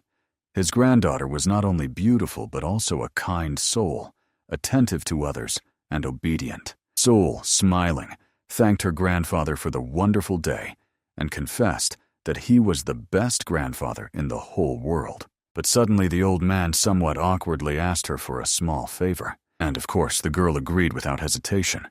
After all, she always wanted to make her beloved grandfather happy. But within a few minutes, she was sobbing bitterly, unable to hold back tears of despair. Grandfather hurriedly tried to calm her down, explaining that she looked wonderful even now. Swiftly stroking his bald head, he jokingly assured that the hair would grow back quickly, in just 10 nights. But the shaved soul still cried bitterly, not wanting to look like a monk. Concerned maidservants gathered around her sobbing, trying with all their might to comfort the crying girl. They admitted that they even envied her natural beauty, because now, with her face uncovered, she seemed even more tender and charming. When the mistress gently embraced Sul and began to soothe her, the girl gradually calmed down, sobbing less and less. The kind and gentle mistress confessed with a smile that she dreamed her future child would be as beautiful as little Sul. Moved by the girl's beauty, the maidservants became so captivated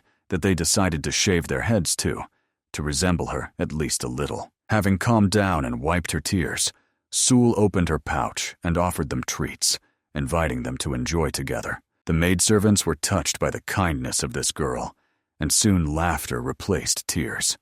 Sul was completely calm. The old man sighed with relief and left, not even imagining that an innocent request would cause such a storm of emotions in his granddaughter. Long ago, he heard from a martial arts master about a unique method, using internal QI energy to accelerate hair growth. To Sana's surprise, the gang leader had also heard about this legendary technique, hair infusion. He explained that this forbidden technique originated from Shaolin itself and had long been lost, as it was deemed dangerous for the mind and body.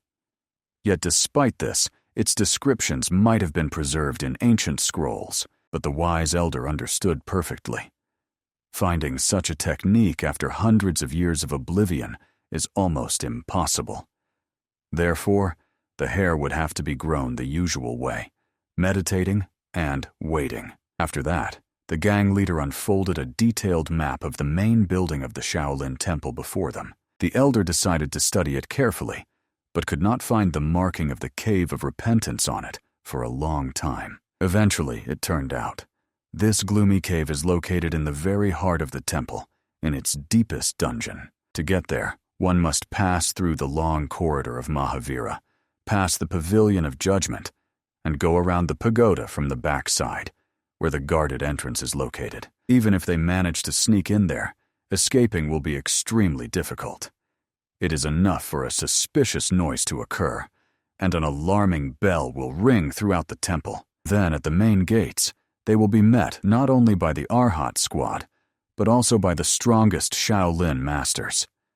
Therefore, the leader strictly warned, the elder should leave the place before the alarm signal sounds. On the map, Sana noticed a path stretching behind the cave, a narrow mountain road, but the leader categorically forbade even thinking about it. No one is allowed to step there, regardless of rank. Even Shaolin monks are forbidden from going there. This road is dangerous in itself. They say a mad monk wanders there, the elder brother of the abbot himself. Once, after his Chuai energy became corrupted, he wandered the mountains for decades, destroying everything around, like a natural disaster. The elder had heard of him as a man who had attained true enlightenment and was among the top 10 most powerful masters of Murim. He could not comprehend how such a great spirit could fall into madness. And if this monk was still alive, then without a doubt, he posed a huge threat to Shaolin itself. Since no one knew for sure if he was still alive, the leader begged the elder to avoid that place. Even the Shaolin monks themselves did not dare to enter there. After devising a plan of action, the elder began preparing for the journey. Finally, he had a chance to see the face of one of his clan's enemies, the mentor of the Grey Dragon squad. The very next day they reached the sacred Sun Mountain, where the majestic Shaolin temple towered. A simple cart arrived at the gates, accompanied by people from the escort agency, Solsan. They respectfully bowed before the monks and informed them that they had brought a priceless Buddha statue from the Tanjin temple. Lately, temple thieves had increased, so the agency decided to hand over the relic to Shaolin's protection, where it would be completely safe. The senior monk thanked the escorts and asked them to wait a moment.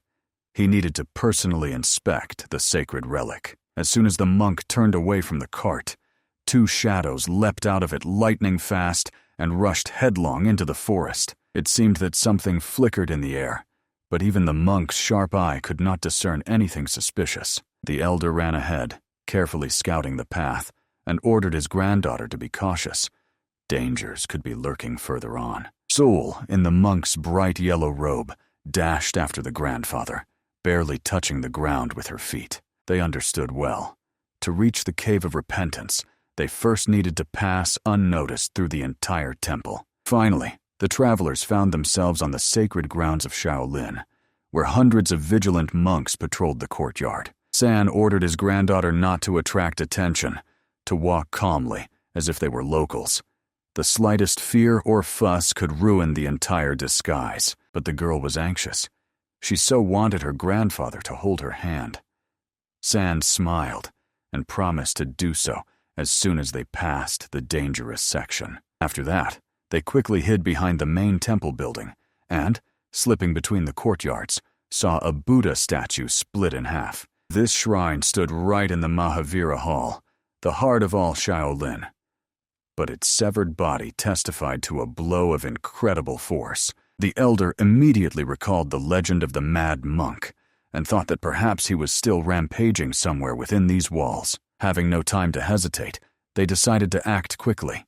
They had to complete the mission and leave the temple as soon as possible. But suddenly, a young novice blocked their way, shouting that entry to this forbidden territory was strictly prohibited. The boy indignantly reproached the newcomers for their ignorance and demanded they state their names. The vigilant monk noticed that Sul's face looked too gentle, and the voice sounded too soft, not at all like a boy's. As soon as he opened his mouth to say this, San struck him lightning fast on the neck, blocking the flow of internal ki. When the novice collapsed helplessly, the elder explained to his granddaughter that he would carry him himself.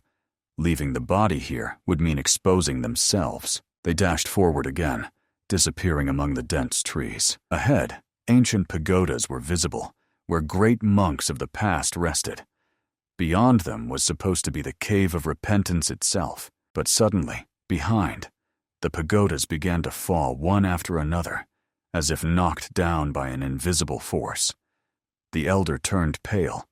It seemed to be the work of that same mad monk. If he could destroy even the statue of Buddha, his power was truly terrifying. Finally, they reached the desired place and, hiding in the bushes, began to observe from afar. Before them yawned the dark gate of the legendary Cave of Repentance, around which stood 12 grim arhats. But Sul, whose sensitivity to ki energy was sharper, felt that there were 18 arhats here, making the mission almost impossible. She knew it was impossible to allow them to form the 18 arhats, a combat formation, terrifying even beyond the borders of Murim. Sul could have broken through by force, but as soon as the alarm bell rang, the entire temple would rise to its feet. At that moment, a young monk ran out from behind the bushes and, pleading with the senior guards, shouted, asking for help. The guards became angry because the boy was in the sacred zone. For this, they could be severely punished. But the youth laid his friend's body on the ground, anxiously explaining that the novice suddenly stopped breathing. The guards rushed to check and quickly discovered the breathing was even. The boy was fine, but the monks were disturbed by something else. All the boy's vital points were skillfully sealed. The elder, carefully observing the guards, quickly realized if even one of their ranks fell, the overall strength of the formation would drop by half. So he swiftly kicked one of the guards right in the neck, instantly incapacitating him. With a slight smile, San said that now even all 18 arhats could not gather into the full formation necessary for victory. After such audacious words, all the monks suddenly rushed at him with fury. In fact, the elder did this deliberately, to lure the arhats hidden in the shadows into the open. Shouting loudly, he called his granddaughter. Suddenly Sul appeared, spinning in the air like a real deadly whirlwind. Her swift strikes scattered in all directions, knocking the monks to the ground. Only one guard remained standing, watching in horror as his comrades fell from the sky like raindrops. He barely had time to blink when the girl was beside him and struck him with a lightning-fast move. After the victory, she quickly joined the old man. The elder ordered Sul to stand at the entrance to the cave and under no circumstances let anyone inside. The girl obediently stayed on guard, only quietly asking the grandfather not to stay too long in the darkness. Meanwhile, the monks saw that some brazen intruder had penetrated the sacred cave of repentance. However, Sul steadfastly blocked their way. She politely apologized to the uncle monks, but explained that she could not let anyone through. Such was the order given to her by the dearest person. At that time, the elder was running through the dark tunnels, hearing the monotonous chant of the imprisoned monks from all sides, endlessly repeating the sutra. An unpleasant buzzing pierced his head, causing pain and dizziness, as if the very air trembled from spiritual power. But despite the noise and pain, he sensed danger. A monk leapt from the shadows with a sword, trying to kill him with one strike. The elder dodged and heard the opponent roar, demanding he immediately identify himself. Another guard ran up to them, explaining in surprise that he had never seen this novice, and therefore he could not be allowed to proceed further. The monks strictly ordered to surrender peacefully, without bloodshed. San only sighed. How could he be such a fool not to guess that the Arcats stood not only outside, but also inside the cave itself? But he was not going to retreat. A very important meeting awaited ahead. The enraged monks attacked the audacious youth, warning that no one had ever left the Cave of Repentance alive. But no matter how hard they tried, the boy deftly dodged every blow, as if dancing among the shadows. Then he suddenly counterattacked, using the first technique of the sky and earth style, a strike that leaves no trace. One of the monks was thrown far back, but at that moment another sneaked up from behind, swinging a weapon.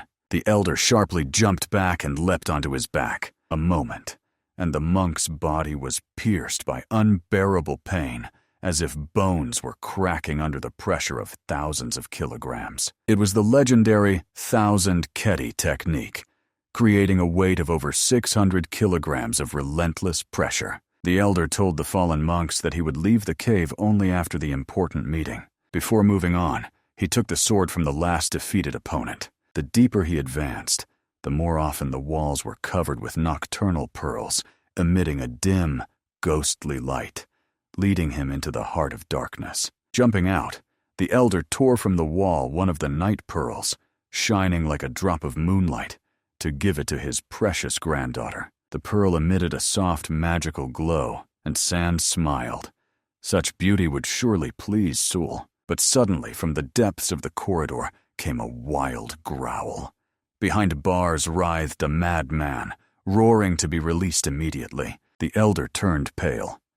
In these dungeons they held not only guilty monks, but also those consumed by demonic chi, the possessed who had lost their humanity. And there were dozens of such here, a whole horde of lunatics. San suppressed his compassion and ran on, ignoring their desperate cries. He was searching for only one name, the respected Wanyan, the monk for whom he had come to this cursed place. Soon, a narrow tunnel opened before him, leading to the deepest part of the prison, where not even the reflection of the pearls penetrated. There stood the open, heavy door of a cell, and inside, in complete silence, sat a man without chains, immersed in meditation. So the rumors were true. This monk had come here voluntarily. He was purifying his body with internal choi, burning away the remnants of human defilement, and had sat for years without moving.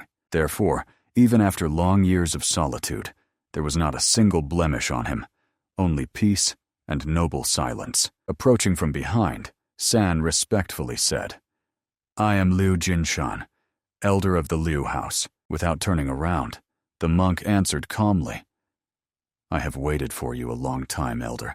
I knew this day would surely come." His voice sounded as if he had accepted his own fate even before this meeting. He did not try to resist. He only asked San to personally break his bloody karma.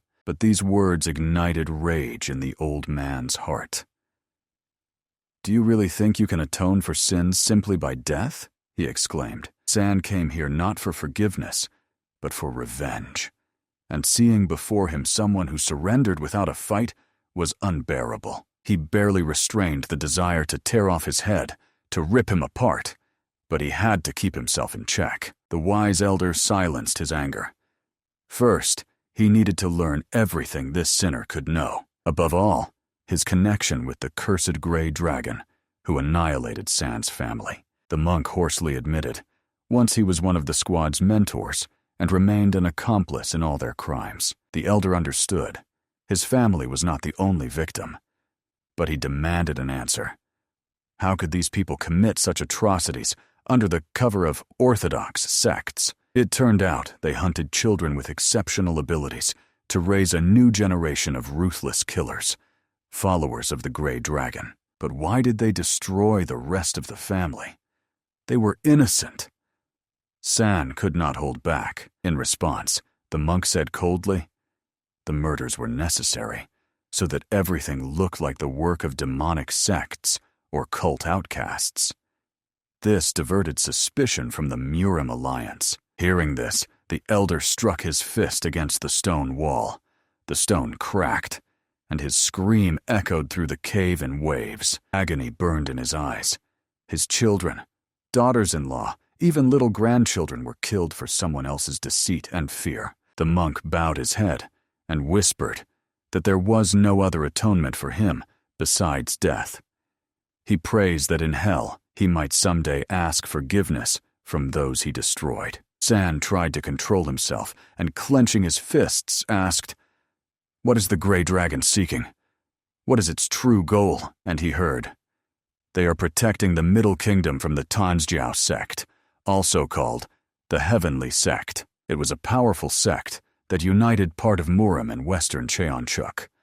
The Grey Dragon was created as a secret organization to counter this threat. Their main goal was to identify spies of the Tanzjiao sect and prepare for the inevitable invasion of Cheonchuk lands. And here, the elder finally realized. The sinister place the monk mentioned referred exactly to the region where the Sword Queen had gone, risking her life. This was also confirmed by an ancient message hidden by ancestors in the Divine Dragon Scroll. It said, "The Tanzjiao sect from western Cheonchuk." Thus, the Heavenly Sect was behind the kidnappings of children and the bloody extermination of their families. San demanded to know who really controlled the Grey Dragon, and the answer stunned him. These killers were commanded by people directly subordinate to the supreme leader of the Murim alliance. Everything came together into a single picture. The elder realized with horror who was the true culprit of all these tragedies. The true enemy turned out not to be a demonic sect, but a woman, a godlike figure who headed the Orthodox schools and was herself the supreme leader of the Murim alliance. It was hard to imagine a more terrible opponent, but San could no longer stop when the truth was so close. He raised his hand, ready to kill the elder with one blow, but the latter croaked that he must say his last words. On the sacred Mount Amisan, there is the peak Sonchonbon. There they still transform kidnapped children into bloodthirsty demons. The monk begged San to save these unfortunate ones, but the elder was only further inflamed by anger.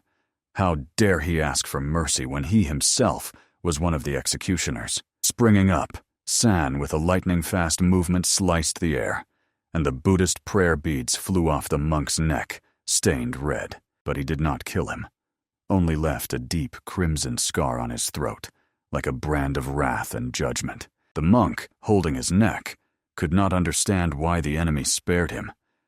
But now, having shed blood in the holy cave, he could choose how to meet death. San moved toward the exit, and behind him, a hoarse voice sounded. The elder promised that even when his body dries to the bones, he will continue to pray here for the salvation of souls. He begged San to fulfill the vow, to free the children from the cursed Amisan. From that moment, the warrior swore the spear of their clan would be aimed straight at the heart of the Murim alliance, Its tip would find the Supreme Lady, even if it meant cutting a path to hell itself. And suddenly the earth shook. The cave was gripped by tremors, and a dull ringing echoed through the stone corridors. It was an alarm bell. If this was really a signal, in a few minutes, a whole army of monks would stream here. The elder had to find Sul and flee while there was still some hope left. But the prisoner laughed mockingly upon hearing his footsteps.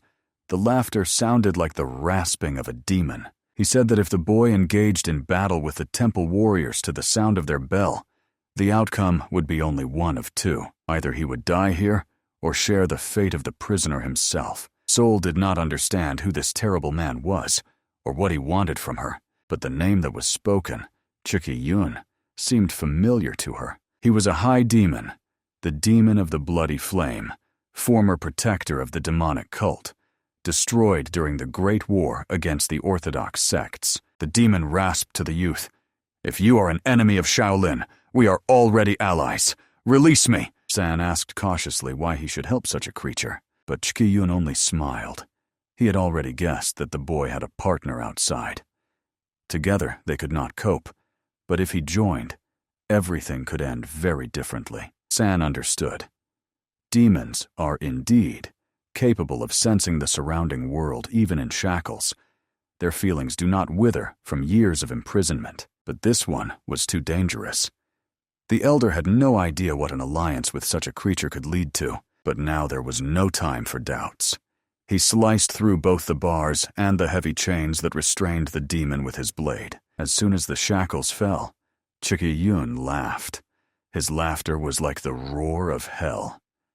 San did not look back and rushed forward, allowing the monster to choose its own fate. He ran, rapidly approaching the exit, hoping that his dear granddaughter was all right. When he ran outside, he saw Sul standing before a crowd of monks, not allowing them to take a single step toward the cave. The girl sighed with relief as soon as she saw her grandfather alive. The elder, however, turned pale, realizing that his granddaughter was fighting against such a multitude of enemies, and it was then that one of the senior monks shouted that he recognized them. These were the very monsters, the demons Yin and Yang. Now that they were exposed, new warriors were streaming here. Even Sul would not be able to hold back the onslaught for long. By the order of the senior monk, the entire Shaolin army rushed into battle to put an end to the audacious intruders. San decided to divert their attention. He took the blow upon himself to give Sul a chance to escape, and suddenly the girl pulled her grandfather closer, using a powerful thrust of her inner ki. And then he felt her, a wave of terrible demonic energy that burst forth from the depths of the cave. From the darkness appeared a giant figure. The demon of the bloody flame stepped into the light. The monks screamed in horror.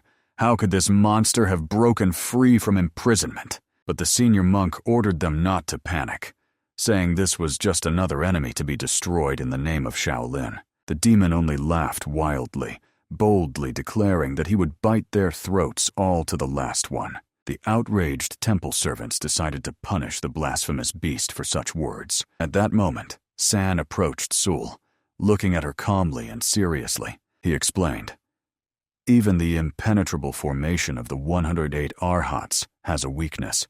If they act in harmony, they can break through it." Despite his respect for the demon as a warrior, the elder felt an unpleasant sting of jealousy, for he saw in his granddaughter an equal to the demon. He raised 2 spears and threw one to Sul, urging her to hold the weapon firmly. "First, let's get out alive," he said. And at that very moment, the great battle began. 3 warriors rushed at the avalanche of monks that filled the entire courtyard. The temple servants formed a wall, striving to lock the demons back in hell from which they had escaped. But the trio did not stop. They broke through forward, scattering enemies like straw dolls, but the pressure did not weaken. For every Arhat fallen, a new one appeared, and the wall remained unshakable. The Shaolin warriors fought as one. Their formation trembled, but did not break apart. 108 Arhats, not only a shield, but also a sword. Their united strength created a wave of energy that could sweep away entire mountains. Sul held remarkably bravely, not yielding even to adult warriors. But if not for the help of the demon of bloody flame, it would have been much harder for them. With one explosion, he could throw back dozens of monks whom he deliberately let come closer, feigning weakness. Inspired by his technique, Sul tried to repeat a similar move, creating a wind explosion resembling a beam of light of incredible power. A stream of pure energy pierced everything in its path, knocking down enemies like dry leaves. A deep breach formed in the dense formation of Arhats, and they used this moment without hesitation. Their goal was not victory, but escape. A lie was enough to break through to freedom. The senior monk, watching the demons escape, shouted that it was time to call the 4 great Vajrapani. But the problem was that they had been meditating in the Dharma cave for 10 years, and summoning them without the abbot's permission was forbidden. The elder, however, disregarded the rules. Now was not the time for formalities. When he was reminded that the Vajrapani never break the precepts under any circumstances, he, narrowing his eyes, agreed to inform the abbot. But it turned out that the assistant had already asked Huiguan to guard the main gates, and surprisingly, he accepted the task. After all, Huiguan was known for usually not responding even to the abbot's orders. The young monk did not hear his answer. He only saw the old man silently nod, and everyone understood. As long as this steadfast Huiguan stands at the gates, the demons will not be able to leave Shaolin. Meanwhile, making her way through the forest, Sul continued scattering the attackers, impressing the demon by not finishing off the enemies. For him, it was a wonder. He was used to simply breaking necks and moving on, but the girl felt sorry for these people. She believed that it was possible to fight without shedding unnecessary blood. The demon was surprised. About Sul in the Murim world, they said that she was also a demon, but with a merciful heart. At that time, alarm had already spread throughout Shaolin. Demons had broken through the ranks of the Arhats. While they were running, Qi Yun watched the girl with interest, recognizing her technique as equal to the highest masters. He even decided that before him was an adult warrior, rejuvenated by a curse. Sul puffed out her cheeks and exclaimed indignantly that she was only 8. Behind, San suddenly stopped and ordered the others to stop as well. They immediately obeyed him, although the demon snorted in surprise. Choyun did not understand why they should slow down when there was very little left to the gates. The elder was furious. This impudent one still recognized only Sul as a true warrior, despising him himself. He tried to explain that heading to the main exit was suicide. They needed to find another way. He remembered how the leader of the mountain band warned, when the signal bell rings, the strongest masters of the temple line up near the gates. They must escape earlier. The elder had a bad feeling, and he noticed a distant road leading away from the Cave of Repentance. The demon only laughed loudly, considering it madness to return to where they had just fled from. So San suggested splitting up, each taking their own path. Sul quietly approached the grandfather and firmly told the demon that she always obeys only him. Chiyun grumbled so that San would consider. Hundreds of monks were chasing them, and escape to the cave was doomed. But the elder did not change his decision. Near the main gates, it would be even worse, and only madmen would go there. So, when the demon refused to go together, he and Sul wished him luck and rushed to that very road. Chiyun, watching them disappear, glanced irritably. To him it looked like cowardice. However, he only snorted mockingly, deciding that these foolish children would draw the pursuit while he escaped. Meanwhile, when the grandfather and granddaughter ran to the cave, monks blocked their way again. Sul wanted to fight, but San grabbed her by the hand and pulled her aside, towards the dense forest. Soon they came across a huge structure, behind which new groups of monks were hiding. Breaking through the main entrance was suicide.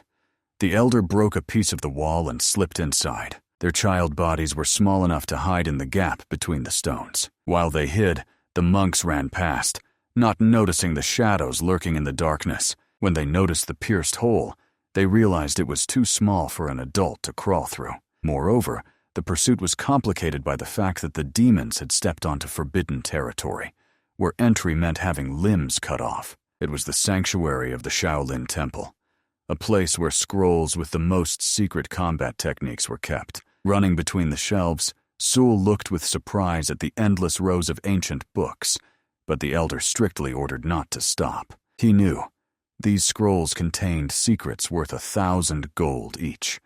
If not for the chase, he would have gladly reread them. Instead, San broke through another wall, now from the opposite side, and they burst outside like real demons fleeing from hell. The monks, seeing the breach, decided that they had stolen the sacred scrolls and rushed after them with doubled fury. The elder became angry. These fools even declared them thieves.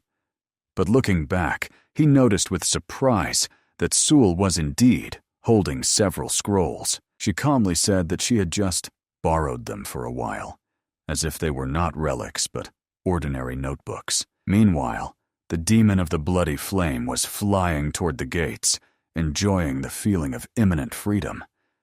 A strange, ominous silence prevailed around. Obviously, the monks had flown after the children, so the path to the main exit was empty. He was already anticipating how easily he would get out of the gates and dissolve into the darkness of the night. But suddenly he froze. An old monk was sitting in front of him, calmly reading a sutra, like a statue guarding the entrance. Cheki Yun took it as an insult. After so many years of imprisonment, he was presented with only one miserable opponent. He was fueled by rage. They underestimated the greatness of the very demon of the bloody flame. He barked, ordering the old man to get out of the way if he valued his life. But when he came closer, he noticed in the monk's hands a huge, double-sided mace that sent chills down his spine. It was one of the 10 most powerful masters of Murim, the legendary Hui Guang. While they were running, San decided to clarify which exact books Sul had managed to borrow. The little one carelessly replied that she had taken only those that seemed interesting to her. But when the elder pulled out the first scroll, he almost choked from shock.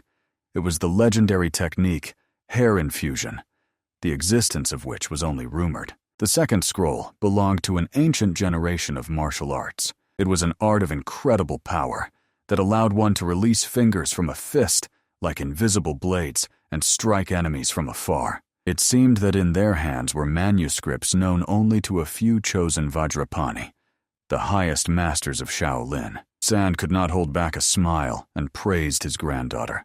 She blindly borrowed 2 priceless treasures. Behind, the monk screamed in fury, ordering to immediately throw the sacred texts to the ground. The elder did not understand why they clung to them so madly. It seemed as if it was a matter of life and death. Meanwhile, the fugitives had already reached the very road from the Cave of Repentance, which led back to the mountains. If they managed to go through it to the end, they would finally gain the dreamed freedom. But suddenly Sul screamed, and when the old man looked up, he saw a monk rapidly falling from the sky like a predatory hawk. In a moment, 4 more warriors hit the ground nearby. 4 great Vajrapani, legendary protectors of the temple. They coldly informed that there was nowhere else to escape. The path to freedom was closed. San instantly realized they had fallen into a deadly trap. These 4 could defeat even the heavenly masters. Their fame was almighty. Other monks, seeing the Vajrapani, decided that the battle was over. Only capturing the fugitives remained. Ahead, 4 invincible walls. Behind, hundreds of enemies. There was no choice left. The elder clenched the manuscripts and sternly warned, "If they do not retreat, he will tear these holy scrolls right before their eyes." 4 froze, demanding the immediate return of the sacred texts. But San demonstratively tore the first page and coldly said that they would be to blame if this knowledge disappeared forever. While the defenders hesitated, fearing for the manuscripts, the elder gave Sul an imperceptible sign, and they rushed into the forest, disappearing among the trees. The senior monk, arriving in pursuit, thundered, ordering the Vajrapani to chase. But they hesitated.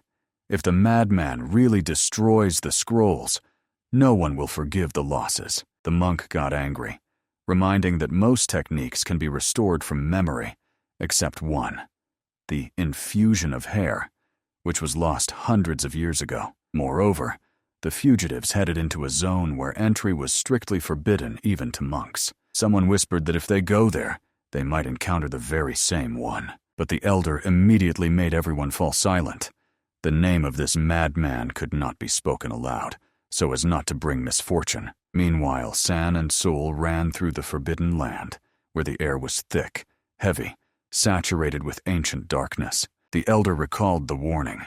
The mad monk living here might be more terrible than any enemy, yet fighting one madman was better than fighting hundreds of enraged monks. Meanwhile, the senior monk clenched his fists and ordered, "Attack!"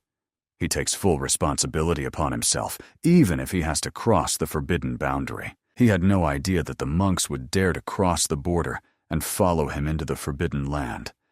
There was no more time for hesitation. He quietly asked Sul to find Uncle Wei Kaifin on her own. The girl objected fearfully, not wanting to part with her grandfather, but the elder understood.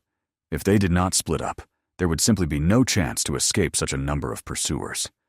So he carefully handed her both secret manuscripts. Then he took out from the stash his gift, a shining pearl that emitted a soft, magical light. The girl's eyes sparkled with delight, and her grandfather explained that it was a precious night pearl that glows even brighter under the moon, like a little light in her palm. He gently asked her to run away because she runs much faster. Sul was supposed to run to the left, and he himself would lead the enemies to the right. The girl nodded resolutely. She would do everything as Grandpa said, and they would meet in the evening at the escort agency Wei Kaifen. They scattered along different paths, like leaves scattered by the storm. Soon San stopped to give his granddaughter a head start. The path she ran along led through the forest and shortened the way to the safe road. Looking at himself, the old man noticed blood oozing from the wound. The cursed Hell's Palm had left a deep mark. He could hardly use the internal chi. His body ached from every movement. A cough burst from the chest, and red blood splattered on the ground. The old man used this to his advantage, sprinkled the bushes to create a false trail for the pursuers. He understood perfectly. Seeing blood, the monks would take exactly that path. He himself moved forward, leaving no traces. And indeed, upon coming across the bloodstains, the monks ran to the right, towards the elder. The sense of danger sharply increased. A powerful energy was approaching, squeezing the chest like iron vice grips. He immediately felt 4 streams of koi rushing like wind between the mountains. These were the same 4 great Vajrapani, relentless as shadows. Ahead loomed a steep cliff. If he jumps down into the turbulent water, he can escape the pursuit. The main thing is to survive after such a fall. But suddenly, his foot caught on something hard, and the old man with a scream flew into the abyss. He miraculously managed to grab the ledge and hang over the abyss. Looking closely, he realized that he was holding not a stone, but a strange growth resembling a face. The growth began to move and turned into the head of an old man with mad eyes, rolling like beads in a glass jar. In a moment, a monk jumped out of the abyss mad and terrifying, like a demon himself. San turned pale. In front of him stood Qin Hui, the very same mad monk who was feared even in Shaolin itself. According to the gang leader, one could not even cross paths with this creature.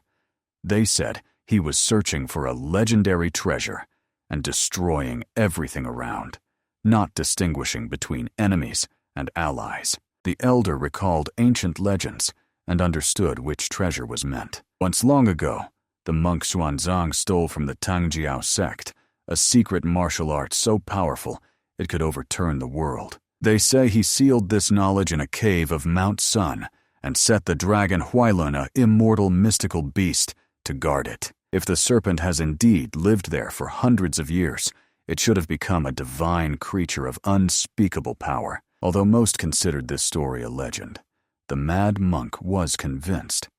It was there that the forbidden art was hidden, which he had to find at any cost. For decades, this madman wandered the Sun Mountains like a cursed ghost, but never managed to find the entrance to the cave where the art of Xuanzang was supposedly hidden. Now he fixed his gaze, full of emptiness, on the boy, and threateningly asked what the younger brother was doing on his territory. San Pokholov.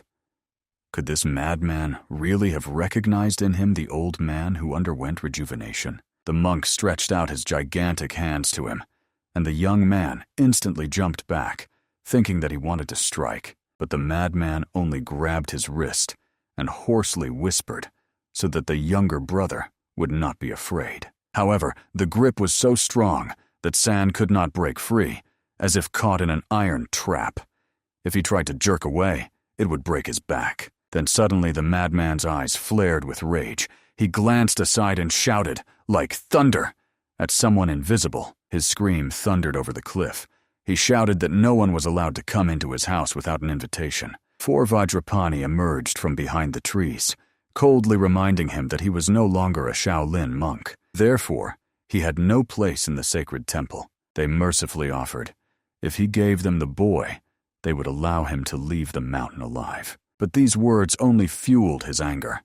The madman roared that he would not go anywhere until he found his treasure, even if he had to turn the whole mountain upside down. The 4 exchanged glances, confused before the unpredictable opponent. In the end, they simply turned around and fled into the forest like frightened hares, deciding not to tempt fate. The madman's roar followed them.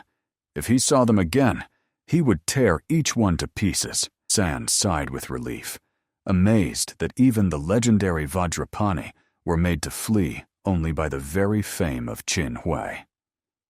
Meanwhile, the madman returned to the youth and cheerfully suggested to play. The elder paled. Obviously, it was not about children's games, but the madman seized on his words, deciding that the younger brother knew where the treasure was hidden. San realized one wrong word, and his head would fly off his shoulders. So he hurried to lie, promising to bring the treasure if the elder brother waited a little. But he grabbed him by the leg, sharply flipped him upside down like a sack of grain, and shouted that he would punish the liar. Furious anger flashed in his eyes, and San realized that in a moment, everything would end. Trembling, he exclaimed that he was not lying. He really knew how to find the treasure. The elder could not accept that he would die so senselessly, like a child in the hands of a monster. And suddenly, he saw a familiar figure in the distance. Sul. At first he thought he was delirious, because she was supposed to be far away, but it really was her. She flew like lightning and struck the madman on the head, saving the old man from his claws. Enraged, Qin Hui waved his hands, trying to catch the girl, but she had already skillfully landed on the ground, like a cat that jumped from the roof. The young warrior rushed forward and hit the madman right in the stomach, shouting for him to release her grandfather, but the monk's body glowed with a golden light, covered as if with armor. Her blow only slid off, leaving not even a scratch. San recognized with horror the legendary Shaolin technique, golden body, which makes the fighter invulnerable to ordinary attacks. And the madman, on the contrary, rejoiced, seeing a little nun before him, and dangerous admiration flashed in his eyes. San was stunned. The madman immediately and unmistakably recognized that Sul was a girl, despite her short haircut and monk's clothing, and the little girl herself shouted fiercely, ordering them to immediately release her grandfather before she corrected this strange old man with her own hands. Her voice sounded surprisingly confident for an 8-year-old child, but the madman refused, declaring that first they must play, to set out together in search of the legendary treasure. Understanding that there was no other way to be saved, San shouted that the monk could not find the cave because its entrance was sealed by an ancient magical spell. The madman blinked in surprise. How did this young man know that? Yet deep down he admitted, if after decades of searching the door had not opened, the explanation could only be magical. When Qin Hui lost his mind, he also lost the ability to think logically. So San's words sounded like truth to him.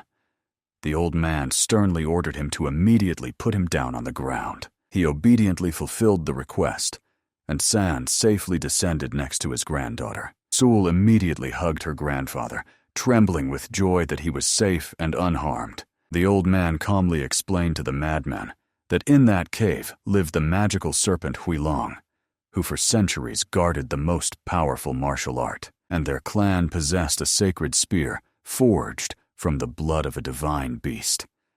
When they approach the serpent, the weapon itself will give a sign. This was also the case during the ancient hunt for the divine wolf killer, who once terrorized villages. This is the very dragon spear that was among the 10 greatest artifacts in the world, created by their ancestor. The madman, hearing this, flared up with greedy excitement. He wanted to see the legendary weapon with his own eyes. Ta-San firmly stated that he could not show the shrine to an outsider, which had been passed down in their family from generation to generation. Out of anger, the monk began to tremble and uncontrollably repeat one word: "Spear, spear, spear," as if enchanted. San became alert and coldly said that he would not give up their relic, even if the monk killed him right now. But suddenly, Chun-Hui fell to his knees and cried like a child. Through his sobs, he begged. He had been searching for this treasure his whole life and could not find it. The elder, somewhat moved, decided to ask what the madman would offer in return if they helped him fulfill his dream. He suddenly jumped up and rushed to the tree, beginning to frantically dig the ground with his bare hands. Soon he solemnly brought a small stone box. Inside was a large elixir called Flower of Immortality, the most powerful of all that had ever been created in Shaolin. He had once stolen it from his younger brother, the current abbot of the temple, but San was still hesitant. What if the monk killed them and took the spear by force once he got his own? The madman fervently swore that he would do no harm, even ready to gouge out his own eyes if he lied. So San ordered that the elixir be given first to his granddaughter as a pledge. He nervously agreed, fearing that the girl might drink the medicine and run away. But the elder solemnly promised to stay with him as a hostage, while Sul went for the hereditary spear. The monk reluctantly agreed, and San ironically asked if he had changed his mind about searching for his precious miracle. Submitting, the madman extended the shining pill. The elder carefully took it and handed it to his granddaughter, ordering her to swallow it immediately. If he had taken the elixir himself in his exhausted state, his body would not have withstood such power. As soon as the girl swallowed the pill, she was seized by a burning heat, as if rivers of molten lava ran through her veins. San hurriedly instructed her to focus and direct energy to Dantian, the center of inner strength. Sul sat in the lotus position, breathing deeply, absorbing powerful qi. Her body was illuminated by a glow, transforming into a light cocoon. The old man understood. If he drank the elixir, he would die on the spot, unable to withstand this madness. But suddenly Sul felt that her own strength was melting, disappearing from within, like sand through fingers. Usually, a person can absorb only half the power of such an elixir. Usually, the second half of the elixir's power dissipates without a trace in the air. But San knew.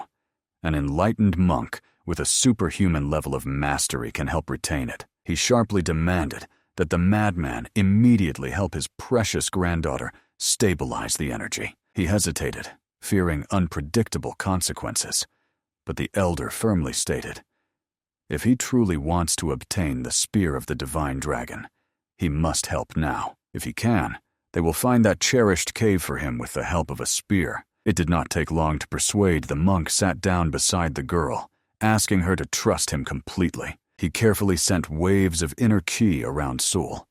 Despite the madness, he still remained one of the most powerful Shaolin monks. His power gently enveloped the girl, raising her spiritual level to limits unattainable even for mature masters. Above them rose a gigantic pillar of pure energy, piercing the sky and illuminating the mountain with a mystical glow. Sul felt as if she was about to soar into the sky like a bird that had broken free from its cage. San ordered her to concentrate and absorb as much spiritual power as her young body would allow. She obediently absorbed the streams of energy until the last drop of the elixir's power merged with her dantian. When it was all over, the madman sincerely rejoiced. Now these two would definitely help find the treasure he had dreamed of all his life. The girl felt incredible lightness and a surge of strength. Her spiritual energy had reached the peak of possibility. The monk solemnly greeted the little nun, declaring that she was now almost invincible. San could not believe it. His 8-year-old granddaughter possessed power equivalent to 300 years of rigorous cultivation. It was a true miracle. After that, Sul decisively said she would set out for the sacred spear kept by Uncle Wei Kaifan. She swiftly sprang from her place and ran over the steep rocks as if flying through the sky. Watching her go, San felt pride. Her name would one day be spoken alongside the 10 great masters of the world. The madman, having been left alone with him, cheerfully asked what they should play now to pass the time. San calmly replied that it was better to simply wait for Sul with the relic, but the monk insisted. He wanted to play now. So the elder came up with nothing better than to use the strongest technique of the great masters. He suddenly fell to the ground and began to pretend to be dead, even holding his breath. But the madman immediately saw through this trick and shouted threateningly that he would punish the ungrateful brother who refused to play. San quickly got up, suggesting to come up with some other, calmer game, just not this dreadful playing dead game. But suddenly, limping, the demon of the bloody flame came out from behind the trees, covered in wounds and blood. His condition was so miserable that San realized it was good that they had not gone with him to the gates then. Otherwise, they would have been dead long ago. Hui Guan would have left them no chance, and it became clear. The words, "I will kill," were not spoken to San by the madman, but to this demon, he felt the dark energy and hated it with all his being. The monk madly rushed forward, and with a deafening roar, struck the demon right on the raised arm held up for defense. The explosive wave from the blow threw San backward. He flew into a tree and almost lost consciousness, although the blow did not seriously harm the demon of the bloody flame. San realized the Qin Hui technique still remained a terrible power, before which even demons trembled. Sul felt her own ki melting, disappearing from within like sand through fingers. Usually, a person is capable of absorbing only half the power of such an elixir. The elder tried to sneak away while these two beasts were destroying everything around, turning the land into chaos. But the madman gently asked him not to worry and to stay aside. He would quickly deal with this worthless scoundrel himself. The demon roared furiously. How dare some monk so boldly ignore him? After all, he, the great protector of the demonic cult, inspired terror with just his name. They clashed in a furious battle, breaking the ground beneath their feet.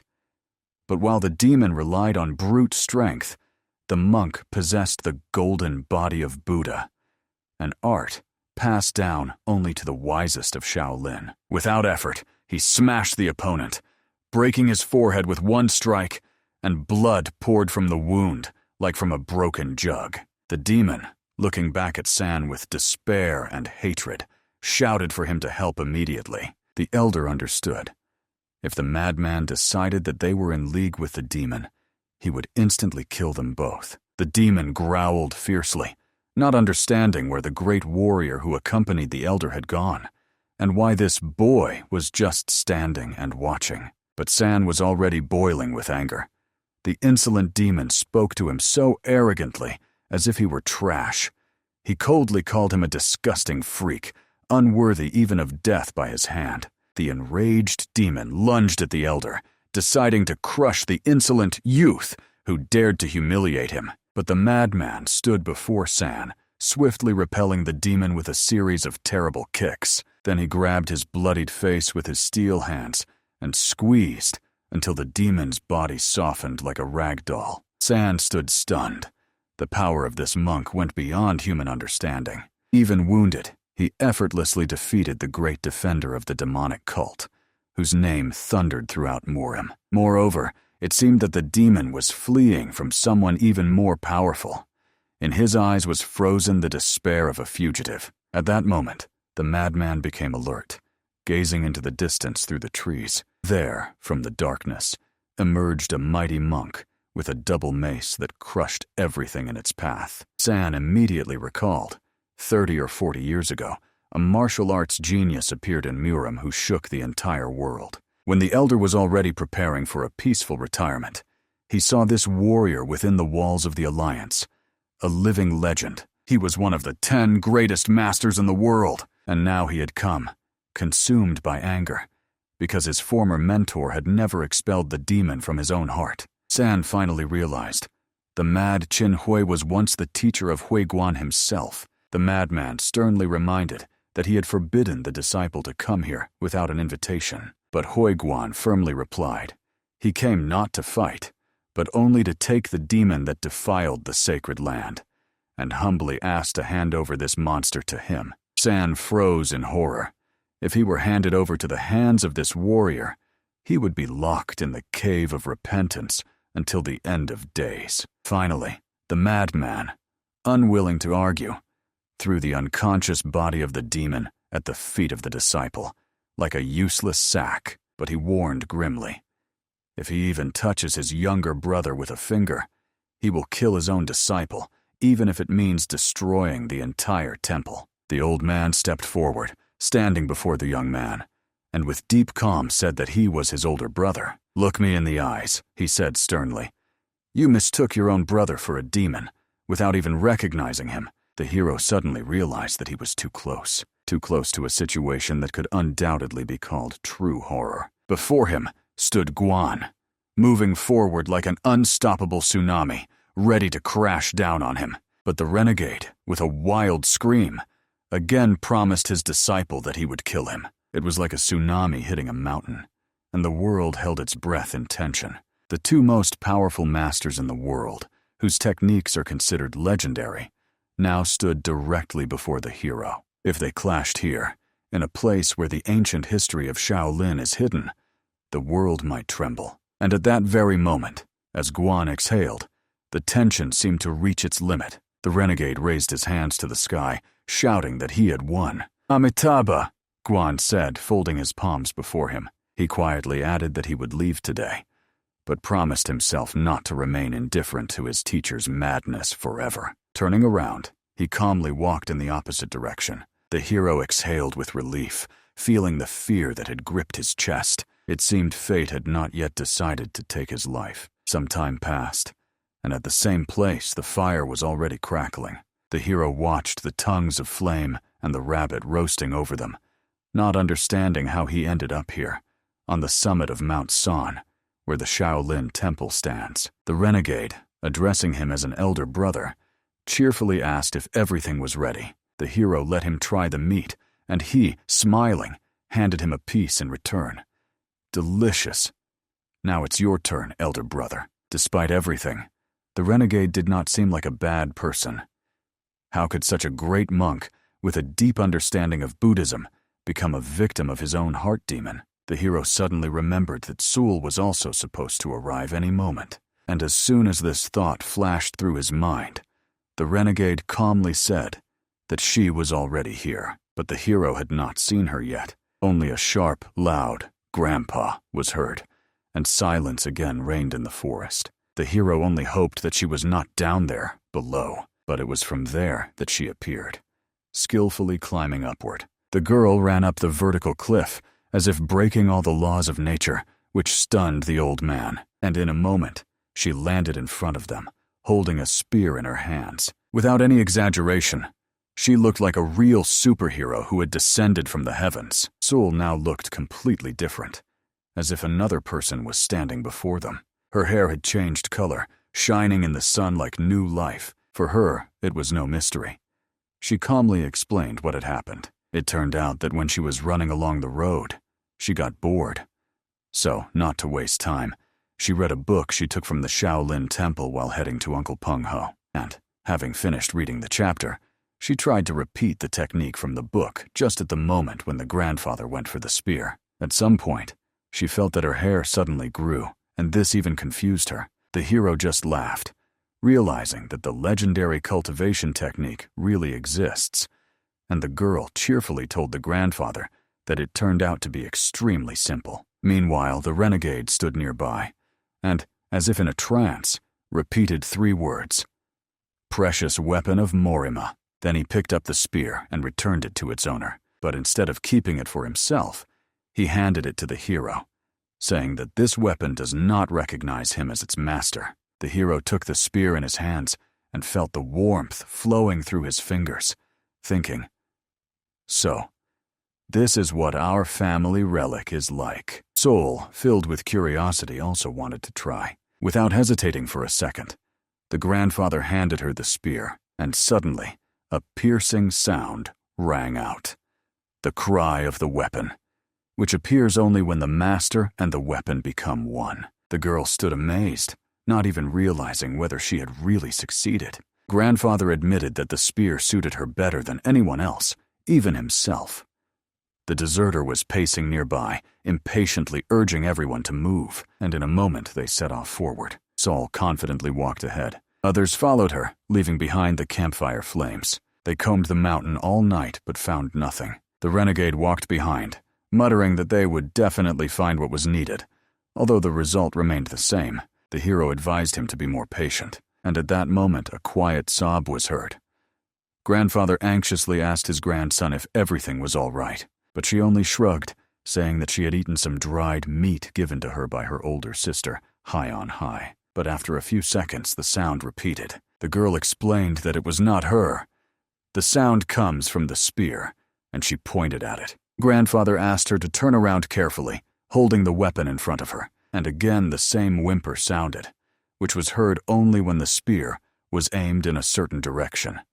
Everyone understood this instantly. The renegade suddenly rushed forward, shouting that he had found what he was looking for, and in a moment, they were standing at the very edge of the abyss. Before them opened a mesmerizing scene, a majestic waterfall falling from the sky, scattering mist and light. The spear in the girl's hands quietly wept, making a strange sound, as if sensing something while looking at this stream. "My treasure," whispered the renegade, and with a sweep directed his fist toward the waterfall. The blow caused the water to part to the side, disturbing its usual flow path, and then in the field of view, a hidden entrance appeared.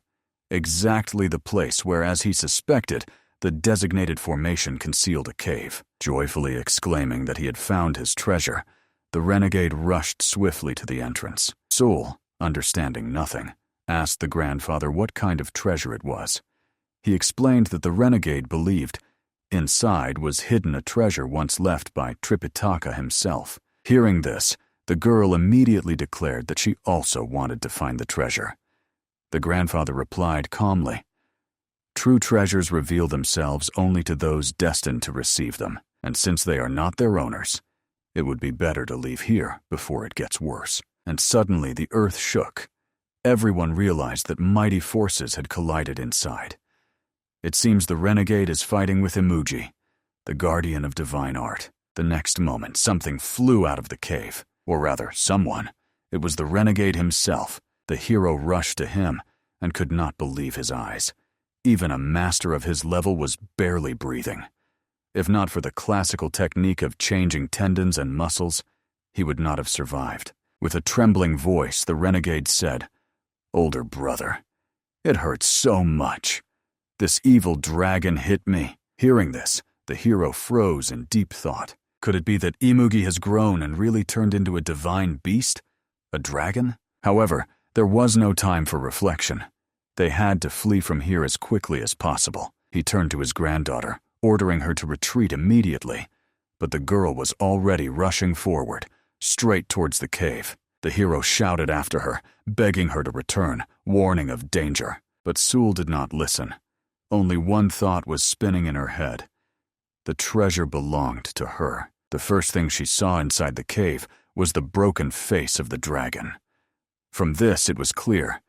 The renegade did not surrender without a fight. But suddenly, the dragon opened its eyes, and fire flashed in its gaze. "Great serpent," she exclaimed defiantly. Soul ordered him to give up the treasure, to which the dragon only opened its jaws, releasing hot breath. The next moment he lunged, knocking her off her feet with a powerful move. In the fight, the grandfather quickly realized his granddaughter was trying to exhaust the opponent, then strike at the weak spot. She acted instinctively, with incredible combat sense, just as he had expected. But the scales of this beast proved to be extremely tough. No strike could pierce them. Suddenly, the dragon sneaked up from behind, and with a powerful tail strike hit the girl's body directly. The blow threw her far away, just beyond the cave's edge. Suddenly, the dragon burst into flight, carrying with it both the young hero and his grandfather. The huge creature rushed downward through the air, dragging those caught in its deadly grip. The grandfather resisted with all his might, one hand firmly gripping the dragon's scaly side, like the only thread still holding them above the abyss. The girl found herself right before the monster's wide-open jaws, her eyes instantly meeting the blackness that sucked in light and hope. The maw was about to close forever in a moment. It looked like huge doors trying to shut at the most terrible moment. In grandfather's field of vision, the girl suddenly disappeared, and his heart seized with panic. Now, he neither saw nor felt her nearby, but in the next moment she appeared again, as if in another space. Teleportation, lightning fast and indescribable, and she was already sitting on his shoulder, as before. It was the perfect moment to strike the weakest spot of the scales, exactly when the dragon had not yet regained full control over the flight. She pulled her hand toward the heavenly earth, performing the fourth move of the Lu family, the reverse lightning strike, and directed it into the narrow gap between the scales. The strike caused a deafening screech from the dragon, a sound that echoed over the rocks and made even the wind fall silent from fear and amazement. At that moment, grandfather, completely surrendering to intuition, grabbed the spear that his granddaughter had asked him to take, without hesitation and without taking his eyes off the target. Meanwhile, the girl herself firmly clung to the dragon's whiskers, holding it like a bridle to restrain the monster and give grandfather a chance for the next move. Then, grandfather jumped onto a stone ledge as if relying on the last thread of fate, and she, like a rider, flew high up, holding this majestic but rebellious creature. She skillfully controlled the monster, twisting its body, maneuvering like a rider on a spirited horse, and every movement of hers was precise and calculated. And then she sharply directed the dragon straight toward grandfather, as if pushing him toward the very abyss where the fate of them all was decided. Grandfather instantly understood her plan. If it was impossible to pierce the steel scales, he needed to try another way, to push the spear inside with force and precision. He used the seventh spear movement of the Lu family, a destructive gust of wind, to insert the spear into the crack, pierce it, and push it inside like a key into a lock. A flash of light literally sanctified the dragon's body. A red spark ran along each scale, and its huge body blazed with a strange blush, as if calling death. The girl stood with an amazing calm on her face, as always unshakable, watching the colossal creature slowly lose strength and begin to fall. The giant dragon, scorched and powerless, broke its flight with a dull roar and fell down, its massive body flying like a toppled giant rock. On the ground, it lay motionless, resembling a roasted fish lying in the heat, without movement and without the resource to threaten its neighbors anymore. Looking at this, one could proudly say that the event almost cost them their lives. If the internal damage had been a little greater, the fire would have consumed them, and the end would have been inevitable. Meanwhile, Sul was not worried at all about this. She ran up to the wounded dragon and began searching among its scales for what she considered her treasure. She rummaged around, searched in cracks and folds, not losing hope of finding what she risked her life for. The little girl did not look tired at all.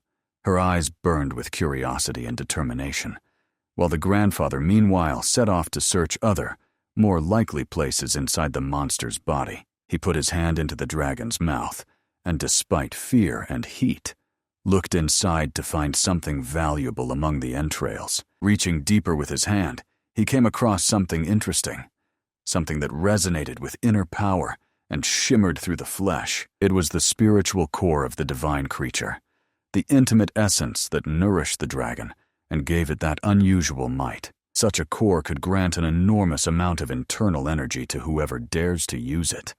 It radiated power and temptation simultaneously. Moreover, from it, one could create a divine weapon, a bone or metal artifact endowed with unprecedented might and sacred essence. In the end, the grandfather decided to keep this core for himself He realized it could be used in various ways, so he chose to preserve it under his watch, not giving it away hastily. However, this was only his hidden thought, because suddenly Sewell shouted, holding something glowing above her head that seemed important, and her cry echoed through the gorge.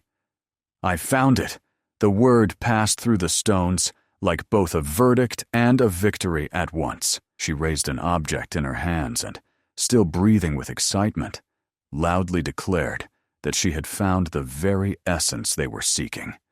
And these words stirred the grandfather, for he felt in his chest the same trembling as when he first held ancient artifacts. Placing this object before the grandfather, Sewell said that she believed, "Here it is, the very treasure of Tripitaka," and her eyes radiated such faith that even the old man, shaken by years and battles, could not dismiss this hope as delusion. The artifact lay in an exquisite box attached to the wall, just a few steps from the place where the charred body of the dragon still lay. The box was protected from dust and time, as if someone had consciously hidden it for the one who dares to seek. The grandfather took the book in his hands, and despite many years having passed, it was hard to determine at first glance that it was old. The binding retained a strange softness, and the pages had barely yellowed, as if they were preserved from time itself. On the first page, written in strict and clear hieroglyphs, was a short but weighty sentence: "Buddhism is divine art." And these words, like a sketch in the heart, made them fall silent and listen to their own breath. The grandfather began to turn the pages further, page by page, and each line seemed to open before him a corridor of knowledge leading to some secret that resembled more a challenge than an answer. So his hands trembled with anticipation and risk simultaneously. Having read the next paragraph, he uttered a passage that prompted thoughts of chosenness. "Those bound by fate will save the world by using this secret guide." And this pact of fate sounded like a challenge that accepted no refusal. The boy was seized by incredible curiosity. The words about the divine arts of the Lviv tradition sounded like a description of a martial path leading to the summit, to the level of the enlightened. He imagined training, awakening, and trials, each forging character. The text said that those who master these practices will attain enlightenment and eventually step onto a path that will grant them access to a higher state of being, where knowledge and power merge into one. He felt these lines touching his soul. Next, the book spoke about entering the deep realm, about a place where the laws of the world bend, and where spirit and matter intertwine. This image was so vague that even grandfather could only shake his head, for he too could not explain what exactly lies hidden there deep within. The uncertainty about the deep realm became even more troubling, because even an expert with experience like grandfather could not comprehend its nature. The lines remained like a riddle, demanding brave hearts and pure minds to find the key to its solution. The book promised that the reader who follows the path will open their higher energy center, and in these words there was both hope and challenge at once. Step by step, the student must free themselves from the constraints of movement and discover the source that sleeps within each of us. Then came a clear but frightening statement: "You will free yourself from the bounds of movements and become demigods, capable of killing using only the fighting spirit." And this promise simultaneously enticed with grandeur and scared with the responsibility that falls on the one who accepts this path. The Henentai family estate, a place shrouded in silence and tradition, welcomed them when grandfather and granddaughter came here to create a new spear for her, worthy of the heirs of the ancient lineage. After some time, they stepped onto the land of the masters, where generations of blacksmiths passed their craft from father to son. In this house, the rule always prevailed. Regardless of the guest's origin, discrimination was forbidden here, because the honor of the family stood above pride. That is why grandfather calmly told Sewell that this time she would place the order herself. It was time for her to act independently. With a broad smile, she agreed, gratefully nodding to grandfather, who entrusted her with this mission, confident in her determination and skill. Inside the workshop, work was in full swing.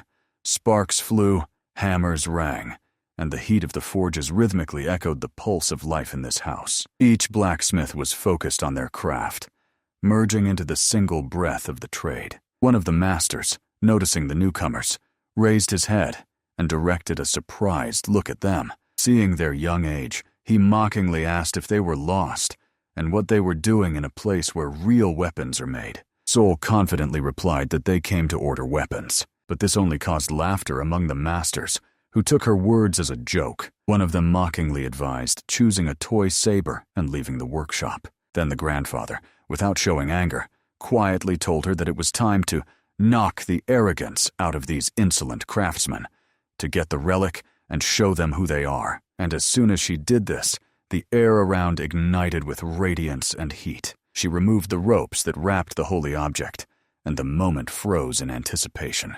Their mockery instantly changed to surprise and reverence. When the relic rose into the air, flames flared around, filling the hall with a marvelous glow. The spear's handle was covered with red tongues of fire that pulsed as if alive. Soul looked at the stunned masters and asked if they had ever seen anything like this. One of the senior masters cautiously approached and asked for permission to take a closer look. She allowed it, but only for a few seconds. Looking closely at the inscription on the handle, he whispered the name, Zinguya. Legends told that this master was the greatest blacksmith in history, whose fame had been spoken of for centuries.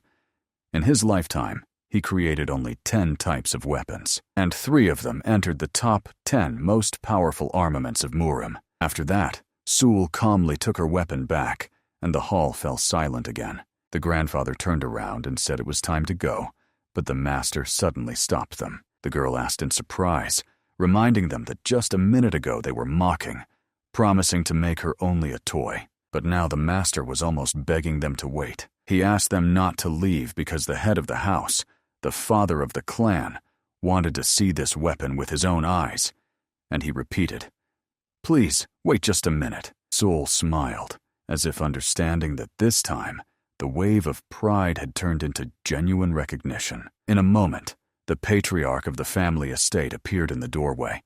His dignified figure filled the hall with quiet authority, and beside him stood the Yunfei quietly, for rumors and whispers had quickly spread about the miracle that was now being revealed before the masters. He was immediately informed that the treasure was right nearby, and he met this news with a focused gaze that instantly ran through the smithy from the anvil to the ceiling, as if trying to feel the truth in every echo of the blacksmith's hammer. When his hands touched the hilt and blade, the world around seemed to quiet down.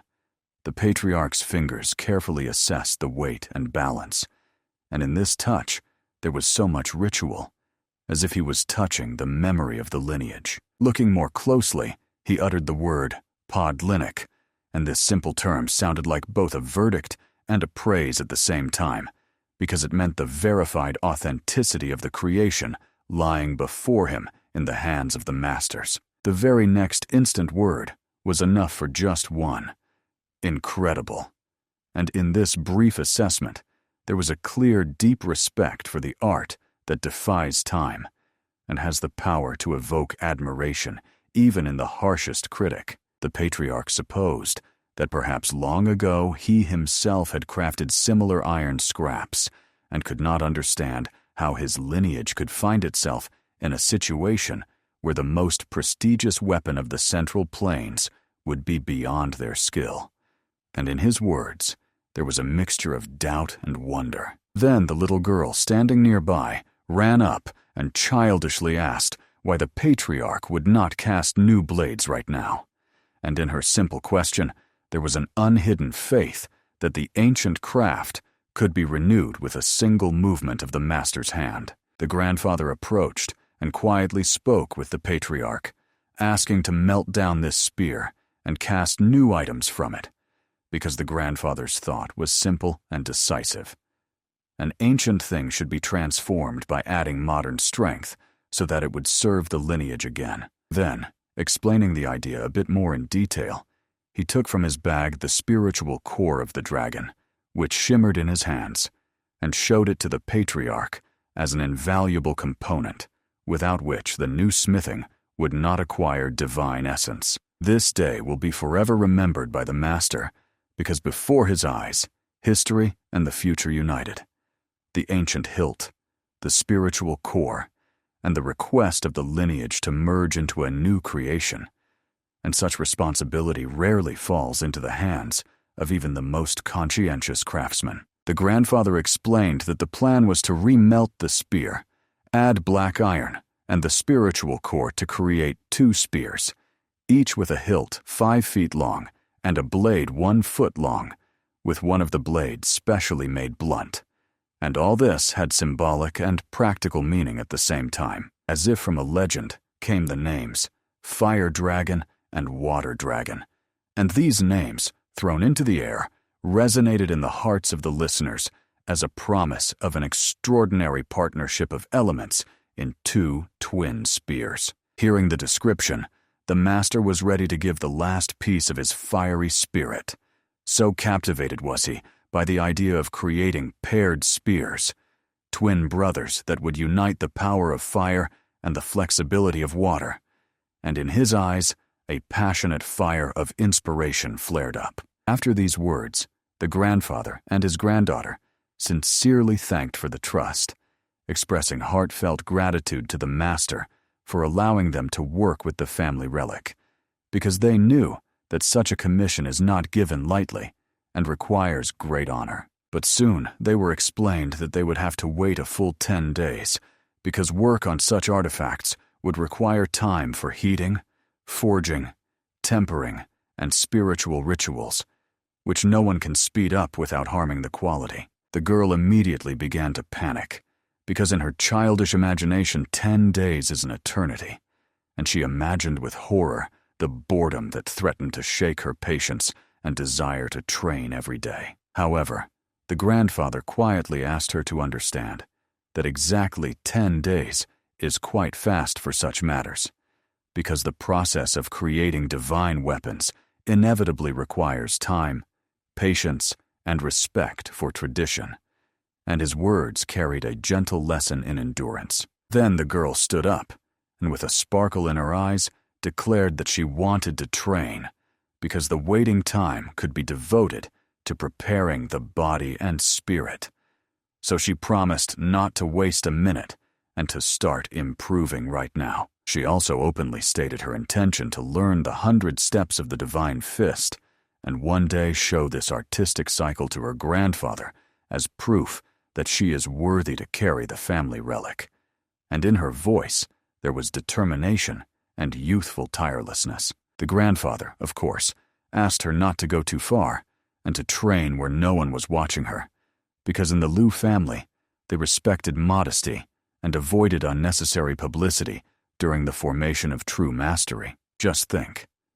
She liked training, and this passion was a natural beat for her, because every morning, every exercise forged her spirit just like a hammer forged metal, bringing her closer to the desired perfection. Moreover, learning the 100 steps of the Divine Fist had undeniable benefits, since although the Liu family did not have their own fist techniques, Sul was already learning martial arts alongside local masters, and now she sought to fill that gap with her own persistence and diligence. Sun rays generously illuminate the yard. The elder, leaving the house, thinks that Saul has gone to training again at dawn. Stooped in an old man's way and with hands clasped behind his back, he walks across the yard. The patriarch of the family estate Tai Yunfei, paying no attention to anyone, continues his work. Day 4. The sun leans toward the horizon line, coloring the sky in orange hues. The elder, sitting on a bench and chewing a dumpling, reflects on the fact that Saul leaves every day, saying it is for training, so he feels quite lonely. Looking at Earliana Tai, who is handing him a full plate of dumplings, he thinks that this little shorty at least gives him a snack every day. But otherwise, the elder ponders that Saul and this child are about the same age. He recalls how Wangan told him that at the peak of Shaolin on Mount Amei, even now, unfortunate children are raised to be ruthless killers. Lu Jingshan thinks with horror that Saul almost became one too. The elder believes that if he were to release these children, it could be a way to take revenge on the Marim Alliance leader. Lu Jingshan thinks, this does not mean he is doing it because that scoundrel Wangan asked him to. But if he has the chance, he might as well test it during the investigation. Day 7. Sun rays illuminate the courtyard. The elder leaves the house. He reflects that Saul has gone to training again at dawn, and he walks along the route that has already become familiar to him. Tai Yunfei still works diligently, gripping the hammer in his hand. Looking at him, the elder thinks, a week has already passed. Could it be that the old man worked all night again today? At this pace, he will finish it even before 10 days pass. Lu Jingshan believes the way his body and mind have merged into this forge is no different from Master Murim, who achieved the state of unity between sword and mind. He notes the rough breathing escaping from Tai Yunfei's mouth, thinking it resembles the breath of a fierce tiger. The elder thinks that the hammer striking the anvil moves like the blade of an absolute master cutting through the air. Whatever the field of activity, the appearance of a person standing at its pinnacle is always exalted. Watching the master hold the tool, imbued with his very soul, even he feels that enlightenment may come to him. Lu Jingshan sees a fiery stream rising from under the master's hammer and ascending upwards. It grows and rises higher into the sky, transforming into the body of a huge fiery dragon. A tired sigh escapes from Tai Yunfei's mouth. Large drops of sweat run down his face. Tai Shung shouts, "Father!" The young man standing beside him echoes, "Elder, finally!" Shaken, Lu Jingshan freezes, afraid to believe. It can't be. Already. Looking at Tai Yunfei's darkened face, the elder wonders, did he not sleep or rest even once for 6 consecutive days? He sees how sweat streams down the hard-working hand of the master gripping the spear shaft and thinks with respect, truly an unyielding will. Tai Yunfei extends the spear to Lu Jingshan. The master solemnly proclaims that the weapon he requested has been made. The elder extends his hand and grips the shaft. Examining the spear, he says confusedly that he does not feel the weight at all. Mentally, Lu Jingshan wonders, how did the master manage to make it so light? Tai Yunfei says its name is Dragon-Killing Spear. It enhances the flow of internal qi, so with just this spear, the elder will be able to stand against the spearmaster. Lu Jingshan, looking at the spear tip glowing with a blue aura, thinks, a fitting name. Behind him on the roof appears a dark silhouette, and in his head sounds the question, where is her spear? The elder, looking back, asks Saul, when did she appear here? The girl, landing near them, asks, is her spear ready too? The master, reaching out to the spear handed to him by Tai Shung, answers, of course. Handing her the spear, unlike the elder's weapon crowned with a rectangular blade, Tai Yunfei says for the girl to take it. Saul tightly grips the spear with both hands, holding it in front of her. A red aura emanates from her weapon. The master says that this spear is called the Dragon Flower Spear. The girl uses one of the techniques, testing her new weapon. Red flashes of energy in the shape of petals surround her. The master explains, every time she uses this spear technique, petals of death will scatter in the air. Tai Yunfei looks at Saul in amazement. The girl, clutching the weapon in her hands, literally spins in the air among the red petals. Tai Shun and the other blacksmiths, mouths open, watch Saul's mesmerizing movements. The master says that he has never seen such a beautiful sight in his life. However, if someone is enchanted by this mesmerizing beauty meant to deceive the eye, at that moment a thin red beam falls on the anvil standing on a massive stump in the middle of the yard. Metal and wood fly apart, split in half. Nearby, Saul freezes with the spear in her hands, having delivered a crushing blow. The girl stands, experiencing new sensations. The master says, truly, whoever is enchanted by this deceptive beauty will already be as good as dead. Tai Shun exhales, amazing.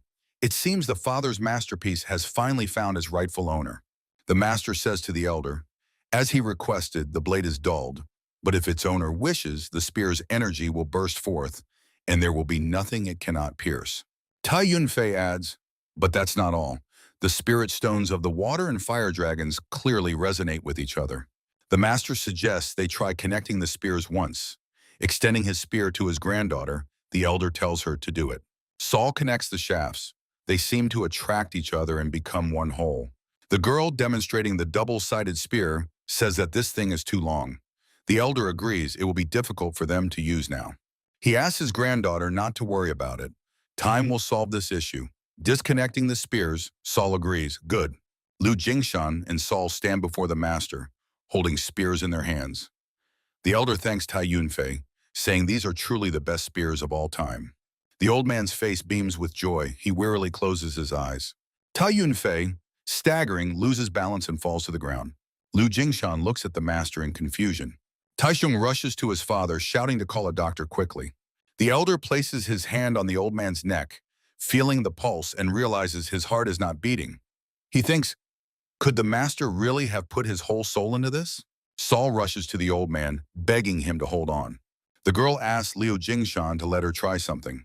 The elder, watching how his granddaughter places her palm on the old man's chest, thinks, it doesn't matter how strong Saul is. Is it not too late to draw chi from someone on the brink of death? From the master's chest, at the spot where the girl's palm touched, streams of fiery energy flow. Liu Jingshan is amazed. He understands that here and now he is witnessing the supreme heart technique of the Liu family. Meanwhile, the fiery energy whirls like a vortex above the courtyard. The elder watches in astonishment, thinking that the Liu family's heart technique is neither dominant nor aggressive, and the speed at which it accumulates internal energy is known to be low. Shifting his gaze to his downcast granddaughter, he realizes that Saul has finally reached the level of 12 stars. The master opens his eyes, and the elder is convinced that the granddaughter truly saved him from death. Tai Sheng rejoices. The father has awakened. The blacksmiths celebrate. Their elder is alive. Liu Jingshan thinks, Saul managed to bring back the old man by releasing the chi of the iron cloud. Night has fallen. A drink is poured into a cup from the teapot, and a voice sounds, saying that its owner regrets nothing, even if he had to die. After all, he fulfilled the wish of his entire life. He created a divine weapon. But for saving his life, he will never forget this debt of gratitude. The master, sitting at the table, raises the cup to his lips. Liu Jingshan, standing with his back to him near the bookshelves, replies, what is he talking about? It is he and his granddaughter who are immensely grateful to him, the master of his craft. The elder adds, as befits a true master, he possesses an extensive collection of books on many fields. Tai Yunfei responds, after all, to create a magnificent weapon, one must gather knowledge from various disciplines. The elder's attention is drawn to one of the books. He asks, is this an old book written in Sanskrit? The master answers, he acquired it in the past to study the technique of the Western region, but was never able to decipher. But Liu Jingshan, turning to him, says, understood. He says that he actually also came across a martial arts manual. Tai Yunfei, continuing to enjoy the drink, reports about 3 years ago their blacksmith was visited by a guest. To thank them for repairing his bodyguard's weapon, he deciphered this complex book for them, and he did it in just 3 days. The elder instantly appears by the table. He asks, is that really so? Could the master introduce him to this sage? Liu Jingshan thinks, if he could meet him, he is sure he would succeed. To decipher the secret manual, one had to reach the Buddha realm, the divine art of the Lion of Buddhism. In the morning, Tai Yunfei and his sons see off the guests. They fold their hands in the traditional gesture, where the palm of one hand covers the fist of the other. The old man says he hopes these 2 dragon spears will help them achieve their great goals in the world of martial arts. The elder and Saul, folding their hands in the same gesture, stand opposite them with cloth-wrapped spears on their shoulders. Liu Jingshan thanks the master and asks him to take care of himself until their next meeting. Saul adds, let him do everything possible and impossible for that. Earliana Tai, hiding behind her grandfather, is ready to burst into tears. Tears fill her eyes and are about to roll down her cheeks. Liu Jingshan suggests to his granddaughter to set off, and they take off. They rush forward at incredible speed, and their feet do not touch the ground. Earliana Tai, saying goodbye, waves her hand after them. She says that if Jinsan returns, she will be waiting for him. Sol, slyly looking at the elder, says, it seems the grandfather pleased her. Liu Jingshan, glancing at her, asks, is she teasing Grandpa? The girl, to avoid bursting out laughing, covers her mouth with her hand. A slightly proud elder says, now, when he thinks about it, he realizes that he really was popular in his youth. The granddaughter should be grateful that she has the opportunity to take example from him. Saul is a little puzzled. And grandmother? The girl overtakes him and rushes forward. Watching her go, the elder exclaims, "There, you scoundrel!" Residents of the escort agency Solsan Dark Night Gang, once called the Blade of the Black Mountain. Hen Hai, whose belly has noticeably rounded, he waves the spears. The elder says, as expected, she really is a recognized master in the world, as the rumors say. The woman replies that the dragon-killing spear and the dragon flower spear are truly amazing items. Lu Jingshan tells her to be careful. After all, she has a child in her belly. The woman replies that she is Hen Hai. Hen Hai! Pang Ho, sitting at the table by the bookshelf, says, in any case, thanks to Saul saving that man, they heard about a sage who can decipher ancient Sanskrit. The elder agrees that's true, but Lu Jingshan recalls how he asked the master, could he introduce him to the sage? Tai Yunfei told him that this man's name is Sima Shun. However, he disappeared without a trace, and he does not know where the sage is now. Peng Ho, studying the scroll, glances at the elder, saying, that's enough. He reports that he has checked the information he gathered.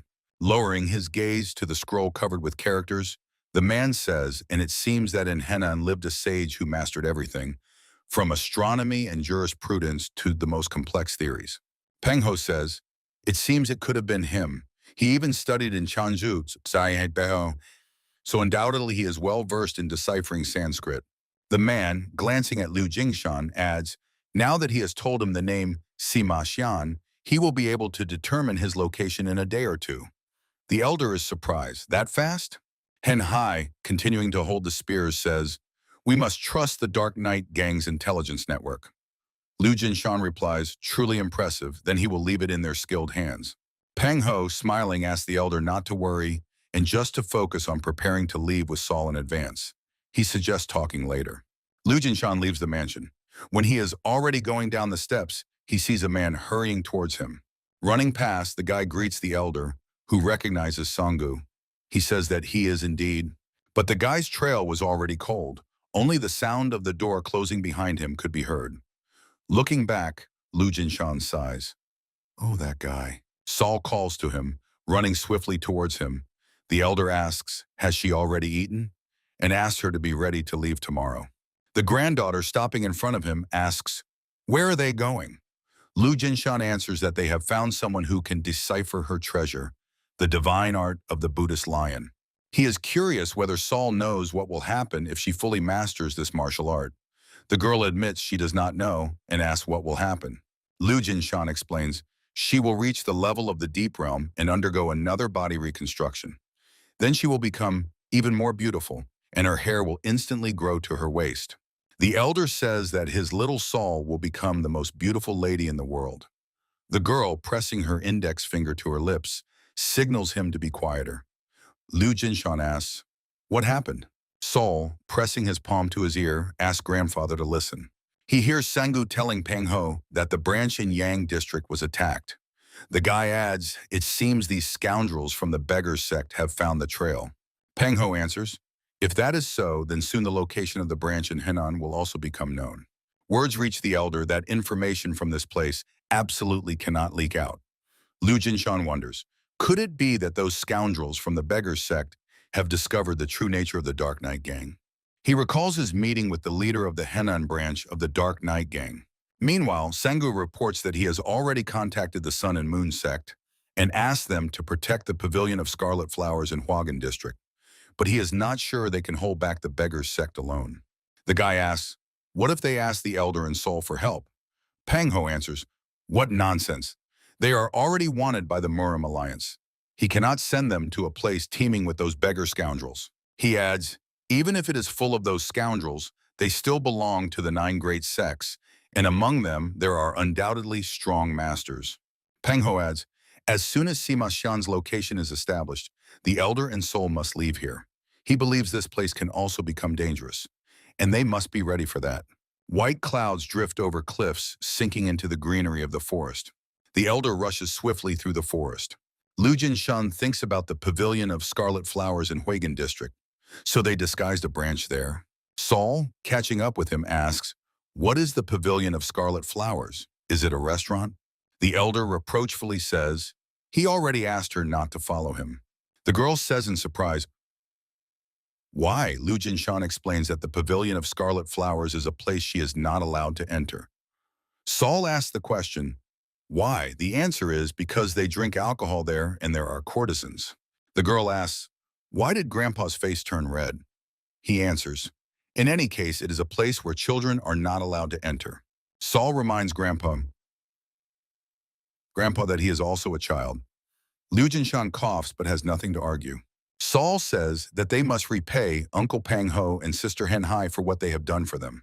The elder, glancing at the girl, thinks that her words are true, but he believes that if the yin-yang monster duo openly defends the Henan branch from the beggars sect, which is part of the 9 great sects, then the Dark Knight gang will be in even greater danger. Liu Jinshan tells his granddaughter that this is truly the path of human decency and what should be done. He adds that his Saul has grown up like that. The elder thinks, but is there really no way to help the Henan branch disguised as the Pavilion of Scarlet Flowers? There must be some way. He suggests to his granddaughter to hurry, and she agrees with him. Pavilion of Scarlet Flower. The multi-tiered building shines with lights in the darkness of night. On the sign above the entrance, it is written that skills are sold, but the body is not.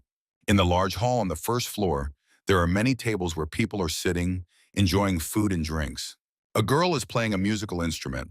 In the courtyard of the mansion, illuminated by numerous lanterns, a crowd of people appears. Men armed with clubs approach the mansion.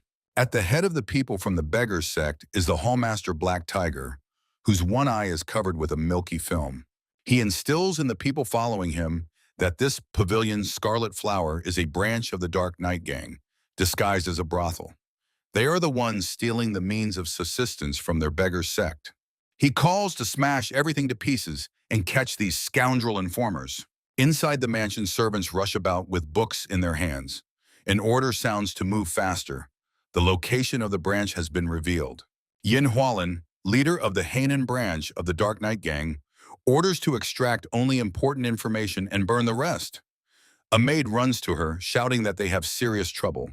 Yin Hualin, looking around, asks, could the beggars sect have already reached here? She exclaims that reinforcements from the Sun and Moon sect have not even arrived yet. The maid says that this is not the issue. She reports that some guest is causing a commotion. The servants jump back, and a bottle hitting the floor shatters into several pieces. Yin Hualin thinks that now is not the time to worry about such things. The maid objects, but the thing is, this guest is destroying everything. The pavilion, the building, everything. She adds that it is a small child. At that moment, an elder destroys one of the beams with a kick. Ilhulan is surprised. What? Meanwhile, the elder, with a bottle in his hands, jumps onto the railing of the staircase leading to the second floor and exclaims, let them immediately bring him meat and wine. Do they even know who he is? The servants gathered below silently watch his outrage. The elder shouts that he is the great Yangui. He orders the servants to hurry and call the courtesans. Noise is heard from the mansion, made by the elder, causing those around to be puzzled. They said they do not sell alcohol to children. So what is this noise about? Men armed with sabers run up the steps, drawing their weapons from sheaths on the go. They are puzzled. What is happening? What scoundrel caused this noise? Standing in the center of the hall, Lu Jingshan, waving a bottle, shouts that it is him, and they are all little brats. A powerful aura emanates from him, literally knocking down those who try to attack him. Gripping the neck of the bottle, the elder asks, do they know who he is? He is the monster Yan. Watching his outrage from hiding, Il Hualin wonders. The elder monster Yan is not such a person. So why? A man rushes to her, shouting that scoundrels from the beggars sect have arrived. The woman says, already? How many of them are there?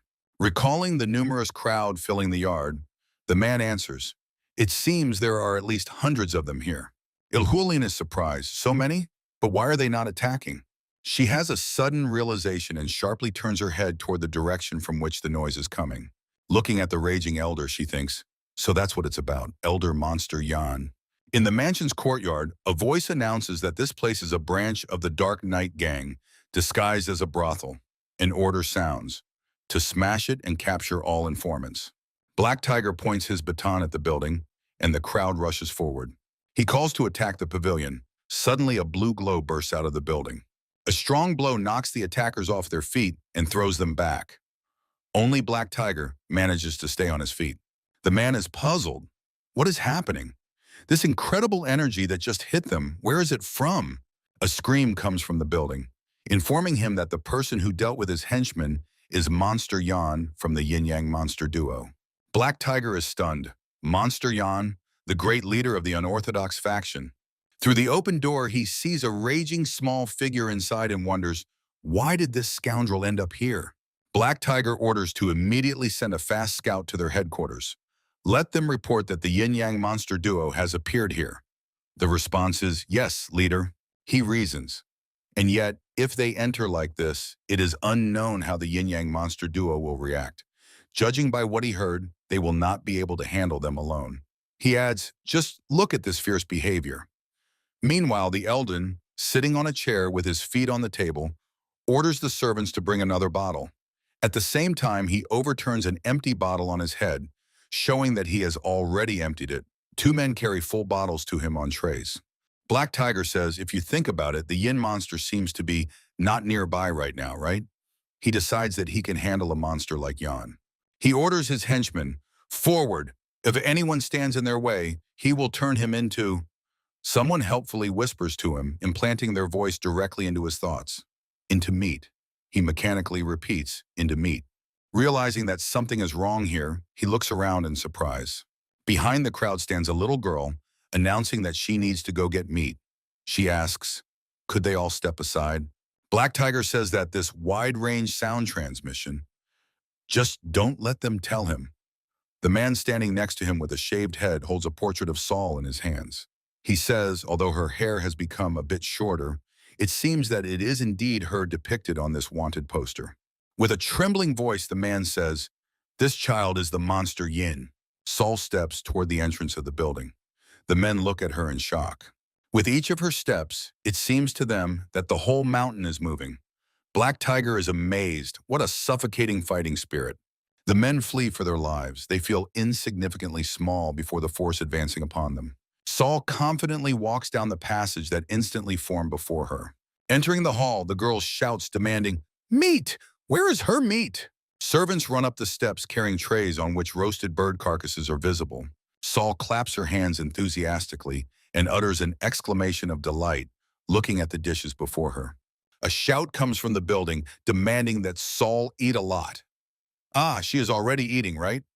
Black Tiger grits his teeth angrily and curses. Well, the Yin-Yang monster duo is causing trouble right here. For now, all they can do is wait until they finish eating. The man informs Yahello that the scoundrels from the beggars sect can't even enter through the front door. The woman replies that everything is fine. They have bought enough time. Yahello orders the servants to move all important documents through the emergency exit and let the rest be burned. She says to make everything look like this building is just an ordinary brothel. The woman orders her weapon to be brought to her. Meat-devouring Saul asks her grandfather, did she do well? While chewing a chicken drumstick, the elder replies, of course. He adds that as soon as the rumor spreads that the Yin-Yang monster duo and the Dark Knight gang have become allies, the Marine Alliance and all forces that consider them enemies will rise against the Dark Knight gang. So let her keep it up until the end. Raising a cup to his lips, the elder adds, it is not always right to be righteous and honest. Showing her fist, meat-chewing Saul says, yes, that's true, because her fist is righteous. The elder, slapping his forehead with his hand, asks, who said that? The reply is Uncle Beck Hen. Not noticing that Yahello has entered the hall, Liu Jinshan continues speaking. In any case, that also means she should not use this righteousness recklessly at any time. Sometimes using a sensible approach is also part of the strategy. The reply is, yes, grandfather. A voice addresses them as great warriors, the Yin-Yang monster duo. The grandfather and granddaughter immediately turn their heads toward the direction from which it came. Holding a stringed musical instrument, Yahello says she is pleased to meet them for the first time. She states her name and says that she is the owner of the Scarlet Flower Pavilion. Saul says, yes, she meets a woman here for the first time. The elder, without looking at her, asks, what is she doing instead of serving them alcohol and meat? The woman answers, they have spent so much effort to come to the pavilion of scarlet flowers, so if they just have lunch and leave, they will regret it later. She asks, what will they say to that? Do they want to experience the artistic mastery of their pavilion of scarlet flowers? The elder sharply puts the cup with the drink on the table so that the liquid almost spills onto the table and asks, "What is the price?" Ilhulin says, "It seems there are rumors that there is a lot of food here, and beggars flock here." The Black Tiger gang gloomily looks at the pavilion at this time. The woman asks to ensure that the beggars do not dirty the pavilion of scarlet flowers. The elder replies that this sounds quite reasonable, and he accepts her condition. Ilhuolin sits down on the floor and places the musical instrument on her knees. She thanks the elder and decides that it is time for music. Saul is enchanted by the charming sounds. From her lips escapes, "So beautiful." The sounds of music leave the pavilion and spread throughout the courtyard. The crescent moon barely peeks out from behind the clouds. From the mansion comes the voice of the elder, saying that thanks to the delicious food and excellent music, he had a wonderful time today. He tells his granddaughter that it is time for them to leave. Leaving the pavilion, Lu Jinshan asks the girl, "It was amazing, wasn't it?" Saul answers, "It really was the best." She suggests coming here again. The elder says that next time the pavilion of scarlet flowers will most likely no longer exist. The girl is surprised. Why? Nodding at the crowd that met them, the elder says, "These greedy beggars gathered at the door seem intent on destroying this place today." The angry Saul throws an angry look at the crowd, exclaiming, "What? This is absolutely impossible." The man standing near the Black Tiger says that they do not intend to fight them, so let them continue on their way. The elder replies that they cannot do this because they have enjoyed the food and drinks. Wouldn't it be right to pay a fair price? The man who engaged in dialogue with them exclaims, addressing the hall leader, "There are only two opponents before them, while they have hundreds. Can they really stand against them?" Black Tiger, clutching a mace in his hands, agrees, "Correct." Throwing forward his hand with a mace, he orders his men to show this evil duo of monsters yin-yang what justice is. The crowd immediately rushes forward. Shouts are heard, "They are evil demons," and promises to maim them are made. Saul snickers mockingly, "Justice, you say?" The girl takes a fighting stance. The elder asks, is she already going to use this martial art? The girl's fist, raised for a strike, is enveloped in a fiery aura. The stunned crowd freezes, watching as a huge fist woven from fiery aura rushes towards them. Fire rushes through the crowd, forcing the men to retreat. Saul uses the technique 100 steps of the divine fist. The energy strike scatters the crowd of men like toys. Saul's gaze expresses determination, and confidence rings in her words as she declares that her fists are justice and righteousness. Watching his granddaughter's actions, the elder mentally chuckles and also wonders mentally, since when did the little rascal manage to master the 100 steps of the divine fist to such an extent? Black Tiger encourages his people, urging them not to be afraid. There are still many of them left. The elder asks Saul, according to the girl, what is the scariest thing about the beggar sect? The girl answers, their numbers.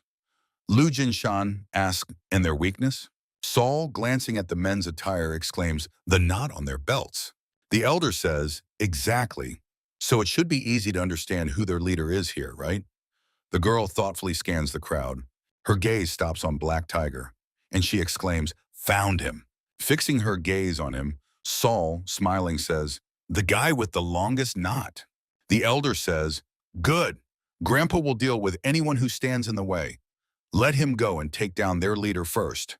The girl immediately rushes forward, saying she understands. Men shy away from her, shouting, stop her! Protect the leader! Saul easily scatters numerous opponents to the sides.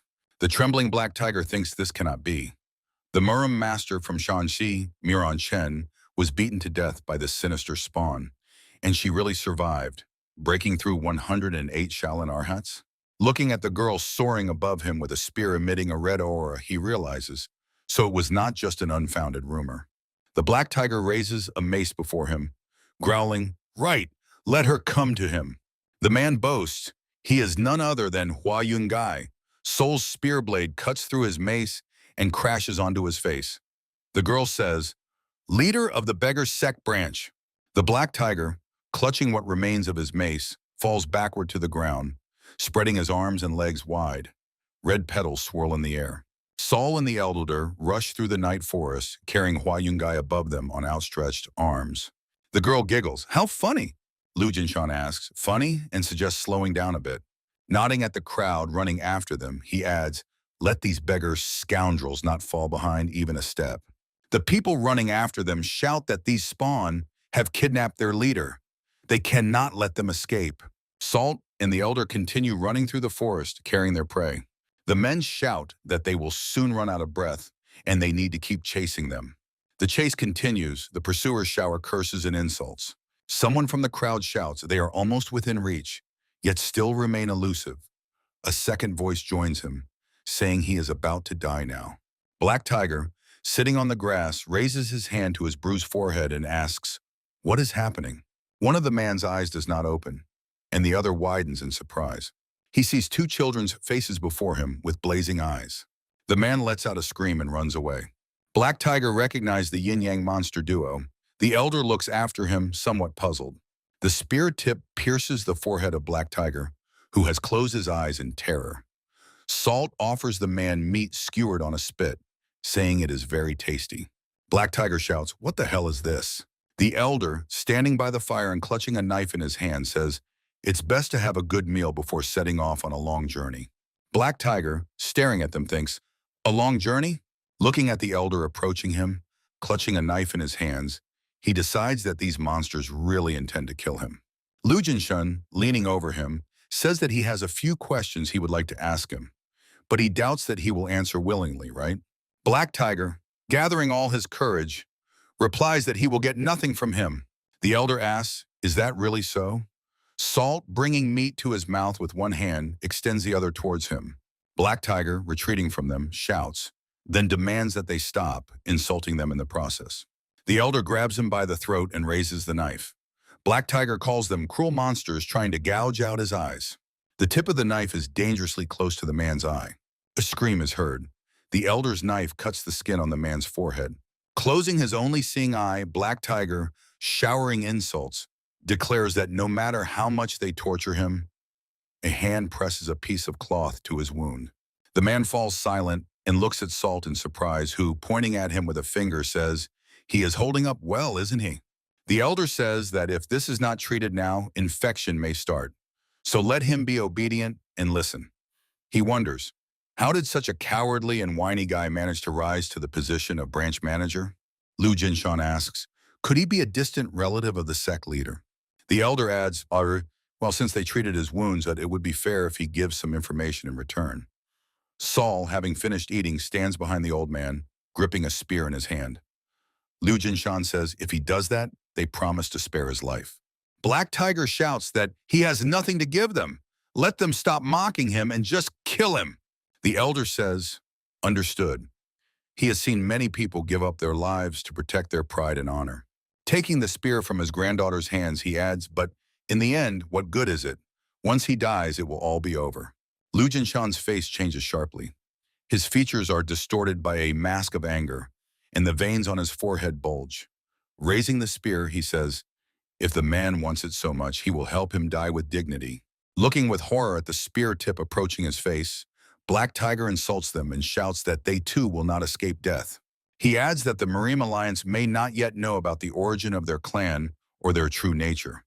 But to capture them, 3 of the 10 great Marine Masters are currently in Henan, including the Honorable Hui Guan from the Shaolin Temple. The elder exclaims, what? 3 of the 10 great Marine Masters? Where are they now? Sol fearfully covers his mouth with his palms. Black Tiger shouts that they set a trap so they could not escape and are approaching Zhengzhou, Saman County, and Nanyang County, so they better be ready. He adds that wherever they dare to step, the heavenly net and earthly trap will be unleashed. Gnashing his teeth maliciously, the man says, just kill me and go to hell. The elder swings his spear, throwing it over his shoulder, and Black Tiger covers himself with his hands, awaiting the strike. Looking after the departing elder and his granddaughter, he asks, why? Why did they spare him? Liu Jinshun, without looking back, answers that there are 2 reasons for this. He says, first, the Marine Alliance still has not identified either their clan or their true nature. His words reach the bewildered Black Tiger. Second, didn't he tell them everything about the location of the network that is closing in on them, and even mobilize 10 great masters to capture them? Saul and Liu Jinshun look back at the man, and the elder says, that is why they leave him alive, as promised. He gave them all the necessary information. The elder rushes through the night forest. Sol follows him. Lu Jingshan thinks about the fact that 3 of the 10 great masters of Arim have come to capture them. He glances at the granddaughter, who has almost caught up with him. The elder believes that until Sol fully masters the divine art of the Buddhist lion, it is better to avoid them. He thinks they should be cautious. This foolish head of the beggar sect branch accidentally revealed their location. But the 10 great masters of Mirim are elusive and unpredictable. Sol tells his grandfather that someone is coming. A man lands before them and freezes for a moment, resting his knee and hand on the ground. The elder recognizes this man, and the words slip from his lips. You. In front of them stands Tian Guanyi from the Sun and Moon sect. Folding his hands in the traditional greeting gesture, the man, calling Liu Jingshan the senior warrior, says that he came to save the Scarlet Flower Pavilion, but heard that he brought the head of the beggar sect branch into the forest. The elder laughs, so that's how it turned out. He asks, but why is Tian Guanyi looking for them? The man replies that some time ago, leader Pang Ho sent an urgent message. Liu Jingshan repeats in surprise, Pang Ho? Tian Guanyi responds, yes. The Dark Knight gang will go completely underground for some time. It seems that since the beggars sect discovered the pavilion's location, it will be safer this way. The man, putting his hand into a hidden pocket, adds that before this he was ordered to deliver this to the elder. Liu Jingshan reads the message delivered to him. Tian Guanyi says, they said that as soon as the elder starts acting, they will reorganize the Dark Knight gang and come to meet him later. The elder thanks the man. Reading the message, he thinks, finally a sage capable of deciphering the divine art of the Buddhist lion has been found. Now he knows where Sima Shan is. A ship stands at the pier. A voice of Sol is heard, asking grandfather, where are they going? Lying on the roof of one of the houses, the elder looks at the ship. He tells his granddaughter that first they will go to Shanxi and then to Sichuan, where the sage lives. The girl asks, Shanxi province? So they will have to sail by boat again? Studying the pier with his gaze and noticing suspicious people armed with clubs, Liu Jingshan says, since their location became known to the beggar sect, it will be too dangerous. Therefore, there is only one way. He suggests that his granddaughter follow him. They run towards the forest, beyond which mountain peaks are visible. The elder tells Sol to look at the large mountain ridges in the distance. The girl replies that they are tall and huge. Sol adds, even if they use light foot travel techniques on the way, it will seem endless to them. She asks, but why exactly there? The sun is dipping towards the horizon line, coloring the clouds orange. Sol and the elder run up the steep mountain slope. A mountain goat looks at them with envy.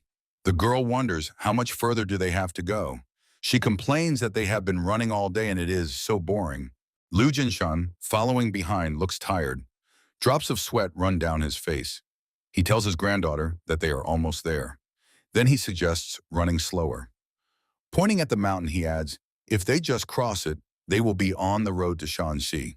Sol, running across the plain, points forward and tells the elder to look there. Liu Jingshan sees a dark silhouette of a person far ahead. He says, there is someone there. Looking closer, he adds, looks like an old man gathering herbs. The old man, standing at the forest edge, looks at them with surprise. He asks, how did such children climb this mountain? Pointing at the mountains behind them, the elder says they crossed that mountain. The old man is surprised, huh? How did the children manage to overcome it? Sol says, it's true, and adds that they plan to cross this mountain too. The old man is horrified. What? They must not. They absolutely cannot cross the road here. The girl asks, why not? The elder also wonders, what does he mean? Their interlocutor answers, if they go into the forest behind him, they will die. Pointing to the red glow beyond the forest, he adds that they should never go there. None of those who entered that place ever returned. Not a single one of them. The old man says, if they enter this forest, ghosts will devour them whole. Liu Jingshan snorts. Is that all there was? He thought it would be something more. Martial arts masters are different from ordinary people. He adds, with weak energy. At this time, Sol, frightened by the old man's words, trembling with fear and almost crying, hides behind a tree. Carefully peeking out from behind the trunk, the girl tells her grandfather that she is very scared. Smiling, the elder replies to his granddaughter that there are no ghosts in this world.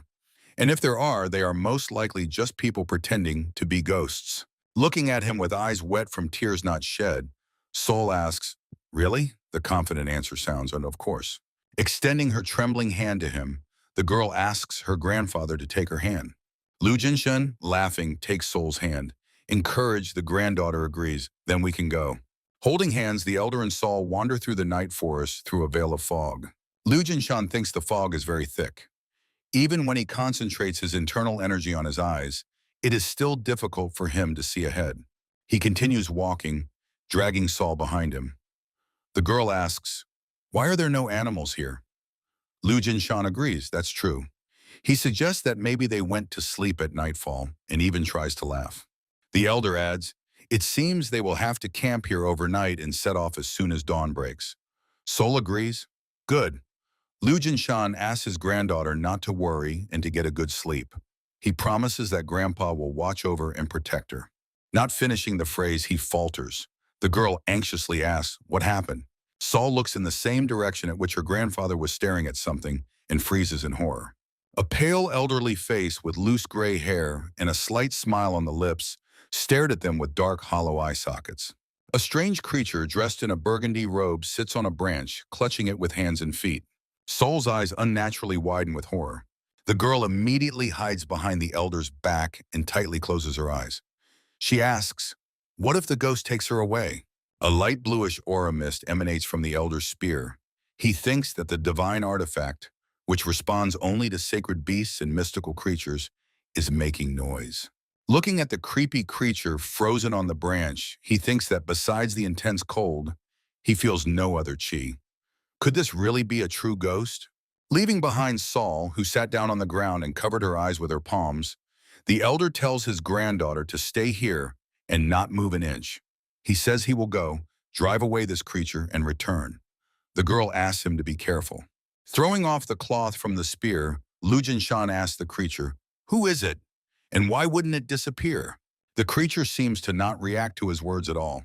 But then red lights flare up in the eyes of the strange being, and it rushes toward the elder.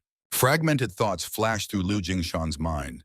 This figure, it's just like a witch with a white skeleton. Meanwhile, the creature rapidly approaches him, mouth wide open. The elder throws a spear, but it gets stuck in the ground. Lu Jingshan himself jumps back, escaping from the unnaturally long red claws of the monster. The witch waves her hand, from which a red aura emanates. The elder realizes that this is not a ghost. This is clearly demonic chi, and this is not something he can handle. The hunched creature, surrounded by flashes of red aura, freezes opposite him. Lu Jingshan feels its overwhelming demonic chi and understands that it is comparable to a master of the unrestrained realm level. The witch stared at him with eyes shining with red energy, her mouth slightly opened, revealing sharp fangs. He realizes that before him is a supreme demonic master. The witch clearly cast a disapproving glance at the elder's spear stuck in the ground. Lu Jingshan understands that his opponent is a supreme demonic master, but he has no time to think. He is forced to jump up, escaping the strike of the clawed hand. Looking down at the witch, he thinks he barely dodged. Then he realizes, no, she deliberately created a breach. Red claws reach for the elder's chest. He mentally curses, realizing that it is too late to dodge. His attention is drawn to a huge fist rapidly approaching them, woven from golden energy. The fist delivers a crushing blow, knocking the demonic creature off its feet. Sol, continuing to cover one eye with her hand, holds her other hand in front of her, clenched into a fist and enveloped in golden energy. The girl shouts for the white-haired ghost not to dare hit her grandfather. The elder exclaims that Sol is brave and rushes towards her, but his body is wrapped by a thorny vine. Smiling widely, revealing her terrifying fangs, the witch rushes away, dragging the bound Lu Jingshan behind her on the vine. The vine has wrapped not only his hands, but also coiled around his head, covering his mouth. He, carried away by the witch, disappears into the night sky. Sol timidly opens one eye and says, "Grandfather?" She realizes she is alone in the clearing. Her gaze stops at the spear of the elder sticking out of the ground. With a loud, desperate scream, the girl rushes to him. She calls for her grandfather, and her call echoes through the forest. Freed from the bonds responds, the elder forcefully hits his back against the tree trunk. The monster's bare foot strikes him in the chest. The force of the blow is such that the tree breaks, and Lu Jingshan is thrown far backward. The monster, holding a vine in front of itself and stretching its lipless mouth into a grin, threatens to kill him. A red deadly aura, along with the vine and the creature's screams, crashes down on the elder, who has fallen to his knees. The witch, who approached swiftly, grabs Lu Jingshan by the hair. The monster asks, "Is she beautiful?" The elder, grimacing in pain, grits through his teeth. What nonsense. Looking at him with red eyes framed by long eyelashes and showing sharp fangs, the witch asks him again, "Is she beautiful?" One of the elder's eyes is bruised and is about to close completely. He thinks that if he says something wrong, it will be the end for him. Lu Jingshan agrees. "Yes, that's right." The witch asks again, "How beautiful is she?" The elder's face is covered with scrapes and bruises. Puzzled, he replies, "Very much." The witch leans over him even more, trying to look into his eyes. She drags the elder by the hair to the shed. Throwing him on the floor, the witch leaves the room. Closing the door behind her, she turns around and tells them to sit quietly while this Nuna prepares food for them. The elder, lying on the floor looking at the witch, thinks that she has completely lost her mind. Even the outcast monk Qin Hui was not this bad. He raises his head and wonders, what is that stench? His gaze falls on a human skull and bones lying nearby. A question reaches him. How did such a young man end up in this place? Lu Jingshan is surprised. Is there someone else here besides him? It seemed to him that he felt a powerful internal chi. In the dark corner of the barn, he notices a gray-haired man with a disheveled long beard. He decides that before him is possibly a martial arts master. The elder asks the man, "Is he also a captive?" The man casts a careful glance at him. Then he says, "Just think, before him is a master who has undergone rejuvenation. He is exactly the kind of prey that this madwoman likes." Lu Jingshan asks, "What is he talking about? What does he mean?" Now he can examine his interlocutor. Before him sits a dirty, gray-haired man, missing his legs up to the knees and one arm up to the elbow. The man says, his right arm and both legs. How does he think they disappeared? He tells that long ago, when they were pursuing the remnants of the demonic cult, there was one demonic leader with a perfect physique who escaped the encirclement of their Murim alliance. She was the leader of the Heavenly Girls Squad, Flying Death. She was known as the most beautiful woman of the demonic cult Manhwa. Cornered by their chase, she swallowed the heavenly dragon centipede she was carrying with her, and then she turned into that creepy monster. The man says they should have just retreated at that moment. The elder recalls that the heavenly dragon centipede is a millennial centipede, a mystical creature. That is why the twin dragon spears reacted. The man continues speaking. When this crazy woman asks if she is beautiful, it is better to agree. As soon as he ruins her mood, his limbs will be torn off one by one. Lu Jingshan asks, "Is that all?" "That?" Pointing to the human skeletons lying on the floor, the man answers, "If it were that simple, why, he thinks, did everyone who was captured here end up dying?" He explains that her beauty always has to be praised with different words. The elder recalls the creepy face leaning over him with the question, "Is she beautiful?" He asks, does the man mean that all this time he invented different ways to praise her beauty every time? The witch prisoner answers, exactly so. Pointing to his mangled legs and arm, he adds that he made 3 mistakes along the way. He says that there is still a way to escape. That is why he did not commit suicide and has held on until now. Lu Jingshan asks, "What is the way?" The man answers, in any case, he needed someone to help him accomplish this. Before he could even try, he found himself in such a deplorable state. He asks to wait a minute and lifts one of the boards. The man takes a small bag out of the hiding place. The elder understands. This is what is used to destroy centipedes. Unfolding a small bundle, the man shows its contents on his palm, saying that everything is correct. This is alum powder. Since this demonic leader swallowed the centipede of the celestial dragon, this powder will produce a deadly effect. The man says it took him many years to collect such an amount of alum powder.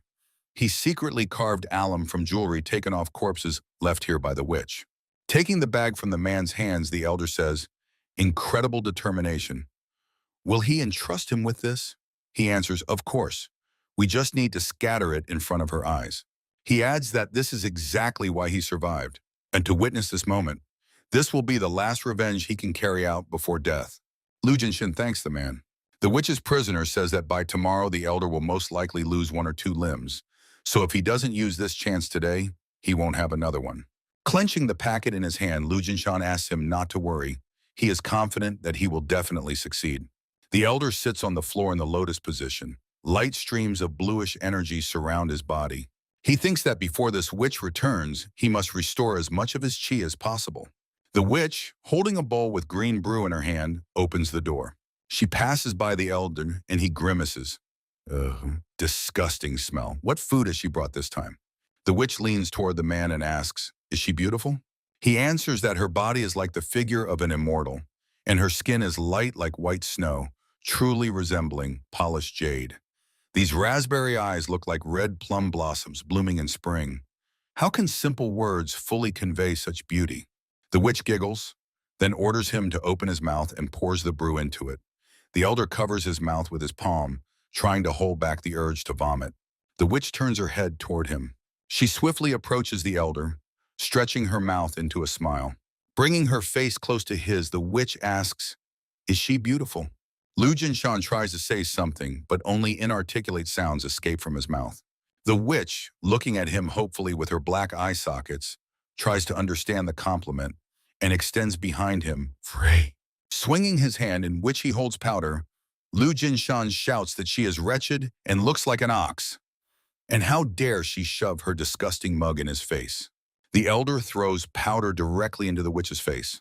She tries to cover her face with her hands. Her body bends, revealing a green vine that serves as her belt. Lu Jinshan rejoices it's all over. But the witch freezes and slowly removes her hand from her face. A red energy glowing eye looks at the elder.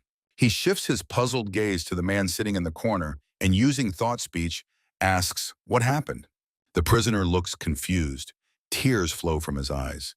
He says he is very sorry, but he was sure it would work. Red, murderous energy flares in the monster's eyes.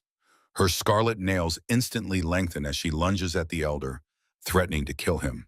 Her claws are about to touch Lu Jinshan's forehead, who at that moment mentally curses and speaks ill of his fellow sufferer. Soul, looking at the elder's spear stuck in the ground, says confusedly, Grandpa? The girl, calling Grandpa, runs to the spear. Grabbing it with both hands, she screams with all her might, Grandpa! But the only answer is silence. Soul lets go of the spear and wipes her tears with her sleeve. She says she is scared. As if in a dream, she sees the gray-haired Lu Jinshan telling her that she can solve any problem if she keeps herself under control. The word slips from the girl's lips, Grandpa. She resolutely wipes away her tears. Salt rushes to the top of the tallest tree. Standing on a branch and holding onto another with one hand, she raises her other hand like a visor to her eyes, surveying the forest around her. Her eyes radiate golden energy. Soul thinks that she must find grandfather. Her attention is drawn to a faint glow from the forest thicket, and upon closer look, she sees a small blue bead. The girl recognizes her, this bead from the friendship bracelet that Uncle Dongchu gave them. Salt jumps off the tree and picks up a small bead. She sees several more multicolored beads and thinks that they are pouring down one after another. The girl thinks that Grandpa must have dropped them when the ghost was dragging him away. Saul roars with anger. A red aura envelops her as she says, how dare he take her grandfather? The girl, addressing the white-haired ghost, firmly declares that he is a corpse. The witch's eyes blaze with deadly energy. The elder looks confusedly at the man sitting in the corner. Tears well up in the prisoner's eyes as he, looking away, asks him to forgive him. He was sure it would work, but at that moment the witch lunges at him, shouting that she will kill him. Her elongated red claws are about to touch Lu Jinshan's head. The elder bends low to the floor, avoiding the blow. The witch's heel ends up right in front of his nose. A powerful kick throws Lu Jinshan against the wooden wall, which he breaks through with his own body, ending up outside the shed. Flying across the clearing, he hits his back against a large boulder. A bloody cough bursts from the elder's mouth. Red claws of the witch appear through the breach, and a thought flashes through the elder's mind. This is bad. The witch herself peeks out of the hole. Her eyes glow red as she declares that she will kill him. She runs at him so fast it seems her feet do not touch the ground. In a moment, she firmly grabs Lu Jinshan by the hair and lifting him off the ground, raises her hand with elongated claws to strike. Baring sharp teeth in an anticipatory smile, she declares that she will start by cutting his throat. The elder thinks, could it all end like this? Her hand, relentlessly descending on Liu Jingshan, is stopped by a spear stuck in the ground before her, preventing her limb from continuing its movement. The witch glances at the spear, from the shaft of which a bluish glow emanates. Raising her eyes higher, she sees at the other end of the double-edged spear Saul clinging with both hands to the shaft. Insulting words spoken by the girl towards her reach the witch. Saul, hanging upside down, flashes her eyes angrily and tells her to come to her. The witch's hand releases the elder's hair. She attacks the girl with a lightning-fast movement, but Saul is already behind her. The girl lifts the elder into her arms. Then Saul takes Liu Jingshan away from the rampaging witch. In her hands is the familiar dragonflower spear. The elder opens his clouded eyes and utters his granddaughter's name. Saul leans over him. From her lips slips, "Grandpa." Tears shine in the girl's eyes. Saul sharply turns her head back. Holding the spear forward, the girl rushes towards the opponent, standing with her back to her, shouting that she is about to get the biggest beating of her life. The witch, gripping the shaft of the dragon-killing spear, giggles in response. Suddenly, the spear in her hands flashes with blue bursts of energy. The witch, screaming, pulls back her hand, staring at it in confusion. The elder, whose eye barely opens due to a bruise, thinks indignantly, how dare she, with her hands full of demonic chi? The dragon twin spear reacts and rejects her. Meanwhile, the witch unwinds the liana. One end of the plant shoots towards the frozen Saul. Liu Jinshan thinks the conditions might be favorable for his granddaughter. But the opponent is still a master of the highest demonic constitution. The witch, leaving one end of the liana wrapped around her waist, directs the other end at the girl. Looking at his granddaughter, the elder mentally begs her not to lose vigilance. Saul manages to dodge, and the liana, crashing into the trees, easily slices through them. The girl, performing an incredible somersault, once again avoids the trap. The end of the liana seems about to touch her. At that moment, the girl, holding the spear in front of her, begins to spin rapidly in the air. The sharp blade cuts the liana into pieces. Holding the spear before her, Saul rushes downward. Her weapon crashes down on the slightly bewildered witch. The blow throws the witch far back, but she manages to stay on her feet. Not giving her opponent a chance to recover, Saul rushes at her again. The girl uses the 10th move of the Destroying Wind Spear family Lu, Enchanting Wind, Chaotic Flower. The witch feels as if dozens of souls are rushing at her. She pulls back her hands, enveloped in a red aura, preparing to strike. The witch thrusts her hands forward, using the falling flower technique, Palm of Heavenly Rain. Many blood-red hands surge towards Saul. Saul's spear pierces the witch's chest. The girl pulls the weapon out of the opponent's body, and blood spurts from the wound. The elder shouts for Saul to be careful. Long red claws reach out toward the girl. But Saul dodges the strike. Spinning, she increases the distance between them. Liu Jingshan, mentally addressing his granddaughter, says that her opponent is a supreme demon who even devoured the heavenly dragon centipede. The witch continues to strike with her claws, but Saul successfully avoids them. Looking at the blood-red aura surrounding the witch's clawed hand, the elder mentally asks Saul to unleash the unparalleled spear of the Destroying Wind of the Liu family. The witch throws her hand forward, using the technique Tear, soul-killing heavenly maiden. Saul, thrusting the spear forward, rushes at the opponent, countering her with the 9th movement of the spear of the Destroying Wind of the Liu family, soaring dragon in the heavens. The witch, whose eyes blaze with red energy, opens her mouth wide, showing sharp teeth in a scream. She asks the girl the question that tormented her so much. Is she beautiful? Saul's spear and the elongated red claws are about to touch. Red petals swirl around the girl. She replies that the witch is the ugliest person. The girl adds, in the world, and gives a low assessment of the opponent's mental abilities. The opponents rapidly approach each other. Saul sharply swings the spear, cutting off the witch's claws on one hand. With the blunt end of the spear, the girl strikes the witch in the stomach. Saul's opponent collapses to the ground. She lands on all fours and raises her head. Saul stands before her. The girl asks, why did she hit her grandfather? Letting out a scream, the witch swings her clawed hand, trying to strike Saul. The girl, soaring into the air, swings a spear over her head to deliver a counterattack. Saul strikes flat with the sharp part of the blade on the witch's lower back. Letting out a scream, her opponent sprawls on the ground, which cracks beneath her. The elder thinks that this cannot be. Watching his granddaughter jab the witch with the spear on her backside, he reflects that the kingdom of unbridledness and the supreme demonic power can be in the same realm. But Saul has already reached a level where no one in this realm can oppose her. Meanwhile, the girl, continuing to strike, asks, how dare she raise a hand against her grandfather?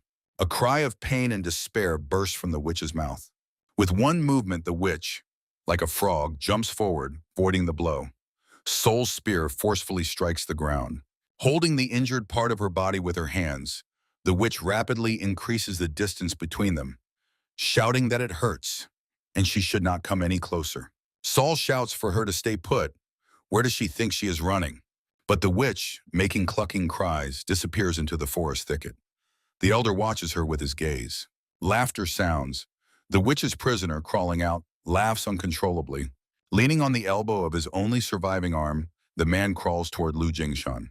The prisoner asks questioningly, this child? Looking at him, the elder replies that this is his granddaughter. The man is surprised. At such an age, how can she be so strong? He adds that this child must have been sent by the heavens. At this time, Saul, walking on air, catches up with the witch running at full speed. Tears flow from the man's eyes as he says, just think, he lived to see this witch beaten half to death, and she will run away, saving her life. He says he regrets nothing, even if he dies now. The elder, extending his hand to him, asks, why does he speak of death? Now everything is over. He offers him to leave here together with them. The man replies, where can he go in such a state? He does not want to return to his sect in such a miserable condition. Lu Jinshan squats, offering his back to him. He says, who in this world would dare say anything to him? Then he offers to carry him on his back. The elder again offers him to get out of here together. But instead of an answer, he feels the man applying acupressure touches to his back. Lu Jinshan looks back. He sees that the man holds out his hand in front of him. Two of his fingers, the index and middle, are engulfed in blue flames. The elder's mind flashes. Pressure point compression? The witch's prisoner says that, thanks to him, he was able to enjoy this spectacle. The man's palm touches his back. The man says that before setting off on a long journey, he would like to present him with a farewell gift as a token of gratitude. A blue glow surrounds his hand. The elder thinks in surprise, such a fierce true chi. While the man continues to exert influence, Lu Jingshan is amazed that he is transmitting his internal energy to someone he has never seen before. Drops of sweat roll down the man's face. The former prisoner explains he is simply glad that he can pass his true chi to a person like the elder, whose internal energy is so pure. Lu Jingshan understands. If he transmits his internal energy while his body is already in this state, the life of this person, the elder thinks, no, right now he must fulfill this person's will and focus on absorbing his internal energy with as little loss as possible. He believes this is the only way to truly respect his intentions. A bright pillar of energy bursts over the forest, soaring to the sky. Around it hover similar energy circles. Lu Jingshan rises to his feet. He looks at his hands, radiating streams of bluish energy, and thinks, despite losing more than half, he still managed to obtain an internal energy reserve of more than a full cycle. But he could not achieve enlightenment, so he failed to ascend to the level of the unbridled realm. Clenching a hezwash into a fist, he thinks that compared to Saul, who was born with 5 divine senses, he still has too little. But he will surpass his limits. No matter what, he will reach this realm. His thoughts are interrupted by a voice saying, once. Lu Jingshan looks back at the man. He continues to say that once he was called Azure Void from the Kunlun sect. He adds that thanks to the elder, his last journey was not lonely. Extending his hand to him, the man asks Lu Jingshan for his sake to live well. The former prisoner's hand lowers to the ground. The elder looks at him in shock over his shoulder. He kneels before the man's body, thinking how, after such harsh suffering alone, could he have just left like that? Lu Jingshan turns him onto his back. He remembers, the man has said he was from the Kunlun sect. The elder decides he should at least deliver a gift from him to them. In the pockets of the former prisoner, he finds a wooden figurine. Lu Jingshan sighs. Is this all he had? Looking at the figure depicting a man in a traditional conical hat, he thinks. It is worn out over years of use. He imagines the man sitting in a dark shed, clutching the wooden figurine to his chest. Liu Jingshan thinks, a madman. He held on to this all the time just to keep living? The elder turns the figurine over and sees two characters on its base. Jinho? He thinks. After the Chong generation in the name hierarchy comes the Jin generation. Azure Void, that's Korean for Chongho. Could this man have been his disciple? Hiding the wooden figurine in his inner pocket, the elder thinks that the Kunlun sect is also one of the factions within the Murim alliance. But this item, at least, should be returned to its owner.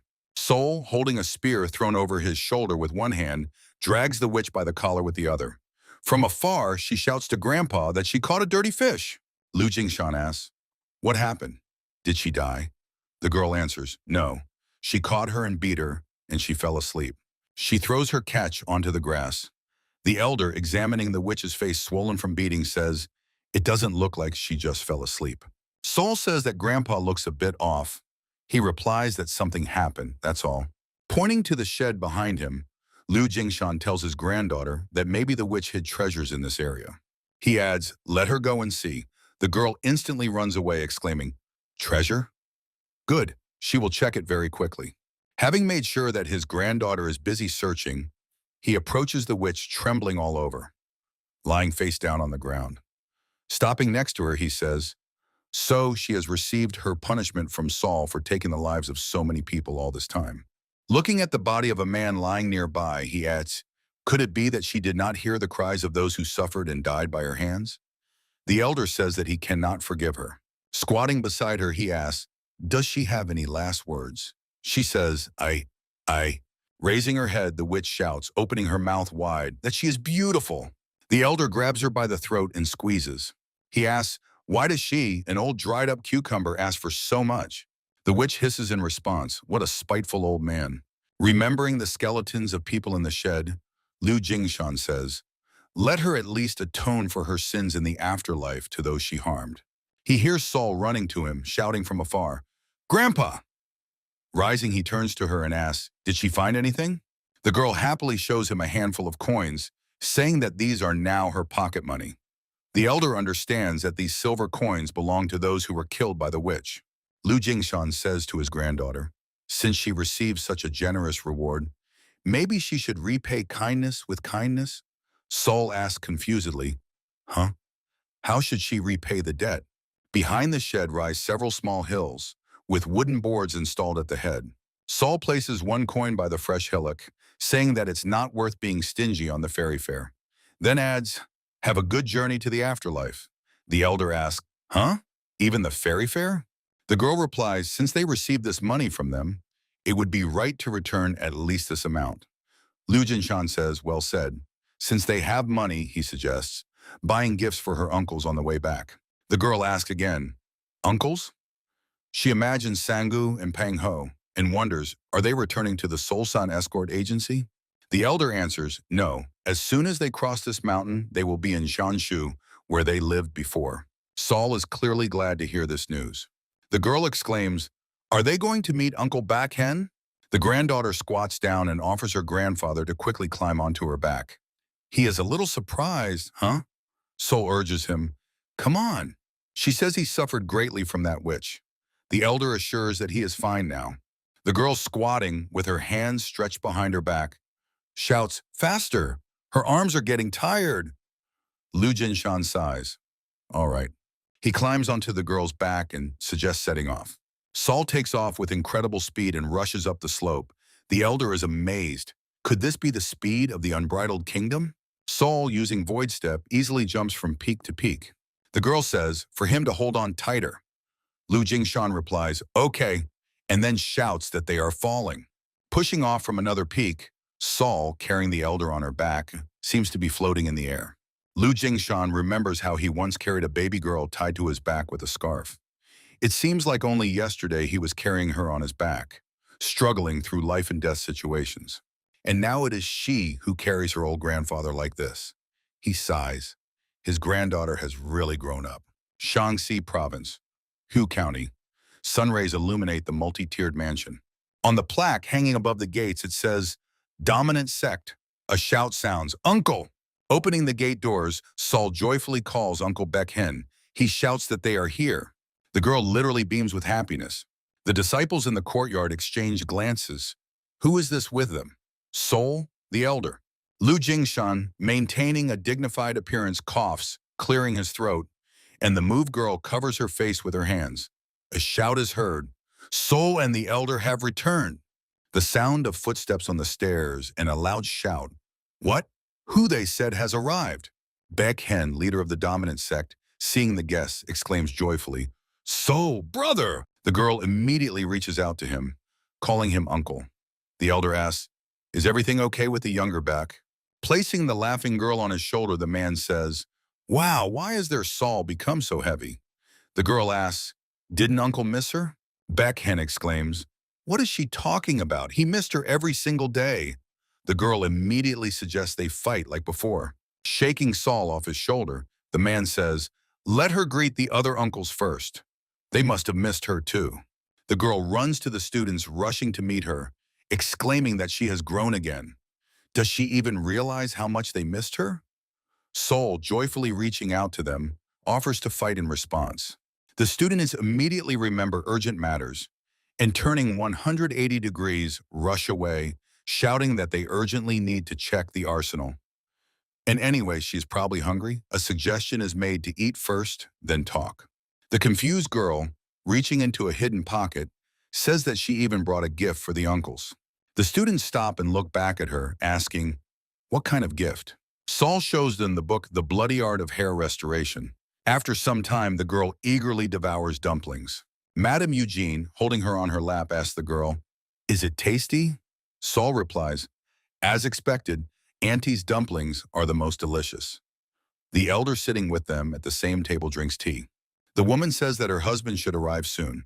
And astonished, slips from Saul's lips. She says questioningly, "Uncle?" Before them appears Beckhen, shining with a bald head, who was the first to start studying Saul's gift. The size of his beard impresses those present. Startled, the elder who chokes spits out tea. Lu Jinshan says, "His beard?" The man sits down on an empty chair, and his beard touches the floor. He says that after completing his internal refinement, only his beard fully grew back. Almost crying, the man looks at the elder. Liu Jinshan says, "It seems the technique does not affect the hair roots that were already killed by the phantom head art." Clenching his fist, Beckhen loudly proclaims, "It's all right. Baldness is a true symbol of strength. Don't they think so?" He laughs loudly. The woman, laughing, suggests to Saul that instead of all this, they just eat meat. The girl readily agrees, and they, holding hands, leave. Placing the book on the table, the man says, "By the way, since they brought this secret combat manual hidden in Shaolin," he adds, "It seems the rumors that the monster duo turned Shaolin upside down were true." Raising the cup to his lips, the elder replies that rumors are always exaggerated. In fact, he barely managed to escape. To minimize danger in the combat world, one must become even stronger. Lu Jinshan adds, "When he arrived here earlier, he noticed that the atmosphere here is not the same as before." Beckhen agrees, that's true. After the war with Orthodox factions, they also strengthened their forces. The man says, "That's why there is a guest here now." Taking his excessively grown beard in his hands, Beckhen suggests to the elder to come with him. He thinks he will be glad to see him. The man adds that he will just quickly trim his beard and join them. Approaching a small building, Liu Jinshan realizes that he feels someone's incredibly powerful presence. He feels an overwhelming pressure spreading throughout the territory of the dominant sect. Now he understands that it has been coming from here all along. Beckhen, who has already trimmed his beard, invites the elder to come inside. Lu Jingshan enters a dark room where guards in dark robes stand on both sides of the doors. A drink is poured from a bottle into a cup. A voice is heard. "Long time no see, Monster Yan." Bowing respectfully, the elder replies, and they have met again. The leader of the Black Cat sect, Beck Sang, nicknamed the Sword That Kills Souls, raising the cup to his lips, says he has heard much about their exploits in Henan. The leader of the greatest group of assassins in the martial arts world, sitting in a chair, asks, "But didn't the great warrior Monster Yin come with him?" Baekhan answers that all external affairs are handled by Monster Yan. Baek Sang says, so the rumors are indeed true. The elder asks, what is he talking about? The leader of the Black Cat sect says that they were both born with innate divine energy like twins. But if speaking of intelligence, that is Monster Yan, and if about martial skill, that is Monster Yin. Baek Sang reports, they have ensured that no information about him and Saul leaked beyond the dominant sect. The elder replies that he appreciates this. Lu Jingshan says, well, so far, everything is as it is. He asks, what brought the master of the Black Cat sect to their county? Baek Sang answers that the mission to destroy the unorthodox faction may have failed then, but they never know when those scoundrels from the orthodox sect will attack again. Placing the cup on the table, the leader of the Black Cat sect says, that is exactly why this time they plan to strike first. Their target is the Shaanxi branch of the Marim Alliance. Baekhan explains that the Black Cat sect has now decided to support the unorthodox faction. The elder replies, understood. But to attack the Shaanxi branch of the Marim Alliance with only the Hu County and the Black Cat sect, that seems... Baek Sang says, he never said they would attack alone. Reinforcements will arrive soon. He adds that they have already sent someone from the Black Cat sect to greet them. Meanwhile, on a forest road stands a small squad, the Murim Alliance's enforcement group, the Azure Cloud Squad. A man rushes to it, calling for the branch leader. Approaching, he reports, they have confirmed the information that the Black Cat sect has joined the dominant sect. The branch leader in Shaanxi says contemptuously, those dirty killers have finally joined the unorthodox faction, huh? The warrior replies, there is information that the unorthodox faction's forces are gathering in other regions as well. The leader says, then they have no choice.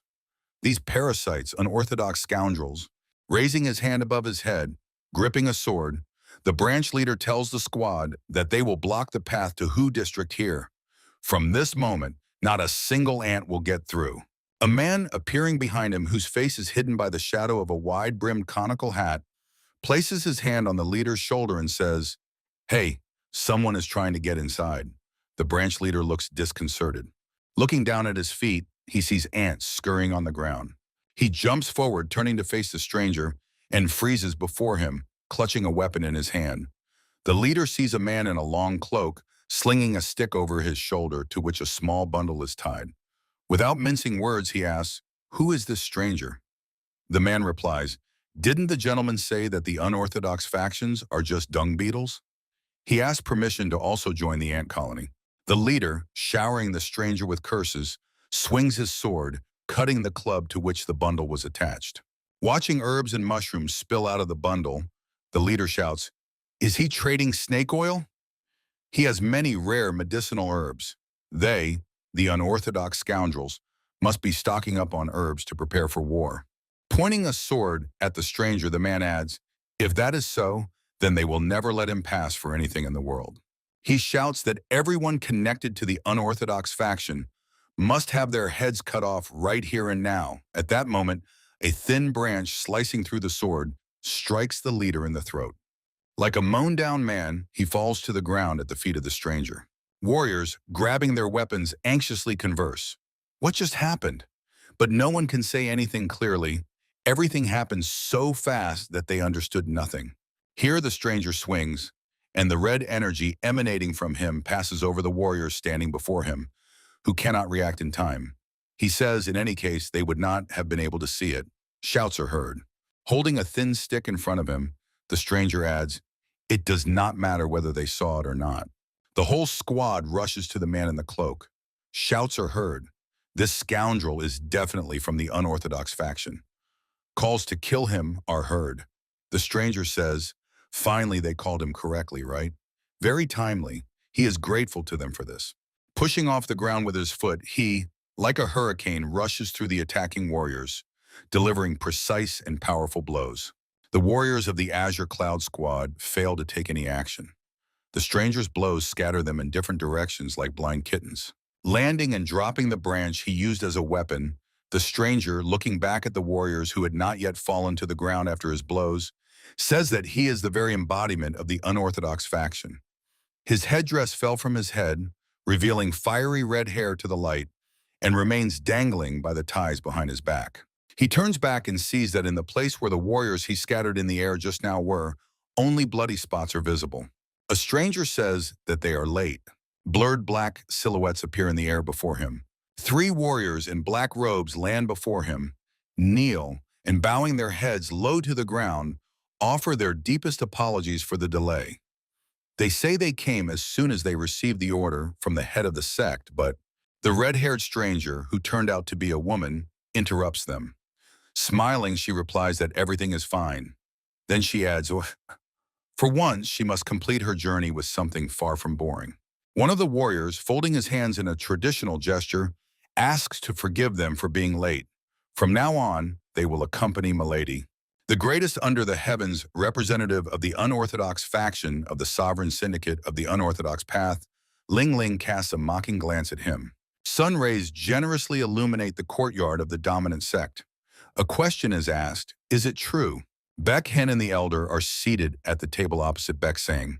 The leader of the dominant sect asks, the monk who broke his vows, whom he had only heard about by rumors, is he really wandering on Mount San? And did he almost get into a duel fight with Hui Guang, one of the 10 great masters of Murim? The elder replies, listening to their conversation, it seemed they had a master and disciple relationship. Baek Hen says, if they could attract this monk to their side, he would become a great support for the unorthodox faction. Liu Jinshan, recalling the ridiculous figure waving his hands and calling him brother, thinks, so this is how to deceive Qinghui. Before his mental vision stands the face of a madman with blazing red sparks in his eyes, asking, where is his treasure? After thinking it over, Liu Jinshan exhales wearily. The elder says, this thing is too dangerous. No one knows how it might end. Baek Hen, sighing, says that it is regrettable. The leader of the Black Cat sect, raising a cup to his lips, asks, but how did he manage to escape from him? Liu Jinshan, taking a sip of tea, thinks there is no need to tell outsiders about this chance encounter. He says, while these two were fighting, he took advantage of the moment. A warrior runs up to Pak Sangu, exclaiming, sect leader. He reports that the sovereign of the syndicate has arrived. The elder and Baek Hen, rising from their seats, look at the door. The door is wide open, but there is no one on the threshold. The leader of the dominant sect looks surprised. Liu Jingshan clarifies, there is no one here, right? The warrior who brought the news answers uncertainly, no, but he is sure that he accompanied him all the way to the gates. In the center of the ring stands Saul, clutching a mace in his hands. The bodies of the students are scattered all over the yard, one of them even on the roof. The student lying on his stomach, without opening his eyes, says, they are playing sparring games and someone could die at such speed. The second student, looking detachedly somewhere into the sky, asks Saul what she ate to become so strong. The girl, looking a bit puzzled, says that they worked well. However, the sparring did not seem that fun to her. A voice is heard, how about fighting her? Behind the surprised Saul appears a man. She turns her head back. The red-haired man in a conical hat says he can make her have fun. A surprise who slips from the girl's lips. She thinks that she doesn't feel any energy from this man at all. The stranger swings the blade, leaving behind a red energy trail. At that moment, Saul is already attacking the enemy from above, aiming a spiked mace at him. Without raising his head, the stranger raises his blade, blocking the girl's strike. The sharpened end of the mace slides along the blade, sparking sparks. At that moment, another blade appears nearby. A stranger armed with 2 blades instantly cleaves the mace Saul into several pieces. The enemy delivers slashing blows, but Saul is already far behind his back. The red-haired stranger says it was a good move. For a more interesting sparring, how about using real spears? Saul, already gripping the spear shaft in his hand, answers, of course. Smiling, the girl says, this is fun. Her opponent, throwing aside his hat and cloak, says, very well. Then, before Saul appears the greatest representative under the heavens of the unorthodox faction of the sovereign syndicate of the unorthodox path Ling Ling. The woman suggests maybe they should start over. The elder and Baek Hen run across the courtyard. They stop behind the backs of the students gathered around the ring. Liu Jinshan asks, who is this person fighting Saul like that? The man swears, it has already begun. Jumping onto Baek Hen's shoulder, the elder shouts loudly, Saul! Liu Jinshan says, just don't tell him that this person, The leader of the dominant sect replies, "That's right, it's him." In the ring against Saul appeared the supreme ruler of the unorthodox faction, sovereign of the syndicate of the unorthodox path. Ling Ling dodges and Saul's spears pass on both sides of her head, causing her no harm. Immediately, two blades fall on the spot where the girl was just moments ago. Saul, performing an incredible somersault, escapes the strike. The girl, swinging her spear, rushes at her opponent. Ling Ling crosses blades, which upon contact cause a flash of purple energy. Looking at the small opponent slipping under her blades, the woman thinks, "How strange. Such enormous internal energy and flawless combat techniques." Saul's spear finds a breach in Ling Ling's defense and rushes toward the woman. The girl laughs joyfully. "Got you." Ling Ling, doing a backward somersault, thinks that for a person who has undergone rejuvenation and reached the pinnacle of mastery, the woman lands on the spear shaft and finishes the thought. There is something strangely immature about her. Looking at the opponent's sweet, childish face, Ling Ling continues to ponder. Instead of being a battle-hardened master who has passed countless trials, Saul releases the spear from her hands. Ling Ling believes that she resembles more a child possessing an innate, God-given talent. The woman swings both blades simultaneously, and Saul barely manages to dodge. The girl exclaims, "Stop!" The opponents rush to opposite sides of the ring. Saul knocks down one of the disciples and asks, "Is he okay?" The answer is yes. Ling Ling sharply looks back at her. She gets a strange feeling. She thinks that before her stands as if the Empress of Swords So-So. A smile slides across the woman's lips. "I see. So that's how it is. If that's the case." Ling Ling launches into an attack, and their fight continues. Beck Hen says that the movements of the Syndicate's sovereign have changed. The elder sitting on his shoulder wonders, why are they using the dragon flower spear and real swords? A drop of sweat runs down Lu Jingshan's face as he thinks, no matter how experienced they were. Looking at the pink petals swirling around the girl and the flashes of red energy surrounding her opponent, he worries. Even the slightest mistake can lead to a fatal injury. On Ling Ling's face is an expression of fierce excitement, while Saul continues to smile serenely. The elder mentally says, "No." He realizes that he was short-sighted. Crossing spears and swords with full sincerity, they both exchange life-and-death combat experience from the martial arts world. And this experience is personally passed on to Saul by the sovereign of the syndicate. This is invaluable experience. Crossing weapons, the opponents look into each other's eyes. The elder thinks that this could not have been achieved even after many years of sparring with the dominant sect or with him, and yet they get it in just one brief moment. A blinding energy flash allows seeing nothing but two dark silhouettes, one small, the other much larger, crossing weapons. Saul lands on the ring opposite Ling Ling. The woman says, "All right, enough games for today?" She asks, "What does Saul think? Did she have fun?" Raising her hand with the spear above her head, the girl rushes forward, shouting joyfully, "Yes, it was very fun." The girl stops in front of Ling Ling and, looking at her in surprise, asks, "Sister, brother, who is in front of her?"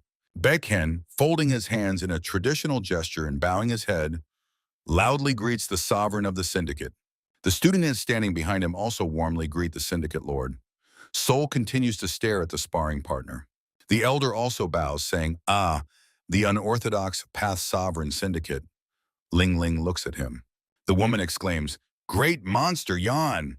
Folding her hands in a traditional gesture, Ling Ling says she came as soon as she heard the news of the arrival of the great warriors, the yin-yang monster duo. Sol looks at her confusedly. The elder, also looking a bit puzzled, thinks, "Wait, why did the supreme ruler of the unorthodox faction need to meet with them?" Ling Ling says that the purpose of her visit is to see the yin-yang monster duo. The elder is puzzled by this statement. Baekhen tells the syndicate head that the seats are already assigned, so he asks her to go first. The response is, "Very well." Saul, watching her leave, accompanied by the leader of the dominant sect, suggests arranging another sparring match next time. Ling Ling, calling her a yin monster warrior, replies, "Until we meet again." Approaching the mansion, Baekhen invites the guest inside, saying that the head of the Black Cat sect has already arrived. Ling Ling, accompanied by the elder and the leader of the dominant sect, enters the room. Baekhen, looking around the empty room confusedly, says in surprise, "Huh? The sect leader." The man adds, "He was sure he was just here." Above their heads, hanging by his legs from the beams, is a person whose face is not visible in the dim light of the room. One eye is slightly open, emitting purple energy. In his arms crossed over his chest, he grips blades. Ling Ling, standing between her companions, holds her hands behind her back. Baek Sang brings down his blade on the guest. Ling Ling manages to draw her weapon and block the strike. Baek Hen looks stunned. Lu Jinshan also clearly did not expect such a turn of events. The elder does not understand what is happening, no matter how legendary an assassin he is, suddenly attacking the lord of the unorthodox path syndicate. Meanwhile, Baek Sang and Ling Ling freeze, crossing blades. The woman says with a smile that they haven't seen each other for a long time. The confrontation continues. The elder feels the overwhelming pressure of their chi pressing on him. A strike, a flash of energy, and one blade sticks into the wall near the frightened Baek Hen. The second blade pierces near the elder's head. The opponents stand facing each other, surrounded by flashes of red aura. From the lips of the head of the Black Cat sect comes pff. Ling Ling, smiling, exactly repeats the same sound. Pff. They begin to laugh uncontrollably. The woman says that he is still the same. Baek Sang hugs her. He exclaims, "How much time has passed?" and calls her the crybaby Ling Ling. The woman, responding to the hug and calling Baek Sang a snotty kid, asks, "Is he okay?" Ling Ling, loosening the hug and turning to the elder, says that the three of them, Soso, Baek Sang, and she, were childhood friends. Lu Jinshan is surprised. "What?" The leader of the Black Cat sect exclaims, "Let this not be misunderstood." The elder cannot hide that this information greatly surprised him. He is amazed. Even the Sword Empress Soso, the three of them. A voice is heard from the mansion. "Good, good. They haven't met for a long time. So this meeting deserves a drink. We need to properly make up for lost time." A drink pours from a bottle into a cup. A voice narrates that they were inseparable friends since childhood. But that doesn't mean there was no hierarchy among them. Baek Sang, into whose cup Baek Hen pours the drink, says that among the three of them, he was the leader. Ling Ling exclaims, "Let no one believe a single word he says." The woman says that Soso was supposed to avenge him after he was beaten, and he cried his eyes out because of Hua Lin from the Ime sect. The choking elder spits out the drink. Baek Sang shouts hot-temperedly that she knocked out Ling Ling. Baek Hen tries to hide laughter behind a cough. The leader of the Black Cat sect and the syndicate leader simultaneously jump up from their seats. The woman shouts, "What nonsense is this?" She doesn't remember anything like that. The man exclaims in response, "Oh, should he help her remember?" The elder, taking a sip from the cup, mentally wonders, do they mean the current leader of the Muriam Alliance by Hualin? Angry voices reach him. "This won't do. Let him take out his sword again." In response, a threat sounds to break the opponent's nose again. Liu Jinshan thinks, what is the story with these people? After some time, when night has already fallen, Ling Ling, sitting at the table with a cup in her hand, addresses the elder, apologizing. They got so carried away with memories that they lost track of time. The elder replies, "No, actually, he found it very interesting to listen to." The woman, pouring a drink into his cup, says, "Honestly, they came specifically to meet the legendary monster duo Yin Yang." Lu Jingshan replies that they were also curious why they wanted to meet them. The woman, continuing to fill his cup, says, "After all, the two of them distinguished themselves not only in the battle for Hu District, they also distinguished themselves in duels with Wudun, MANHUA, Zhongnan, and even Shaolin." Ling Ling adds, however, she heard that he does not intend to join the syndicate unorthodox path. That is why she would like to make him an offer. Liu Jinshan asks again, "A proposal?" Smiling, the woman answers, "Yes, an official non-aggression package between the yin-yang monster duo and the unorthodox path syndicate." Ling Ling says, after she sparred with the monster warrior Yin, she realized that her physique is very similar to Soso's physique. She is convinced that she has the potential to become the supreme ruler of Merim in the future. The woman adds, therefore, from the perspective of the syndicate unorthodox path, it would be beneficial to establish friendly relations with the yin-yang monster duo. The elder responds that she is quite straightforward. Lu Jinshan, pouring a drink into the interlocutor's cup, says that in this case they also have their own request. Ling Ling asks, and what could that be? The elder says, it seems that the syndicate unorthodox path secretly nurtured the Dark Knight gang in the shadows. The woman says, "So he knows about it." Lu Jingshan continues to speak, but even a faction that grew under someone's wing, if it becomes too large, eventually turns into a potential threat. The elder adds that the Dark Knight Gang is a group with which he shares deep bonds. Ling Ling, placing the cup on the table, says, she understands what he is hinting at. Rising and folding her hands in a traditional gesture, she smiles and says, if they conclude a non-aggression pact with the Neo-Orthodox Path Syndicate, then they guarantee that their side will never betray the Dark Knight Gang. Ling Ling adds, and in the future they will support the yin-yang monster duo without hesitation. The elder responds to her with the same traditional bow, saying that he appreciates it. In that case, they, the yin-yang monster duo, will also never feud with the Neo-Orthodox Path Syndicate. The next day, the elder and Saul rush through the forest. Liu Jinshan thinks, initially they came just to visit his younger Baekhen, but in the end, they unexpectedly met the ruler of the Neo-Orthodox Path Syndicate and even concluded a pact. He did not intend to officially join the Neo-Orthodox Path Syndicate, but if circumstances allowed, he would have stayed to help them in the war against Orthodox factions.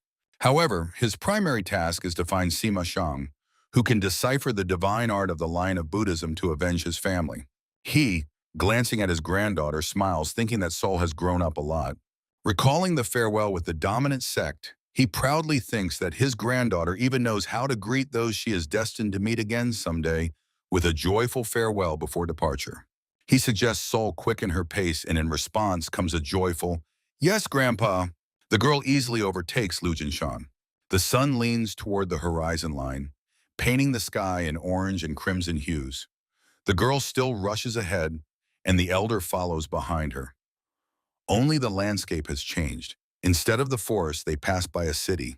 Night falls, and in the sky above the mountain peaks, a huge lunar disk is visible. Sol still runs ahead, and Liu Jinshan keeps the same distance behind her. The day comes. The granddaughter and her grandfather rush over the water past the ships, from where surprised people watch them from the deck. Sichuan Province, Wangkong Mountain.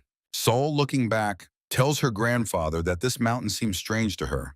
She has the feeling that her body has become lighter.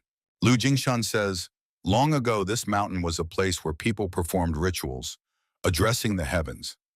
It is believed that for shamans this is sacred land. Saul looks a little worried as she asks, really? Does that mean there is a mountain spirit here too? The elder answers, judging by the abundance of spiritual energy here, that may be true. But why is she suddenly asking about the mountain spirit? Is she curious? The girl asks, does the mountain spirit fight well? Lu Jingshan asks his granddaughter to watch her language. What if the mountain spirit hears her? If he gets angry, he can kill them in an instant with a single wave of his hand. The girl, hearing his words, suddenly stops.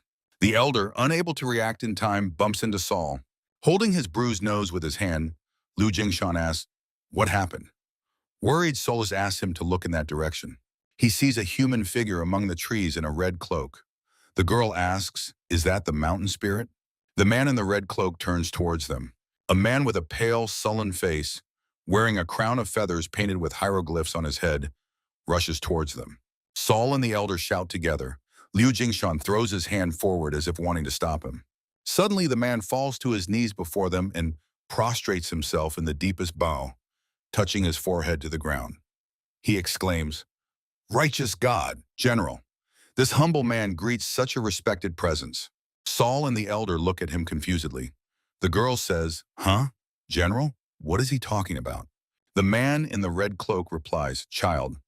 Right now, behind him, the great general, clutching a crescent-shaped blade in his hand, strokes his beard. He adds that he is not one of those who usually appear before ordinary people. But why is he here? The girl looks back confusedly and finds nothing there. The man, jumping to his feet, shouts, oh no! Before the general gets angry, he must leave. The man runs away swiftly.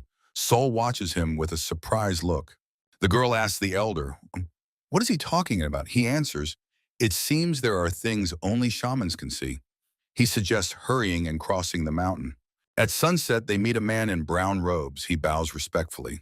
Before them fall to their knees 3 men shouting, my God, General! They ask to be looked after and are amazed that such a powerful spirit has appeared. Saul and the elder look at them suspiciously. Several people run away from them in horror, begging the general to forgive them. Liu Jingshan says this will not do. They must find a place where there are no people. They continue walking along the forest path. The girl walking behind asks her grandfather to wait a second. The elder asks, maybe they should take a short break? Saul replies, no, and asks him to look in the direction she is pointing. Above the trees rises a small cliff. At its edge, in front of a small table with a lit candle, a man is frozen in a prayer pose. Saul and the elder watch him hiding in the bushes. Liu Jingshan is puzzled. A shaman performing a ritual in such a place? He suggests hiding his chi and observing for a while. The elder realizes that this man studied martial arts. He thinks the path of mastering martial arts and the path of serving the gods are fundamentally different. And yet, why? A faint haze of red energy emanates from the man. The elder wonders, is it an intention to kill? He is puzzled. Why does the shaman possess such a strong intention to kill? The man turns his head toward them, and red streams of energy burst from his eyes. The elder is surprised. He sees them? He had completely suppressed his chi. How could the shaman do it? Then he realizes that this man is looking somewhere above their heads. Liu Jingshan thinks, no, he does not see them. But what is he looking at? Above the elder and his granddaughter's heads looms a grim ghost of an old man with a beard and a huge jagged crescent-shaped sword in his hands, which only they can see here. The man easily jumps down from the cliff. The elder says, with such an intention to kill, it seems this guy plans to deal with someone. Should they follow him? He turns to his granddaughter saying, they have a long journey ahead. They do not have time to interfere in other people's affairs. The girl asks, didn't he say that a true martial arts master should not close his eyes to justice? Liu Jingshan, sighing, replies, all right, he understands. Then they need to go. Night, the elder and Saul jump onto the roof of the house.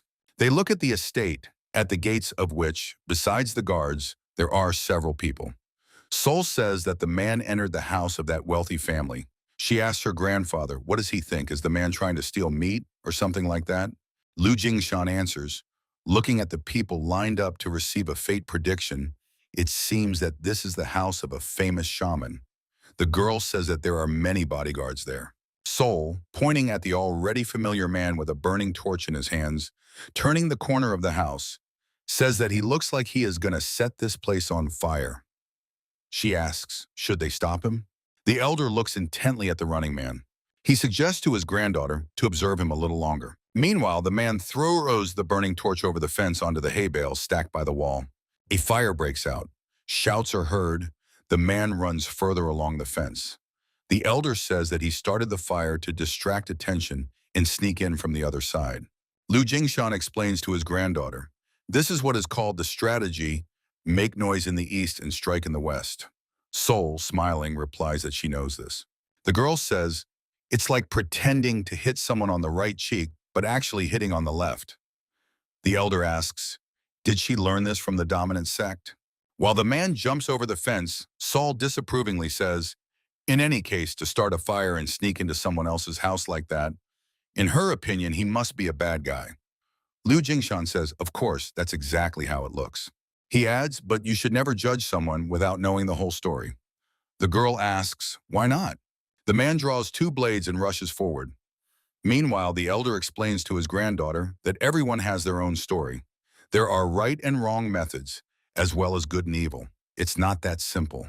He says that in the world of martial arts, they are also called the yin-yang monster duo, as if they were some kind of demons.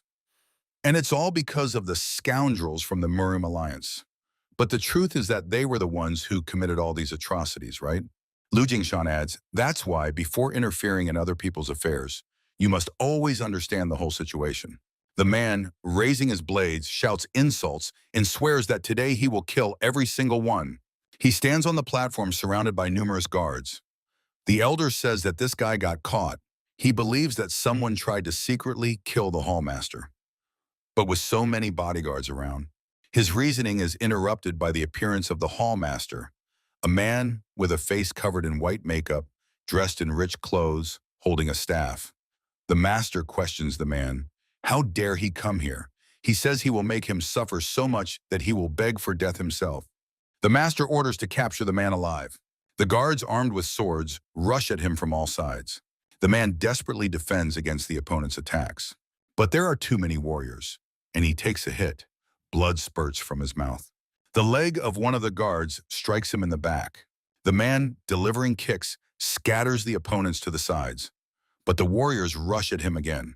Losing his balance, the man falls to the ground, and one of the warriors swings his sword in a jump to strike. The man rolls over and tries to get on his feet. The blow lands where he just lay. Another bodyguard appears behind his back. The warrior delivers a side kick to the man's jaw. The blow throws him back, and the gloatingly grinning bodyguards immediately rush at him. Several feet strike the man curled up on the ground. Curses are heard. The hallmaster demands that they spare his life. Saul says that this guy looks rather pathetic. The elder asks, "Didn't she say earlier that he looks like a bad person?" Watching the man trying to cover his head with his hands, the girl says, "She no longer knows." But even when he is beaten like this, he doesn't make a sound. Lu Jinshan turns away intending to leave.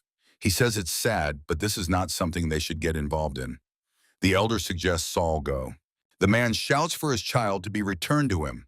The elder freezes. A shout reaches him. The man demands his son be returned.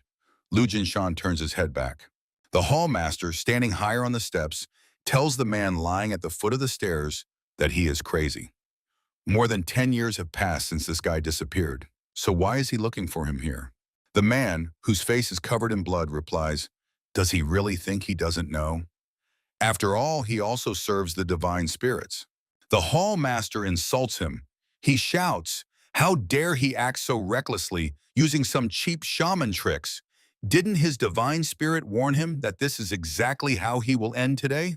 The man bares his teeth angrily. Fine, since he wants to know, he will tell him. He says that today the Great Spirit appeared. He said he would tear to pieces all the dirty spirits clinging to the master. The hallmaster showers him with insults. How dare he insult the God they serve? He will atone for his crime with blood. One of the bodyguards raises a sword over the kneeling man. He asks his son to forgive him. The man laments that he could not avenge his son's insult. The sword is about to fall on his neck. Suddenly, an external force causes the blade to change trajectory. Everyone looks at each other in surprise. The man thinks it is spiritual chi. An elder approaches the bodyguards.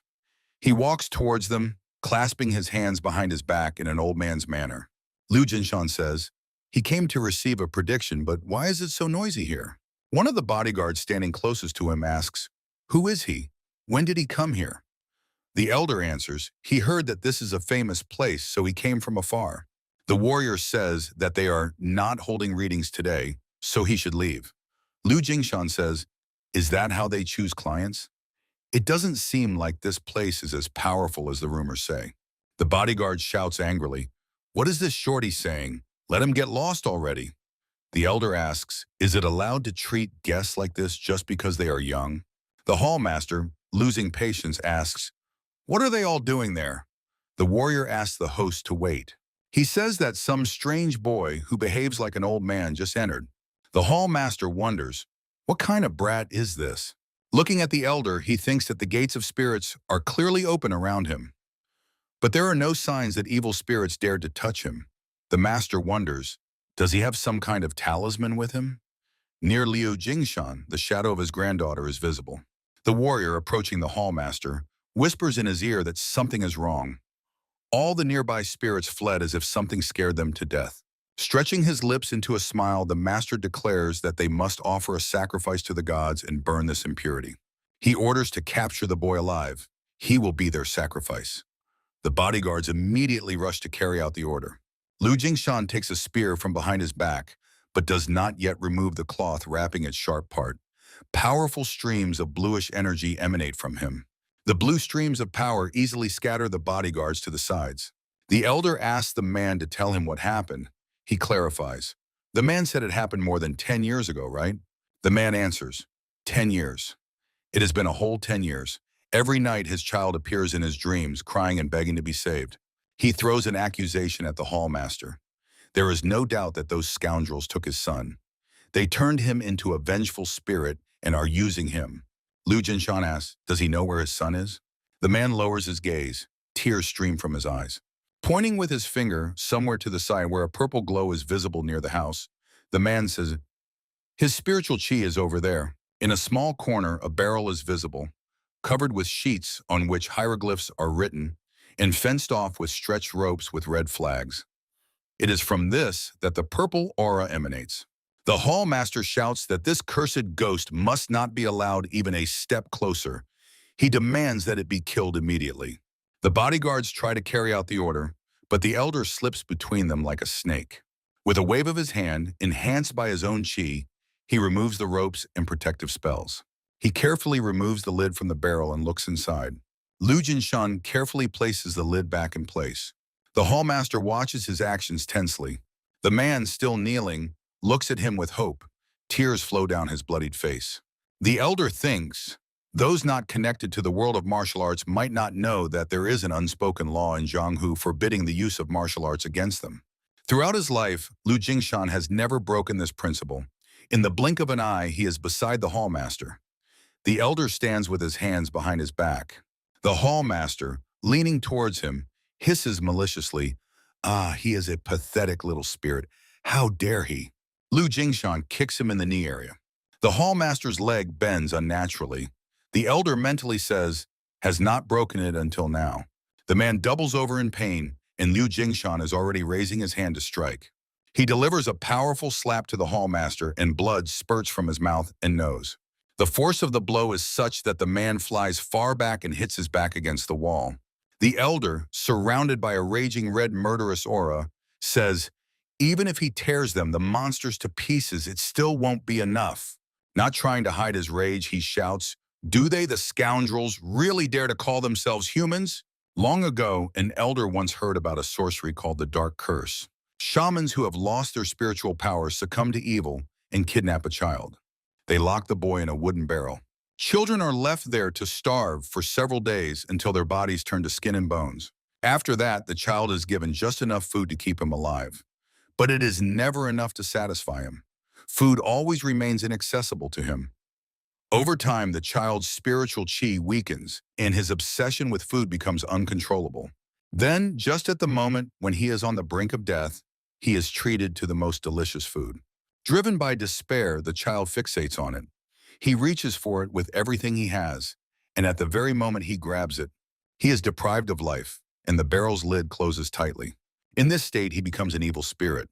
From that moment on, he can neither pass into the afterlife nor escape.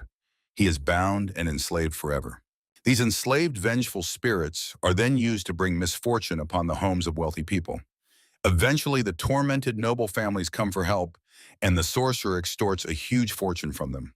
And as soon as the payment is received, they order the spirit to lift the curse, pretending to exorcise it. Thus, they accumulate enormous wealth and fame in a short time, like shamans. Then the elder thought it was nothing more than a forbidden tale. He firmly believed that no one in this world would dare to commit such vile sorcery. He was so sure of it, at least until the moment he looked into the barrel. Lu Jingshan shouts furiously that even if he tears them apart and devours them, it will not be enough. How dare they call themselves humans? The hallmaster, fallen by the wall, trembles all over. A moan escapes from his broken lips. A shout is heard, "Hallmaster!" An order sounds to hurry and catch that little scoundrel. The warriors rush to the elder. The bodyguards are ready to carry out the order and rush to Liu Jingshan from all sides.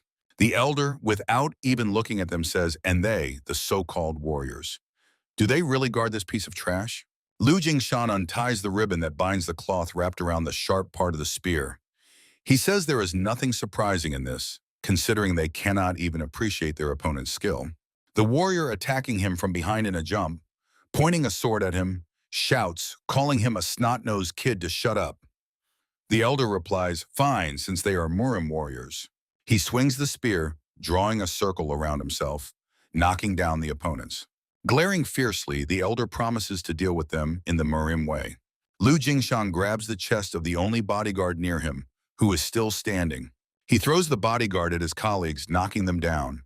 Soaring into the air, he mercilessly slashes through the bodies of the enemies. Blood splatters. It was the first time in his life he used such ruthless methods. Other warriors rush to help their comrades. A shout sounds, "Now, surround him!" The elder uses the Liu family's wind-destroying spear, the 11th movement. He lunges at the enemies, swinging the spear from which red streams of energy emanate. Lu Jingshan resorts to the whirlwind charge. The Hallmaster's bodyguards are thrown so high by the energy streams that their bodies are visible far beyond the mansion against the huge moon disk. The Hallmaster watches in horror as the ground around him is covered with dead bodies and stained with blood. The elder lands next to him. The Hallmaster, howling in terror, begs for mercy. Lu Jingshan asks, "Did he dare to utter these words? Such scoundrels will never be forgiven." Suddenly, a man's shout reaches him, calling him elder and asking him not to stain his hands with the blood of these creatures. The elder, looking back at him, asks, "And why?" He assumes the man himself would like to chop them to pieces. Unhappy father replies, "If he does not intend to forgive them, then let him call the general who came with him." Lu Jinshan is surprised. "Soul?" The elder told his granddaughter to wait a little, as the shaman seemed to sense the spiritual qi as soon as she approached. He is not surprised and believes there is something to it. The elder calls Soul, telling her to come in. The gate leaves swing open from a kick, and a girl appears. Her face does not bode well. She asks, "Did grandfather call her?" Above Saul's head, everyone sees with horror the spirit of a bearded man whose eyes emit powerful energy. In his hands, he holds a crescent-shaped sword. He is so huge that he blocks the entire sky. The bodyguards freeze, unable to even move. The blood vessels in their eyes burst, and streams of blood flow down their faces. Cries of pain and horror are heard. The man looks at them confusedly, wondering what is wrong with them. Seeing the girl confidently walking across the yard, he also notices the huge shadow above her head, furiously slashing dark entities with a sword. The man exhales, "General." He cuts down the false gods they worshipped with his crescent blade. The hall master, doubled over in pain, spits blood. The elder says that from now on these scoundrels will no longer be able to protect themselves from vengeful spirits. For many generations they will be tormented by those very spirits day and night, endlessly, a fate worse than death. The girl says in surprise, "But she didn't do anything, did she?" The man, still kneeling on the blood-splattered platform, addressing the elder and the general, says that his name is Wan Hu. He adds that he does not know if he will ever be able to repay this great kindness. Lu Jingshan replies that it is all right. In doing this, they did not expect money. The man exclaims that this will not do. With tears in his eyes, he says, as one who serves the gods, he cannot allow this debt to remain on his soul. He begs to be given a chance to repay this service. Already dressed neatly during the day, Wan Hu, with a fence behind him drowning in greenery, and beyond it the sea, stands bowed in a respectful bow. The man kneels before a small table on which lit candles and fruits are visible. Behind the table stands a barrel, and behind it, at some distance, a tree from which colorful ribbons stretch out to the sides. Its trunk is encircled by 3 metal rings with pendants, and stones lie around it. A little further behind the table sit the elder and Saul. The girl devours meat, and Liu Jingshan drinks tea, thinking. So, he performs a Buddhist requiem to help the child's soul find peace and achieve enlightenment. The elder thinks, even if all this is finally corrected now, can simple words express the full depth of grief and injustice that befell this child? Wan Hu rises from his knees but continues to stand, sorrowfully bowing his head. The man raises his face upward, tears stream from beneath his closed eyelids, and a barely noticeable hint of a smile appears on his lips. Barely visible against the blue sky, the spirit of his son, slightly elevated above him, looks down at him. Wan Hu bows before the elder, saying that thanks to him he was able to peacefully send his child to heaven. Lu Jingshan asks him not to think about it, just to live on and cherish life enough for his son as well. The man replies, but it seems that the elder has also met a tragic fate. Lu Jingshan says, the fact that he noticed this is what is truly surprising. He asks, does the man see ghosts haunting him? Mentally, he wonders, could it be that the souls of his wronged children are still near him? Wan Hu replies that this is not so. If everything had gone its own way, they would have become vengeful spirits attached to the elder. But the general standing behind his granddaughter has already sent them all to the afterlife. Behind Saul, who is enthusiastically devouring food, a faint, ghostly silhouette of a warrior is visible against the sky. Closing his eyes, the elder says that this is a great relief. The man replies that he would never dare to treat someone like her lightly. The elder's granddaughter was born with a destiny far greater than one can imagine. Liu Jinshan asks, then what about him? Can a man predict his fate even for a moment? Vanhu says that in the near future he will face great difficulties. When that time comes, let him hold on and be patient. Handing the elder a pouch, he adds that only after this should he open it. Accepting his gift, Liu Jinshan says, so, difficulties? He asks, what exactly is inside? The man answers that he does not know. In fact, he just prepared it in advance according to what he read. Vanhu receives an energy shock from above and, clutching his heart, bends over in pain. A question reaches him. What happened? A man drenched in sweat slightly opens one eye and asks Liu Jinshan not to worry. It is quite natural to be punished when a person dares to open the will of heaven. The elder thanks Vanhu for coming so far to help them. In response, it is said, not at all. If anything, they are the greatest bonds of fate he has ever had. They are his saviors. This must also be the will of heaven, so he asks him not to worry about it. Above the mountain peaks, a starry sky is visible.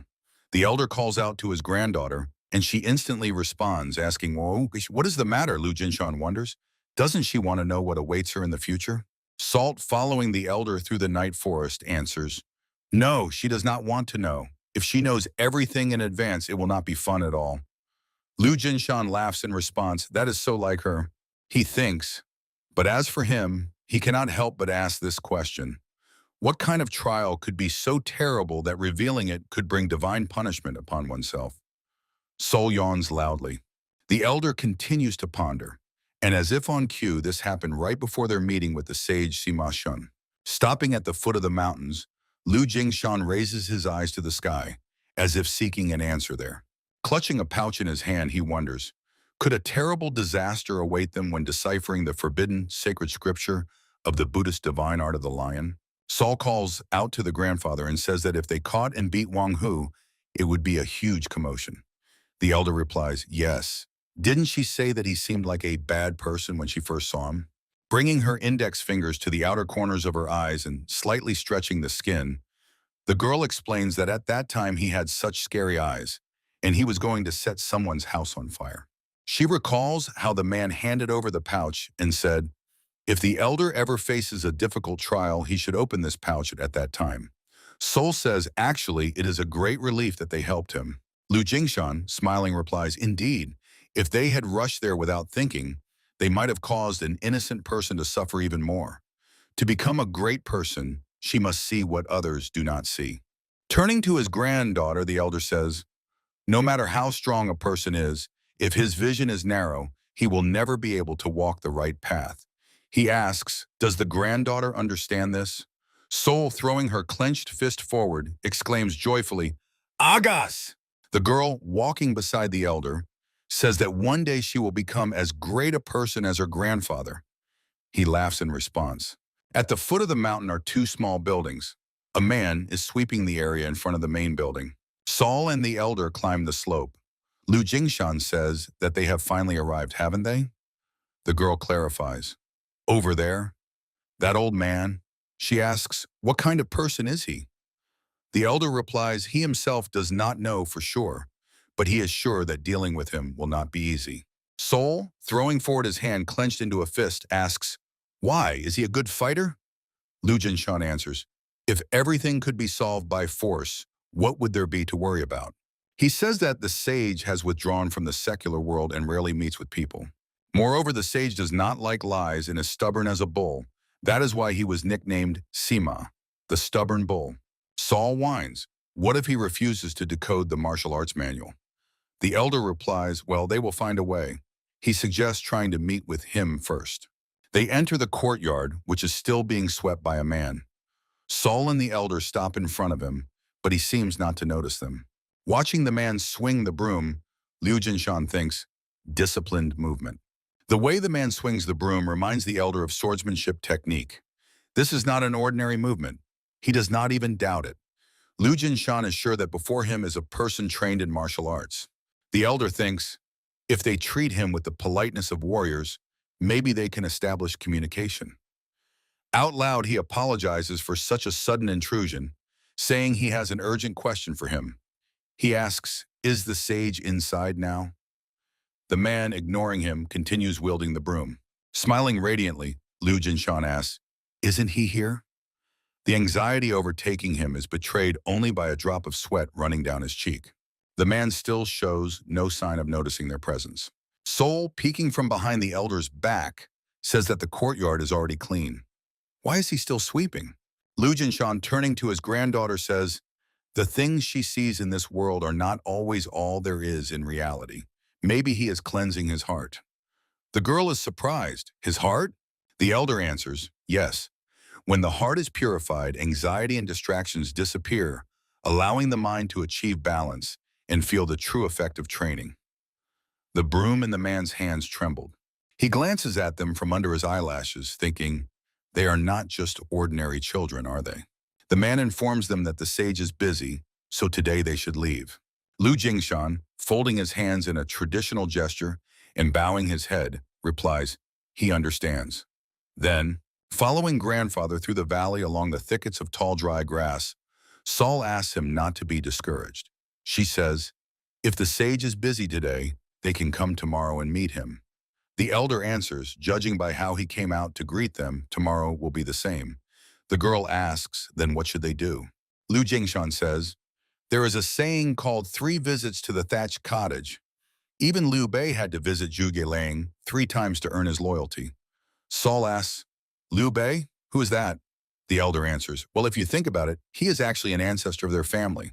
Looking back at his granddaughter, he adds, let her just ask the general behind her, who is stroking his beard. After all, he was his sworn brother. The girl looks back but sees no one. She shouts indignantly after the departing elder. But there is no one there. He laughs in response, then suggests finding an inn first. The sun is setting, and they continue on their way. Liu Jingshan offers to tell his granddaughter the story of the 3 righteous Shu brothers. Sol replies, really? Sounds tempting. Night falls. By this time, Sol and the elder have found an inn and are sitting at a table. The girl, having stuck on a mustache and wearing a short red cloak, a green shirt, and a hat, attacks Liu Jingshan, who also has a small mustache and is dressed in aristocratic attire with a spoon. The elder deflects her attack with the same utensil. With the arrival of morning, Liu Jingshan and Sol stand again before the man with the broom. The next day after that, the elder and granddaughter once again appear before the man sweeping the yard. And the same scene repeats the next day after that. On the 4th day, they visit the sage's abode again. The man, wielding the broom without looking back, replies that the elder is busy. So today they should leave. Liu Jingshan frowns again. Not a single word differs from the previous one. Sol whimpers. Wasn't the visit to the straw hut supposed to be 3 times? She complains that they have already been here so many times. The elder decides that they can no longer retreat. Liu Jingshan sits directly on the ground saying, then they will wait here. He asks to be informed when the sage finishes his affairs. Sol follows the elder's example and sits next to him. They sit in the lotus position, eyes closed. Using thought speech, the elder tells his granddaughter that he does not know how long this will take. If it becomes too difficult, she can leave first. The girl replies, no, she can remain in this position for 10 days if necessary. Liu Jingshan thinks, well, if it's then she can endure not only 10 days but infinitely long. The problem is with him, if he does breathing exercises, time will pass quickly, but unlike Saul, he has not yet reached the level where he can freely control the circulation of qi, even in a trance-like state. He thinks that practicing internal qi so carelessly here causes him a feeling of unease. Liu Jingshan understands that maintaining calm and clarity of mind will not be easy, but he will endure as long as he can. The man continues sweeping the yard while the elder and Saul immerse themselves in meditation. Night falls. The light falling from the house into the yard illuminates 2 motionless small figures. A heavy rain begins, but Liu Jingshan and his granddaughter remain still. Thus they sit all night under the pouring rain. A ray of sunlight falls on the soaked elder, who continues sitting with his eyes closed. They sit like this for a full 4 days and nights. The man, watching them from the slightly open door, thinks that this simply cannot be. They are not just ordinary children. No, they are not normal people at all. On the 5th day, the man, starting to sweep the yard, announces, the elder says he has a little free time. The bodyguard adds, since he is one who always keeps his word, They should hurry. Closing his eyes, the man thinks, only 15 minutes. That time is barely enough to stand up after 5 days of sitting still. In some sense, this might be an even harsher reaction than a direct refusal. Opening his eyes, he looks in surprise at Saul, who, jumping with impatience at the entrance door, shouts, "It's over," and asks grandfather to hurry. The man shifts his gaze to the elder, who asks the girl to wait a minute. He needs to stretch his body first. Liu Jingshan is having a hard time. They have waited for more than 10 days, and all they got is 15 minutes? He thinks this is disappointing, but they have no other choice. They just have to go for it. The elder, approaching his granddaughter, says that she cultivates in the flow of the universe. Her complexion has become even healthier. Sol laughs. The man looks at them in surprise. Liu Jingshan and the girl enter a corridor lit only by sunlight streaming through the open door behind them. The elder thinks, despite it being just an ordinary house, he feels as if an unbearable weight presses on his shoulders. He believes that it should be that way. They walk down the corridor, cautiously glancing around. Liu Jingshan, seeing a man sitting on a chair with his back to them in the room, thinks that this feeling arose because of his presence. He realizes he is seeing Simshan. Watching the turquoise streams of energy surrounding the sage's body, the elder realizes this is the aura of an absolute master. How can a person who has never even trained in martial arts radiate such an overwhelming presence? Saul runs into the room shouting, "Hello, Grandpa!" The old man, turning over the hourglass, says, as promised, he will give them his time until all this sand runs out. Turning to them, the old man says in a commanding tone, "Let them speak now." Why were they looking for him? Extending the book, Liu Jingshan asks, can he decipher it? Sima Xian takes the book. Leafing through it, he says, "The Supreme Manual on Martial Arts, which Xuanzang stole from Tianzhu." Glancing at the elder, the sage says, even he who has never practiced martial arts can say that this is an unusual text. He asks, how did the book come into their hands? Bowing respectfully, Liu Jingshan replies, they just happened to encounter it by fate on Mount Song. The old man places the book on the table, saying that deciphering it is not difficult for him, but the influence it could have on the world will be immeasurable. The sage sitting at the table, looking at them over his shoulder, says, if there is even a drop of ill intent in them, then who will bear responsibility for the disaster this could bring? Liu Jingshan replies that they are not very good people, but they have never done anything against justice. Sima Xian, looking at him insightfully, says, if they tried to hide behind lies, he would refuse outright. Looking at the writing tools lying on the table, he says he liked their answer. Therefore, he will give them one chance. He points with his finger at the brush and sheet of paper lying on the table near the elder. The sage orders him to write the most important character in the world. He adds that they have only one chance. Liu Jingshan is a little puzzled. The most important character in the world? The elder is confused. He wonders, which of the tens of thousands of Chinese characters should he write? Time is already slipping away. He has only one chance. But if he writes the wrong character, then that's it. He takes the brush in his hand. In his head, thoughts rush chaotically. The most important thing is people? No, to be a personality, one must first understand morality. But isn't love more important than that? He closes his eyes tightly and clenches his teeth. His hand trembles. He thinks it can't be that simple. How can something so important be reduced to 1 or 2 words? And there is no end to it. He glances at the hourglass and thinks that time is passing. What should he do? Sol, using a thought speech, calls out to him, "Grandfather!" The girl advises him to open the pouch. Liu Jingshan looks at her in confusion. Sol explains the pouch that Mr. Wang Hu gave him. The elder, as if not hearing her, continues to wonder. The most important character in the world? Who is it? He understands that the opportunity comes only once. Raising the brush above the paper, Liu Jingshan reflects. How can there be only 1 or 2 important things? But if he writes the wrong answer, it will be the end. He glances again at the hourglass and thinks that time is passing. Mentally, he curses, wondering, what should he do now? Saul calls him again. Grandfather, he looks at his granddaughter.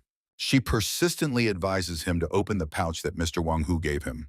Liu Jingshan remembers how the man said that harsh trials awaited him in the near future.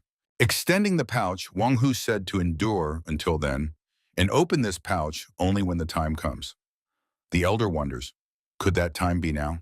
Looking back at the sage, he, stammering, asks him to wait a minute. Liu Jingshan unties the pouch. He looks at his palm with disbelief and thinks that this cannot be. There is really something here that can help him overcome this trial. On the elder's palm lie two paper squares on which hieroglyphs are drawn. The first means to reach, and the second, words. Liu Jingshan thinks about how Wang Hu risked revealing the secrets of heaven to write these hieroglyphs for him. But how should he choose between them? He raises the brush, realizing that he has no time left to think. He has no choice but to pick one and write it.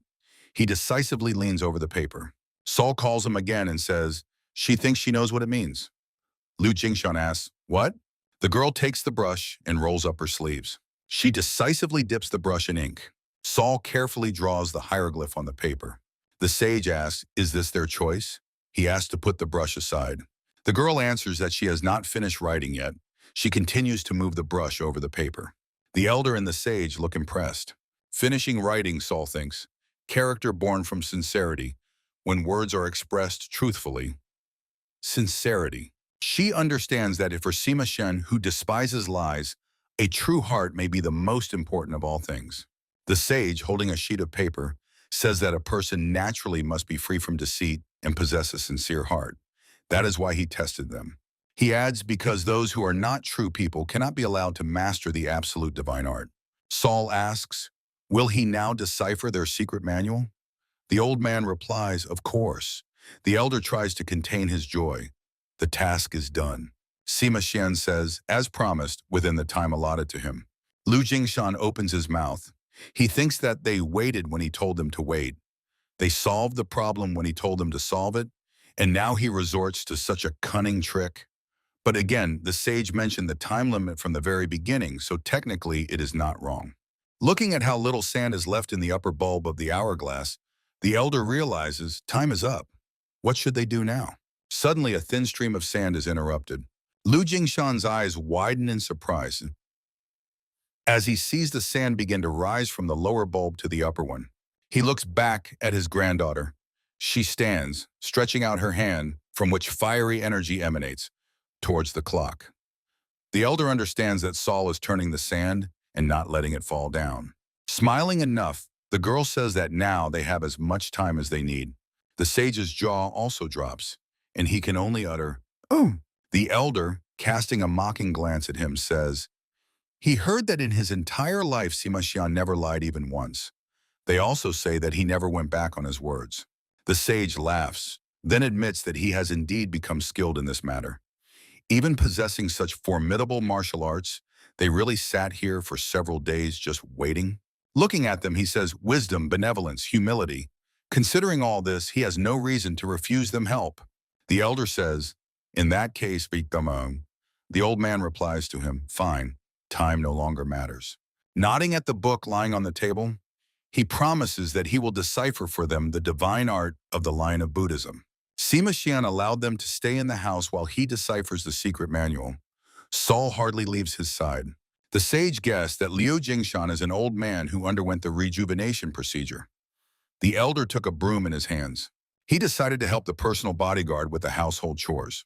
Liu Jingshan thinks, no wonder it is impeccably clean here, since he swept like crazy. Sweeping, he grumbles that this damn fate never changes, forcing an old man to work like this. The sage's bodyguard glances at him. The elder casts a look at the house, wondering, how is Saul there? I wonder if everything is fine with her. Meanwhile, the sage says to the girl standing next to him, he is not one of those who practice martial arts, but the more he deciphers it, the more he feels the incredible power of this secret manual. Saul asks, what kind of power is this? Sima Xian answers, it is beyond the seventh consciousness, which can only be perceived by those who are at her level of transcendence. He explains that the final stage of the 8th level of consciousness is the awakening of the alaya consciousness, a deeper, hidden subconscious. Once this feeling is revealed, a person attains enlightenment in the very structure of the universe, comprehending the highest state of being. Saul exclaims enthusiastically, the deep realm. The old man, without looking up from the book, says, indeed, this divine art of the Buddhist lion contains both spells and training methods to reach the 8th level of consciousness. The girl asks, and after that, there will be nothing more? The sage replies, although this is only theoretical, if a person reaches the absolute peak of the divine art of the Buddhist lion. He continues to explain, then the probability that he can awaken the ninth consciousness, the tatatavtovlvt consciousness, is extremely low. This is the state when a person himself becomes a Buddha. The girl, filled with impatience, says she wants to train and reach this level as soon as possible. The sage looks at her thoughtfully. Leaning over the book, he says, but at the same time it worries him. Saul asks why. Sima Xian answers, if, becoming stronger, she plunges into darkness and floods the world with blood, who will be able to stop her? The old man asks the girl, what does she intend to do with this martial art? Saul ponders. The girl, showing her fist to the sage, says that she will protect her grandfather. Because family is the most important. She will show the world what true justice is. Sima Xian again casts a thoughtful glance at the girl. Saul, not at all embarrassed, boldly looks him in the eyes. The old man says that last night in a dream, he saw a little star. Brightly shining, it absorbed the energy of the moonlight. He believes that it seems the instructions of the monk Xuanzang, which reached him, were not a mere coincidence, but fate itself. Continuing to write, he promises to do everything possible to simplify the spells for her.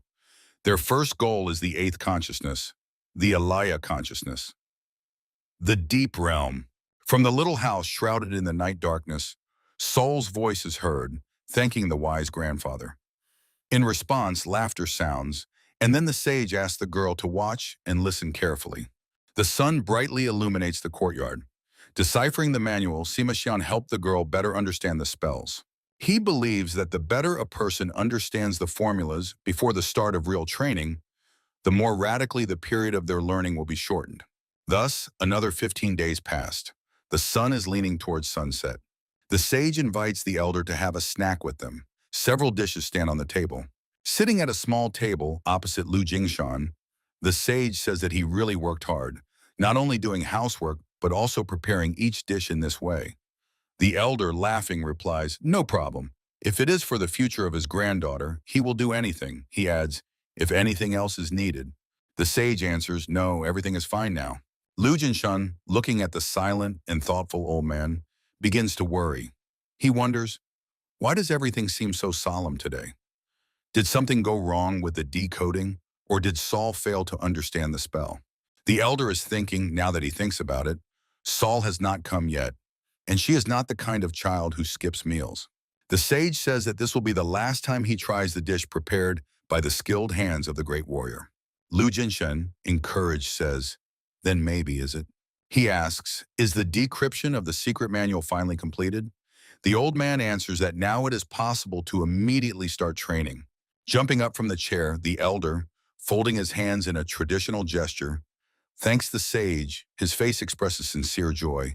He adds that he does not even know how to repay this kindness. Sima Xiang replies, he simply did what had to be done, as the will of heaven demanded. Perhaps all his pursuit of knowledge led to this day. Lu Jinshan, looking a bit confused, asks him to wait. He says, then, just before they ate, the elder recalls that when he was sweeping the yard, he saw his granddaughter running by and called out to her, telling her it was time for dinner. He asked where she was going. The girl, with a happy smile on her face, waved to him and asked him not to worry. She would be back soon. Lu Jingshan asked the sage, has she already started training on her own? The old man replies, at the moment the decoding was completed, nothing could stop her anymore. He adds that as soon as the girl heard about the cave deep inside the mountain, where no soul had been for many years, she left immediately. The sage explains, to perfect the divine art of the Buddhist lion, a person must reach a state of absolute self-sacrifice, free from all distractions. While they talk, Saul sits in the lotus position in a dark cave, immersed in meditation. Lu Jingshan asks, how long will it take? The answer is that it is impossible to predict. Since this is a process of achieving enlightenment through spells, a person can devote their entire life to it and still fail. Soul still sits in complete darkness. A small flame ignites deep inside the cave. Suddenly, a bright flash illuminates the small figure. While the girl sits, concentrating a shining sphere in her palms, the sage says, or perhaps it may take only a few days, until she can grasp enlightenment in a fleeting moment. The elder secures a bag on his back. He thinks that half a month has already passed since Saul began training in solitude. The sage's bodyguard asks, where is he heading? Lu Jingshan replies, Mount Ime is not far from here, isn't it? The man says, no, it is not, but this place is closed to everyone except the nuns of the Ime sect. Why does he ask? The elder says he needs to check something. He thinks that even now at the peak of Sochon on Mount Ime, poor children are being raised as bloodthirsty killers. He remembers Wangan sitting in the cave, begging him to give these children freedom. The elder leaves the sage's dwelling and rushes swiftly through the forest. He thinks that while Saul is learning the divine art of the Buddhist lion, he cannot just sweep the yard doing nothing. Lu Jinshan believes that with the same success, one could have sneaked a peek there. The sky above Mount Ime looks gloomy and fog swirls on its slope. Two nuns are in a clearing. One, dozing, sits under a tree, clutching a sword to her chest, while the other stands stretching and loosening stiff muscles. Looking back, she says that it is time for her sister to wake up. The shift has come. Lu Jingshan, hiding, recalls. He heard that the leader of the Miriam alliance from the Ime sect tramples on others, even breaking the rules of her own sect, and behaves as if the whole world revolves around her. Maybe that's why even the junior disciples are so careless and undisciplined. He decides that there is no need to bother with them and rushes off. The elder, walking through the gloomy forest, thinks about how he has been combing this place for half a day, but still has not found any traces. He wonders where they are hiding these children. Before his mind's eye, Wangan appears again. The old man's eyes are full of tears. He shouts that even if he turns to bones, he will continue to pray here. The elder seems to hear his pleas to save the children as if awake. He believes that what the venerable Wangan said was definitely not a lie. Behind the trees runs a boy dressed in a dark shirt. Lu Jinshan, noticing him, freezes. The boy runs along the path, pressing his hand to his wounded side. A thin stream of blood flows from the corner of his mouth. The elder, hiding behind a tree, watches him. He thinks, a boy? Not far from the main ridge of Mount Ime? He notes his movements. At this age, he has already reached far beyond the first level. A man with a sword in his hand is chasing the boy. The fugitive runs out of the forest and finds himself on a narrow, rocky ledge, around which mist swirls. The man stops at some distance behind him and says, he dared to try to escape? The boy falls to his knees before him. Folding his hands in prayer, he begs the instructor to spare him. The man, approaching him, says that he disgraces the Grey Dragon squad. Raising his sword, the instructor says, he does not deserve to live. Feeling a movement, the man manages to stop the elder's hand, which rushed at him from the side. Lu Jingshan's palm meets the instructor's palm on its way. Streams of energy swirl around their hands. The man mentally curses, what kind of internal energy is this? The elder's strength throws the instructor away, tearing his shirt. The man flies backward and hits the tree trunk with his whole body. Lu Jingshan stands between the instructor and the boy. Gloomily looking at the man, he thinks that finally they have met. The Grey Dragon squad. The instructor, whose face is somewhat swollen from the blow, looks at him in surprise, mentally wondering another one escaped. The man is amazed by his combat skills. The instructor says, there were several others like him, hiding their strength. He demands that the elder tell him his number.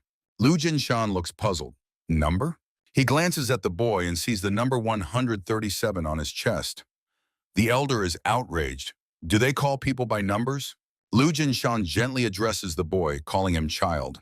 He says that he is badly wounded. Let him leave this to Grandpa and step back to tend to his wounds. One of the boy's eyes is swollen shut, and a tear rolls from the other. Looking at the trembling and sobbing boy, Lu Jinshan recalls Wangan's words.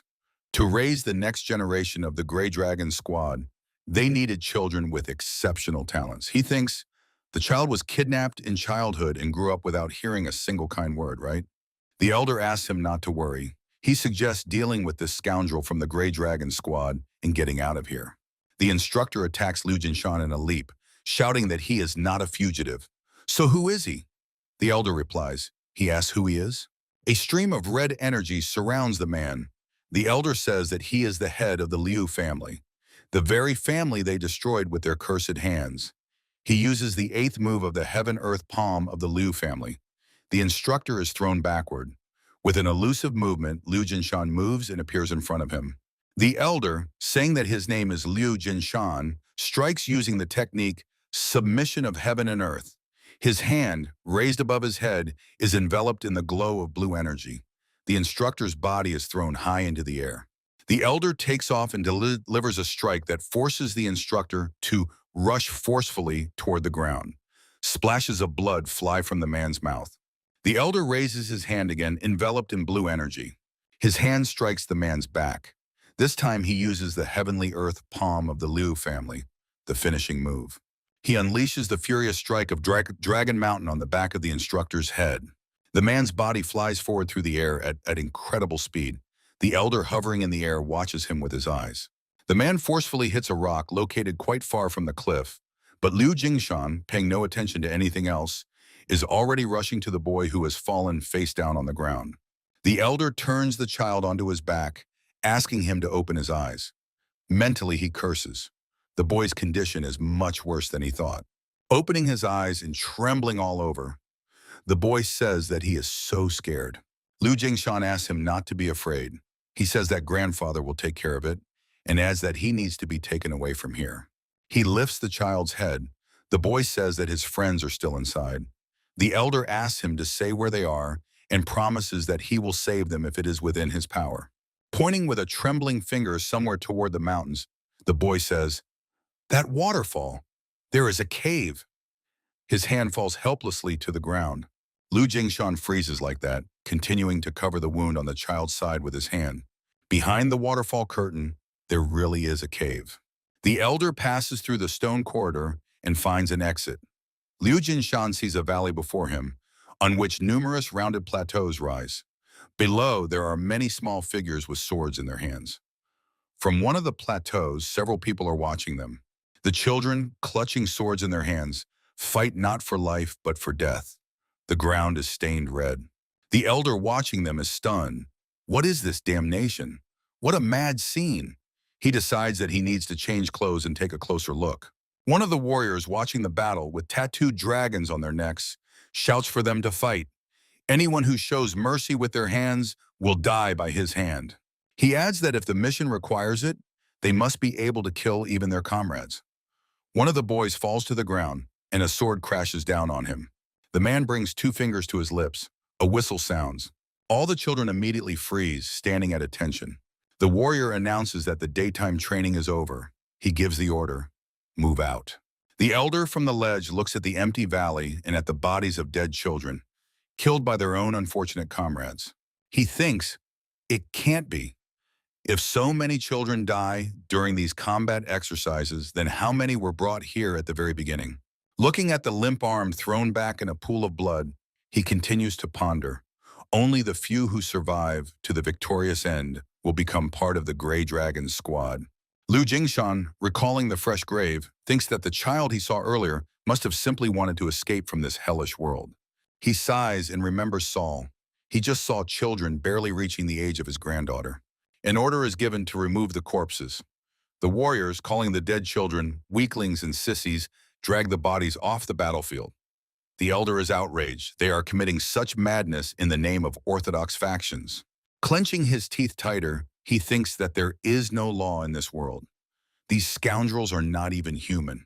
He remembers the yard strewn with the bodies of his relatives. After they killed his family, they even tried to drag Saul into such a hole. Liu Jingshan recalls how he found his little granddaughter at the bottom of a barrel, where her mother had managed to hide her. Suddenly, someone's hand grabs the elder by the hair. A shout sounds, "Hey, you!" One of the warriors asks, who does he think he is? The elder raises his head, and the warrior's gaze falls on the tag on his chest. He says, "Number 137?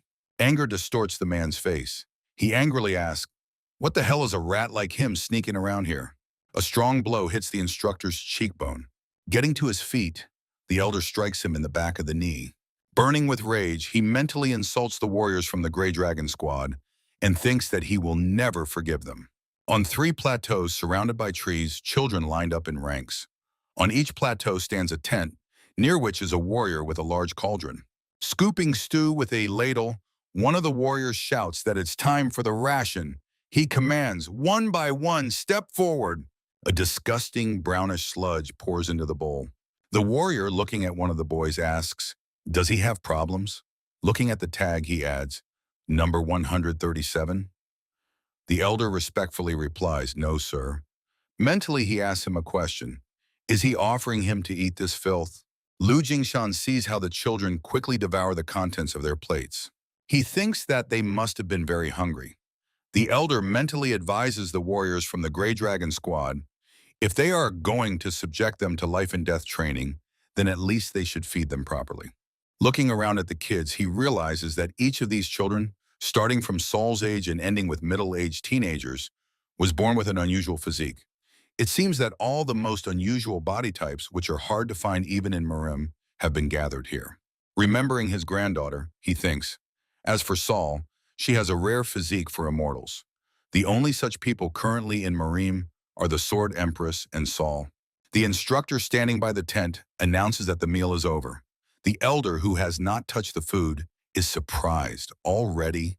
A man shouts, everyone gather! The running boys push the elder, and the stew spills out of the bowl. The instructor, dissatisfied with how they move, scolds them, calling them idlers. He shouts that the 10 slowest scoundrels must be ready for this. Lu Jingshan throws down the bowl and rushes after the boys. Boys line up in columns. An instructor stands opposite each of them. An order sounds. From this moment, the training for breakthrough teams of 10 people begins. Let them break into tens right now. The elder watches as the boys gather into groups. Lu Jingshan thinks, they all unite with those who look the strongest, right? Makes sense. If it's a training not for life, but for death, then support from the strong increases survival chances. He looks at those boys whom no one took into a team. He understands that they are either wounded, weak, or short in stature. A boy with a bandaged eye separates from this group. He asks, does number 137 want to join them? Lu Jingshan smiles. Of course, they will do it together. The instructor standing on the elevation orders everyone to prepare. The elder thinks this will not be easy. As far as he understands, there are about 16 instructors here. He looks at the men lined up on the elevation. Lu Jingshan believes that some of them seem to be masters of transcendental spheres or even surpass them. If it were one-on-one, he would take them all down. But to face 3 or more at once, that's too much. He ponders, if this is the level of instructors training children, then what are the main forces of the Grey Dragon squad capable of on the front line? The command sounds, the first row moves out, and the boys rush forward. The elder, watching them, thinks, these movements, despite being children, they move like direct disciples of elite Orthodox factions. From the forest where the boys ran, muffled screams are heard. Lu Jingshan understands that instructors are setting ambushes for them in the forest. The command to advance the second row sounds, and another group of boys rushes into the forest. Again, blows and screams are heard, and leaves are seen falling from the trees. The elder wonders, so they must survive by avoiding the instructors hiding in the forest? Remembering the bodies of children in the valley, he thinks that if this continues, even more children will die from this cursed training. Lu Jingshan decides that he cannot allow this. A voice sounds, third row.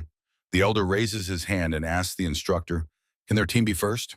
In the blink of an eye, the man jumps down to him and delivers a strong slap. Leaning over Lu Jingshan, the instructor says, did he say that anyone can open their filthy mouth?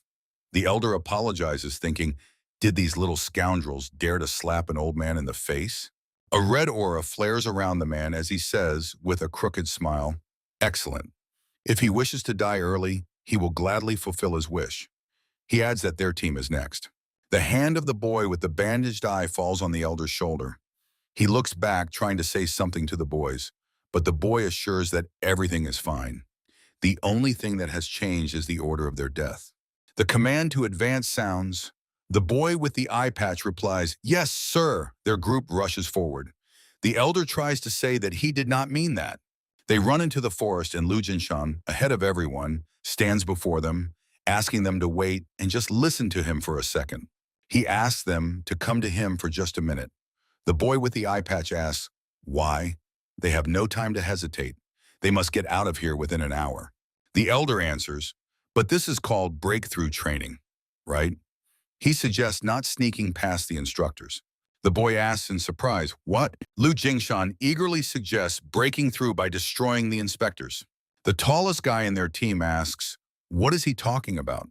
Does he mean fighting the instructors?" The boy standing next to him says that is impossible. Frowning sternly, the elder thinks, "This fear, it is so deeply ingrained in their hearts." He asks, "Have they ever tried to fight the instructors?" He says that maybe they can't handle them one-on-one, but if all 10 people attack one at the same time, they can destroy them. The boy with the bandaged eye replies, "If they mess it all up, it's the end for all of them." Lu Jingshan tells him, "They will die anyway if they are caught fleeing." Does he really think the instructors will spare any teammate they consider weak? The boy agrees that's true, but still, the elder declares that he will go first. He will strike the first blow, and they should follow him and help finish the job. If it comes to that, it's no big deal if they abandon him and run away. Lu Jingshan asks them to gather courage. He adds that this old geezer, then he stops himself and says he will definitely get them out of here. The boys agree, then all right, let's go. The group, led by the elder, rushes through the forest. Lu Jingshan asks the boy with the eye patch who has caught up with him, "But what if they kill the instructor?" The boy answers, no one in their group has done that yet, but judging by what he has heard, he says that for that, one can receive a reward.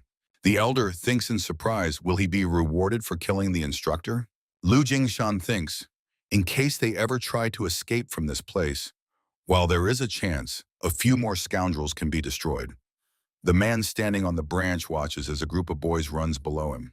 The man forcefully pushes off the branch and jumps. The elder notices the instructor above his head, clutching a sword in his hand. He thinks, here he is. Their first ambush, using real blades. Lu Jingshan mentally adds, and this is against unarmed trainees? All the boys see the threat looming over them. The elder jumps up and ends up behind the instructor. He thinks that these scoundrels are unforgivable. He strikes the man hard in the back, and the man collapses to the ground in front of the frozen group of boys. The man, under whose body the ground has cracked, tries to get up, but the elder, not letting him recover, is already approaching him, raising his hand to strike. Lu Jingshan throws his hand forward, and the man's body is slammed into the nearest tree trunk. The elder shouts to the boys, what are they waiting for? Why haven't they attacked him yet? They only make inarticulate sounds in response. Lu Jingshan shouts, they agreed to fight together, didn't they? Meanwhile, the instructor gets back on his feet. The elder asks the boys to hurry, but they only exchange confused glances. The instructor is surrounded by a red aura. Cursing them, he promises to kill them all one by one. The boys, finally deciding, rush at him in a whole crowd. A fist hits the instructor's jaw. The group leader raises his hand for the next blow. Gathering all his strength, the boy with the eye patch drives his fist into the man's stomach, making him bend over. The instructor, thrown back by the blow, falls to the ground. The boys run to him. One of the boys' foot hits the man's chin. The fist of the second crashes down on him from behind. Someone's foot breaks his nose. An elder appears behind the man and catches him, preventing him from falling. With one hand, he supports his head, and his other hand rests on the instructor's head. The man, no longer able to resist, asks, who is he? Lu Jingshan answers, what do you mean, who? It's written on his shirt. He points to a tag with numbers, 137. The instructor's body with a twisted neck falls to the ground. The boys rejoice. They really destroyed the instructor. They did it. One of the boys, with tears in his eyes, says that this scoundrel beat him every day like a dog. The elder speaks to them. Do they see? When they combine efforts, they succeed, right?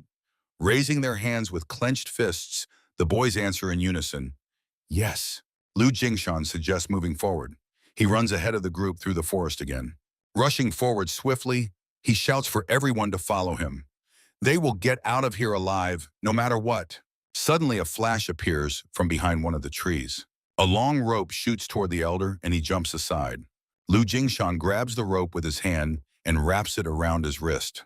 The elder sharply pulls the captured rope toward himself. He pulls the instructor out of the bushes, who flies into the air, holding on to the other end of the rope. The man's eyes seem about to pop out of their sockets. He is shocked. What kind of internal chi is this? Meanwhile, the elder grabs the instructor, who almost fell at his feet, by the neck. Lu Jingshan shouts to the boys that now is the time. The elder's hand firmly holds the man by the collar. The boys rush toward him in a crowd. Lu Jingshan and his group stand at full stretch in front of the blond man.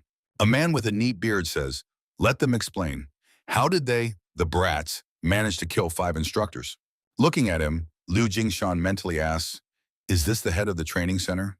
He says, "They decided that instead of running away and hiding from the instructors, destroying them one by one with coordinated attacks would give them a better chance of survival." He thinks that the man's aura is completely restrained. He can't even guess his level. Meanwhile, the man says, "Not bad. And yet, even if they attacked all at once, it wouldn't be easy, right?" The elder replies that they lured them in by making them lower their guard. After all, when carrying out a mission, you can't afford to worry about means and methods. The man wrapped in a blue cloak agrees. Dumb. Sound judgment. Regardless of the situation in the Grey Dragon squad, the mission always comes first. The man asks, "But let him say why he went all out to kill the instructors?" Lu Jingshan answers that every training is a real fight, and in a real fight, no one spares the enemy. A slight smile slides across the man's lips as he says that he exceeded all expectations. He adds that today they all await a reward, so let them return for now. The response is a united, "Yes, Commander." The boys leave, and the man turns to face the line of instructors. His movements impress the elder. Meanwhile, the man beats the instructors. Watching how strong guys fly apart from his blows, Lu Jingshan realizes, unbridled realm. The man is surrounded by a dark blue aura. When he swings, his cloak flares open, revealing a snake tattoo coiled around his arm. The elder thinks that the head of the training center is in the unrestrained realm. A man's shout is heard across the clearing, insulting the instructors. He says that with such pathetic skills, it's no wonder they aren't even allowed near the main squad of the Grey Dragons. And in the end, they got stuck here, living like ordinary underachievers. The trembling inspectors struggle to get to their feet. The elder is unpleasantly shocked. On top of everything, they are considered expelled from the Grey Dragon squad. Then what kind of monsters are in the main squad? The boy with the eye patch asks Lu Jingshan, why isn't he moving? He replies that he just got lost in thought for a moment. The boy says that he saved him today and thanks him. The elder replies, not at all. It's because they all worked well together. The boy asks, but where's he going? Their barracks are that way. He points to the tents standing a little apart. Lu Jingshan replies, ah, yes, of course. He says he's getting old and keeps forgetting things. He laughs. The elder cautiously pulls back the tent flap. Children are sleeping on the mats. He thinks that because of the harsh training they undergo every single day, risking their lives, they certainly lose consciousness as soon as they lie down. Looking at the empty mats, he realizes that some of them probably died today. And when empty spaces remain next to them, they don't even have the time or strength to care about it. The elder sighs and falls onto the mat. Lu Jingshan remembers his granddaughter and thinks, I wonder how Saul is doing. He thinks, such a young child, deciding to go on solitary cultivation alone. He was told that it's unknown how long it will take. Falling asleep, he reflects, if it's Saul, then he is sure it will be very little time before she reaches enlightenment and masters the absolute divine art. A scream is heard. Everyone wake up! Lu Jingshan opens his eyes. A command sounds. Everyone stand up. Everyone sits on the mats. The elder is puzzled. What is happening? They just fell asleep. A roasted wild boar is brought into the tent on a cart. The instructor says that this is a reward personally given by the commander. So let them fill their bellies. Everyone is surprised. What is this? Wild boar meat? The boys enthusiastically rush to the cart. One of the boys, chewing the meat, thanks number 137 because it is all thanks to his team, right? The second says that he also needs to eat. Lu Jingshan, smiling, replies that he is fine. And they, the children, should go and eat. Watching how greedily the boys pounced on the meat, he reflects on the lives of these children. When their friends die next to them, they don't even know who is who. He mentally curses, realizing that they don't even try to find out. Anger seizes him, and he mentally asks them to just endure a little longer. This old man will find a way to get them out of this hell. A question reaches him. Who is he? A strong hand falls on the elder's shoulder. Lu Jingshan flies out of the tent and falls on his back. Raising himself on his elbows, he mentally curses. What is this aura he is feeling now? The tent flap is pushed aside and a human figure appears in the opening. A teenager whose body is wrapped in red flashes of energy approaches the elder. Liu Jingshan is surprised. This is not an instructor, but a trainee. Looking at the sullen youth, he thinks, so a monster was hiding among this team, pretending to be just another recruit. Approaching the elder, the boy asks, "Where is number 137? Rising from the ground, the elder replies, "Oh, that child." The boy reminds him that he asked, "Where is he?" and then lunges at Liu Jingshan. The elder, stepping back, says, "Let him wait and listen to what he has to say." The boy continues advancing, swinging his fists. He shouts for the elder to shut up. Number 137 left yesterday, saying he was going to escape from this hellhole. So why is he wearing his clothes? Lunging at Liu Jingshan, the boy asks, "Where is his friend?" The elder ducks to avoid the blow, but the word friend catches his attention. He casts a testing glance at the boy, who looks back somewhat surprised, and raises his hand to strike. The elder throws his hand forward, from which a burst of bluish energy emanates, and the boy is thrown far back. Liu Jingshan says, "Let him allow him to ask something too. Why didn't he escape with the one he calls a friend?" The boy stands, crossing his arms in front of his face. A confused sound escapes his lips. He says that someone had to distract the instructor guarding the exit. The elder understands. He bought time for his friend to escape. Liu Jingshan tells the guy, from this moment on, let him listen carefully to what he wants to say. The elder says that his friend turned to him for help. It was fate that brought them together, and he decided to help. Let him just know that. The guy is confused. He says, the way he talks and behaves. So who is he? The elder chuckles, saying he understands.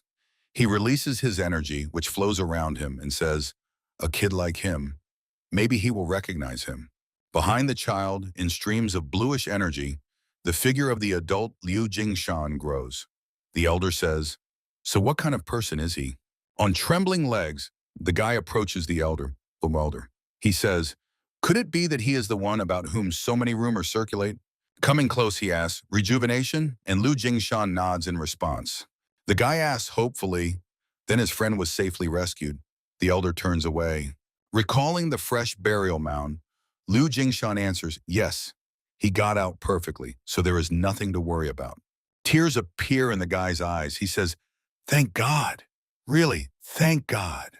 Clearing his throat, the elder asks, what is his name? He, pointing to the patch on his chest, answers, he is number 185. Liu Jingshan says, no, he asked what his name is.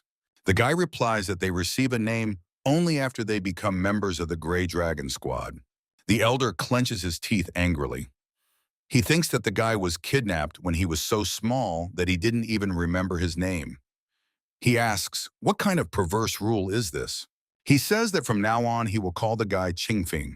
Number 185 awkwardly presses his hand to the tag, thinking that his name translates as pure breeze.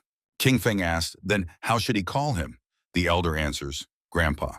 An instructor approaches them with a question, who is here? The guy says that he was just returning from the toilet. Looking at them sternly, the instructor, opening the tent flap, says, then let them return already and not whisper here. He orders them to move, and they obediently head into the tent. The instructor tells number 137 to straighten up.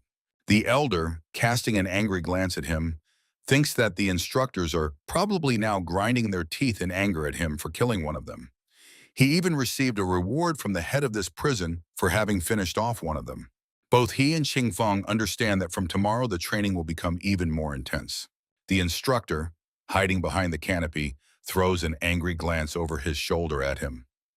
Liu Jingshan notices the red aura emanating from the man and thinks, understandable. They don't even try to hide their intentions. The elder tells Qingfeng that he must get his friends out of here. All of them.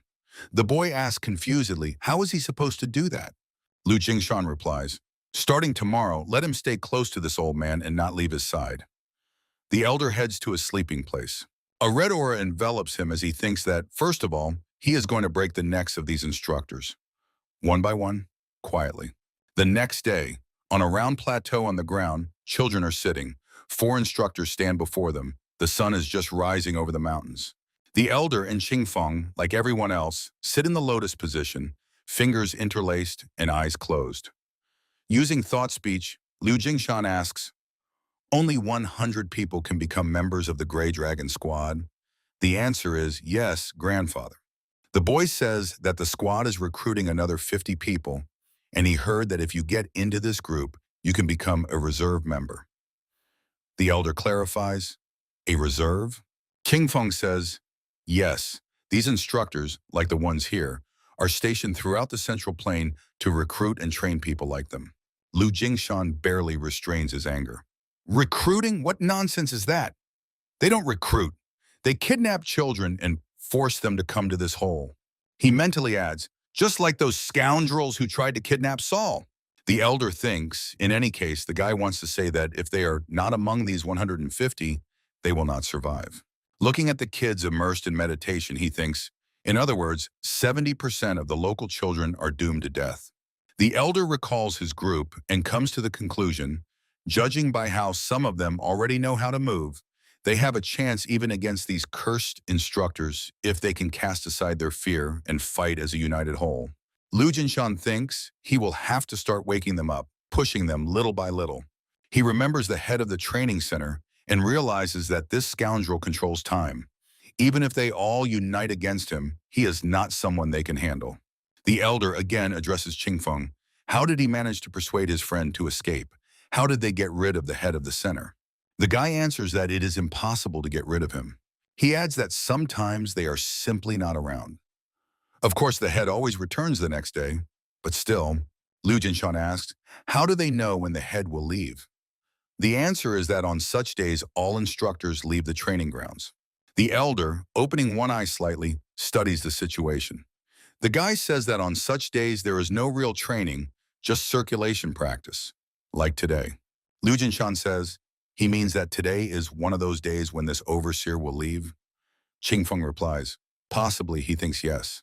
Between the elder's palms, a shining bluish energy concentrates. He thinks, if that is so, then the head will return only tomorrow. That means they have a chance tonight. At dusk, the elder jumps onto a tree. Qin Feng joins him. Liu Jingshan says, he told him it was dangerous. What the hell did he follow him for? The guy replies, let him not be afraid when it comes to stealth techniques. He is the best in this place. The elder responds, really? He thinks, it seems they really train these kids in killer skills. Jumping down from the tree, Liu Jingshan says, if something goes wrong, the guy should run first and not look back. He warns, let him be careful. Qinfeng, following him like a shadow, answers, yes, Grandpa. Rushing through the forest, they hide in the bushes. The guy, pointing to a tent inside which light is visible, says that instructors stay in that tent. Pointing to shadows visible through the translucent fabric, he says that when the center leader is not nearby, they all gather there and drink until they drop. One of the instructors, biting into a chicken drumstick and holding a bottle, says he hasn't seen number 18 since yesterday. He asks, has anyone seen him? Instructors sit behind covered tables having a feast. One of them replies, probably the center leader sent him on some errand or something like that. Let him forget about it and not worry. The conversation reaches the elder and the guy sneaking near the tent. Well, yes, the leader always sends people on the dumbest missions. Liu Jingshan thinks, number 18? It seems even the reservists who didn't get into the main Gray Dragon squad are simply called by numbers. One of the instructors jumping up from the table suggests, let's torture him to death today. The person sitting next to him asks, without even reporting to the center leader? A sinister smirk appears on the face of his interlocutor when he replies, he is not here anyway. If the brat dies during training, so be it. He laughs. The instructors, inspired by alcohol in his words, jump up from their seats. Yes, let's go. Call everyone here. Everyone gather. The elder, using thought speech, says to the boy, so he thinks the instructors are gathering people. Qin Feng is scared. He says that the instructors must be calling a meeting, and they urgently need to return to the barracks. Liu Jingshan replies that they are not going back. The boy is surprised, huh? The elder, looking back at him, says, from now on, let him listen carefully to what he says. Liu Jingshan says, starting tomorrow, there will be no other chance. Meanwhile, the warlike instructors come out of the tent. The group leader says that he is going to kill this unlucky scoundrel today. no matter what. The instructors slowly leave the tent. The man leading the group is alerted by something and grabs his sword. The instructor's face is twisted with malice. Drawing his sword, he exclaims, "What dirty rat is crawling here?" The instructor, already clutching his sword, sees a doe near the tent. Spitting, he says after the fleeing animal that on a normal day he would have eaten her alive. Let her consider herself lucky. The group of instructors moves away from the tent. The elder and Qingfeng are running at full speed through the night forest. The guy says that it seems the meeting has started. Lu Jingshan replies that it doesn't matter, just don't get distracted. The elder sees that two instructors are standing in their way, guarding the passage. The men notice them and one of them snorts questioningly. He exclaims, "What is this? Brats!" The elder, having rushed ahead of his companion, is already raising his hand to strike as he approaches him. Lu Jingshan's palm touches the sword in the sheath with which the instructor is shielding himself. But the blow is so strong that the man is still thrown into the air. The instructor flies back to the nearest tree and hits the trunk with force. The second guard immediately rushes at the elder with a drawn sword. Lu Jingshan dodges the sword, enhanced by the deadly energy of its wielder. Qingfeng, running up from behind, delivers a crushing side blow to his head. The second instructor falls, hitting the ground hard. The elder calls the guy a good fellow and adds he must do exactly as he was told. An uncertain grandpa hump slips from Qingfeng's lips. The fallen guard gets up. His friend is already standing next to him, and behind them another male figure is visible, slowly approaching them. The approaching man asks, "What is this escape?" One of the instructors answers that it is that scoundrel. Number 137. The elder frowns, thinking, another one? But he believes that even in this case he can handle 3 instructors alone. A shout sounds home. "There is no need to capture them alive. Kill them on the spot." 3 men rush at Lu Jingshan. He makes a move towards them, and immediately a blue aura strikes the attackers. The instructors are stunned. What kind of internal energy is this? One of the men thinks fearfully, "How can this be?" But he has no time to think. The elder, leaning his hand on the ground, strikes with both legs, knocking down 2 opponents at once. In a jump, Lu Jingshan catches the sword of one of the instructors. The elder calls out to Qingfen, and he, looking back at him, answers, "Yes, grandfather." Lu Jingshan throws him the sword. The elder shouts that now is the time. "Let him go." The young man, standing with a sword in his hands, tries to object. But Lu Jingshan, standing between 2 instructors slowly getting to their feet, asks, hasn't he already told him? Today is his only chance. Faster. Qingfeng agrees with him and runs away, constantly looking back at the elder. A chase immediately pursues the boy with shouts. Where does he think he's going? 2 instructors are about to catch up with the boy, but above their heads, performing an incredible somersault, the elder appears. Lu Jingshan lands right on the men, placing his feet on their heads. Qingfeng runs away without looking back. The stunned instructors fall to the ground. The elder, still hovering above them in the air, says that it is they, the scoundrels, who should be asked. Where are they going? Landing, Lu Jingshan says, "This place?" He sharply turns to the instructors and adds, "Their grave." His face is distorted with anger, and his hand is already ready to strike. Lu Jingshan's body radiates a blood-red aura. Meanwhile, Qingfeng jumps over the rocks, descending down. Clutching the sword in his hands, he casts a brief glance back. What about Grandpa? The boy remembers their conversation by the tent. The elder asks him from this moment to listen carefully to what he says. He informs that tonight he wants to get Qingfeng out of here. The boy asks, what about himself? Lu Jingshan replies that he will stay here. Qingfeng cannot hide his surprise. What? Why? The elder grabs his hand and pulls him into the forest, saying that they have no time. He will explain on the way. Lan, who approached the tent, looks after them in surprise. Rushing after the elder, the guy listens as he says that the point is not to get him out of here. Qingfeng asks, then what? Lu Jingshan reminds the guy that last night before bed, he told him about his granddaughter, didn't he? Qingfeng replies, yes, he said she secluded herself for training. The elder replies, that is true, he cannot be sure, but if it is Saul, she will soon finish her training and come out. He orders the boy to go to the place he told him about and bring her here. Qingfeng asks, what if her solitary self-improvement takes more time? Lu Jingshan, running ahead, answers, then let her wait and bring her when she is ready. Looking back at the boy, the elder adds, and until then he will stay here and protect the other children. Catching up to him, Qingfeng tries to object, but Liu Jingshan interrupts him. When Saul arrives, even if all the instructors, the monitor, and the elders of the Ime sect attack her at once, it will be useless. The guy asks, is his granddaughter so strong? The elder says, whatever level he represents now. Looking back at his companion, he says that she is far beyond this. Clenching the sword in his hand, Qingfeng rushes forward swiftly. Ahead, he sees two nuns. The women also notice him. The nuns are surprised. A fugitive? They grab their swords.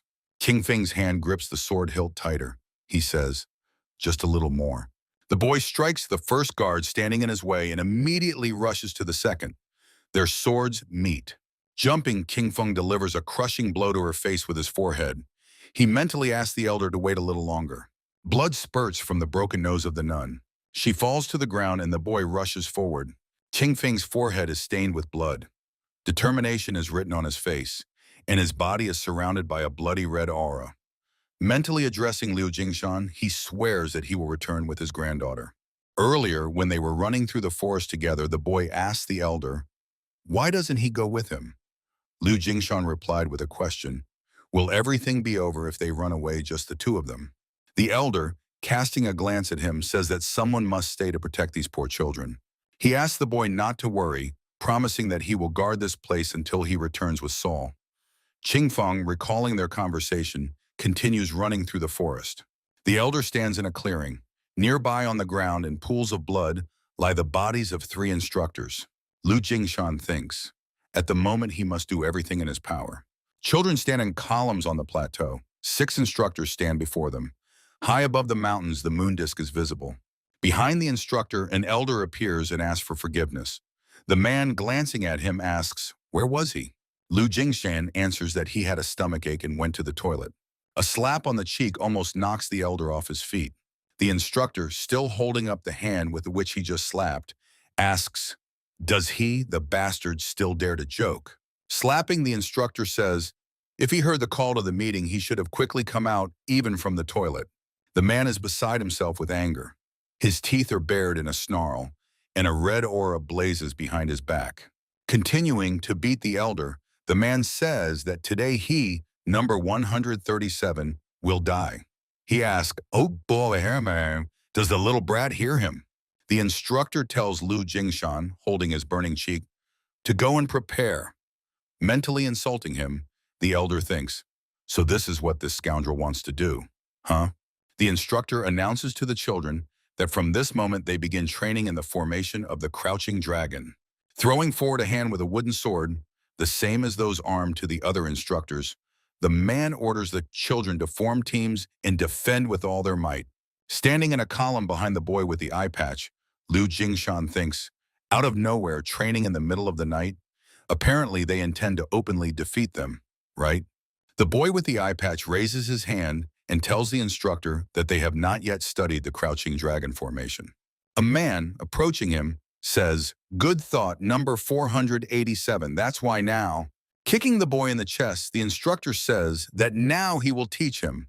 The boy stands, arms crossed in front of him. The instructor is surprised. He blocked it. Smiling unkindly, the man raises a wooden sword, offering to see how he will block the strike again. Pointing the sword at the boy's face, the instructor says he will pierce his only remaining eye. The elder rushes forward and performs a sweep, causing the boy to fall on his back and avoid the strike.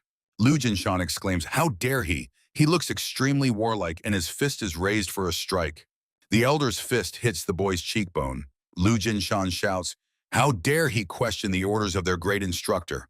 Sitting on the boy's chest and covering his face with his back from prying eyes, he delivers blows, saying, Ue, is he crazy? The instructor silently watches the execution. A colleague who approached him suggests starting quickly, as it is almost dawn. The man curses mentally. He orders to form teams of 10 people and disperse. Liu Jingshan gets up and extends his hand to the boy lying on the ground. The boy thanks him, saying he owes him his life. The elder replies, no need, better support him later. Taking Liu Jingshan's hand and shaking it firmly, the boy replies, of course, he will do everything he needs to. Liu Jingshan suggests sticking together. He thinks that whenever there is an opportunity, He needs to gather the children who will follow him. A shout echoes through the night valley. Start formation training. Instructors mercilessly beat unarmed children with wooden swords.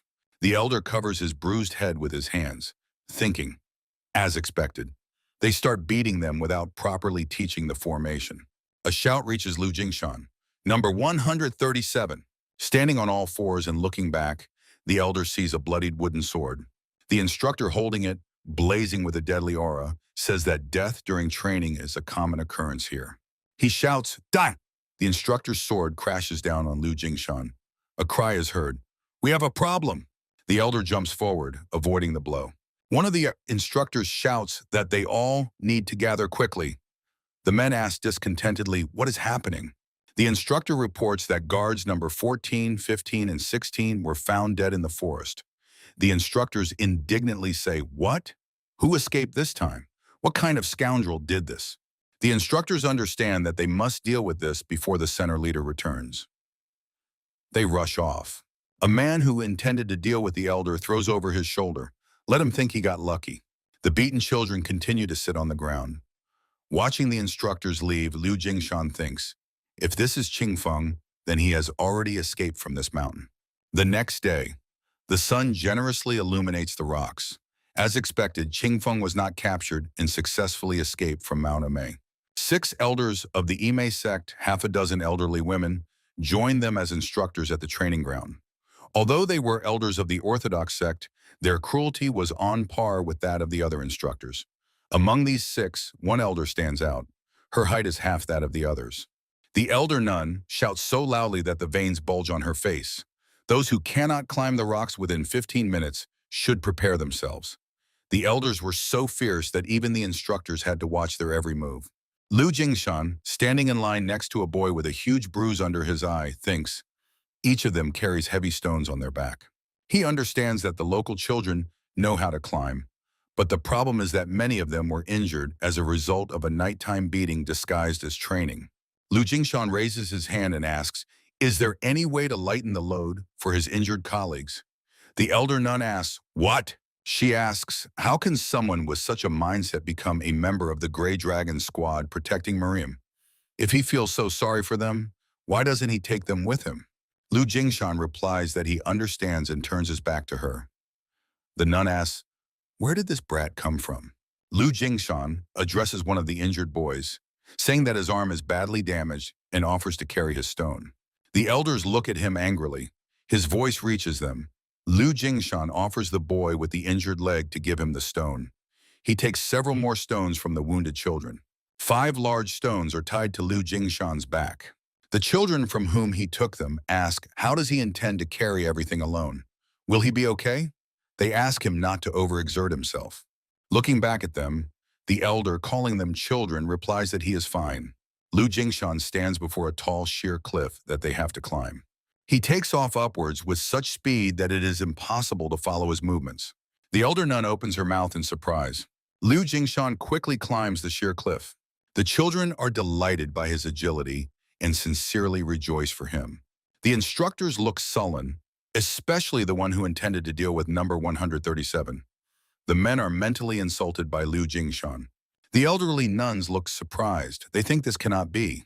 Meanwhile, Lu Jingshan continues to stubbornly climb upwards. He hears someone calling him, naming the number 137. Looking back, he sees a boy with an eye patch climbing after him. Several stones are visible behind his shoulders. He says the elder is really cool. He barely manages with 3 stones. From the lips of the surprised Lu Jingshan slips out, him? The boy tells him to look lower and thanks him for his courage. The elder follows his advice and looks down.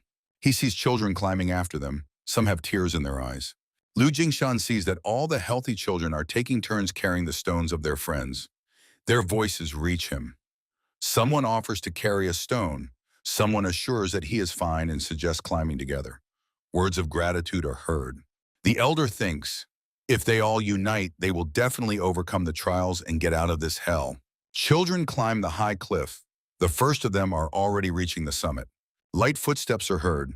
The elder nun, who had previously given commands, looks back and sees a woman in front of her. She greets the elder sister. The woman asks, how is the training going? A light-haired woman with short hair Smiling, says, she felt a strange energy and came. In the eyes of Lu Jingshan, who has almost reached the summit, red sparks are burning. Smiling languidly, the woman says, "Dear little creature, there is a very interesting guy hiding here, right?" When all the children reached the summit, a command sounded. Today's training is over. The nun calls out, room 137. The elder, glancing at her, says, "Yes." Standing next to the children, catching their breath, Lu Jingshan frowns at her. The elder nun tells him to follow her. Near the luxurious mansion located at the foot of the mountain, a voice announces that they have brought the one the elder sister spoke of. Lu Jingshan thinks that 6 elders from the Ime sect have come to them, but he has never seen the face of any of them.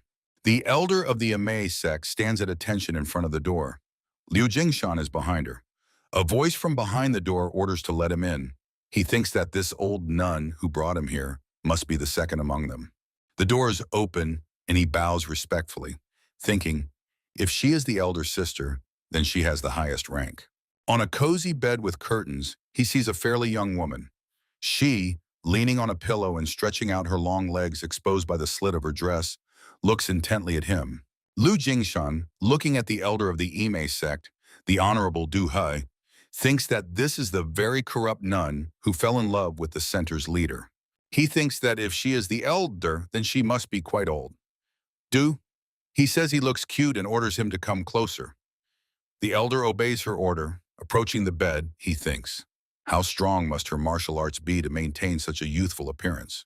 Lu Jingshan casts a frowning glance at the woman. He thinks that looking at the woman's appearance, it seems she looks down on the discipline of the Ime sect. Looking at Du He's youthful face, he thinks, just like the Murim Alliance leader, the Honorable Hua Lin. The woman slightly leans toward the approaching Liu Jingshan, and from her lips slips, he. Staring at him, Du He asks, he is hiding his martial skills, right? The elder is worried. He asks for forgiveness and says that he does not understand what the matter is. The woman's hand rushes towards Liu Jingshan. He thinks that she is very fast. Her fingers dig into his shoulder. The elder is impressed by her strength. Du He says that she has been watching him carefully from the training ground and will first check his muscles and bones. Her hands feel Liu Jingshan, causing him pain. He cries out, "Ow!" While the woman's hands feel his shoulders, the elder wonders, could she have noticed that he went through rejuvenation? Du He throws off her cloak and lies on her stomach, showing the open back of her light dress. She tells the elder, now let him come to her and start massaging her shoulders. She complains that her neck is a bit stiff. Approaching her, Lu Jingshan mentally wonders, what is wrong with this old hag? The woman throws a glance at him, saying, faster. The elder lowers his eyes and replies that he understands. Climbing onto the bed, placing his knees on both sides of her waist, he begins to massage her shoulders. He says that for a child, his skills are amazing. He replies that after training, he sometimes helped his comrades to warm up. The woman says she likes him. She will tell the instructor, so let him come to her tomorrow at the same time. Du He adds, but let him try not to be seen by the center's director. Night, the residents of Simashan, a voice is heard from the house to go through such a thing in the mountains. The sage sits in the office on a chair. The bodyguard stands nearby, and in front of them stands straight Chin Feng. The old man says little children must suffer a lot. The young man replies that thanks to Grandpa Lu Jingshan, he was able to escape just in time. Already in the yard, the bodyguard tells the guy, after all, most martial arts masters who train their whole lives never achieve enlightenment. Ching Feng replies, and still he feels uneasy. It is interesting what now happened to her grandfather on that mountain. Raising his eyes to the bodyguard, the guy asks, maybe he can just come in and ask for help. The man answers, he knows perfectly well that it is impossible. He explains, if she is disturbed during the process of attaining enlightenment, she may fall into a state of qi deviation and become insane. The bodyguard adds, if Saul becomes like that, it will be the end of the world. He suggests trusting the words of the elder and Saul and waiting a little longer. Meanwhile, Saul continues meditating. From the mansion, a voice sounds, the leader should be here soon. Putting on the caftan, the woman says with a smile, now let him return. Lu Jingshan, looking extremely exhausted, thinks, how strange. Only a few days have passed, but after the massage of this body, he feels as if all his energy has been drained, as if he was struck by the great art of qi absorption. Bowing respectfully, he says, then he will probably take his leave. To Kay, he says, wait. Touching his face with her fingers and making him raise his head, she asks, does he know what day it is today? Liu Jinshan says, excuse me? The woman, looking into the distance and smiling, says, today is the day the warden leaves. He probably won't return today. The elder thinks, could it be that finally the opportunity has come? Suddenly he wonders, why is she telling him this? The woman continues to touch his cheek with her hand, bringing her face closer to him. Duhee says, let him come tonight. She needs to stretch her body stiff from the night. The woman turned out to be a chi vampire.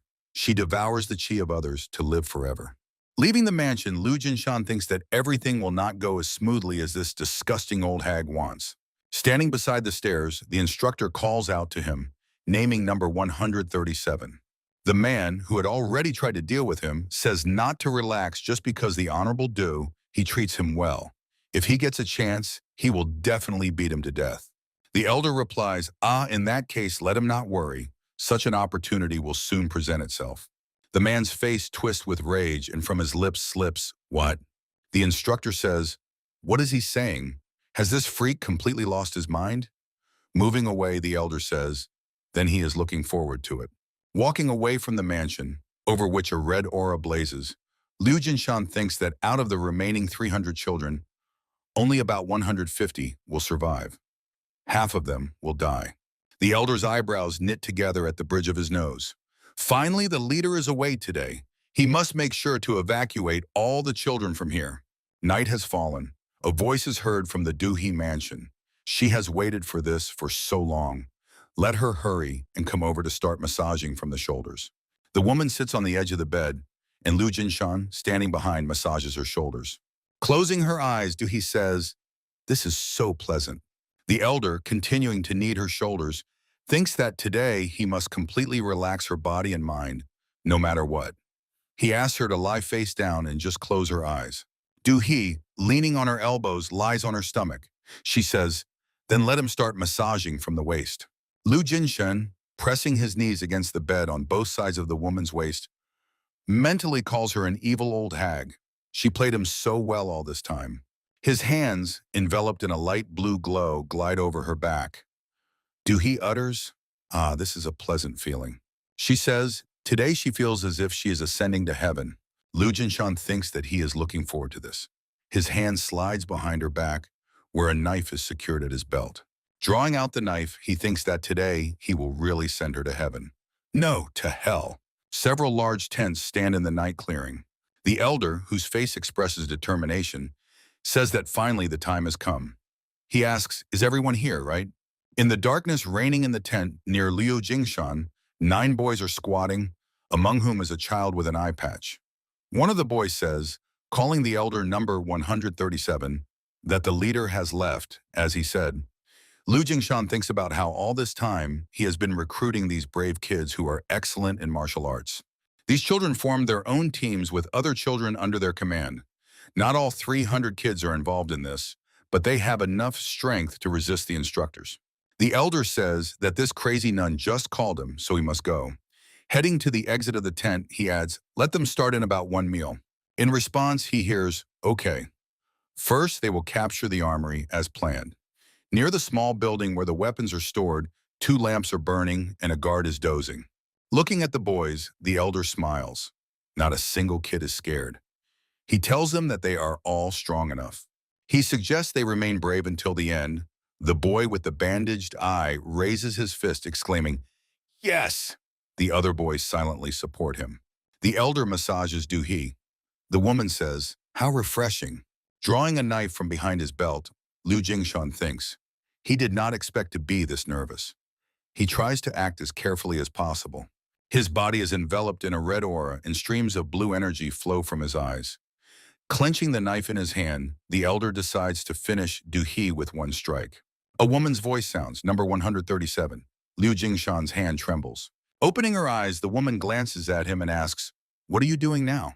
The elder cannot say anything except an exclamation, huh? Duhee asks, how long does he intend to give the massage? Liu Jinshan apologizes and hides the knife behind his belt. He moves and massages the woman's legs. The elder's hands knead Duhee's calves. The woman giggles, pleasant. Lu Jinshan thinks he cannot delay any longer. Time is almost up. He realizes it will be too late when the alarm sounds in the armory. Meanwhile, the woman says for him to get up again. She adds slowly.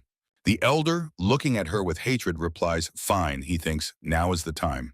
Lu Jinshan decides to aim at the left shoulder from behind. He needs to release the enhanced chi for a fraction of a second, which he does. The dagger in his hand is enveloped in blue energy. Red sparks flash in his eyes as he decides to pierce her heart. The elder plunges the knife exactly where he aimed. A thought flashes through his mind. He did it. A surprised expression appears on his face. Lu Jinshan thinks it can't be. The dagger didn't even go halfway into Duhee's body.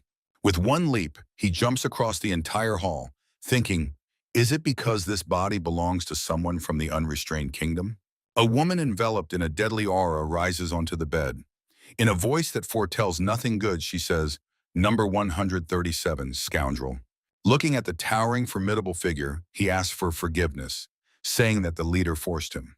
Duhee, still sitting on the bed, asks, did he say to kill her? Why? The elder, stammering, replies that he does not know. Duhee's irises turn red. She says that she especially admired him. And he dared to strike her in the back? Sweating profusely, Lu Jinshan replies that the leader threatened to kill him. A red aura literally explodes around the woman, and streams of deadly energy pour from her eyes as she straightens up and shouts angrily, lies! She orders the elder to come forward and tell her the truth. Do, he adds threateningly, before she tore him to pieces. Looking at her, Lu Jinshan thinks that in a normal situation, she would have lunged at him and broken his neck. He rejoices his attack still worked. The enhanced chi must have caused internal injuries. Meanwhile, the woman, shrouded in a deadly aura, takes a step toward him. Duhee stops and commands him to come to her right now, Lu Jinshan asks, to tell her the truth.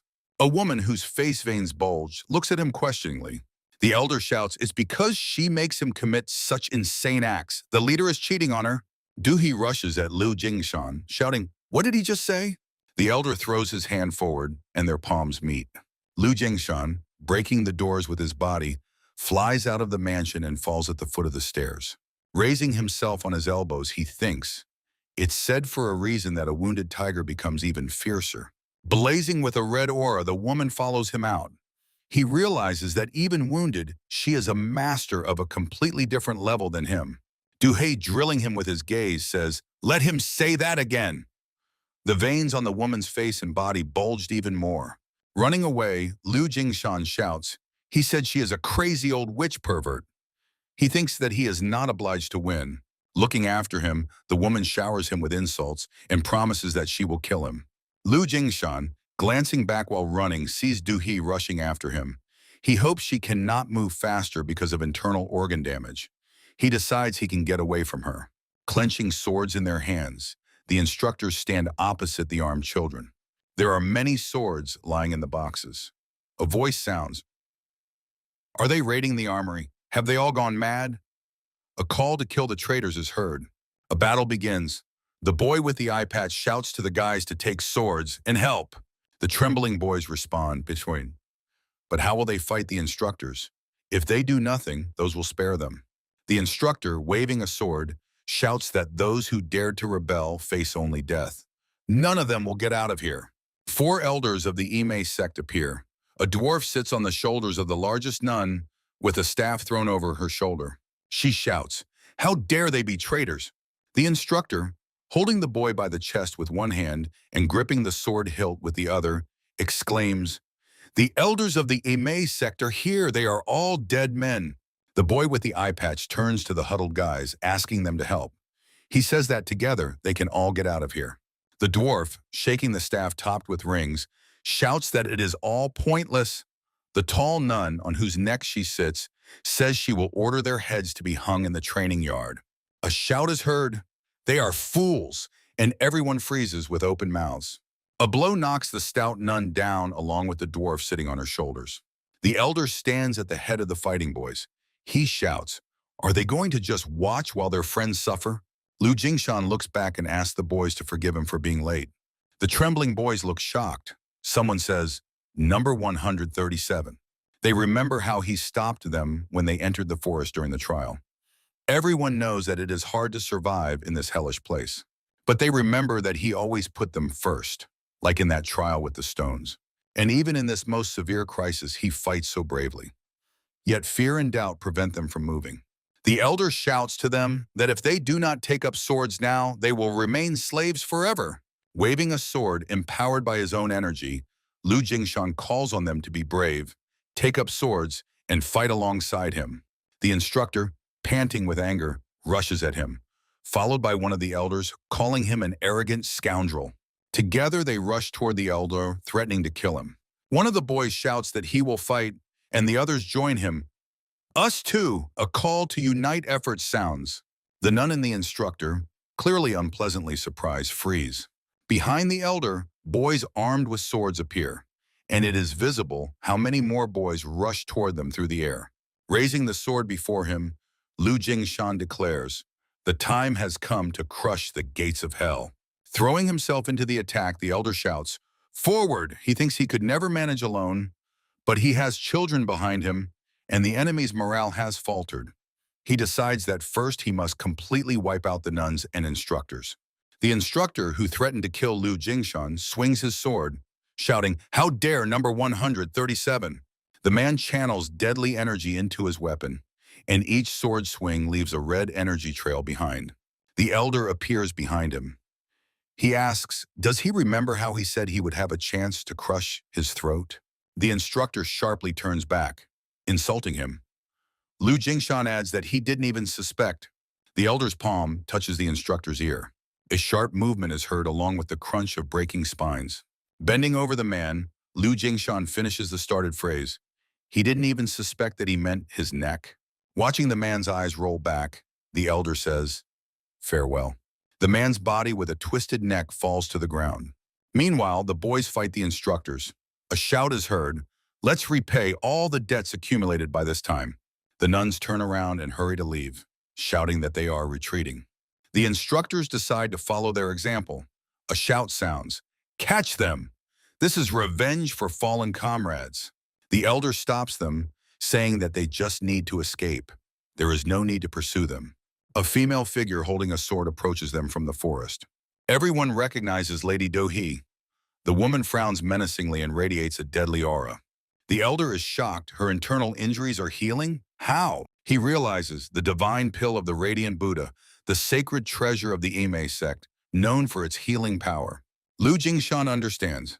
If Lady Do-hee fully recovers, they will not have a single chance, regardless of their number. Even if they break through, too many children will die. The elder suggests the children descend from the mountain and shouts for them to follow him. The boy with the eye patch suggests doing as number 137 said. The main thing is to get out of here. He runs to the elder. The other kids follow him. Do-hee, breaking into a run, shouts him, "Where is number 137 going?" The elder orders the children running in a crowd behind him to split into 10 groups and run. He orders to use all silent movement techniques. The children immediately obey his command. By the waterfall, a voice is heard, begging for forgiveness and explaining that they all split up and ran in different directions. Do-hee slaps the nun hard, asking, "How have they been raising these brats all this time?" The nun, one of the elders, holding her cheek, asks for forgiveness again. Next to her stands the instructor and a stout elder nun with a dwarf on her shoulders. Scanning the group of instructors and nuns, Do-hee orders to cordon off Mount Ime. She commands to ascend and bring back even the second-generation disciples. The nun who was slapped asks, "Everyone?" Do-hee answers, "If they want to catch them before dawn, this is the only way." Looking back at the instructors, she orders them to depart immediately and call the leader. Smirking crookedly, Do-hee says she will go herself to find number 137, Mount Ime, one of the most famous peaks in Sichuan. While its summit is controlled by the Ime sect, the lower part of the mountain is dotted with large and small temples, completely unrelated to Murim. Reaching a small temple, the fugitives decide to hide inside it. Near the bas-relief depicting Buddha, an anxious voice sounds, "Amitabha, what for heaven's sake is happening here?" A group of boys, led by an elder, stands before two monks. Lu Jingshan says they are being pursued by the Ime sect. The elder casts a glance at the boys. Many children have been injured. If they continue in the same spirit, they will be caught. He asks to help them a little. The men exchange glances. One of them says, they do not know their story, but if they recklessly shelter the children from Murim, their temple may suffer serious consequences. The man who appeared behind them says, are they afraid that helping these children might cost them their lives? The men turn around. Before them stands an old man with prayer beads in his hands. The monks exclaim, the chief abbot. The old man continues speaking. Then let them tell him what value a life earned by banishing these unfortunate children represents. The abbot adds, to die while doing good deeds also corresponds to the will of Buddha. The men bow their heads before him, saying they were short-sighted in their thinking. One of the monks says, but there is really nowhere to hide them in their temple. The abbot looks thoughtfully at the small building. The monk says, but he does not mean. The old man answers, yes. He says that they must turn to the true Buddha who protects their temple in the Golden Pavilion. The elders of the Ime sect with a squad of nuns enter the village. The abbot asks, what brought the nuns of Golden Peak Ime here at such an hour? The second in importance after Du He, the elder asks, have they by any chance seen a group of children? The old man replies that he does not understand what they are talking about. The stout elder, with a dwarf sitting on her shoulder, says, where in such a small temple can one hide? Would it not be wiser to descend back from the mountain before they lose the trail? Lu Jingshan and the children hide behind the pedestal. They understand the Ime sect, which prides itself on being a righteous orthodox sect, will not dare to act rashly in another temple. The elder thinks that first they need to take care of the wounded children. Even if only a few, they should hurry to descend the mountain before dawn. The nun leading the squad suddenly turns around and says that perhaps they really will go. One of the boys sneezes. He manages to cover his mouth with his hand, but the woman still stops. Turning to the abbot, she asks, will he mind if they search the room a little? The old man asks, why is she behaving so rudely in this sacred Dharma hall? The nun, sighing, says, very well. Then she believes they have no choice. The woman suddenly turns and strikes the abbot with the sword hilt on the temple. The old man falls to the ground. The monk standing next to him exclaims, Chief Abbot! Rushing into the small building, the nun shouts to search the entire Mahavira Hall, down to the last corner. The response is, yes. Running into the building, the woman shouts, did the petty traitors really think they couldn't reach them just because they are hiding behind the Buddha statue? The nun strikes the sword against the deity statue, slicing it from the crown to the pedestal. The Buddha statue splits into two parts.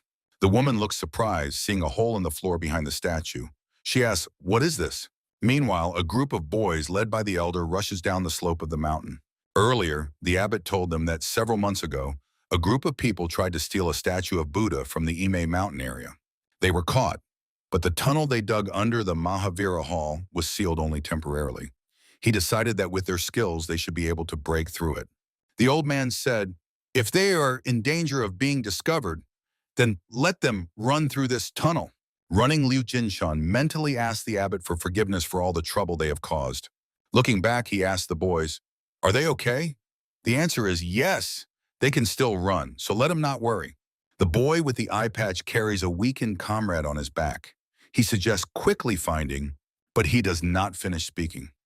Right in front of the elder, a streak of red energy cuts through the air. Lu Jinshan barely manages to cover himself with his sword. An incredibly powerful stream of energy crashes down on him. The elder peers closely, examining the opponent who attacked him. Through the veil of fog, Du He approaches him. The woman says she found him. Number 37, a charming little creature. Du He looks insane. A smile wanders on her lips, and red sparks dance in her eyes. The woman says, this time she will twist and tear apart every inch of his body with her own hands. The elder, without taking his eyes off Du He, shouts to the children to run away. The boy with the eye patch tries to object. Lu Jinshan tells him that this damn nun still hasn't recovered from her wounds. He adds that he will definitely deal with her and catch up with them. The boys reply that they understand and run away. The elder hears Du He's voice. It's useless. He casts a wary glance at the woman. Raising her hand with greedily clenching fingers, she says that he still won't be able to escape from the hands of their Ime sect. A wide, insane smile spreads across her face as she says she will first strangle, then kill. A command sound, find and destroy the traitors one by one. Raising his sword before him, Liu Jinshan watches as the woman approaches him. He thinks that even though she radiates the intent to kill, her internal wounds are still healing. His hand grips the sword hilt tighter. He thinks with regret, if only he had the twin dragon spears, he could do something to her. Meanwhile, the spears stand on a stand in the Galmon. A voice says, so these are the twin dragon spears of the grandfather and his granddaughter. The sage's bodyguard tells King Feng, yes, this weapon of the elder is the dragon-killing spear, and the other is Saul, the dragonflower spear. The man adds, this mysterious weapon obeys only the owners of the Liu family. King Feng admits that he is very worried. If an emergency occurs, Ime might intervene. But he cannot leave all this because he needs to accompany his granddaughter, who may appear from the cave at any moment. Reaching out to the spear, the boy says he would like to bring it to the elder. Suddenly, the spear begins to emit a bluish energy. Qing Feng freezes in fear. The bodyguard's eyes widen in surprise as he looks at Qing Feng, who continues to stand with his arm outstretched, and the spear is emitting one bluish energy and the other red. The man says, he said he was kidnapped as a child and does not remember his parents, right? Maybe he... The boy replies, no. He remembers that his family was not Liu, but Guo. Studying the spear, around which bluish energy streams swirl, he says that it does not respond to him. The bodyguard guesses what happened and says, then? The boy, running out of the gallery into the courtyard, shouts, right, this must be that very cave. King Feng runs through the night forest. He feels that some huge energy is approaching him. The boy begins to guess what this might mean. After all, this path leads only to the cave. He barely manages to duck. Spears fly over his head, leaving behind energetic trails of blue and red colors. The spears rush through the forest towards the cave. A small hand grabs the dragonflower spear. The second hand grasps the shaft of the dragon-killing spear. The guy freezes, sensing that someone is in this dark forest. A voice sounds in his head, informing him that its owner heard everything. He said their grandfather is in danger? Where is this little Ime? The palms of Do He and Liu Jingshan meet. A flash of energy occurs. The woman is forced to retreat. The elder stands confidently. One hand directed at the opponent radiates blue energy, and in the other he grips a sword. Do He Bai, blazing with red energy, with blood trickling from the corner of her mouth, thinks that she was so stunned that she ate the newly created divine pill. Therefore, her internal injuries have not fully healed. Looking at the elder surrounded by blue energy, she wonders how this young scoundrel can possess such internal energy. His internal chi is not inferior to hers, the master of the unbridled realm. She asks, who is he really? Looking at her from under his brows, Liu Jingshan asks, calling her a perverted old hag. Can't she know that? She peers into his aura, thinking maybe he does not have the physique of a celestial child, but she understands before her is a master who has undergone rejuvenation. Du He lunges at the elder, shouting, how dare he deceive her? Deflecting her blows, Liu Jinshan replies, who deceived whom? Has she gone mad? Fiercely flashing her eyes, the woman shouts that she will kill him, the damn old man. He invites her to come at him. The woman swings her fist, shouting, excellent! She will kill him just as he wants. The elder is unpleasantly surprised. She has incredible hand strength. He thinks he barely managed to block the strike. Du He, not letting him recover, attacks him again. Liu Jinshan mentally curses. Du He uses the Moon Knight Swallow, and the elder realizes he will not be able to dodge. They whirl in the air, high above the ground. He absorbs the dark energy strike with his sword, radiating a blue aura. Liu Jinshan struggles to hold the sword with both hands. The woman asks, what is he doing? Let him continue to spread his brazen tongue as before. Streams of energy rush at him with renewed force, and Liu Jinshan barely deflects them with his sword. Du He, swinging his sword, exclaims triumphantly, what? He has nothing more to say? The woman advances, disarming and pressing Liu Jinshan. She says, then let him die. Du He uses the 12th palm of a May sky. From a great height, the elder falls to the ground. From the incredible force of the blow, the earth around him cracks. Lying on the ground with arms crossed in a defensive gesture, Liu Jinshan thinks, if he had blocked a little later, he would have been instantly killed. As expected, despite being wounded, she is still stronger than him. Du He's foot touches the ground, she asks the rising elder. Did he manage to block it, yes? Well, that's for the best. The woman with a mad face runs her tongue along the blade, saying, after all, even if she hasn't fully recovered, that's enough. She adds that she will enjoy watching him slowly die. Du He says, let him try to dodge like a rat. The woman swings her sword, and a stream of blue energy strikes the spot where Liu Jinshan was just standing. He manages to jump back. Du He, swinging her sword, jumps at him, but he makes a leap in the opposite direction and avoids the strike again. The woman asks, can he last 8 minutes if he is so slow? Liu Jinshan jumps and spins in the air, dodging another attack. He hears the opponent's voice. Oh, he dodged that? He won't have time to dodge the next strike. Du He delivers a strong kick, and the elder falls to the ground. Leaning over him, Du He swings a sword emitting cold energy, saying she will first cut off one of his hands. The woman becomes alert. The stars in the sky above her head seem to flare brighter. Many spears rush towards Du He. A woman stands with a sword in her hands, which she never managed to lower onto the elder's arm. Crossed spears stuck in the ground near Liu Jingshan shielded him from the blow. The boys, led by a guy with an eye patch, rushed to them, asking number 137 to forgive them. They just couldn't run away alone. They say they brought the weapon he handles best. Liu Jinshan glances at the spear stuck in the ground near his head. In his head flashes those stupid brats. The woman turns to them, shouting, no matter how many insects gather, they still remain insects. She threatens to crush them all. The elder's hand reaches for the spear. He thinks, yes, perhaps they are insects to her, but let this creature keep her arrogance to herself. He feels his murderous intentions. The woman manages to thrust her sword in front of the spear's rushing tip. Veins bulge on her face. She is puzzled. What is this strong pressure? She realizes it appeared as soon as he took the spear in his hands. The spearhead, engulfed in red energy, causes the sword blade to bend slightly, intensifying the assault. The elder thinks, such arrogance, yet she is destined to die from a tiny poison needle. After all, she is only human. He uses the technique of the Liu family, the devastating spear of the wind, the 14th movement. The spear tip causes the sword to split into 2 parts and rushes toward the stunned woman. The technique, Fierce Dragon Fangs, causes the fiery energy to weave into a huge fang-filled maw that is about to engulf them both. The elder lets out a loud scream. A huge fiery dragon rushes through them. Flashes of fiery energy slide over the woman's body. A triumphant smile lights up Du He's face. She asks, was he in such despair? What a pity. The spear tip presses against a sword fragment, failing to reach the target. The woman says his attempt was not bad, but in the end, he put too much internal energy into the spear tip, more than it could withstand. Raising her hand to strike, she exclaims, calling him an arrogant scoundrel. Then let him die. The elder's hand grips the spear tighter. He mentally asks her, does she really think that a man like him, who has wielded a spear all his life, would not notice something like that? He shouts that he used it against her on purpose. The fiery energy cut the spear tip into pieces.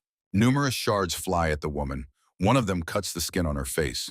Hiding behind a shard of a sword, she tries to recoil from Liu Jingshan, but the shards mercilessly wound her legs and arms. King Feng runs through the night forest, thinking that he was mistaken.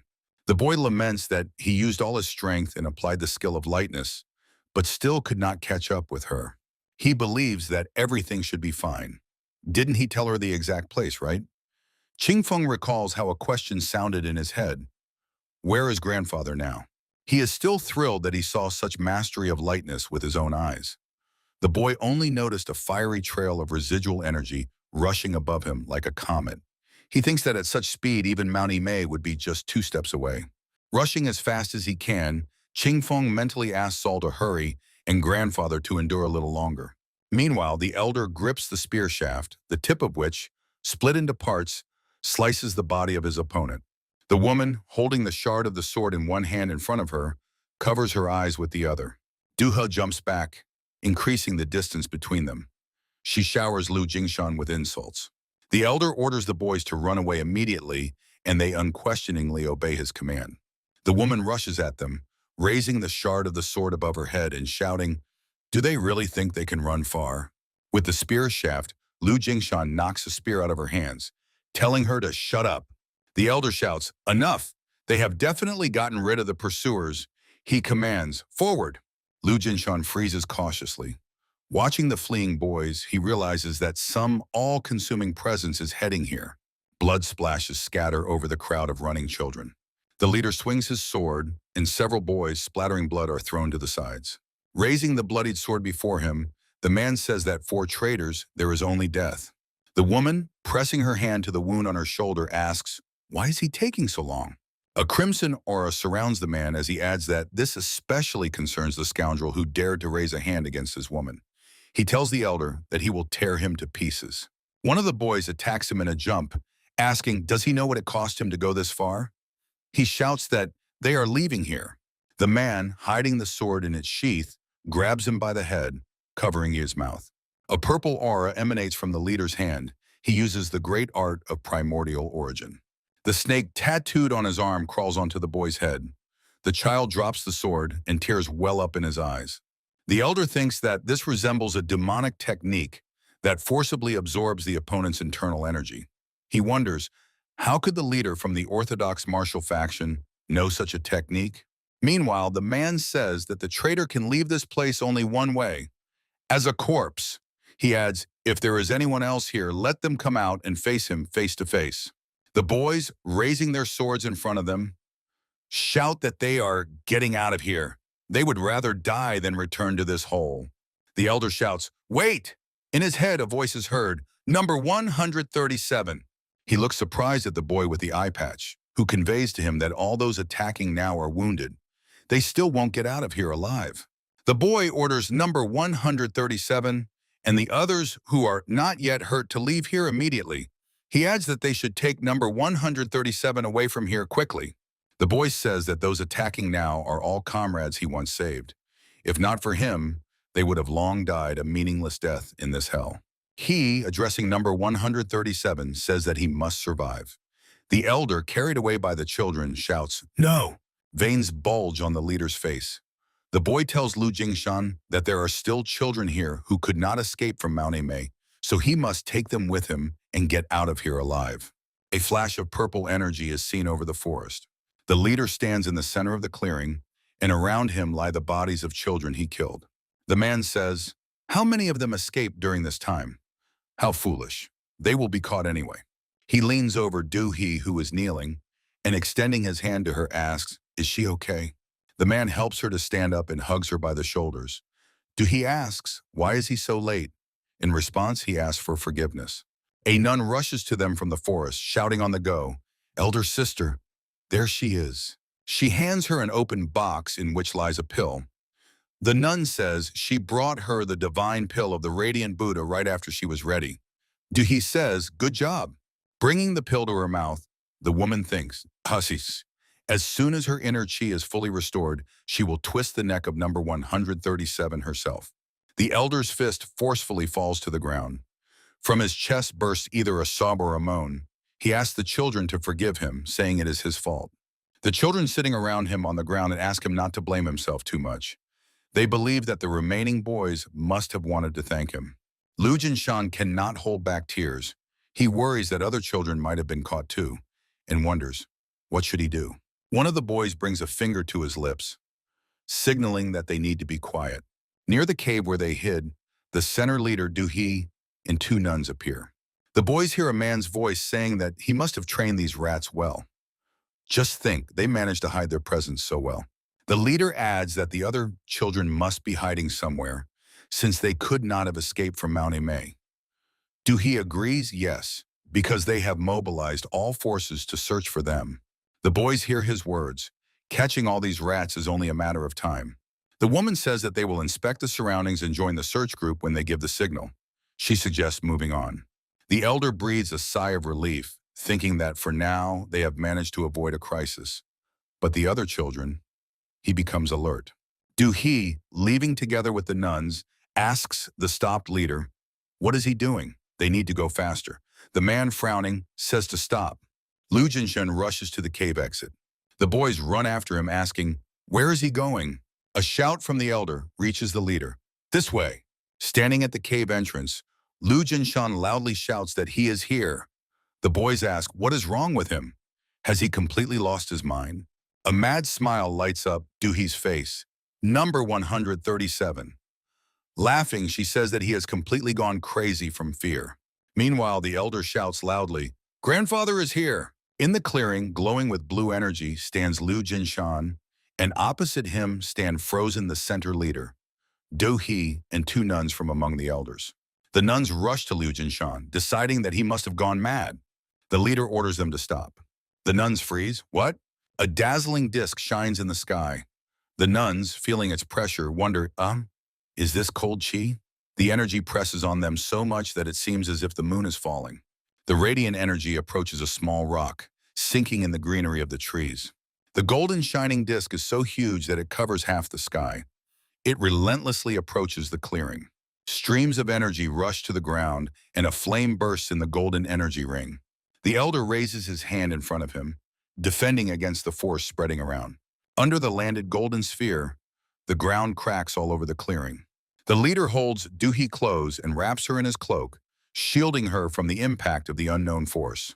Both of them wonder, what is this pressure? The leader cannot take his eyes off the small figure engulfed in flames. He cannot understand what this light before his eyes is. The bodies of the nuns are sprawled on the ground. The figure wrapped in flames stands motionless for several moments. The small hand tightly grips the spear shaft. The elder stands, unable to take his eyes off the small figure engulfed in flames. Saul asks her grandfather to forgive her for being late. Liu Jingshan joyfully shouts his granddaughter's name, Soul! The girl smiling asks, did he miss her? The Ime sect is one of the main pillars of the 9 great sects based on Mount Ame. It is a Buddhist sect mainly consisting of women wearing white-pink robes. It appears soft and graceful in appearance, but it possesses enormous inner strength in martial arts. Although this time its elders were unlucky, and they lie on the ground, unable to get up. The small figure, engulfed in flames, stands in the middle of the clearing. Liu Jingshan joyfully exclaims, Soul! The leader, holding Duhi close, thinks, did she deal with 2 elders of the Ime sect in an instant? The figure engulfed in flames asks, who was that from Ime? Striking the spear on the ground, the girl asks, who mocked her grandfather? Duhi rushes towards her, stating his name and introducing himself as the elder of the Ime sect. The woman uses the technique Moon Night Swallow. Turquoise streams of energy surround her. She resorts to the Zen and softness method. Streams of energy rush towards Saul. The martial arts of the Ime sect overcome strength with flexible flowing power. Turquoise streams of energy, like sharp daggers, rush towards the girl. The elder steps forward, clearly worried about Saul's safety. The leader also watches the duel tensely. Turquoise streams of energy try to coil around the girl's neck. But Saul has already reached the peak of softness. The streams of energy slide past the girl. Duhi realizes he cannot even touch a strand of her hair. The woman looks at Saul maliciously, thinking that she is dodging well. Duhi thinks with glee, but all this is only to direct her where he wants. The girl retreats before the rushing streams of power. The woman decides now. She lunges forward, using the technique Moon Soul. One strike. The stream of turquoise energy along with Duhi's sword crashes down on the girl. Liu Jingshan shouts fearfully, Soul! The stream of energy cuts through the girl's body, who remains standing motionless. The woman, soaring above Saul, sees a clear trace of the strike she delivered and wonders, what is this? Duhi, landing and leaning her hand on the sword, is surprised. Did she dodge the strike? The woman freezes in fear, realizing that she did not feel a single movement from the girl. And yet, the girl now stands completely intact and unharmed behind her back. Duhi cautiously turns her head back, recalling that she had seen a similar movement before. Looking at the girl, she sees the smiling Empress of Swords behind her back. Saul calmly stands in place. The elder rushes to her. Between them, 2 spears are stuck in the ground.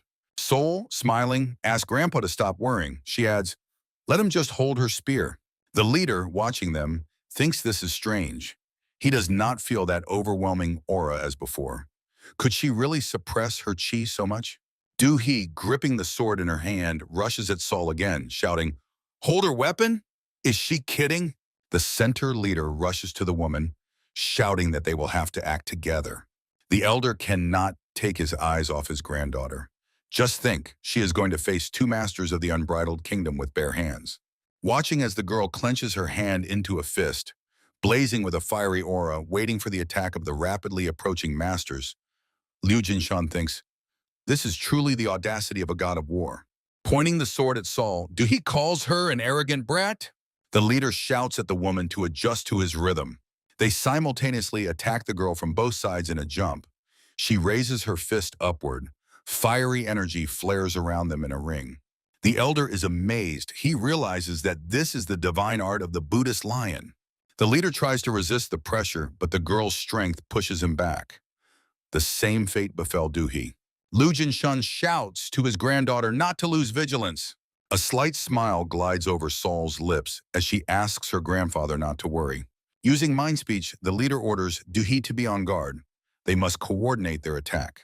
The woman replies that she understands and will no longer underestimate the opponent. The man, enveloped in purple energy, literally glides over the ground, approaching the girl from behind. Duhi, surrounded by turquoise energy, attacks her from the front. They circle around Saul. The man suggests first finding a gap in her defense. He tells his partner that this time he will deliver a quick and strong strike. Purple energy rushes towards Saul, who takes the hit on her arm. Duhi responds to her partner that then she will strike with brute force. Turquoise energy rushes toward the girl, who takes the hit with her other hand. Like sharks, the opponents circle around Saul, enveloped in a fiery aura. The elder looks worried. He thinks that the granddaughter only recently learned about this divine art. Isn't a joint attack by two experienced masters of the unbridled kingdom, who have trained together for many years, too dangerous for her? A smile appears on Duhi's face, informing the leader that the balance is broken and she is back in the game. The leader responds to her, this time in the opposite direction. Saul's fiery energy strikes the barely dodging opponents. Duhi is surprised. She was sure the girl's legs had given out. The leader of the center calls out to the woman named Duhi. He warns her, above her. But it's too late. Saul strikes Duhi in the back with both feet, making her choke from pain. The girl watches from above as her opponent forcefully hits the ground. The leader lands a little further away and calls out to Duhi lying on the ground. But she is silent. A shiver runs through her body. The man decides that he must direct his chi into the eyes. He remembers the times when he served in the main unit of the Grey Dragon. He never fought her directly, but had seen a similar movement before. The man remembers the Sword Empress Soso. No one could match this movement, but he definitely saw it. He is confident that with his eyes he can catch her. He sees Soso moving swiftly as if in a dream. The girl whose hand is wrapped in flames moves exactly the same way now. Salt and the leader simultaneously throw their hands forward and their palms meet. The man's hand is enveloped in a purple aura. With his free hand, he raises a sword above his head, thinking, he is sure he can catch her movement and delivers a slicing horizontal strike. The thought flashes through the center leader's mind. Yes. He thinks that, in fact, he was aiming for exactly this sequence of movements. It seems as if he managed to plunge the sword into the girl's body. But then the girl seems to dissolve into the air. The man looks stunned as he watches her disappear. He is puzzled because it seems that he did everything right. The salt is already behind him. She uses the final movement of the palm of heaven and earth of the Liu family. The palm of the girl intensely radiates golden streams of energy. Her blow literally slashes the man's body. Streams of fiery energy strike the head of the center with incredible force. Saul uses furious strike of Dragon Mountain, making the man scream in pain. Liu Jinshan tries to resist the residual energy flows spreading across the entire glade, but even this is difficult for him. Fiery energy flows like lava, sweeping away everything in its path. The flow is drying up. Before the leader, through whom all this power has passed, a vast area of scorched earth is visible. The elder is stunned. He thinks that this cannot be. The man kneels down. A stream of fiery energy flows from his mouth. Liu Jinshan understands that he was completely wrong. The matter was not that the attack of the two masters of the unbridled kingdom was too powerful. Saul just wanted to test her new martial art. The boys peeking out of the cave are excitedly whispering, "What happened? Did this girl defeat the leader?" Duhi, unable to get up from the ground, asks, "How did this happen?" The woman addresses Saul. "It can't be. Is she the very rejuvenated woman martial arts master from the unorthodox sex? Monster Yin?" The elder, approaching her, says, he thought she was just a decrepit witch. But she is quite perceptive, isn't she? Standing next to his granddaughter and placing his hand on her shoulder, he asks, then who does she take him for?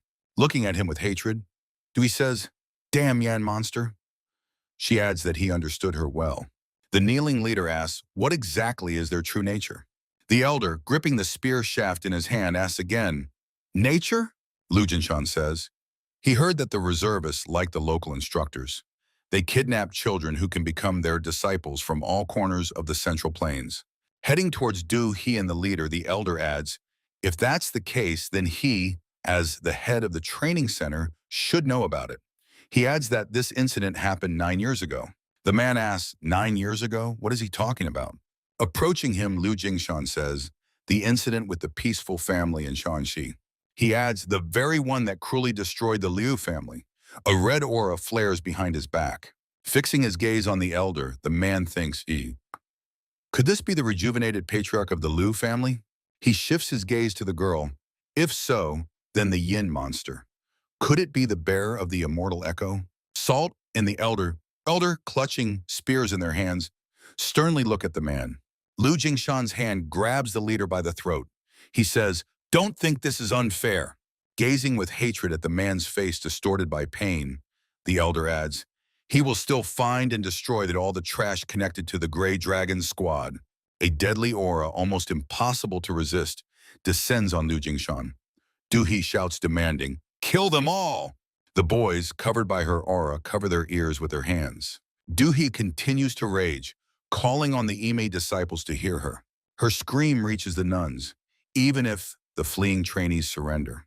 The boys, hiding in the bushes, hear her shout, let them kill them all, immediately after discovery. The elder's spear crashes down on her, silencing her. The woman rolls onto her back, covering her eyes with her hands and screaming in pain. Lu Jingshan asks, how can people be so cruel to the very end? He curses, just think she called all those disciples from Ime. The elder tells Saul more than 200 of these children are probably scattered here and there, running in groups. She must go quickly and save them. The girl asks, what about him? He replies, since she is faster, she should be able to save all the children scattered across the mountain. Nodding at the center leader behind him, Lu Jingshan says he still needs to find out something from that scoundrel. Du He turns onto her stomach and tries to crawl toward the man. Reaching out to him, she calls out, leader! Looking back at her, the man asks, is she okay? Du He desperately reaches out to him with one hand, the other covering her slashed face.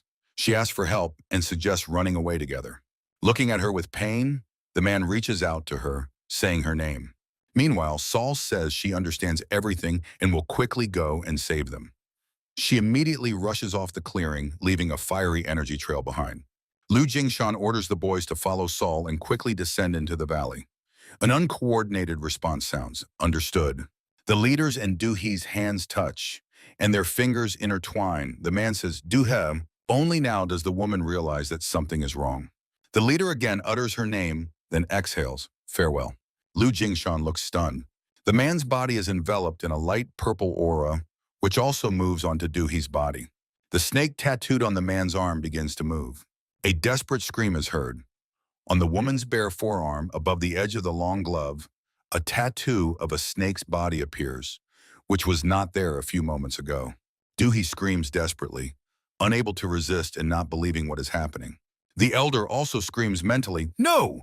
He rushes toward them, but at the place where Du He and the leader are, a dazzling energy flares up. Lu Jingshan abruptly stops before the purple energy that struck him.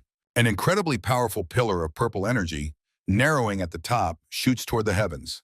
All the space from the ground to the sky before the elder is covered by flowing purple streams. Lu Jingshan mentally curses.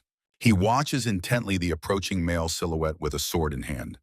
The leader's voice reaches him, saying that he has already expended much of his internal qi. In front of Lu Jingshan stands the head of the training center, covered with impressive muscles, who adds to the above. Therefore, the great art of the primordial origin did not have the desired effect. With a note of regret in his voice, he says, Dao, he is such a useless bitch to the very end. A drop of sweat rolls down the elder's cheek.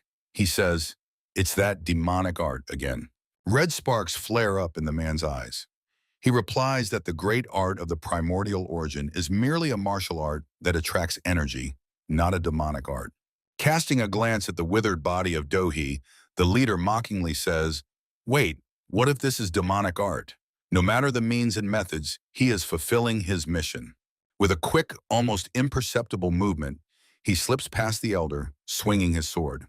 Striking, he says, "Such is the justice of the Grey Dragon Squad." Lu Jinshan jumps back, avoiding the blow and increasing the distance between them.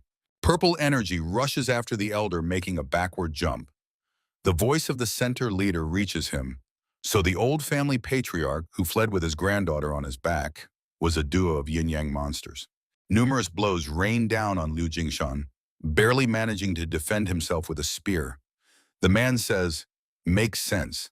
After all, if she were not the bearer of the immortal body Echo, she could not possibly possess such combat skills at this age. They should have eliminated him no matter what back then." And flashing red lights in his eyes, the leader shouts menacingly, "And drag that creature here." From the lips of Lu Jingsheng bursts out, "Scoundrel. So he is involved in the complete destruction of their Lu family?" Waving the spear, strengthened by his energy, the elder shouts, "Was he there that day too?" The man, grasping the elder's head with his hand, strikes him with his forehead. Blood spurts from Lu Jingshan's mouth. Continuing to hold him in that position, the leader says, "Since he will die by his hands anyway, he will tell him. Only then will he disha, harboring deep resentment in his heart." The elder pushes the opponent away and swings his spear, shouting, "Scoundrel!" Retreating before his onslaught, the center leader says, as he heard, the recruit team of their squad, Grey Dragon, mainly consists of reservists who failed in the main squad. But, swinging the sword, the man continues speaking, but their commander is always a member of the main squad. Striking with the sword, which the elder blocks with his spear, the center leader admits that the commander who went to Liu's family was, he says, an outstanding guy who became a member of the main squad at the youngest age among the trainees he trained. After joining the Grey Dragon Squad, he received the name Red Flame. Now, recalling this, the fact also surfaced in his memory that the guy was also number 137. The man attacks the elder, swinging his sword. In response, the elder raises his hand with the spear.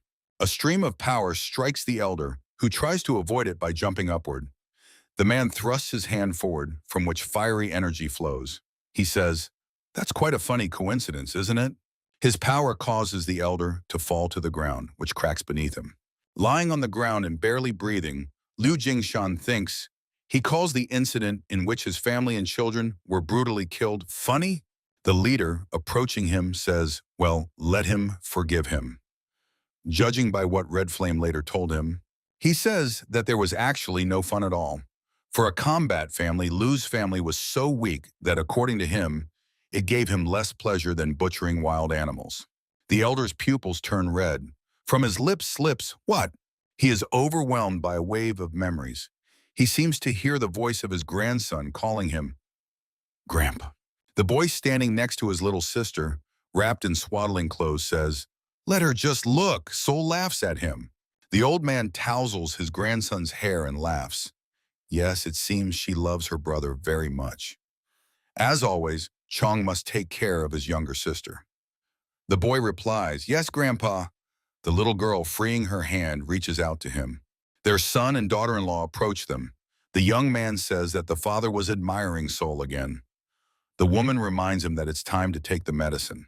He replies, "Why should a dying old man take medicine? They all should be the ones to take this precious medicine." The son asks, "What is father talking about?" He answers that they still have a long life to live together. Another boy rushes to the elder. Before his mind's eye stands that terrible day when he, returning home, saw all his loved ones dead. Their bodies lay right in the yard. There were many of them, very many. And there was blood everywhere. They killed his entire family, which was dearer to him than life. He remembers the dead daughter-in-law holding little Chong close. Were they happy? Wild animals? The elder's hand grips the spear shaft. The leader, smiling, approaches him, saying that he is the same. Looking at the body lying on the ground, the man adds, "Even after the body's reconstruction, he still remains at this level. It is quite natural that those below him are worth nothing." Raising the sword above his head, the man says he will send him to them. He adds to these insignificant little Lu. A stream of fiery energy crashes onto his hand, gripping the sword hilt. The severed hand of the man falls to the ground. Watching the falling and blood-spraying limb of the enemy, Lu Jinshan thinks that these scoundrels took his blood relatives. Father, mother, brothers, and sisters of soul. From this moment, they will take everything back. Loudly screaming in pain, the center director tries to press the wound with his palm. Pointing a spear engulfed in fiery energy at him, the elder thinks, everything those scoundrels, worse than animals, plan to accomplish. Red sparks flare up in the elder's eyes, and behind his back, deadly energy ignites. The nun brings a small bamboo tube to her lips. 3 nuns rush forward screaming. They have serious injuries. Chasing the terrified boys, they call to kill them all. The sword rushes towards one of the fugitives. A stream of purple energy cleaves the blade into 2 parts. Salt, hovering in the air, gripping a spear in her hand, asks the stunned nun, "Is she also called Ime?" The nun, stammering, says, "What?" Salt, clutching the spear in her hand, spins rapidly. Streams of purple energy knock the nuns off their feet. Cries sound. The girl lands on a clearing not far from the defeated opponents. Looking back at the surprised boys, she tells them to descend the mountain faster. They wonder, who is she? Another group of boys descends from the mountain slope. Someone among them says that she is here to help them. They should not worry and leave here quickly. The 2 groups reunite, and Saul says that she will go help other children. Looking at the mountain peaks, one of the boys says that number 137 is located there. Shouldn't they go and help him? The girl remembers how the elder says that she is now the only one who can save all these children. Sol replies, no, she is going to fulfill grandfather's request. Looking back at the kids, she smiles and asks them not to worry. Their grandfather is not that weak. Meanwhile, the angry Lu Jinshan uses the Lu family technique, destroying wind spear. 8th movement. The center leader closes his hands, blocking the soaring, destroying force of advancement. The elder swings a spear, emitting a fiery aura. The man cannot believe his eyes. How can such a worthless fighting family like the Liu family? A powerful strike falls on the leader, whose mind still echoes the thought, how can he possess such martial skill? Lu Jingshan watches as his power knocks the opponent off their feet. The elder uses the secret spear art of the Liu family, soaring, annihilating pursuit. He thrusts his hand forward, directing fiery energy at the center leader. The man sprawled on the ground, sees with horror the fiery spearhead approaching him, and mentally screams, no. His hand intercepts the spear shaft at the base of its sharp part. He thinks, this is a kind of spear mastery technique. It is nothing. A stream of energy flows along the shaft to the man. The spear pierces his body, and a powerful force throws the pain-screaming center leader far backward. The elder lands not far from the opponent, pinned to the ground by the spear. The man's gaze slides to the side. He thinks it was close. The elder's spear stuck into the ground, only its edge slicing through his body. Even after absorbing Duhi's energy, he was almost an empty shell, having exhausted his internal chi, so he still could not fully recover to his original state. Looking at the approaching Liu Jingshun, burning with a cold bluish aura, he thinks, besides, even if this scoundrel's internal chi belonged to a master of the unrestrained realm, at best he was a master of the transcendent realm. The man decides, it cannot be that he achieved enlightenment in such a short time. Lu Jingshan accelerates, and his movements become blurred in the eyes of his opponent.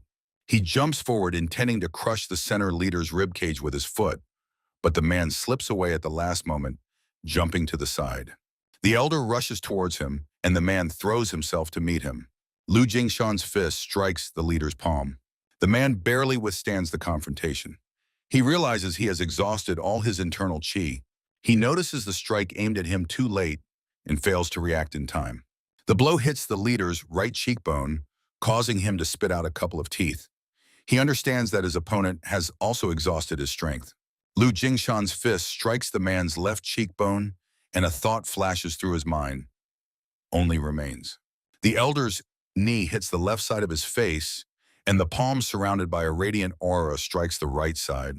The man manages to finish the thought that now only a contest of strength remains. A series of lightning-fast strikes hit the center leader's torso, knocking him off his feet. A thought flashes through his mind.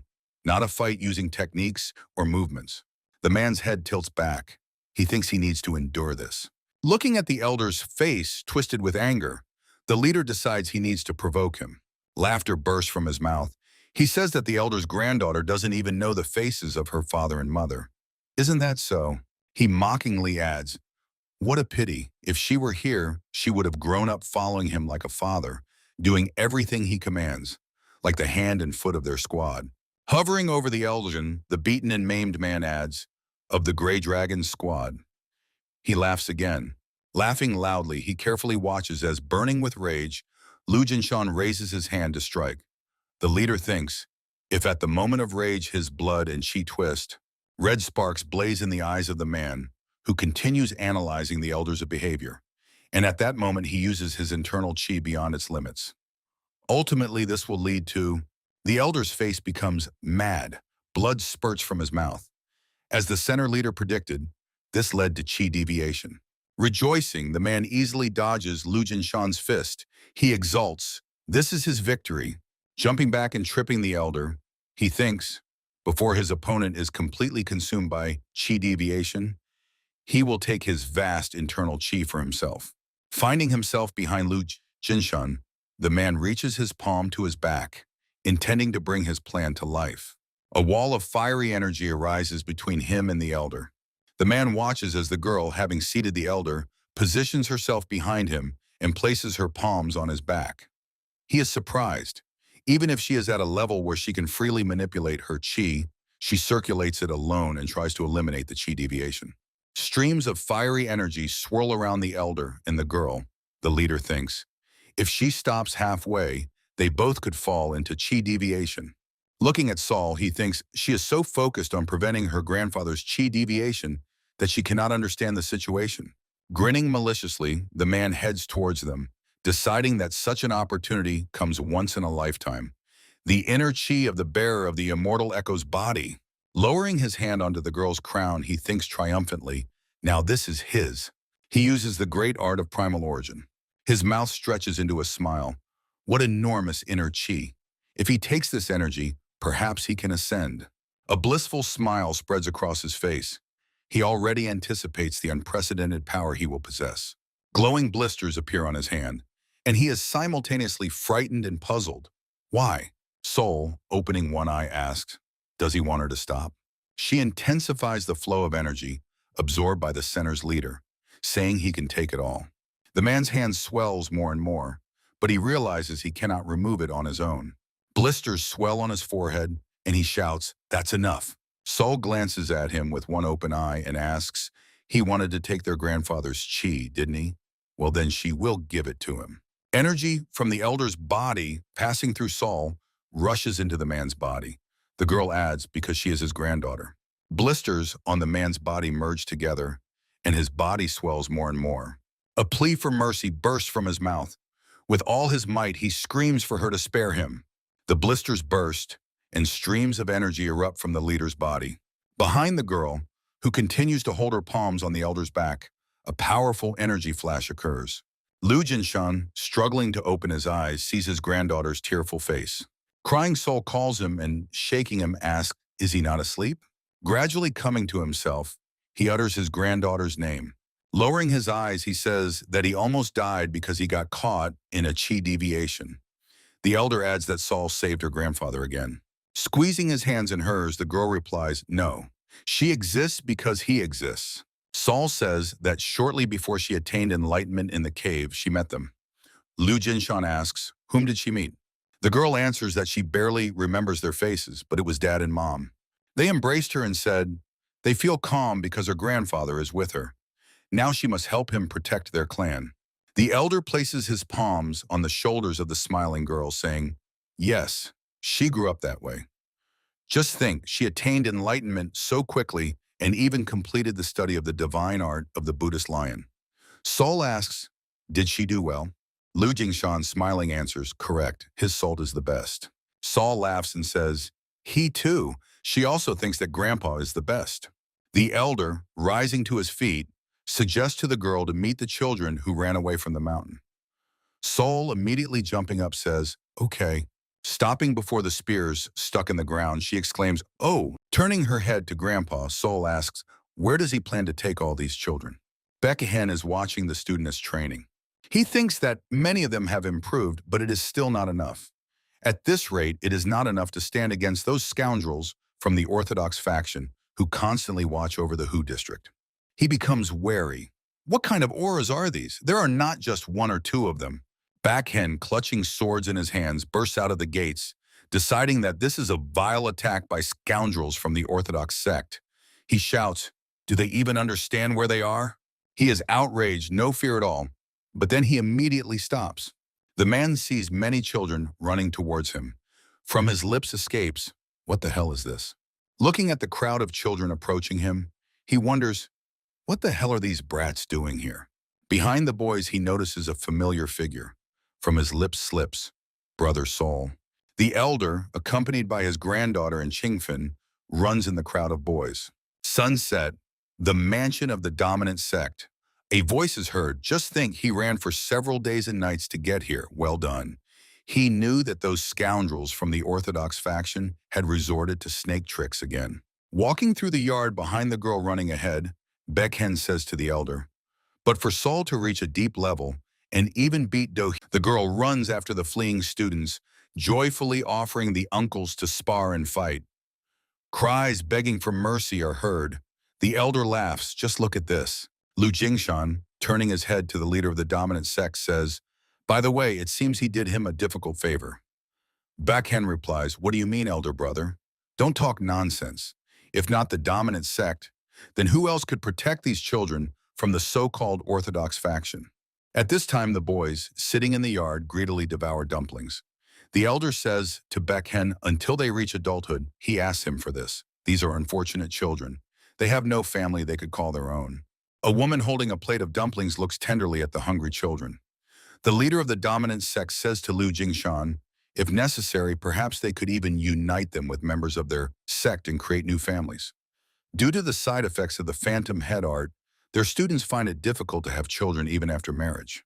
A slight smile glides over the elder's lips as he says, if they can become foster parents, that might also be a good idea. Then he will trust him and hand everything over to his hands. Looking at the happy boys, Lu Jingshan thinks, at this age, each of these children has already reached at least the highest level of development. In the future, they might even become a great force for the unorthodox faction of Hu District. The elder and Baekhan walk across one of several small, decorative arched bridges spanning a pond. Liu Jingshan asks, but in any case, what happened with the attack on the Shanxi branch of the Murim Alliance? Did even the head of the syndicate not come to help? Baekhan recounts that, of course, at first, thanks to the sovereign syndicate, they completely crushed them. But then the head of the syndicate and the leader of the sect, Baeksang, briefly left due to an attack on another front. And then suddenly a flood of masters, about whom he had not even heard, poured in. They had no choice but to retreat. Even if they had tried to break through by force, the losses would have been too great. The elder asks, could these so-called masters be them? The answer sounds, exactly so. Scoundrels in masks with dragon tattoos on their necks. It was a squad of gray dragons. There were only about 12 of them, but each one was on par with the leader of an average faction. Lu Jinshan is pondering, so is this the level of the main members of the Gray Dragon squad? Considering this scoundrel, the head of the center, it would not be surprising. He says they need information about the main forces of these scoundrels, especially about the one known as Red Flame. Baekhan replies that they have already begun gathering information about them in the Black Mountain Blade, based on the traces left by those who appeared during the battle at the Shanxi branch. But it will take some time. Standing on the hill, they admire the sunset, continuing their conversation. Liu Jinshan says he understands. As soon as information about the Gray Dragon squad arrives, he will set off immediately. Baekhan replies, for now, let the elder brother rest properly. A month later. During this time, the dominant sect became livelier than ever before. One of the students, watching how the chubby boy chews a dumpling, asks, does he really love dumplings? He answers, yes. That's why he even named himself Mandu, which means dumplings. The student is confused, huh? Who gave him this name? The boy answers, Sol. Not only Xinfeng, but all the children have now received names. And with the followers of the dominant sect, they began to establish ties, like those of elder and younger brothers, or like those of an uncle and a nephew. Followers of the dominant sect gladly trained with the boys. Some even developed relationships like those of a father and son.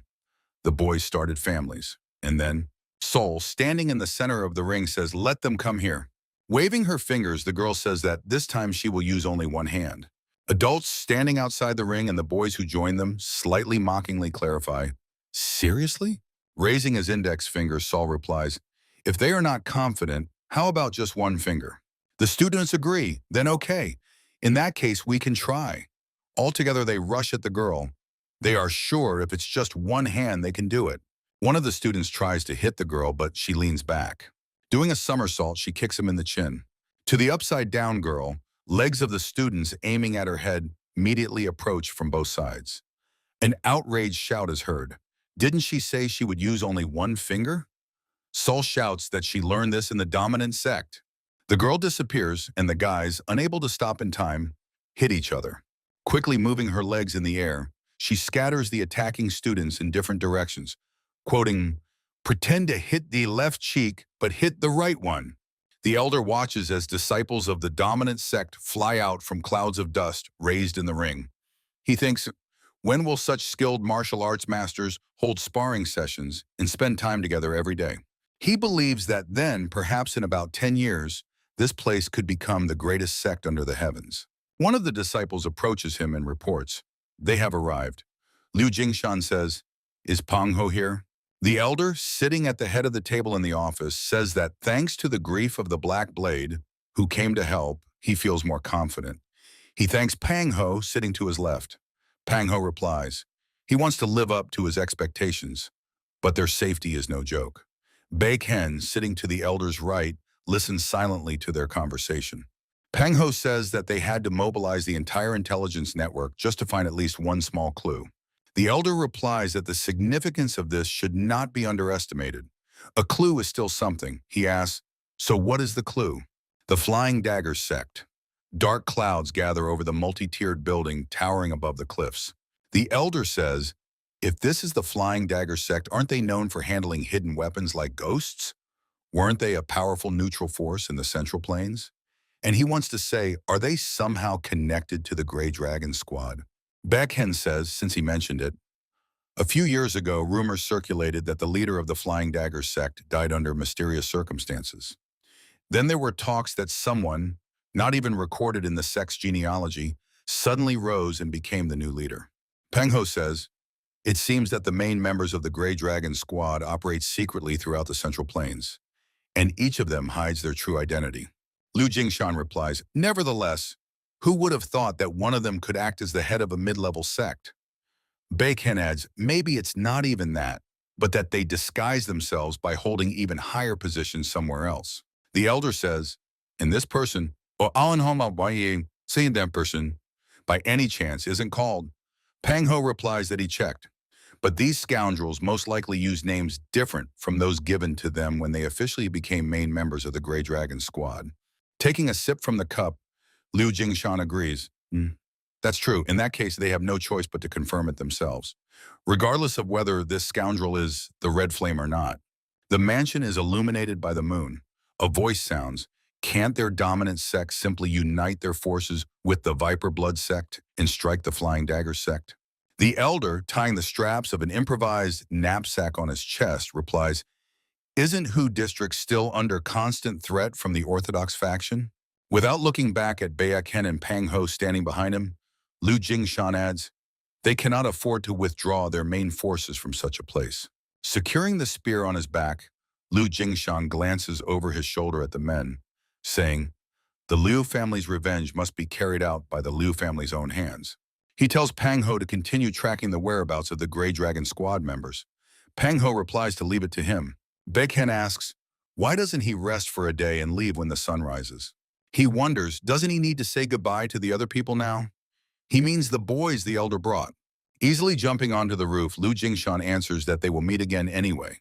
He will just quietly slip away and return. Standing next to him, Sol happily waves to them and promises the uncles to come back soon. The men wave back at him Ken says, all right, and asks Saul to take good care of her grandfather. Pangho says for her to travel safely.